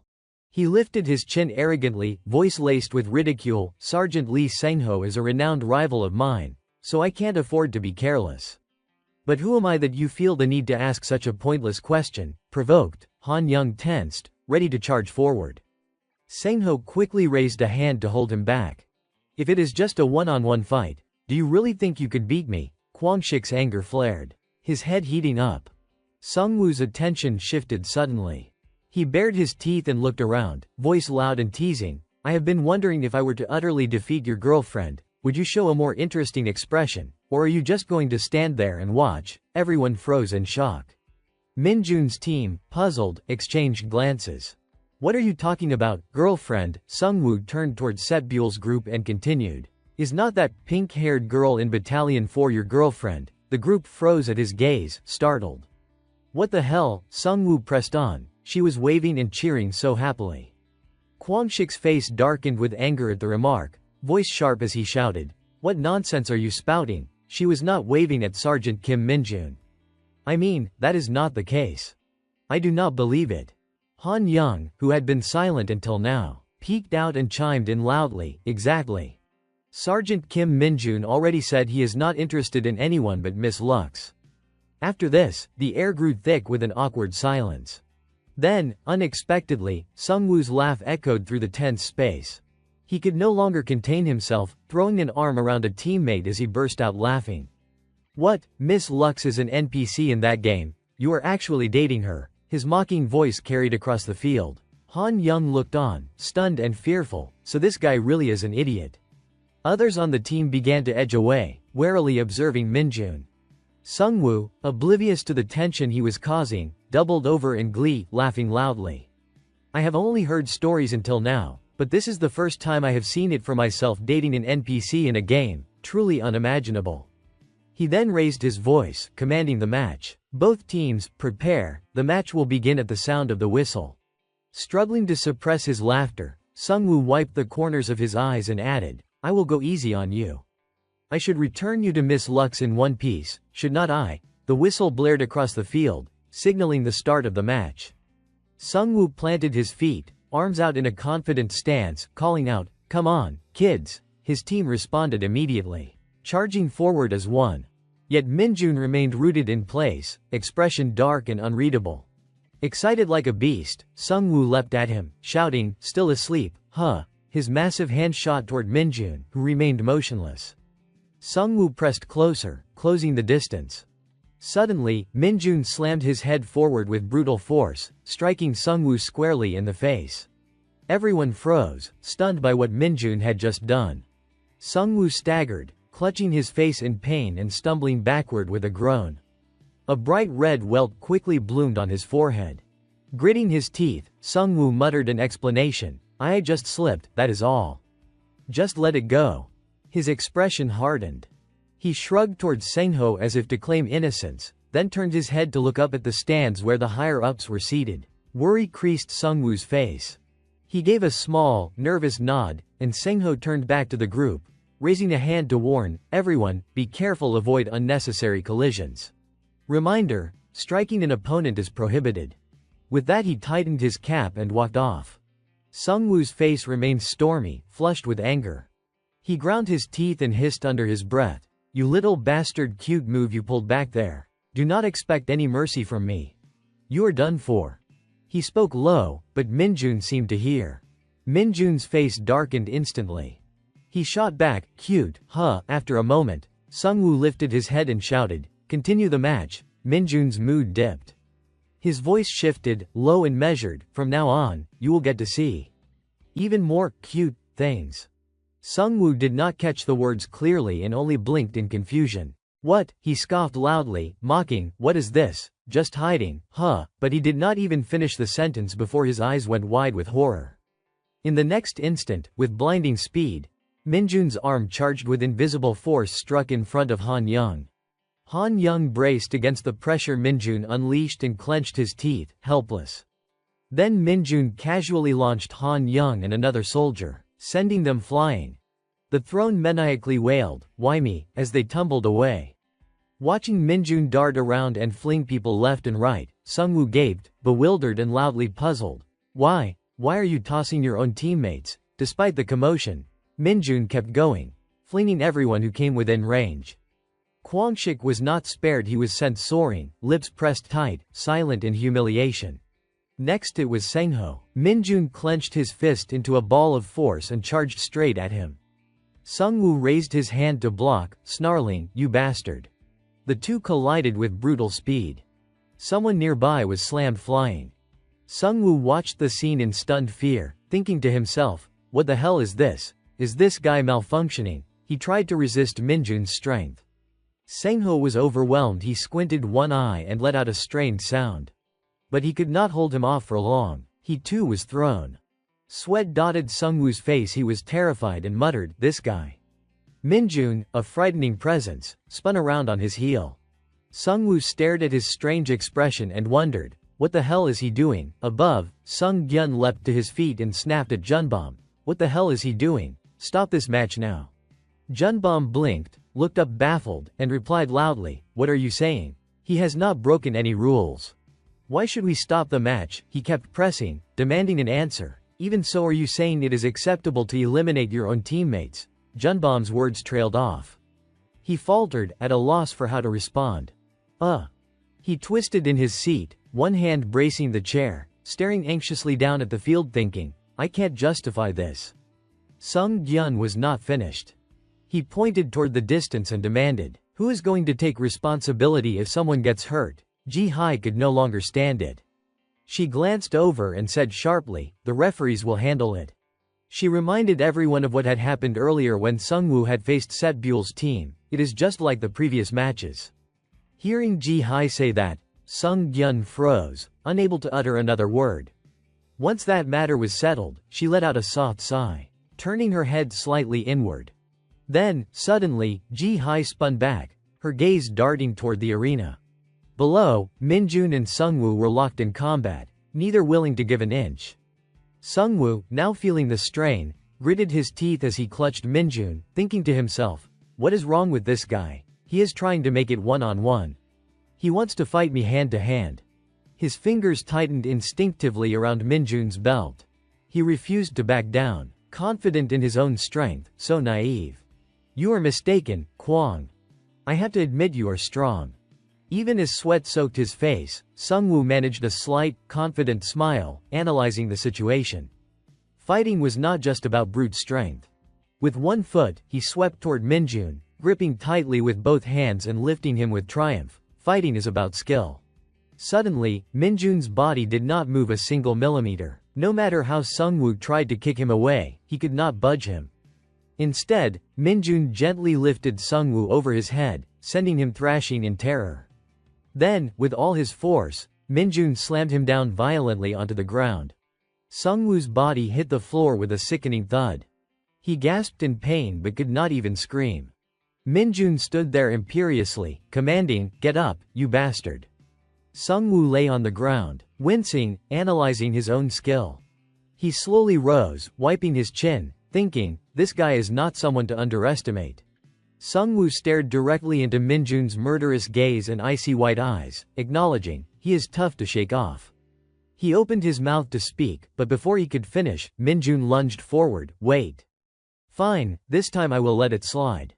Once more, he wrapped his arms around Sungwoo's waist and hurled him across the arena. Sungwoo hit the hard floor with a painful thud, tears streaming uncontrollably. Minjun did not relent. He hoisted him again, shouting, who gave and then bellowed, are you surrendering? Sungwoo panicked, struggling frantically. Wait, I surrender, just put me down, but Minjun ignored his protests. His presence radiated deadly intent as he spoke again, mentioning a certain Miss Lux. Sungwoo, sweating profusely, felt a pang of unease. Then Minjun toppled backward with Sungwoo in his arms, proclaiming loudly, "She is not just a character in a game." Outside the arena, Dongjin, Han Young, and even Kwangshik gawked, mouths agape, unable to find words as they watched the match. Haiju looked equally stunned, while Mari blushed and covered her face, eyes sparkling as she glanced at Yunso. Yunso herself was speechless, tilting her head in astonishment. Meanwhile, Sungwoo had been battered repeatedly, foam already forming at the corners of his mouth. Minjun's gaze was serious as he looked down from above, declaring firmly, "And she is my favorite character." Sungwoo's eyes rolled back, utterly unresponsive, lost in bewilderment. Unrelenting, Minjun stated. "What?" He stood there imperiously, his presence commanding. Sengho blew the whistle and raised his hand to announce. "The match is over. Battalion 2, Company 2, Platoon 2, Squad 2 victors." Sengho stepped out of the arena, walking slowly. Minjun paused mid-step, eyes wide in astonishment. Everyone squinted at him, and a hush fell over the arena. Minjun awkwardly scratched the back of his head, hesitant. "Everyone, I apologize for my thoughtless actions." Before he could finish, the 4 teammates approached, laughing with glee. Kwangshik could not stop praising Sergeant Kim Minjun. "That was incredible. He did not even break a sweat."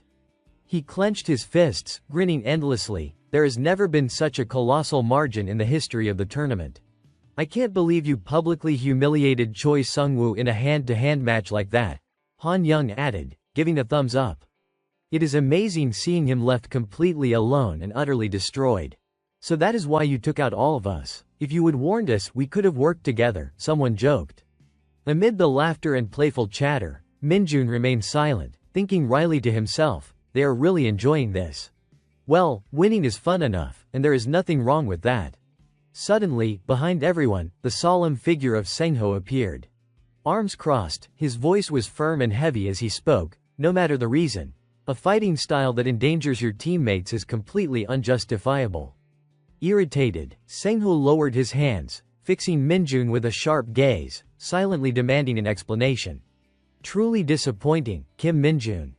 With that, he turned and walked away.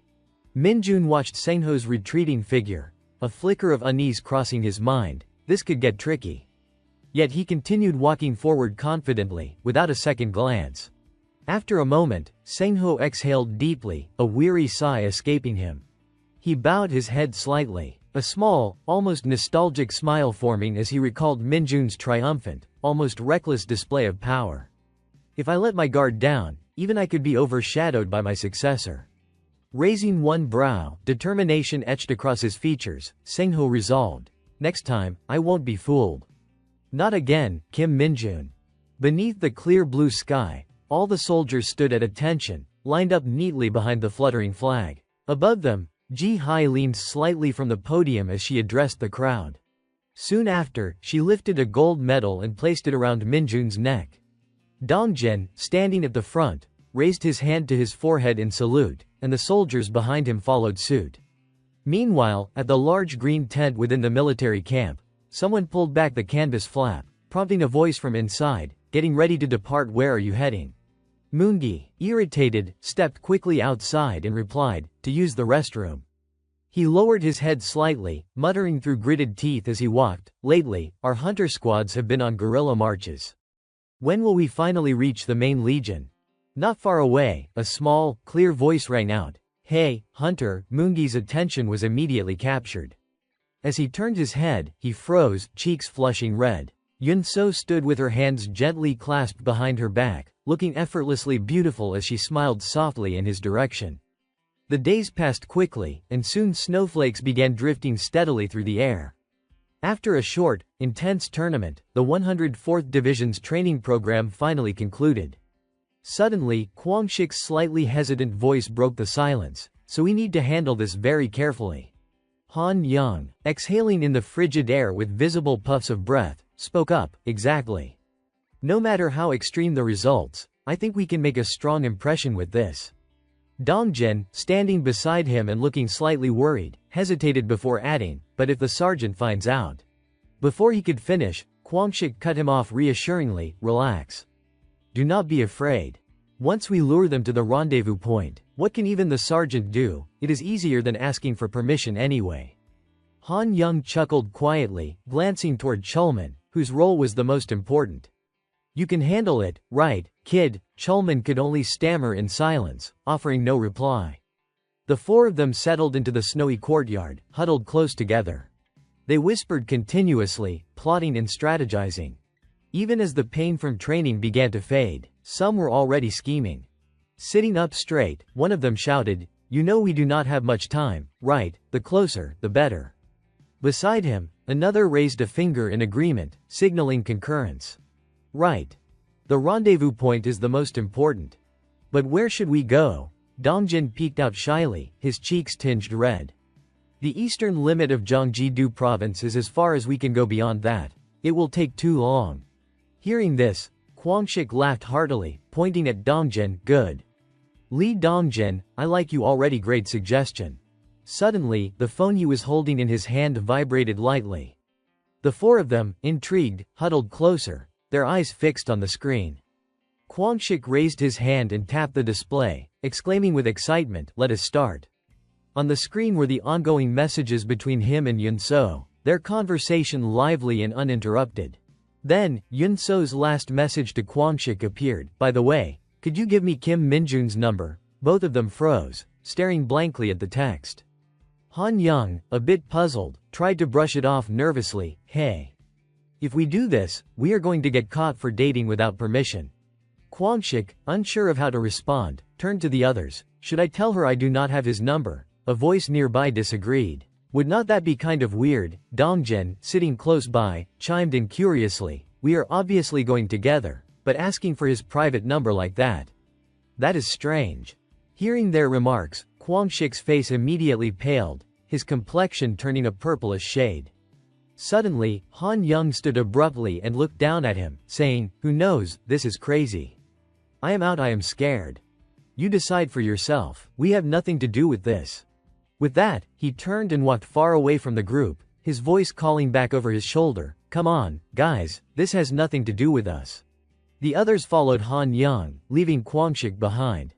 Panic-stricken, Kwangshik scrambled to his feet, stammering as he called out, "Hey." He looked toward the departing group, his voice serious. "Even the sergeant might want to join in. Yet they do not care at all, leaving me behind like this." Alone outside in the snow, he muttered bitterly, "You guys." Meanwhile, inside the silent corridor, the doors of the rooms tightly closed. Minjun wearily opened a door and stepped inside. Before him, the status window appeared immediately. He moved closer, placing a hand on his hip, thinking, "Time to review the results of this training, right?" The status window was filled with countless notifications. One of them read, "Kim Minjun, Miss Lux is my favorite character." A satisfied smile spread across his face as he recalled his fight with Sungwoo, silently thanking him. "Thanks, Choi Sungwoo." Minjun's mood brightened like never before. He hummed happily to himself as he prepared to lift weights, thinking, "Once my stats hit 60, it will be hard to increase them further." He lay down on the gym bench, lifting the barbell, calculating silently, "But my agility has improved by 1 point." At the thought, his face flushed strangely, and a confident smile spread across his lips, "And my strength went up by 5 points because of leveling up a skill." Minjun quickly regained his focus and began lifting again. Just then, a hurried voice called out repeatedly, "Sir Kim Minjun, Sir Kim Minjun." Annoyed, Minjun paused his exercise and set the barbell back in place. Sitting upright, he looked up and asked, What is it?" The voice hesitated, seemingly embarrassed, before Lee Bonggu finally revealed his purpose for calling Minjun. "Could I buy a bowl of rice cake soup?" Minjun, irritated by the trivial request, clenched his jaw and veins bulging, growled, "Why are you asking me that? I already gave you money to buy your own food." Hearing this, Lee Bonggu replied cheerfully, "Thank you, Sir Kim Minjun." Frustrated, Minjun grabbed a handful of his hair at the crown of his head, groaning, "Seriously? How can you be this happy about something so small? This is so annoying." At that moment, Lee Bonggu hesitated once more. He was clearly struggling to contain a frightening anger. His voice finally rang out again, "I have just detected a strange source of energy." Hearing this, Minjun's own anger began to subside slightly. He remained silent, listening carefully as Lee Bonggu continued. I suppose I should have mentioned this earlier, right? Minjun, feeling exasperated and unwilling to argue further, replied, regardless. This strange energy. What exactly is it? Dark energy? Lee Bonggu flinched, his expression darkening with seriousness as he answered, it is not dark energy. But it is some kind of rare energy. Something I have never seen before in Isgard. After saying that, he suddenly went quiet. Minjun looked up at him, puzzled. What is wrong? Why did you just stop talking? Lee Bonggu, seemingly unconcerned with Minjun's words, hurried off. My rice cake soup has arrived. Can I finish eating and then continue explaining? Once again, Minjun's irritation flared uncontrollably, and he muttered curses under his breath. Damn it. The surrounding space emptied, leaving only Minjun, whose previous cheerful mood had now been replaced by simmering anger. Suddenly, his phone buzzed with a notification. Confused, he unlocked it and saw a message from Yun-so. Hello, I am Sun Yun-so. This is Hunter Kim Minjun's number, right? Looking at the text, his face registered a mixture of bewilderment and incredulity. Gritting his teeth, Minjun exhaled wearily, mumbling in mild frustration. What is going on today? What are these messages? How did she get my number? He raised the phone, fumbling for the buttons. Forget it. Where's the block button? Suddenly, Kwangshik burst through the door from outside, shouting urgently, Sergeant Kim Minjun, please do not. Minjun raised an eyebrow, glancing down at him with disdain, silently wondering. Why him? Kwangshik quickly rushed forward, kneeling at his feet, pleading earnestly. You just got a message from Hunter Yun-so, right? His face looked completely innocent. Clinging desperately to Minjun's legs, Kwangshik continued his entreaty without pause. This chance won't come again. Please, even if it is not for me, think of our team, think of your comrades. You want to be a leader, right? Sergeant Kim Minjun, then it is only natural to care about the morale of your soldiers, Kwangshik added. Minjun furrowed his brow, his eyes reflecting a complex mixture of emotions as he asked, what are you talking about all of a sudden? Only then did Minjun realize what was happening. Leaning back slightly, he called out, wait. You gave her my number, Kwangshik, still holding onto Minjun's arm, confirmed without hesitation, exactly. He continued to beg, squeezing tighter, analyzing the situation rapidly as he spoke. I just want to go on one date. Please, be generous and understand me. Everyone is risking themselves in the military, should not we allow ourselves a little bit of enjoyment? Minjun, already angry, felt his irritation intensify, his mind growing heavy as he clenched his teeth to hold back. Finally, Minjun relented to Kwangshik's pleading. Curious, he lowered his gaze and asked, but what exactly are you talking about? Kwangshik, still bewildered, looked up, answering instinctively, what, have not you heard? What did Sun Yun-so say? Minjun's face darkened with fury as he raised his phone, his tone dripping with menace. What? Kwangshik stammered, terrified, unable to find words. That is. He bared his teeth in a strange, almost demonic expression, his face contorted as if on the verge of exploding. Furrowing his brows, he finally said, This is the gym. Hearing that, he could only press his lips together, his face pale and lips turning bluish, silently listening as Minjun's threat cut through the air. You better explain yourself properly. At last, the day of the arranged meeting had arrived. The clear blue sky shone down over the bustling amusement back below. It was the following Sunday. Across the colorful tiles, disciplined footsteps echoed with authority. Everyone was dressed in military attire, making their presence felt. Minjun led the group with a serious expression, while Han Young glanced around excitedly, his voice brimming with enthusiasm. Thanks, Sergeant Kim Minjun. I did not expect we would actually come here, he said. Kwangshik clenched his fists, his voice firm as he countered, those traitors do not deserve the favor you have shown. I endured so much to make this day possible. Suddenly, someone walking ahead turned back, their presence causing an uneasy silence. Minjun frowned slightly, his voice sharp and cautionary. Do you think we came here for you? We are only here because Chulman wanted to come. Dongjin stepped closer, draping an arm around Chulman's shoulders with a bright smile.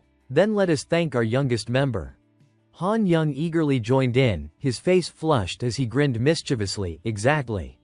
By the way, I did not know Sergeant Lee Sengho agreed to come too.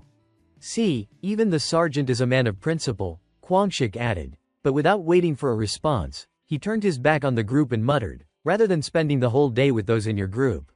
Sengho, calmly ignoring the two pouting figures in the distance, remarked, this is much better.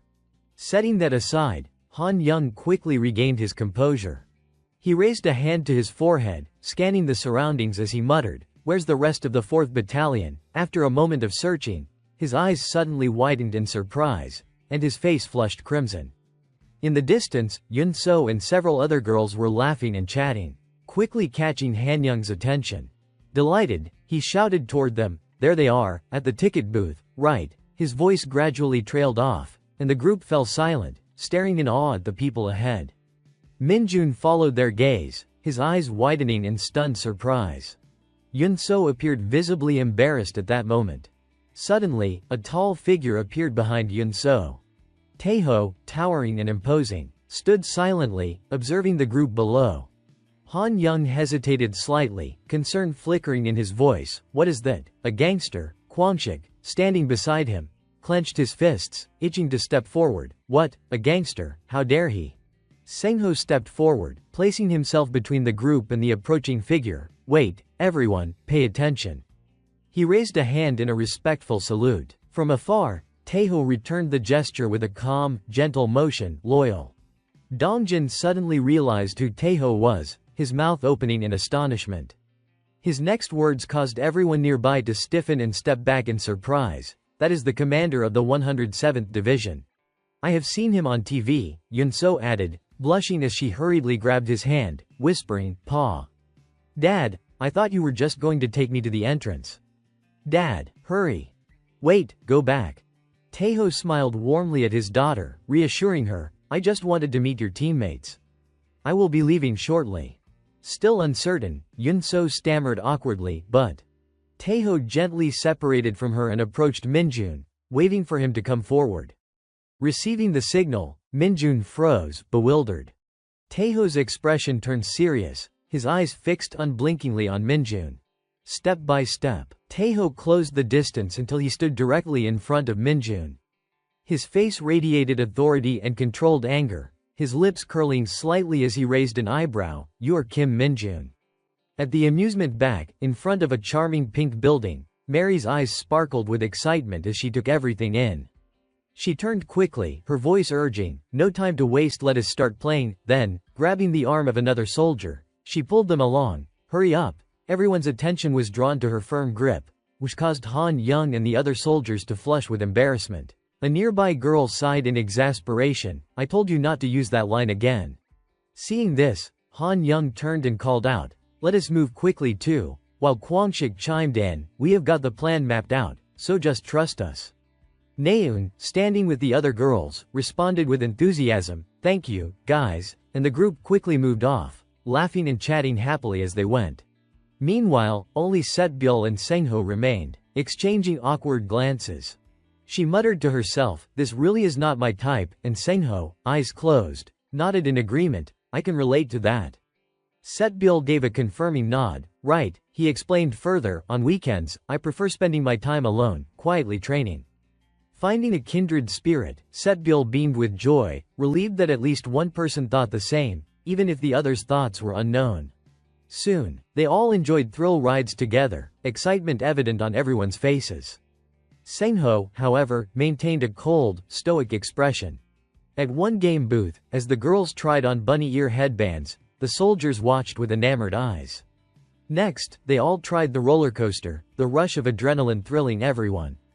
Unexpectedly, Setbyul and Sengho chose to arm wrestle, testing their strength against each other. At another game stall, the vendor called out, 10,000 won for 10 shots. Inside, Kwangshik expertly aimed a gun, one eye closed for precision. But in the end, all he won was a small stuffed tomato bear, the consolation prize. Seeing Kwangshik's disappointed face, Han Young teased, what, you are a soldier, and that is all you get, watch me. The two girls nearby looked on with admiration, clearly impressed by his skill. Naeun also complimented him, perfect stance.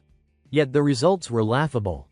He won nothing more than a consolation prize, no better than Kwangshik. Now it was Kwangshik's turn to tease, reminding Han Young, remember, if you are rank B, you pay up. You are rank B. Han Young pouted, that gun is weird. Meanwhile, Minjun remained silent, captivated by something else. His attention was drawn to the dazzling items on display at the booths. The most striking of all was a Lumi Nuna keychain. Upon spotting it, his eyes lit up as if filled with stars. Inside, he quietly rejoiced, having found the limited edition 1-year anniversary League of Legends keychain. A legendary item, here of all places. Determined, Minjun stepped up to try his hand at the game. He gripped the gun with resolve. The prize would be his. Each trigger pull beeped as he fired, though the outcome remained uncertain. Observing the shopkeeper's startled expression, Minjun calmly lowered the gun. The vendor reminded him, you still have 1 shot left, but Minjun, satisfied with achieving his goal, declined, no need to witness this. Daejeon, watching nearby, asked in curiosity, did he hit the target with that shot? Naeun quickly responded, though a hint of doubt lingered in her voice. Yeah, but why did not he take that last shot? Meanwhile, Mari remained silent, quietly observing Minjun with admiration. The shopkeeper handed Minjun his prize, here's second place, and he eagerly accepted it with both hands, saying, thank you. The reward, a keychain he had spotted earlier, was now resting in his palm.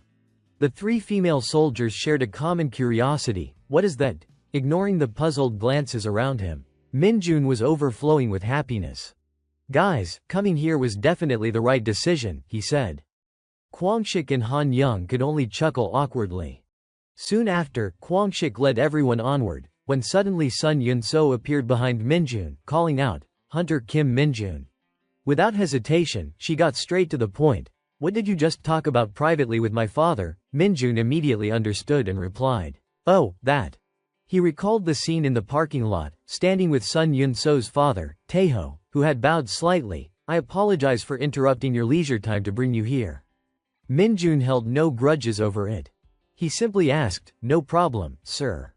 Was there something you needed to discuss with me privately? Taeho said nothing, his face tightening as he observed him, then placed a hand firmly on Minjun's shoulder. The grip was strong, veins standing out, yet contrary to expectations, Minjun remained still, merely observing without reacting. The tension between them escalated. Suddenly, Taeho released his grip, softening his expression with a gentle smile. He praised, it seems you have trained very well. My apologies for the earlier abruptness. Minjun bowed respectfully, thank you. Seeing this attitude, Taeho's smile grew even gentler. Then Taeho retrieved something from his car, speaking as he approached, since my daughter is indebted to you as well. He extended a small black box with a business card on top toward Minjun. Here, take this. Minjun, still uncertain, asked, this is? Taeho explained immediately, it is an item from the dungeon, a supply distributed to the army's generals. I am giving it to you. While the military's appraisal ability was not perfectly accurate, the item could randomly enhance one's abilities. Inside was a metal ring-like object. Minjun inwardly delighted, thinking, what a stroke of luck, yet outwardly, he maintained a composed demeanor. Thank you, sir. Before departing, Taeho reminded him, I am giving this to you as encouragement to train regularly and continue developing yourself. Use it well, and do not tell anyone about this. He glanced at Minjun, adding, if you ever come to Daejeon, call me, we will have a meal together. Then, in an instant, Taeho's expression hardened, veins protruding as he issued a threat, if you ever tease my daughter, I will kill you. With that, he got into his car and drove away, witnessed by Minjun. Holding the gift, Minjun responded confidently to himself, that won't happen. Returning to the present, Minjun turned to Sun Yun-so. Nothing happened. Surprised, she confirmed, really, my father did not do anything wrong. Minjun remained calm, truly, nothing at all. He then produced the business card and held it before her. He just said that if I come to Daejeon, he would treat me to a meal. Looking at the card, she wondered, but why would my father treat you? Minjun guessed. Probably because he is concerned that his daughter owes me a favor.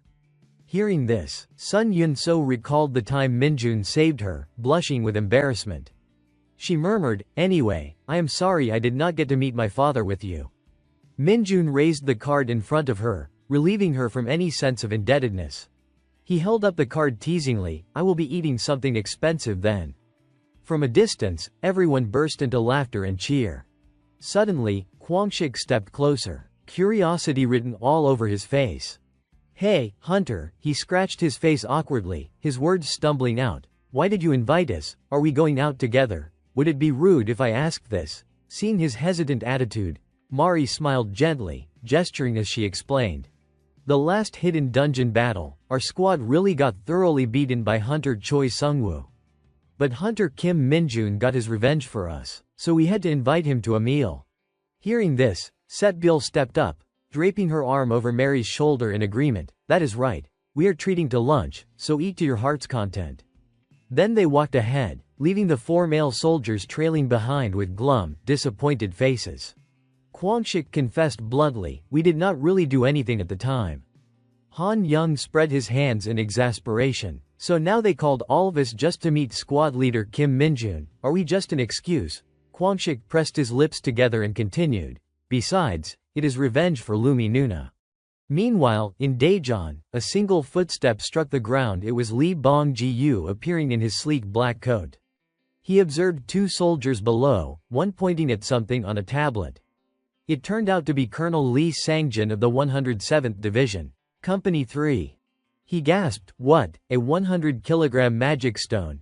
A nearby female soldier nodded in confirmation. Yes, a magic stone was discovered inside the cavern-type dungeon wall, weighing 100 kilogram. After hearing this, Lee Sangjin turned back to scrutinize the dungeon. A strange smile crept onto his face as he muttered, 1 kilogram, huh?" By evening, the amusement back had gradually returned to a quiet, subdued state. Mary's group had now gathered in front of the gate. She extended both hands and waved brightly. "Comrades, that was such a fun trip." Setbyul, standing beside her, saluted in military style. "Everyone, travel safely home." Kwangshik blushed and laughed aloud. "We had a great time too. Let us do it again next time." Before he could finish, Choi Jungwook exuberantly declared, "Next time, we will treat you to a meal." Kwangshik, slightly annoyed, shouted, "Go somewhere else, I will pay," yet Choi Jungwook deliberately interjected, "Then I will treat you to dinner." Minjun, standing nearby, seemed so accustomed to the chaos that he did not react at all. With that, they said their temporary goodbyes, and Minjun's group began moving some distance away. Suddenly, the sharp voice of Lee Bong-ji-yu rang out, carrying urgency. "Squad leader Kim Minjun, squad leader Kim Minjun. There is trouble." Minjun frowned. "What now? If this is another false alarm, you are dead." Lee Bong-gu's keen eyes lit up as he tilted his head toward the dungeon below. Right now, the atmosphere in the dungeon is highly unusual. Upon hearing this, Minjun immediately reacted. "What, is not the dungeon still under investigation? I have already registered to take leave to come to Daejeon tomorrow." "How?" Below, a soldier signaled the convoy to stop. Lee Bong-ji-yu looked down from above as they struggled to carry something resembling a cannon down, saying, "Yes, it is just being monitored for now." He continued relaying what they observed, but soon they all became overwhelmingly busy. While Lee Dongjin laughed with delight, Minjun ground his teeth. "Damn it, until I arrive, make sure to report the situation in detail whenever necessary." The next afternoon, traffic flowed normally. Minjun stood by the roadside, expression blank, unable to resist furrowing his brow. What a mess. Meanwhile, a soldier quietly pushed a magic stone cart out of the dungeon. After moving it a distance, another soldier began pushing the cart back in. Minjun reached into the pocket of his uniform and took out a card bearing the Hunter Team emblem. He stared at the card for a few seconds, muttering to himself, "So this is it. This is what is letting me get a look inside that dungeon. But surely it is not allowed, right?" Then, something in Minjun's vision caught his attention, and he froze in surprise. Lee Bong-ji-yu, in the form of a plump little pigeon, opened its beak and spoke, "Yes, sir." "Kim Minjun, you have worked hard." Minjun felt a flicker of concern, unsure how to respond. Proudly displaying his vigilance, Lee Bong-ji-yu continued, "Until Kim Minjun arrived, I kept watch over the dungeon without letting my eyes leave it for even a moment." Minjun sighed softly, "All right. So it is the 100 kilograms magic stone," Lee Bong-ji-yu responded in a commanding tone. "That is what I heard. I do not know exactly how big it is, but they said it is rather large." Minjun murmured under his breath, "Something emerging from a dungeon in Isgard." Something that is 100 times rarer than that. Li Bongjiu flinched. 100, that meant the thing really. Minjun confirmed calmly, it has to be. A tremendous source of energy. Even on a global scale, forces were searching for it to enhance the power of their weapons. At that moment, the dungeon's entrance began to tremble, even radiating energy that grew stronger by the second. Minjun sensed it immediately. Li Bongjiu flapped his wings anxiously and called out, "The different energy I mentioned before, yes, that is it, the source of energy I could not comprehend." Though he could not sense a monster inside the dungeon as powerful as this energy, Minjun furrowed his brow. "Yes. Even you probably do not understand. I have only seen it once myself." Li Bongjiu asked, "You know this energy?" Minjun gritted his teeth with determination. Without hesitation, he dashed forward at incredible speed. He ran straight to the dungeon entrance, where suddenly dozens of long, writhing tentacles shot out from within. Li Sangjin, witnessing the sight, panicked and shouted, "What is that?" All the soldiers immediately jumped back and fled from the gate. "Magic stone or whatever it is, just leave it behind and run," another soldier screamed, unable to hold back. "There are still squad members inside, they have not escaped yet." Seeing the chaos, Li Sangjin tried to intervene. "Do not go in, just evacuate. That kid inside is too dangerous, follow orders." Minjun leapt over the barricade, thinking to himself, this energy has to be disguised within the dungeon. A soldier rushed to stop him. "Who are you? This is too dangerous, step back." Minjun ran past him but made sure to identify himself clearly. "I am squad leader Kim Minjun of the 104th Division. Company 2, 2nd Platoon. I will reopen the dungeon from the inside by attacking the bot there. Please report this to the 104th Division." The soldier's jaw dropped in disbelief. "Reopen it from the inside to attack the bot? What are you saying? You can't." Minjun ignored the shocked expressions and continued sprinting toward the dungeon. Li Sangjin turned his head, eyes wide. "What? Who is this kid?" But Minjun paid no attention, leaping straight into the dungeon. In no time, his figure vanished, and the sparse tentacles thickened into a dense mass. Watching the dungeon entrance gradually get blocked, Li Sangjin muttered, panic creeping into his voice, "No. The entrance is truly sealed now." His face drained of color as he thought, "Oh no. This is over." The silence around them made the machine voice sound even colder. "You have entered the dungeon." Minjun's eyes suddenly locked onto something. Before him stood a group of soldiers, their faces frozen in sheer astonishment, and scattered around them were fragments of magic stones littered across the ground. First, there were 3 second-class soldiers, followed by 2 first-class. Minjun's expression darkened slightly, his tone serious. "Are all the squad members here?" Dae Seong, a little flustered, replied, "Yes." "But who are you?" Minjun cast a quick glance around and answered calmly, "I am squad leader Kim Minjun of the 104th Division. I happened to be passing through." Dae Seong blinked in surprise. "Huh," Minjun continued, "the situation is not favorable.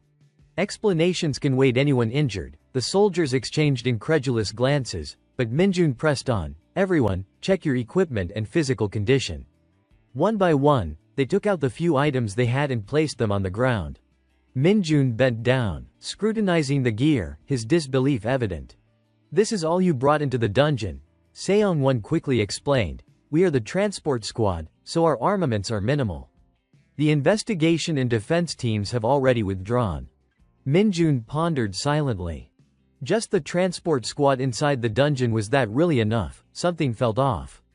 After a moment, he finally spoke, deliberately slow. "Everyone, bring all the equipment you have." His voice lowered, cold and firm. "I do not know if you have realized yet." His gaze swept over the sparse weapons on the ground. "You are about to step into a disguised dungeon." Sung Yun's eyes widened. "What?" Minjun tilted his head slightly. "This is not a common situation. Simply put." He paused, letting the weight of his words settle. "Consider that this dungeon itself is a gigantic monster." The squad collectively gasped, alarmed. "What?" Minjun remained calm, continuing his explanation. "This dungeon lures people with valuable items, then swallows them whole." He glanced down at the chipped magic stones scattered across the ground. "The bait this time." Is that? While anxiety flared among the soldiers, Minjun smiled reassuringly. No need to panic. His smile widened as he added, I will take responsibility and lead everyone out of this damned place. Excited, the soldiers shouted, Really, you know how to get us out? Minjun extended his hand. Everyone must follow my plan. He pointed out the path with a mix of determination and enthusiasm. From now on, we will capture the monsters and take them to the dungeon's core. Dae Seong blinked in disbelief. Monsters? I thought we only needed to catch a single dungeon-type monster. Minjun said nothing at first, then dropped a single, startling line, Yes. It has already begun. Before their eyes, the monsters appeared like a mass of sludge and mud, and the soldiers could not suppress their shock. What is that? Minjun vanished quietly from view, then reappeared directly in front of the creatures, swinging a punch that shattered the muddy monstrosities. Grinning, he called back, First, stay behind me. Jung-un trembled as she whispered to Dae Seong, Private Dae Seong. If that is really squad leader Kim Minjun of the 104th Division, then. He murmured in awe. Yes. Dae Seong hesitated before continuing, he is the one recently mentioned in the hunter community. Meanwhile, Minjun ruthlessly kicked and struck each creature in rapid succession. Dae Seong, still in disbelief, added, In the shortest time in hunter history, he has reached the rank of squad leader. He concluded with utmost respect, The monsters of the hunter corps are no match for him.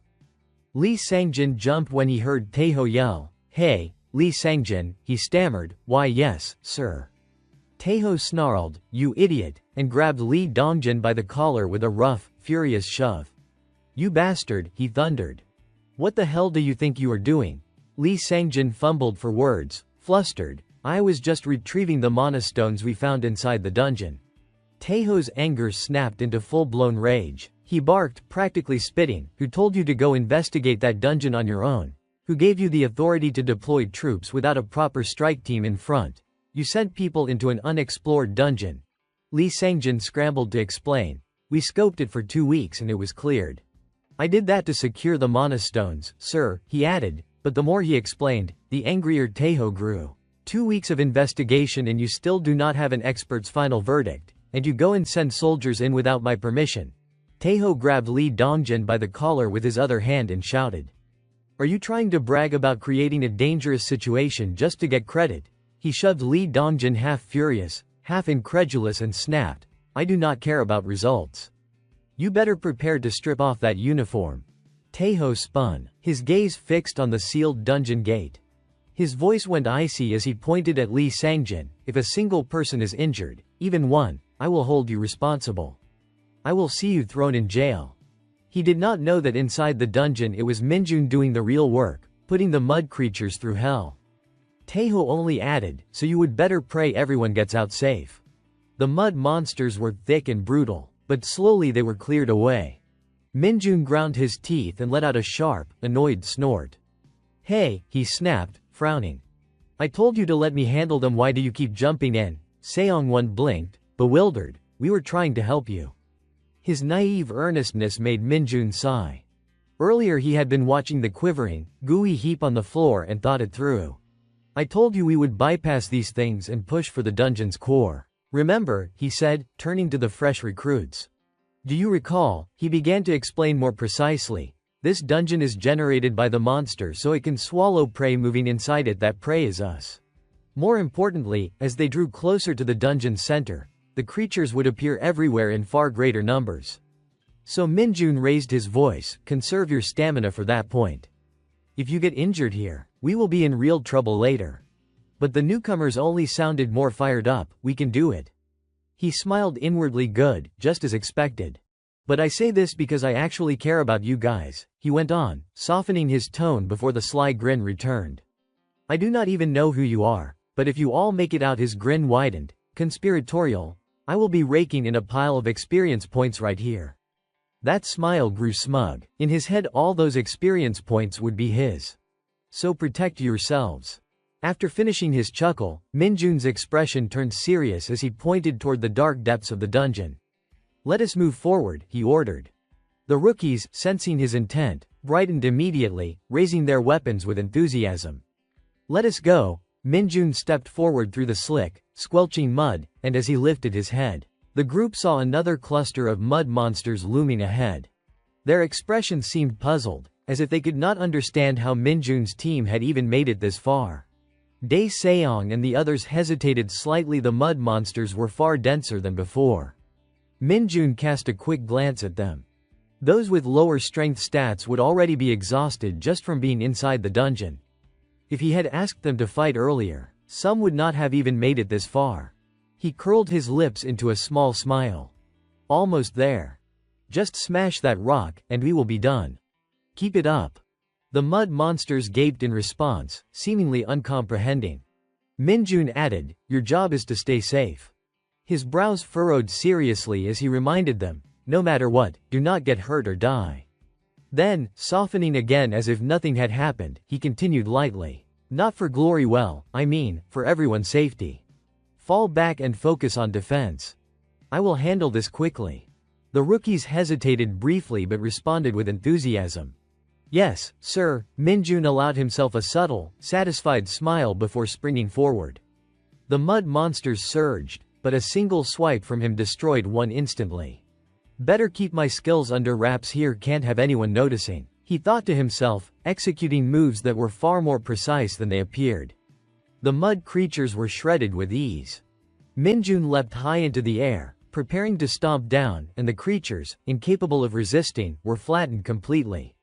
His grin widened with exhilaration. A few remaining mud monsters, however, still charged, showing no fear. One lunged to grab Minjun's arm and bit down, but a single swing turned it to mush. The others watched their companion dissolve, stunned. Minjun bared his teeth in a near-crazed grin, excitement radiating from his eyes. Come on, come at me. Experience points. The ruby resting on a stone pedestal suddenly glowed, dark auras seeping from it. Minjun froze. Something about it felt poisonous. He spun around, shouting, everyone, fall back. The rookies froze in shock as the poisonous energy erupted. But it was not enough to faze him. I am immune to poison, so I will be fine. But the others? Whether they survive depends on how strong the toxin is. He gritted his teeth. There was no time to worry. He needed to clear the dungeon first. Suddenly, something flashed from inside his chest pocket. A blinding light emitted from an item he carried. The artifact reacted to the dark energy, unlocking its hidden potential. Minjun's eyes widened in surprise as the bracelet in his pocket began to glow. He recalled Taeho's words, it is an item from a dungeon. Normally, only generals could use it, but you will have it. The army's evaluation is not 100% accurate, but it is supposed to boost your stats by a random percentage. He thought, I wanted to wait until a tough time to increase my stats, but maybe there is a hidden power here. Suddenly, the system screen popped up, copying bracelet. His expression brightened instantly. An item like this at a time like this, I am lucky. The bracelet radiated dark energy. Perfect. Black energy streams poured down from above, condensing into a demonic sword. Minjun calmly held it in one hand. The rookies gawked, eyes wide, as he swung it onto his shoulder, flashing an arrogant, triumphant grin. Minjun held deep emotions toward the sword in his hands. I remember there is the perfect skill for a situation like this. The unique ability of the Dark Knight. The monster I will recall. Defeating it back then was impossibly difficult. With that thought, he suddenly lifted the demonic sword high. Exorcise, summon demonic sword. A faint smirk curved his lips. Taste this, all of you. Without another word, he swung down. The strike carried immense force, and the mud monsters quivered in terror. Their faces contorted in fear as they were sucked into a deadly vortex. The beautifully still ruby on the pedestal trembled, its glossy surface gradually fracturing.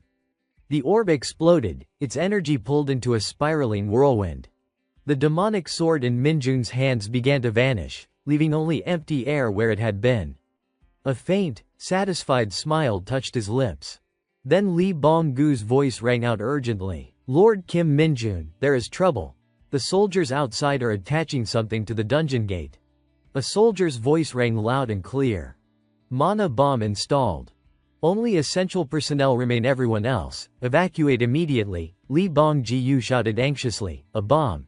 They say they have installed a mana bomb." As Minjun silently approached the pedestal, the messenger continued to call out, but Minjun merely bowed his head, surveying the broken remnants, and said softly, "Do not worry."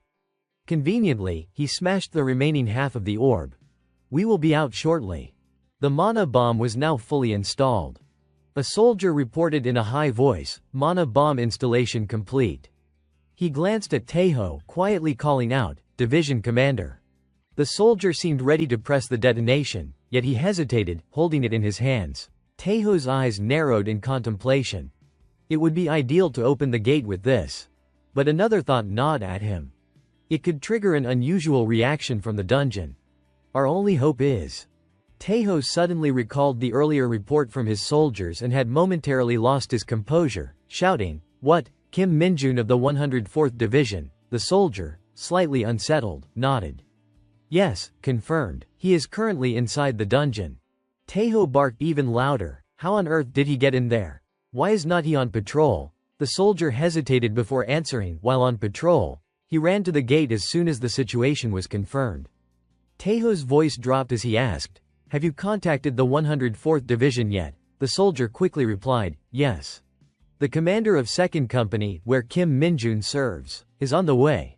Taeho said nothing, only turning to gaze at the eerily silent dungeon entrance. His voice was heavy. "I understand." Kim Minjun was inside. The unnerving calm of the dungeon gnawed at Taeho's mind. That was also why the mana bomb had been placed at the entrance. His gaze returned to the detonation switch, brows furrowed in thought. Just then, a soldier hurried up. "All forces have been evacuated to safety." Taeho's voice softened slightly. "Good." He looked again at the switch in his hand. "They have spent 4 hours inside the dungeon with no equipment. I want to place my hopes on Kim Minjun, but there is no more time to wait." Suddenly, the dungeon trembled violently, as if some immense power from deep within was surging outward. The entrance, once sealed tight, began to show signs of breaking.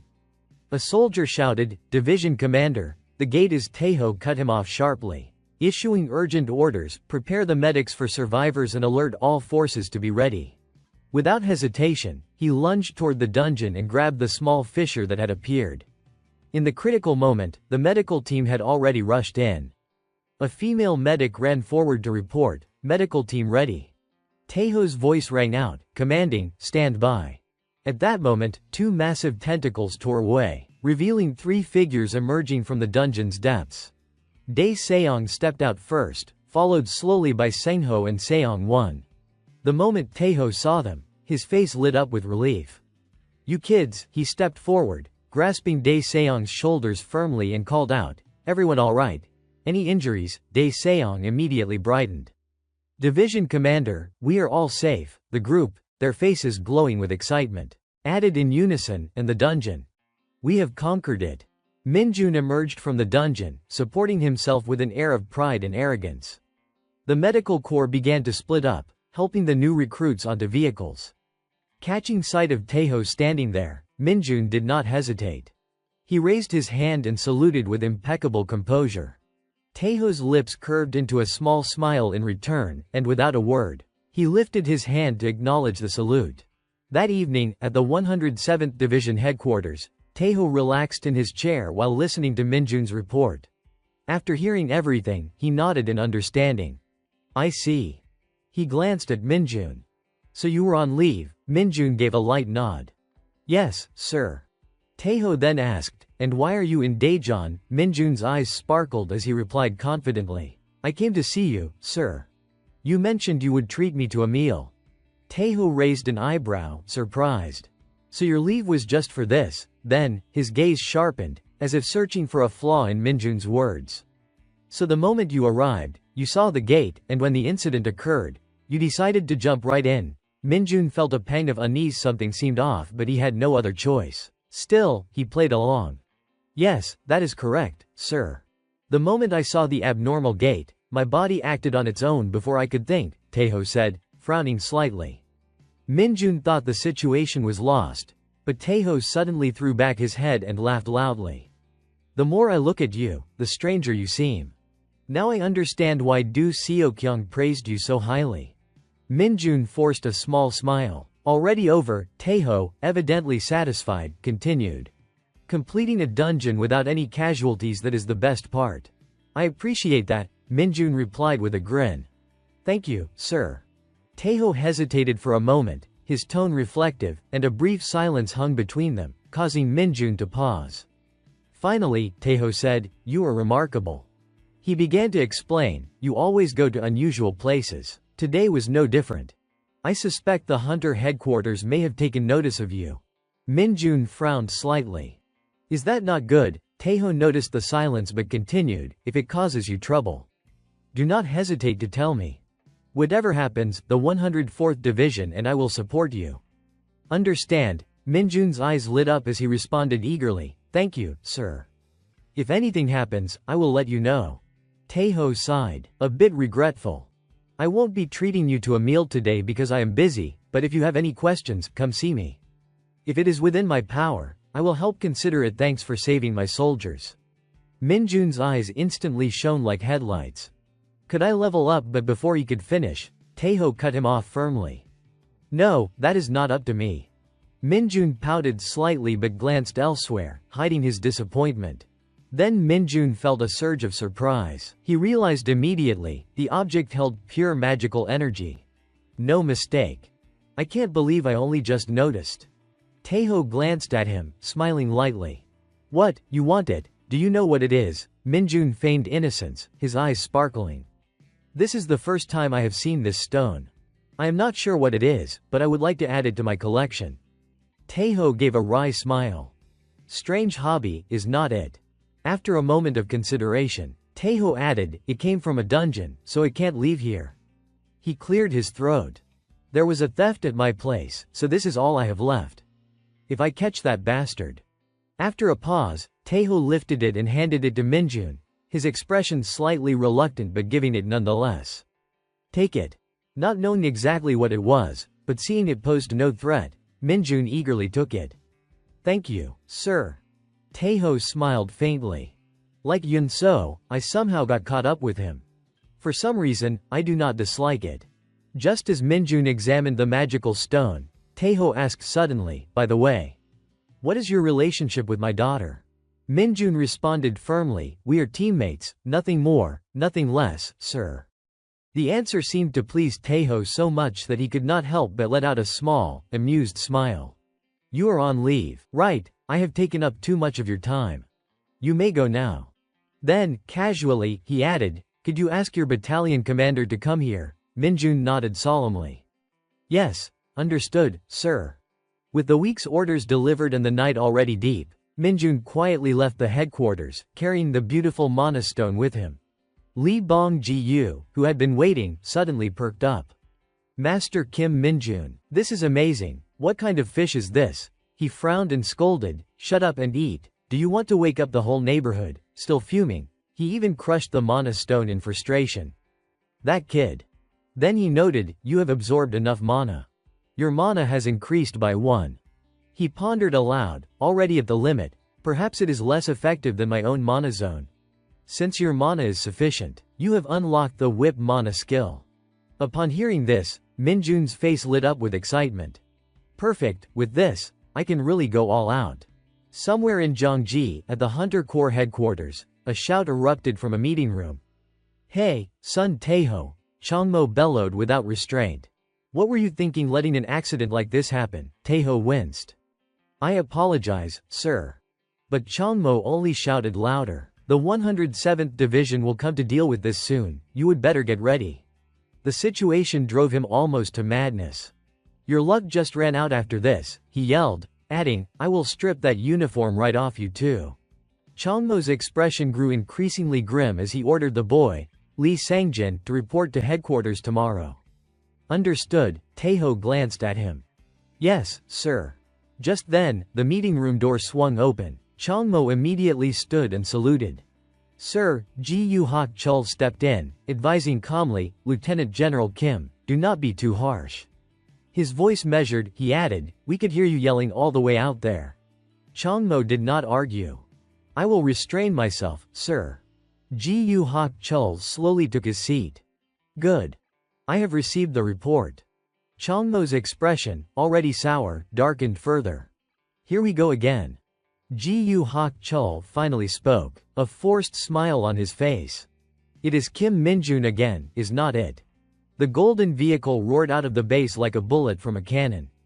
In no time, it reached its destination, the tires screeching sharply against the asphalt. Junbom leapt out, his face twisted with irritation. His anger seemed to consume every thought, so much so that he forgot even the simplest routine, closing the car door. Fueled by his rage, he stormed straight toward the command office. With his high-ranking status, he did not bother with pleasantries and shoved the door open. Chulman, startled by the sudden intrusion, blurted out, "Greetings, sir," but Junbom had no mood to acknowledge it.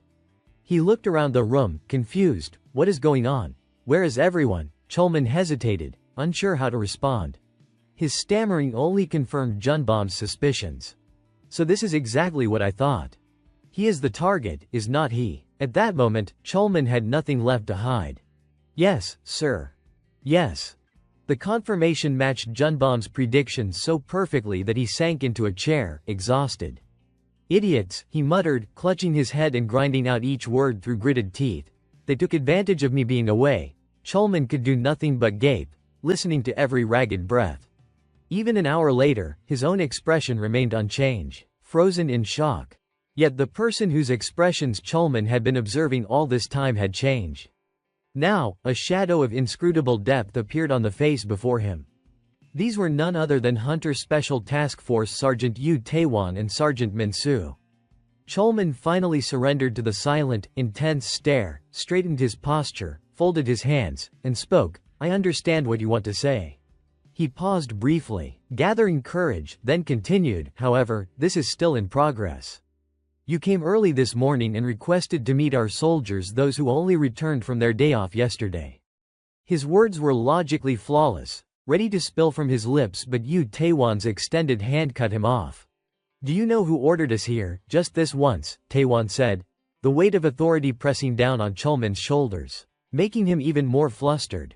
But both our battalion and company commanders are absent right now. This goes against protocol. Taewon laughed lightly, unfazed, while his teammate produced something from his uniform pocket. He raised an eyebrow, questioning Chulman, do you need an official order? We can have it right here. Minsu moved with seamless coordination, quickly opening a device in his hands. Chulman froze, terrified, his mouth agape. What seemed like a request was laced with an unmistakable threat. We will leave after a brief discussion, Yu Taewon repeated, curling his lip in a faint smirk. Kim Minjun, please come forward. Moments later, sounds stirred outside, and the office door slowly opened. Finally, the long-awaited individual stepped in. Hello, Sergeant Kim Minjun. Sir, I heard you were looking for. His words trailed off under the piercing gaze of six eyes fixed upon him. Flustered, Minjun's attention was caught by the familiar skull emblem on Minsu's uniform. His expression briefly froze in surprise. That symbol did not belong to the Special Task Force under the Hunter Corps command, did it? Chulman stood and called out to his subordinate, Minjun, come here. These two are but someone beat him to it. So you are Kim Minjun, huh? The man stepped forward eagerly, grabbing Minjun's hand. I am Yu Taewon from the Hunter Corps Special Task Force. Minjun responded loudly and formally, Sergeant Kim Minjun, sir. Taewon's expression had completely changed from the icy demeanor from earlier, now breaking into a bright, spring-like smile. You saved countless hunters by risking yourself to jump into the fake dungeon in Daejeon a few days ago, right? Incredible. Sit down, we should have a chat. Minjun smiled back, relaxed and straightforward. Thank you, sir. Without wasting words, Yu Taewon got straight to the point. The Hunter Corps Special Task Force needs people like you. Minjun maintained a polite smile, though thoughts were already forming in his head. Recruitment, just as he had guessed. Taewon began to praise his organization. We are not like ordinary hunters. We are a unit for special cases, high-risk dungeons, VIP protection, overseas missions, and so on. Yet, his passionate introduction barely registered with Minjun's mind. None of that mattered. His eyes sparkled as they betrayed his real thought. As long as I get a big promotion, that is enough. Chulman shot a glance of slight envy at the man beside him.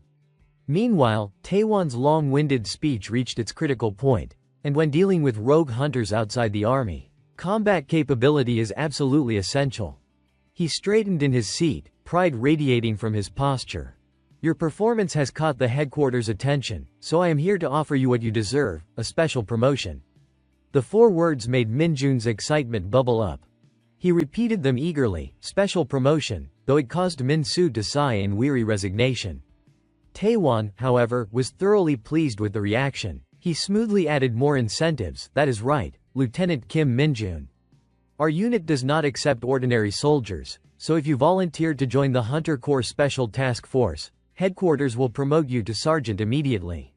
At that moment, Min-soo interjected, above all, the Special Task Force offers more opportunities for advancement than a regular unit, since you will be regularly assigned missions to accumulate military merit.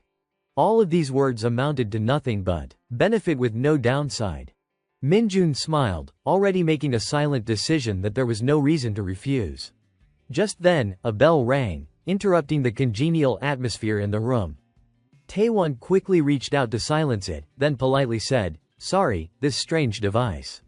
Successfully catching Minjun's attention, he studied the device on the table, at once familiar yet alien, growing more perplexed the longer he looked, unable to identify its true nature.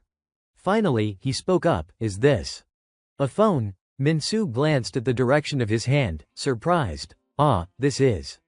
Then he pulled out a similar device from his pocket, pride shining in his eyes. "It is a special task force device. It is not a phone, but a secure communication device."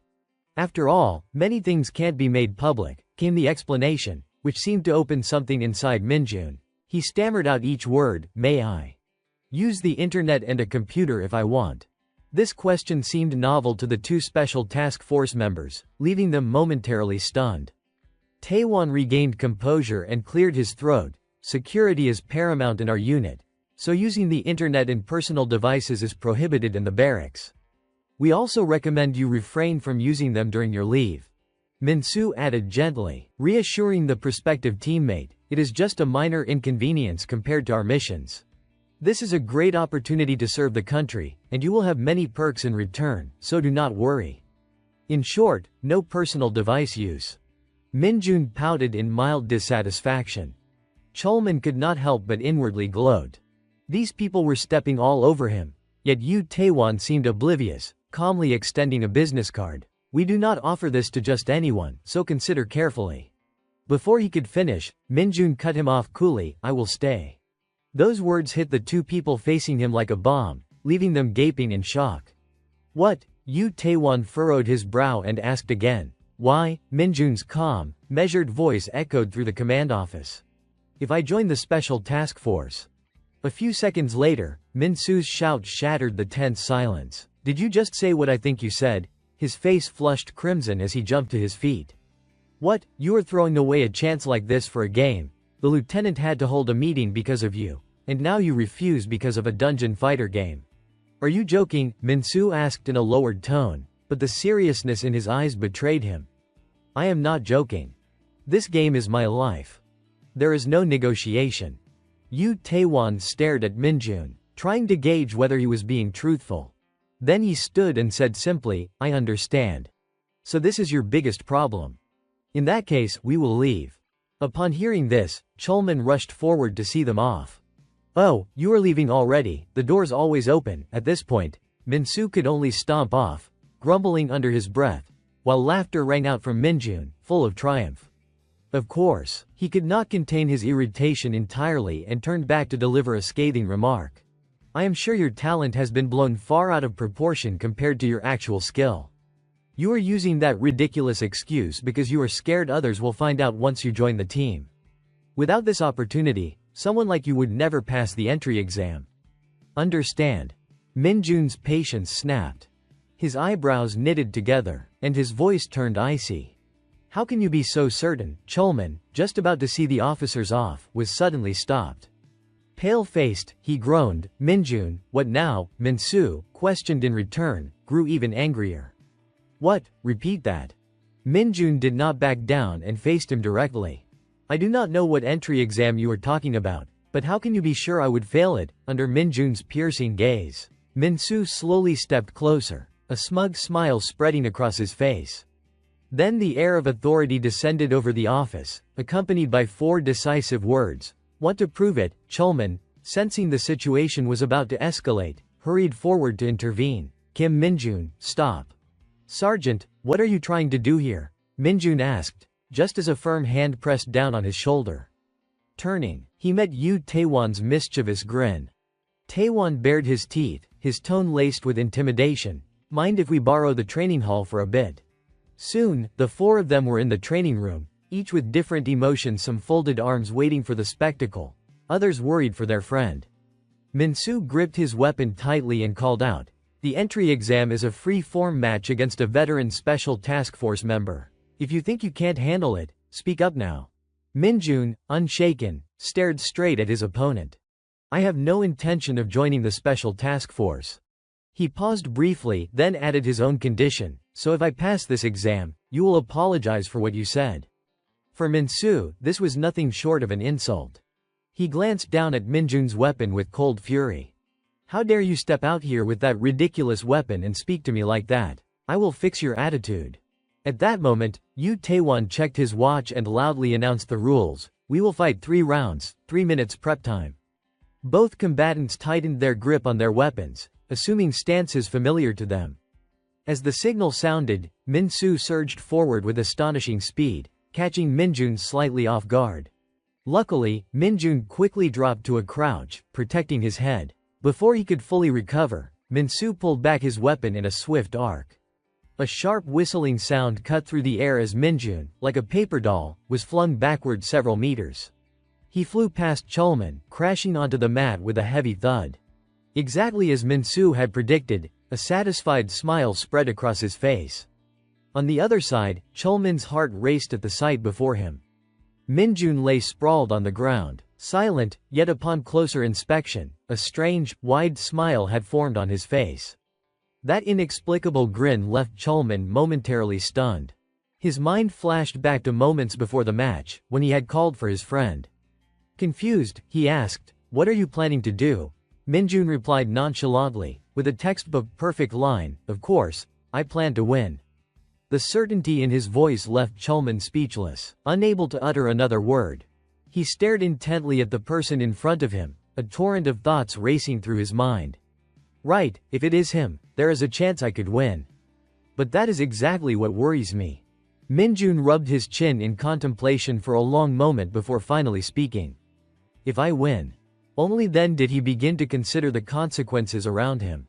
Would this cause any problems? Chulman did not answer immediately. Instead, he cast a brief, troubled glance toward the 2 members of the Hunter Special Task Force. Well, this unit is rather prideful, so. His expression darkened with each word. If their pride gets hurt, I am fairly concerned about how they might react. The outlook did not seem promising, and even Minjun fell silent to plan his next move. Then, with a sudden, almost incomprehensible radiance spreading across his handsome face, he said, then. His grin hinted at something mischievous. I will take at least 1 hit.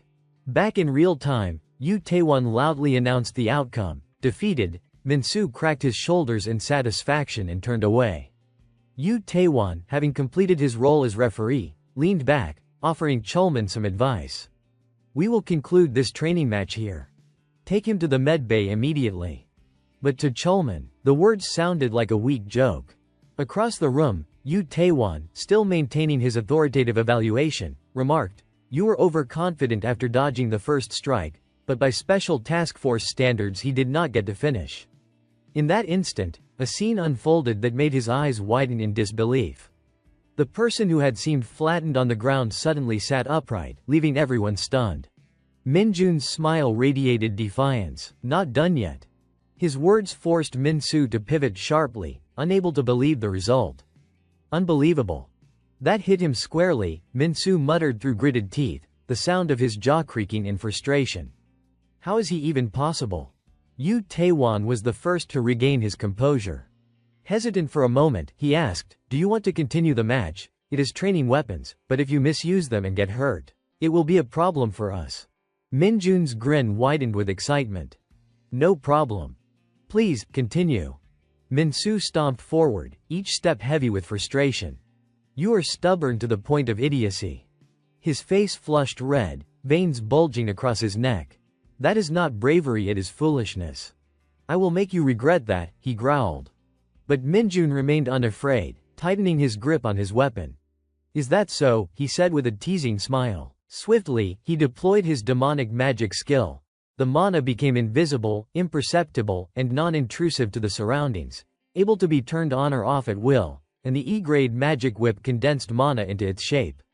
This maneuver was like a slap to Minsu's face. Arrogant brat, Minsu roared, charging forward immediately. His speed left only an afterimage of his swinging arm, but to Minjun, it was as slow as a turtle.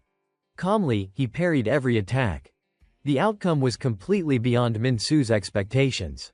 A flicker of fear crossed his eyes as he retreated slightly, seemingly formulating another plan, then surged toward Minjun again. But Minjun's magic whip moved even faster, wrapping around Minsu's sharp blade. A harsh clash echoed across the training hall, and shock flitted across Minsu's eyes. Minjun had successfully seized his weapon. The black blade flew into the air, leaving Yu Taewon and the others wide-eyed in astonishment. Minjun did not have time to savor the victory. He skillfully redirected the whip, which seemed almost alive, striking at his opponent relentlessly. Minsu ground his teeth and let out a sharp hiss, but his arrogance refused to leave his face. Hits like that, do not think you will leave a scratch on me. Suddenly, a suspicious cracking sound came from Minsu's wrist joint. Even he did not realize what was happening. What the? He yelped, trembling, the noise sharp and piercing. The sight left Yu Taewon dumbfounded. Minsu collapsed to his knees like an explosion in slow motion. One strike was all it took for Sergeant Minsu to fall.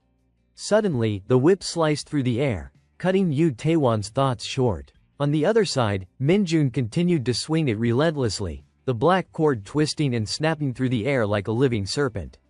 A mischievous, almost sinister gleam spread across his face, sending a chill through the two men watching. Minsu could not hide his fear and shouted, wait a second. But the whip had no mercy, especially when its wielder had no intention of holding back. A violent strike landed squarely on him. Minsu let out a cry, ouch, his strength drained, he collapsed to his knees, coughing harshly. The scene only served to heighten Minjun's excitement. Yes, this was an unstoppable strike. It was evident that while the special task force members were skilled, the weapon itself seemed to respond to its master's emotions. First time feeling a whip infused with mana. How does it feel? Exhilarating, is not it? Minjun recalled a vivid memory. Even that sturdy orc warrior had been felled by a single strike from this weapon. The black cord moved faster and faster, its friction against the floor sending shivers down the spine, a sound like the approach of death itself, making Minsu tremble with fear. At this moment, Minjun's smile had completely transformed into something demonic, as if a fiend had risen from the depths of hell. Do not get cocky just because you managed to hit us once, he warned. The man facing him could only gape in shock. Yu Taewon rushed forward, hands outstretched, to stop him. Enough, that is enough. But his words did not even reach Minjun. The whip's impact struck again with a deafening crack, carving a hole in the floor between Minsu's legs. Terrified, Minsu foamed at the mouth and collapsed. Yu Taewon hurried to his comrade's side, lifting him gently while thoughts raced through his mind. A man who had faced down a horde of orcs without blinking, now seeing an ally rendered unconscious by a training whip. Was it really that powerful? Resolutely, Yu Taewon made his decision. No, this man could not be allowed to leave. His expression darkened as he emphasized each word. The mistakes of subordinates are the responsibility of their superiors. Can I apologize on his behalf? Minjun scratched his face sheepishly. Well, maybe I did pour a little too much mana into that whip. A flicker of guilt crept in. Across the room, Minsu sat slumped against the wall, recovering slowly. Minjun's tone soon grew serious. No, it is not like that. I acted inappropriately for my position, and I sincerely apologize. Yu Taewon frowned, scrutinizing him, then once again handed over his business card. If you change your mind, contact me. Of course. Chulman, delighted, guided his comrades toward the door. Oh, you are leaving. If you are in a hurry, you could stop by our medical unit. Yu Taewon remained calm and unflustered. No worries. Sorry for the inconvenience today. Minjun watched them leave in silence, then brightly raised his own card. A good ending, is not it? Back in the command office, laughter and excitement erupted. Junbom commented cheerfully, refreshing, indeed. Then he looked up, inquiring, and our private Kim Minjun, Chulman responded steadily, he has returned to his duties and is currently in personal training. Junbom gave a satisfied thumbs up. I will report that he declined the Special Task Force's offer. Today, I will personally speak with the division commander about this. He will surely be pleased with Minjun's performance. Junbom paused, stroking his chin as if recalling something. But after today, even if he refuses their invitation, his reputation has already spread within the Special Task Force. They won't let Kim Minjun go so easily. Chulman's concern crept in. Then should not we do something to ensure the environment here is suitable for Minjun to stay? Junbom's response was unexpectedly confident. Do not worry about that, the division commander has already intervened. A radiant smile returned to his face, leaving one question lingering in the training room. What kind of proposal would the division commander make? Meanwhile, Private Kim Minjun, oblivious to the unfolding events outside, tilted his head, focused solely on the weapon in his hands, waiting for the next move. Seokyung laughed heartily, hands planted firmly on his thighs, exuding confidence. Just as expected from Kim Minjun. Well done. I was worried that those arrogant hunters would be furious. Even if I promised all sorts of perks, if Kim Minjun decided to join the STF hunters over there, there'd be nothing I could do to stop him. But after what just happened, I am finally at ease, Sung Yun said, smiling brightly with satisfaction. That is right. It is time we show them what we are made of. With that, Seokyung moved toward the phone. Yes, I agree. I need to express myself properly. He picked up the receiver. This is me. Do we have what I requested? He grinned confidently. Good.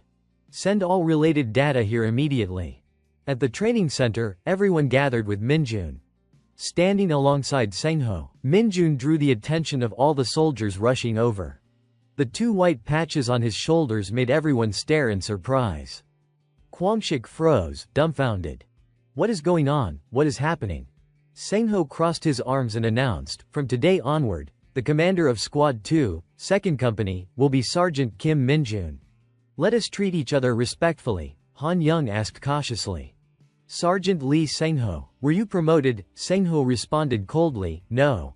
But I will be taking on a new role as a senior sergeant. I already have enough points for a promotion, so I am handing over my current position to Sergeant Kim Minjun. Surely no one has any objections. Kwangshik and the soldiers cheered enthusiastically. Of course not. Who else could possibly take the position besides Sergeant Kim Minjun? From the back, Dongjin raised his hand. Sergeant Kim Minjun, may I ask you something? Minjun nodded. Go ahead. Dongjin's voice carried a mixture of curiosity and concern. I heard someone in the 104th Regiment single-handedly cleared a mutated dungeon not long ago. That was you, right, Sergeant Kim Minjun? You were supposed to be on leave at the time. Kwangshik, barely waiting for the answer, jumped in excitedly. Really, the whole hunter community has been buzzing about that incident. Minjun exhaled and admitted, yes, that was me. I was in Daejeon when it happened. Han Young froze, embarrassed and flustered. Unbelievable. So that is how it was, Dongjin murmured, glancing anxiously around. That is amazing. Were you hurt anywhere? Minjun held up both hands to show he was fine. Kwangshik quickly approached, impolite with his curiosity. Does this have anything to do with you becoming the squad commander? Did you receive any reward? He blocked the soldiers and stammered, well. Taking the chance to tease. What is going on? A few days later, in the Goblin Colony dungeon, soldiers are supposed to be fighting goblins, not gossiping, Kwangshik scolded. Was there really an offer for him to serve as a scout for the STF hunters for a short period? Han Young nodded. Yes, that is true.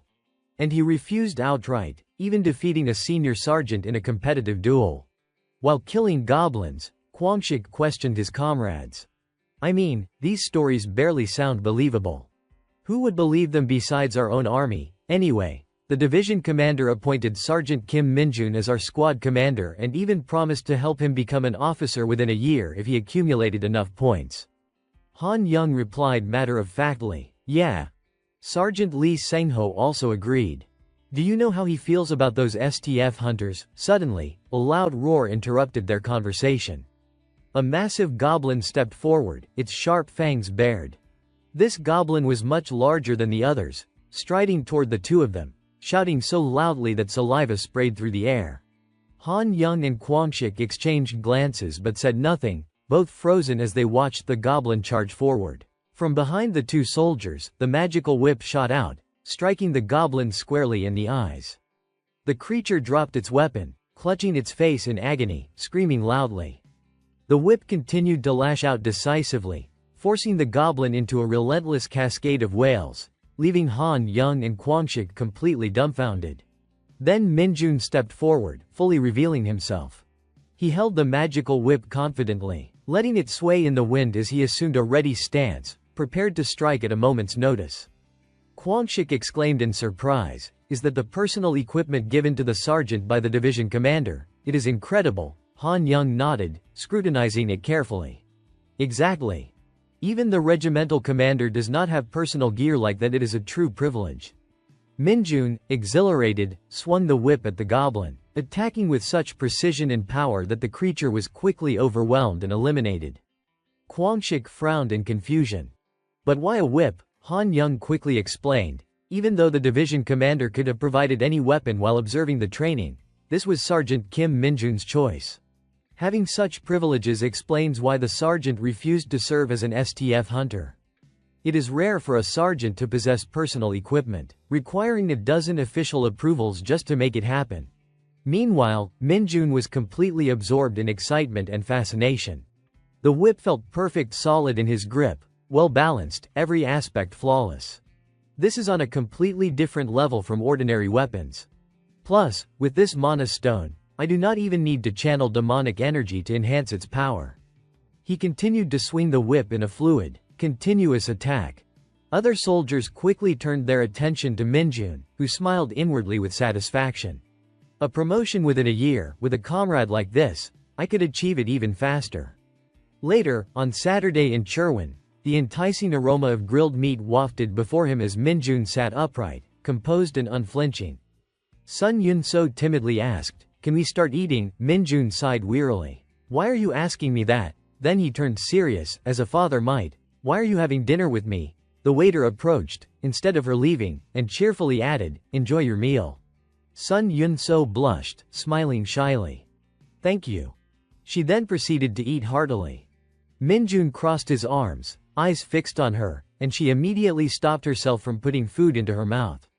"Are not you eating? I am serving, so." Minjun cut her off sharply. "That is not the point. How did you even know I was off today and that I would come to Cherwin, let alone this restaurant?" He suddenly remembered that scoundrel Kim Kwangshik. Sun Yun-so averted her gaze. It was not purely a coincidence.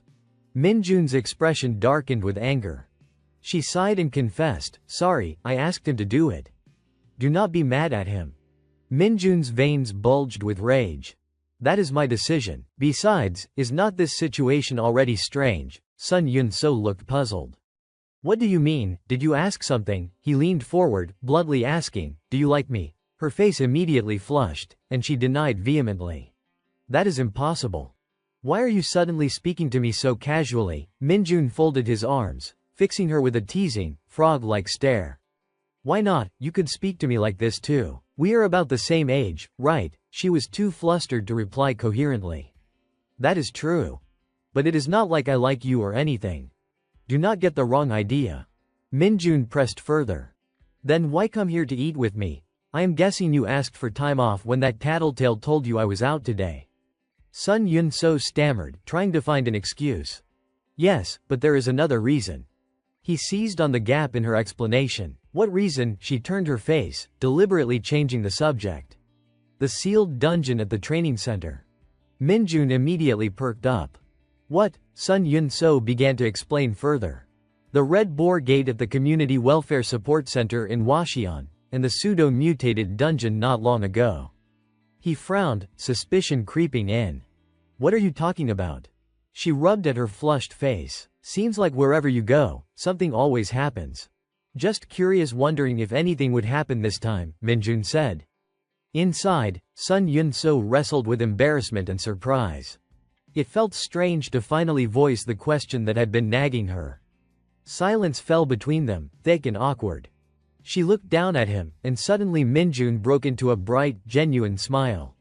His hand trembled as he lifted his glass, his words courteous and light. Do not call me a walking disaster. Okay. Seriously. His confusion was almost comical. Had she noticed something? They kept talking, barely touching their food. Minjun's gaze flicked to the insignia on her uniform. So you got promoted to corporal. Sun Yun-so admitted shyly, I passed the promotion test last week. He beamed with pride. Quick promotion, well deserved. Are Yun-so's famous now? She pouted like a spoiled child. Are you teasing me? You are already a sergeant. Hey, why are you speaking informally to me? Minjun, still chewing, asked without thinking. Can't you drop the honorifics? She scowled and clenched her fist. Do you think I can't? He shrugged. Good, do it then. But Minjun's mind was elsewhere. The image of the gate kept nagging at him, making him uneasy. I heard a gate might open here. Where is it? Damn, this timing's terrible. He set his jaw. I will be right back. I need to use the restroom. Sun Yun-so nodded nervously. Minjun stood and swept his gaze across the back, muttering, it should be right here. Night Walker, who had been hiding on the bench, popped out and peered up at him. Good job, did not expect you to finish so fast. I can sense mana here. He tossed the creature a reward, then grumbled, where's Lee Dongjin? Why has not he shown up? He looked up and froze. A blue gate crackled with electricity, hovering in the air. Minjun studied it closely. Good thing there is nobody nearby. The electric arcs condensed into a massive portal before him. Why would a gate show up in the middle of the city? So many people live here, do not you monsters have any conscience? He rolled up his sleeve and moved closer. I need to destroy this fast, for people's safety and for my promotion.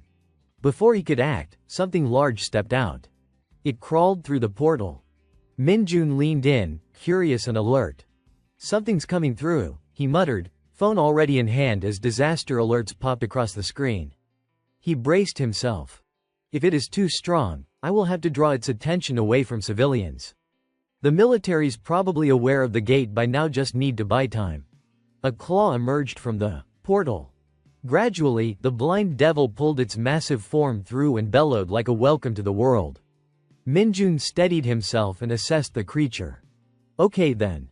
The blind devil raised an arm to strike. Minjun dodged nimbly. Just one monster, with that much mana, it has got to be strong. That arm looks dangerous. He leapt backward in a blur and prepared his counter. The status window blinked up. Dark arrow skill E. In the blind devil's hand, a huge mace materialized and hurtled straight at him. Minjun blinked in disbelief as the weapon screamed toward his position. The blind devil laughed with glee, roaring as if it had defeated its opponent, only to find that Minjun had skillfully restrained its weapon. As the dust cleared, the image of him dodging the creature's attacks with professional precision was revealed. Minjun glared at it. Where did you learn moves like that? The blind devil snapped its mouth shut, then cleverly pulled its weapon back, startling Minjun. Its other arm shot toward him immediately, and Minjun nimbly dodged to the side. Now he seemed to be dancing in midair, toying with the blind devil. Seizing the moment, Minjun surged forward and struck the creature hard in the face. It tumbled to the ground, and he landed lightly beside it. He turned to observe. Is that not enough to take it down? The blind devil staggered to its feet, its twisted mouth gnashing, and Minjun stepped back, planning his next move. Then one more strike, Sun Yun-so suddenly yelled. Minjun turned in surprise. Why are you here? Before she could respond, the blind devil hurled its weapon toward her. The projectile flew dangerously close, but Minjun quickly grabbed the chain attached to the arm. What do you think you are doing? The blind devil shrieked, its rage spilling out. From a safe distance, Sun Yun-so shouted in concern. What are you doing here without a weapon? Did you run away from dinner just to get here? Minjun snapped, frowning. How did you know to come? Sun Yun-so gripped a warning sign tightly. I saw the emergency gate alert and came straight away. With that, she threw it toward the blind devil. Minjun's eyes lit up as the sign soared through the air. Smiling as if he had anticipated it, he leapt after it.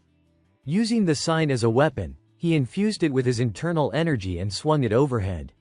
The status window appeared, Magic Whip Skill E. Think you can handle this? Minjun struck the blind devil squarely on the head. It crashed to the ground, groaning, dust billowing into the air. Sun Yun-so reached out reflexively, while Minjun quickly absorbed the creature. Coughing and wide-eyed, she said, I never imagined you were already a true hunter. She approached innocently, still awed.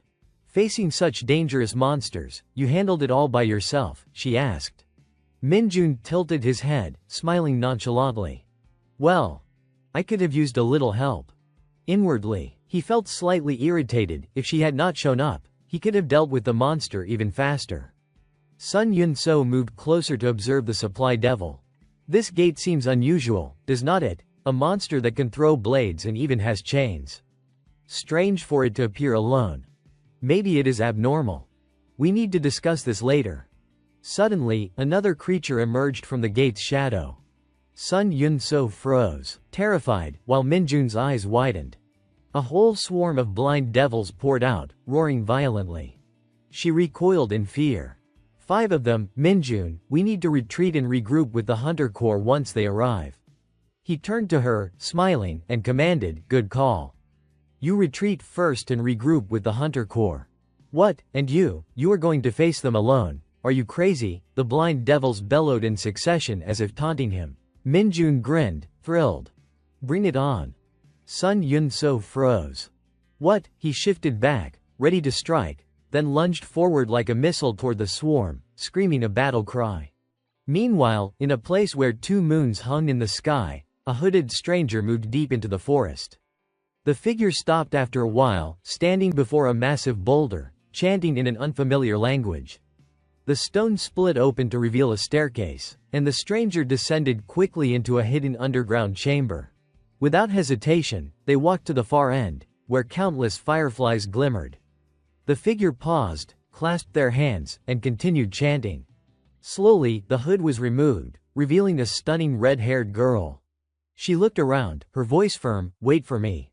A helicopter was approaching the waters near Nagasaki's deserted island. On the barren shore, 2 tall, muscular men stood silently, gazing into the distance. The helicopter hovered directly above them, its rotors churning the air. Seokyung stepped out of the helicopter with a stern expression, exuding authority and presence. His eyes scanned the deserted island carefully, taking in every detail. The other man approached him, extending his hand in greeting. Thank you for coming. I am Endo Masaru from the Japan Hunter Association. Seokyung returned the handshake and offered a friendly smile. I am Major General Seokyung from the Korean Hunter Unit. Your Korean is very impressive, Seokyung complimented. Masaru smiled warmly. Thank you, he replied. He gestured politely toward a path behind him. This way, please. Seokyung followed Masaru, and they entered a temporary command area where Seokyung calmly began reviewing reports. After scanning the documents, Seokyung nodded appreciatively. The plan seems flawless. Everything is very thorough despite the limited preparation time. Masaru responded with a modest smile. It is thanks to your team providing us skilled soldiers. I truly appreciate it again. Seokyung set down his glass and spoke seriously, his tone measured. I imagine the Japan Hunter Association is concerned about the increasing frequency of abnormal dungeons. This particular dungeon appearing on a remote island makes detection extremely difficult, and it is clearly a challenging one, even as an abnormal dungeon. However, Seokyung's expression suddenly grew serious, almost cold. But I do not believe you proposed involving foreign forces simply because of a shortage of manpower. What is your true objective? Masaru frowned and fell silent for a moment, his gaze fixed intently on Seokyung. He recalled the details carefully before speaking. As you know, Japan is facing the increasing emergence of dungeons while balancing hunter associations, the nobility, government authorities, and independently operated guild systems. Our numbers are not currently at a disadvantage, but the frequency of abnormal dungeons has surged dramatically in recent years. We have recognized the need for a more organized hunter education system. Seokyung listened intently, his expression calm but focused. Masaru's tone was measured, firm. To be direct, we are very interested in the training system of the Korean Hunter Corps. We hope this cooperation can establish a close connection between our forces. Seokyung stroked his chin and smiled subtly. So that is why General Ji Hak Chul sent me here. He even included that him on the deployment list. He wants to make a strong impression. Is that right? Masaru held a dossier and nodded appreciatively. This hunter is remarkable. To achieve this level of evaluation despite recently joining. Impressive indeed. Seokyung let out a small, surprised sound. Masaru's frown deepened briefly, as if pondering something, creating a slight pause. His promotion speed. He is being talked about extensively within the Korean Hunter Corps community. Compared to the profile you sent, the rumors appear to be true. How did he become so strong so fast? It is quite shocking. Faced with Masaru's probing question, Seokyung hesitated, stammering, Before he could finish, Masaru's excitement broke through as he shouted in astonishment. I can't wait to see how he performs in this raid. Meanwhile, Minjun casually stood by, idly picking at his ear. Sergeant Kim Minjun, a teammate shouted urgently as a monster lunged toward him. Move, Sergeant Kim. At that moment, a figure appeared from afar, moving at lightning speed. He delivered a steel-hard kick straight to the creature's face.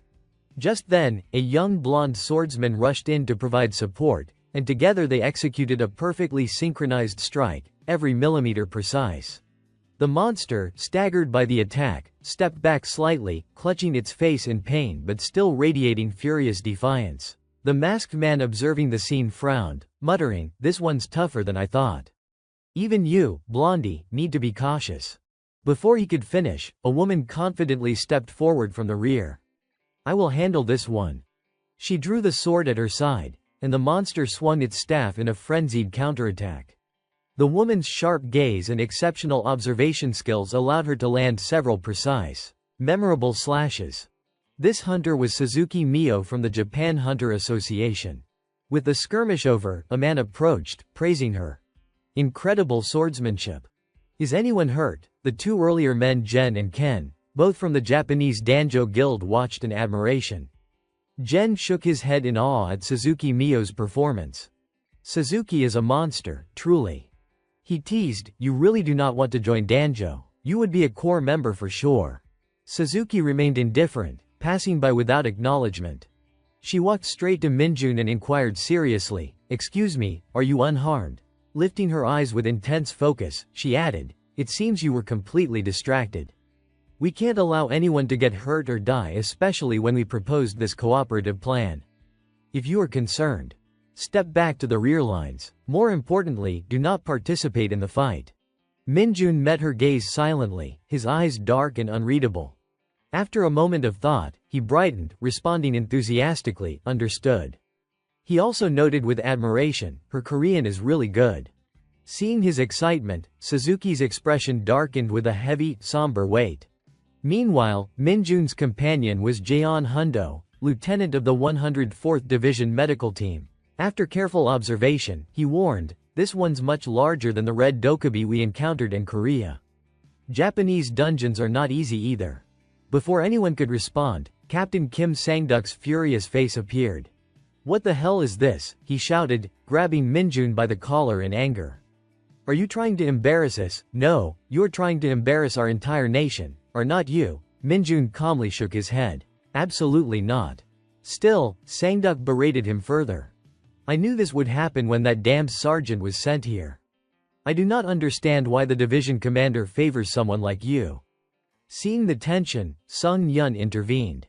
"Captain Kim Sang-duk, please stop. You should not be so harsh. He still lacks experience." But Sang-duk insisted, raising his voice with pointed criticism. "Lieutenant, this is not right. Did not you hear what that Japanese hunter said to him?" Hearing this, Sung Yun sighed in frustration. He had only observed to gauge everyone's skill level, yet he knew misunderstandings were inevitable. Meanwhile, Minjun reflected on the techniques of the 3 Japanese hunters and was impressed. They were far more skilled than he initially thought.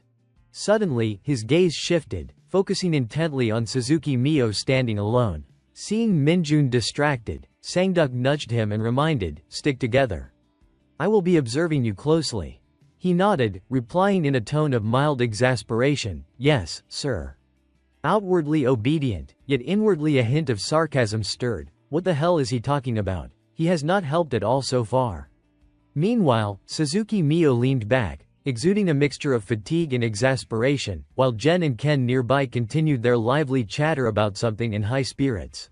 Suddenly, her eyes snapped upward. Suzuki Mio drew her sword and lunged forward, shouting a warning, "Something's coming." Her face immediately reflected extreme concern. From above, a massive axe plummeted straight toward the trio of Japanese hunters. Agile as ever, Suzuki Mio successfully dodged it. She fixed her gaze on the darkness ahead, trying to identify the force behind the attack. Before them lay a deep, shadowed cavern. From that gloom, a figure emerged, stepping out with a grotesque, devilish grin. Suzuki Mio's voice rang out sharply, "That is the dungeon bot." At her words, Jen and Ken froze, wide-eyed in stunned silence.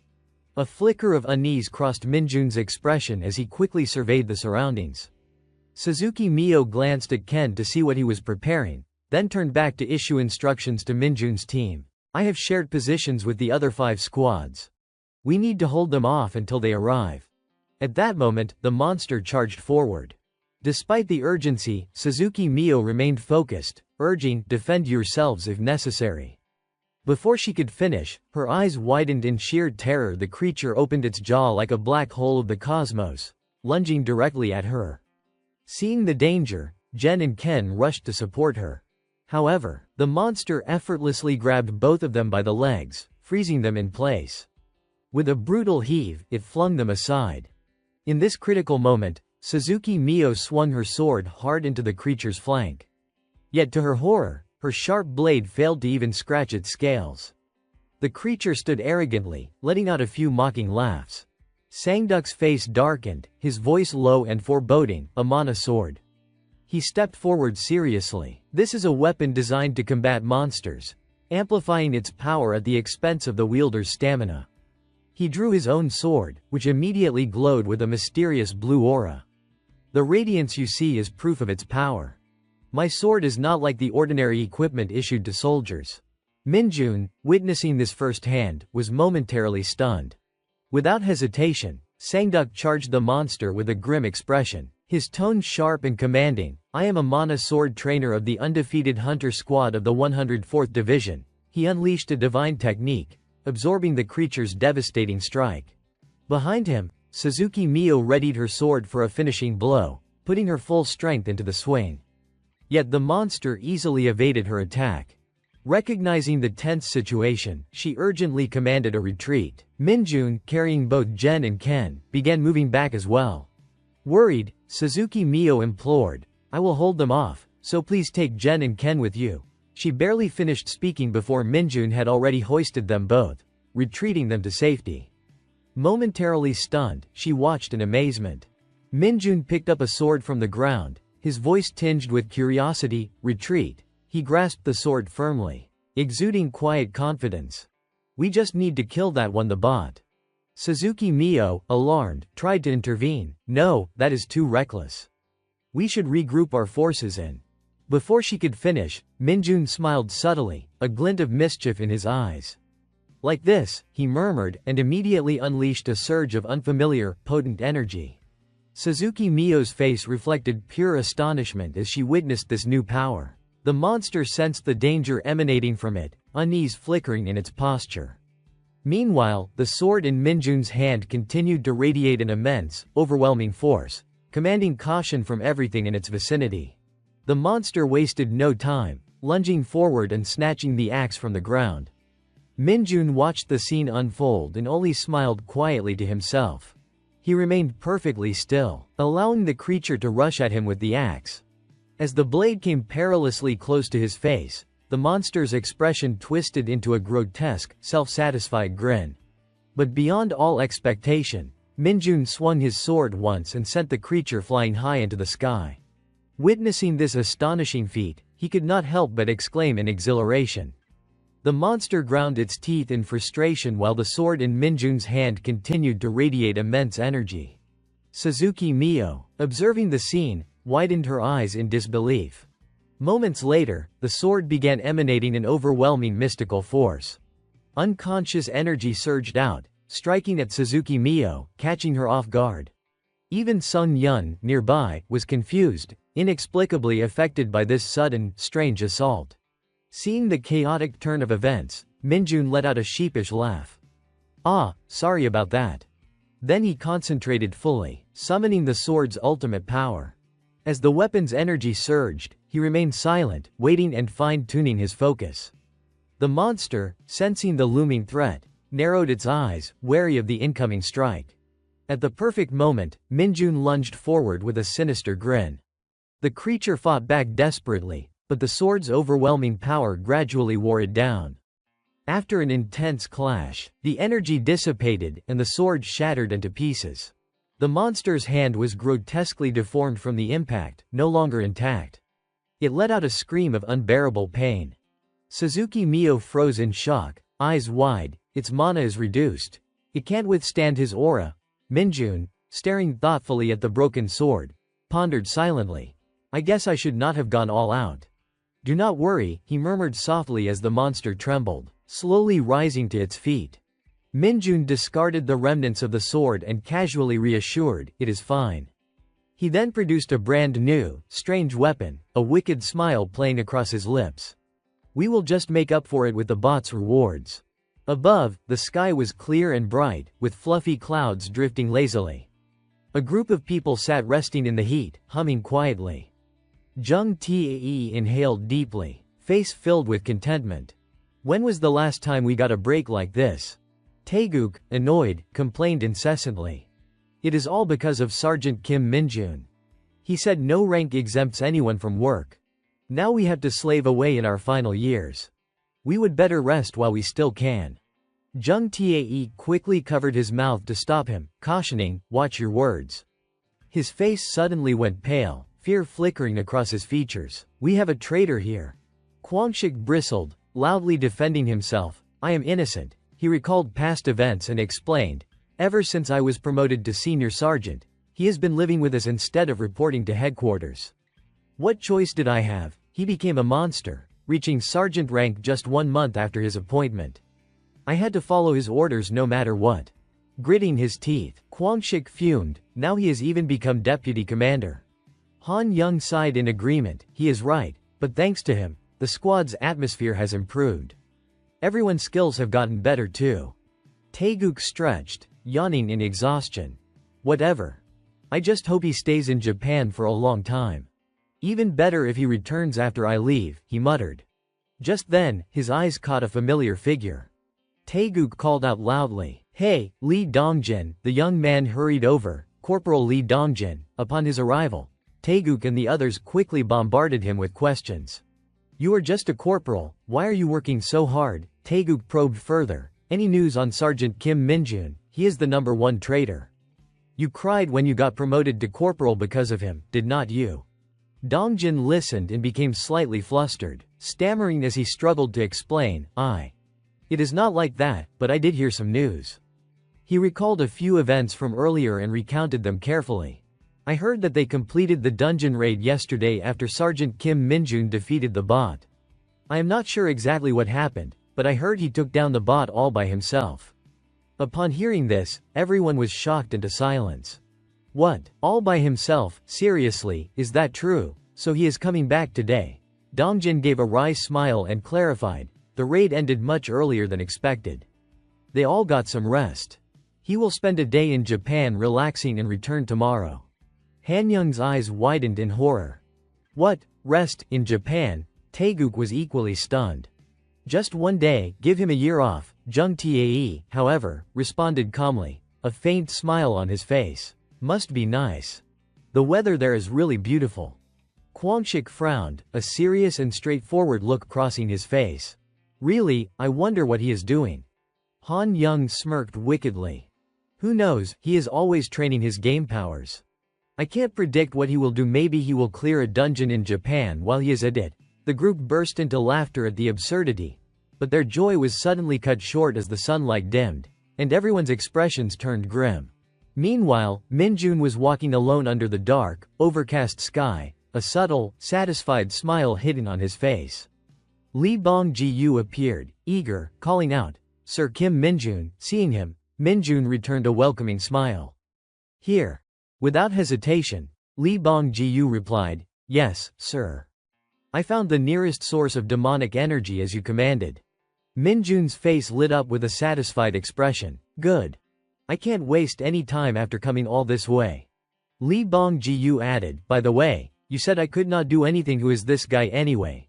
Minjun, recalling earlier frustrations, muttered, "Go find the source of demonic energy, Li Bongjiu." Li Bongjiu nodded resolutely. "I will teach that bastard a lesson." Minjun, reflecting calmly, reassured him, "It is fine. It is something even I could not handle." Li Bongjiu, however, vehemently protested, "What, even the great Kim Minjun could not do it? I will teach that bastard a lesson." At that moment, Minjun heard a strange sound and whispered an order, "Quiet." A motorcycle roared toward him. Minjun stepped back a few paces as the rider maintained their speed. Then the rider braked sharply, the wheels screeching against the ground, and the bike came to a stop right in front of him. When the rider removed their helmet, Minjun was momentarily stunned. It was Suzuki Mio. She stared at him and asked, "Han, what are you doing here?" Minjun frowned, a look of irritation crossing his face. "Huh, is she following me?" Suzuki Mio sighed and explained gently, "I think you are misunderstanding me. This area is deserted because of a past dungeon collapse. Entry is not restricted." After a brief pause, she added quietly, "But this place is monitored 24/7 by the association," pointing to a building just behind Minjun. Li Bongjiu flew closer to investigate for useful information. At the same time, Minjun noticed a surveillance camera nearby. Curious, Li Bongjiu approached it, only to freeze for 5 seconds upon meeting its gaze. His eyes then flicked down to where Minjun stood. He could only shake his head, exasperated. "That useless guy," Li Bongjiu muttered frantically. I just sensed the demonic energy in this area." Minjun, annoyed, shouted, "We will talk later." Suzuki Mio, seeing his expression, pressed seriously, "I will ask one more time, what are you doing here?" Minjun hesitated, stammering as he tried to answer. After a long moment of hesitation he frowned and answered nonchalantly, "I got lost. I was just taking a walk." Hearing that excuse and seeing his expression, Suzuki Mio grimaced in disgust. Minjun rolled his eyes, acting curiosity. "Where am I, anyway?" Seeing the odd look on his face, Suzuki Mio hesitated. This guy was different from other awakened she would encountered. There was something strange about him, but she could not put her finger on what it was.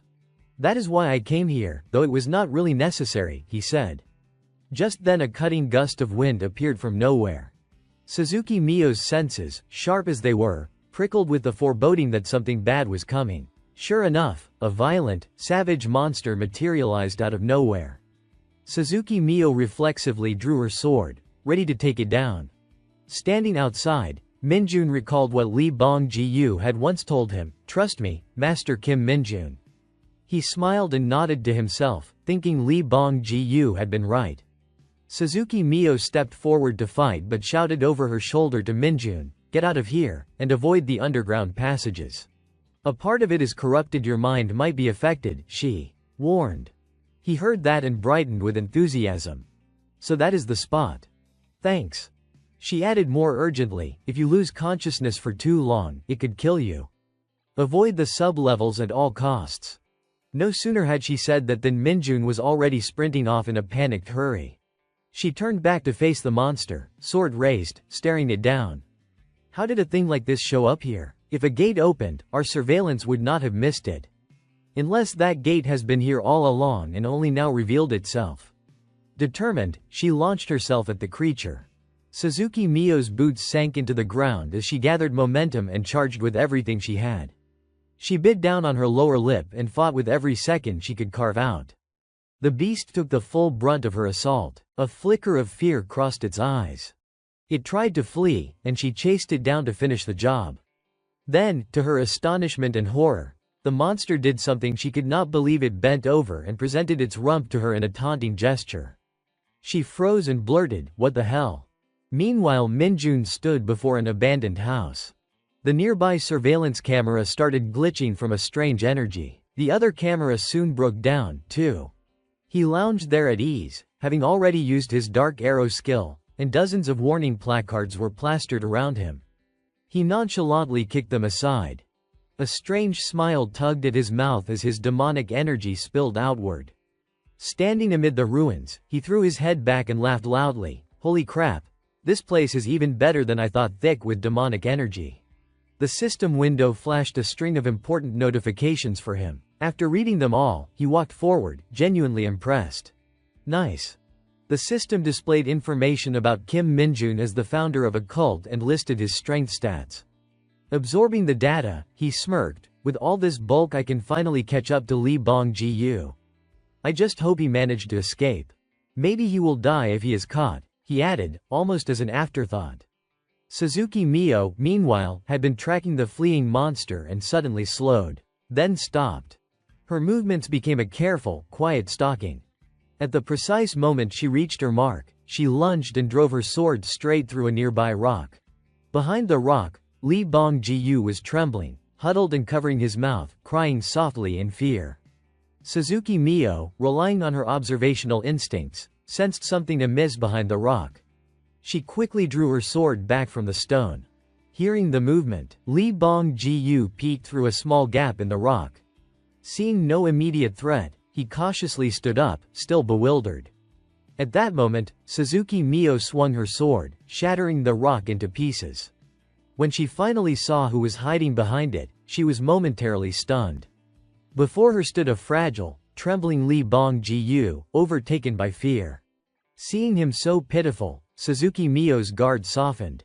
She sat down and gently reached out to soothe him, but Lee Bong-ji-yu, not wanting to be touched, scratched her a few times in frustration before scampering away by flicking his tail. Suzuki Miyo stood there, watching his retreating figure with a pang of regret. She then straightened up, gripping her sword, and reported the situation via communication. "This is Suzuki. I am still tracking it. I am focusing on areas without cameras. Even the monitoring team has lost the trail." "Understood. I will join the support team when they arrive." Shortly after, she received another alarming notification. "Corruption level detected underground." The person on the other end explained. "Yes, the color of the monster crystal has changed.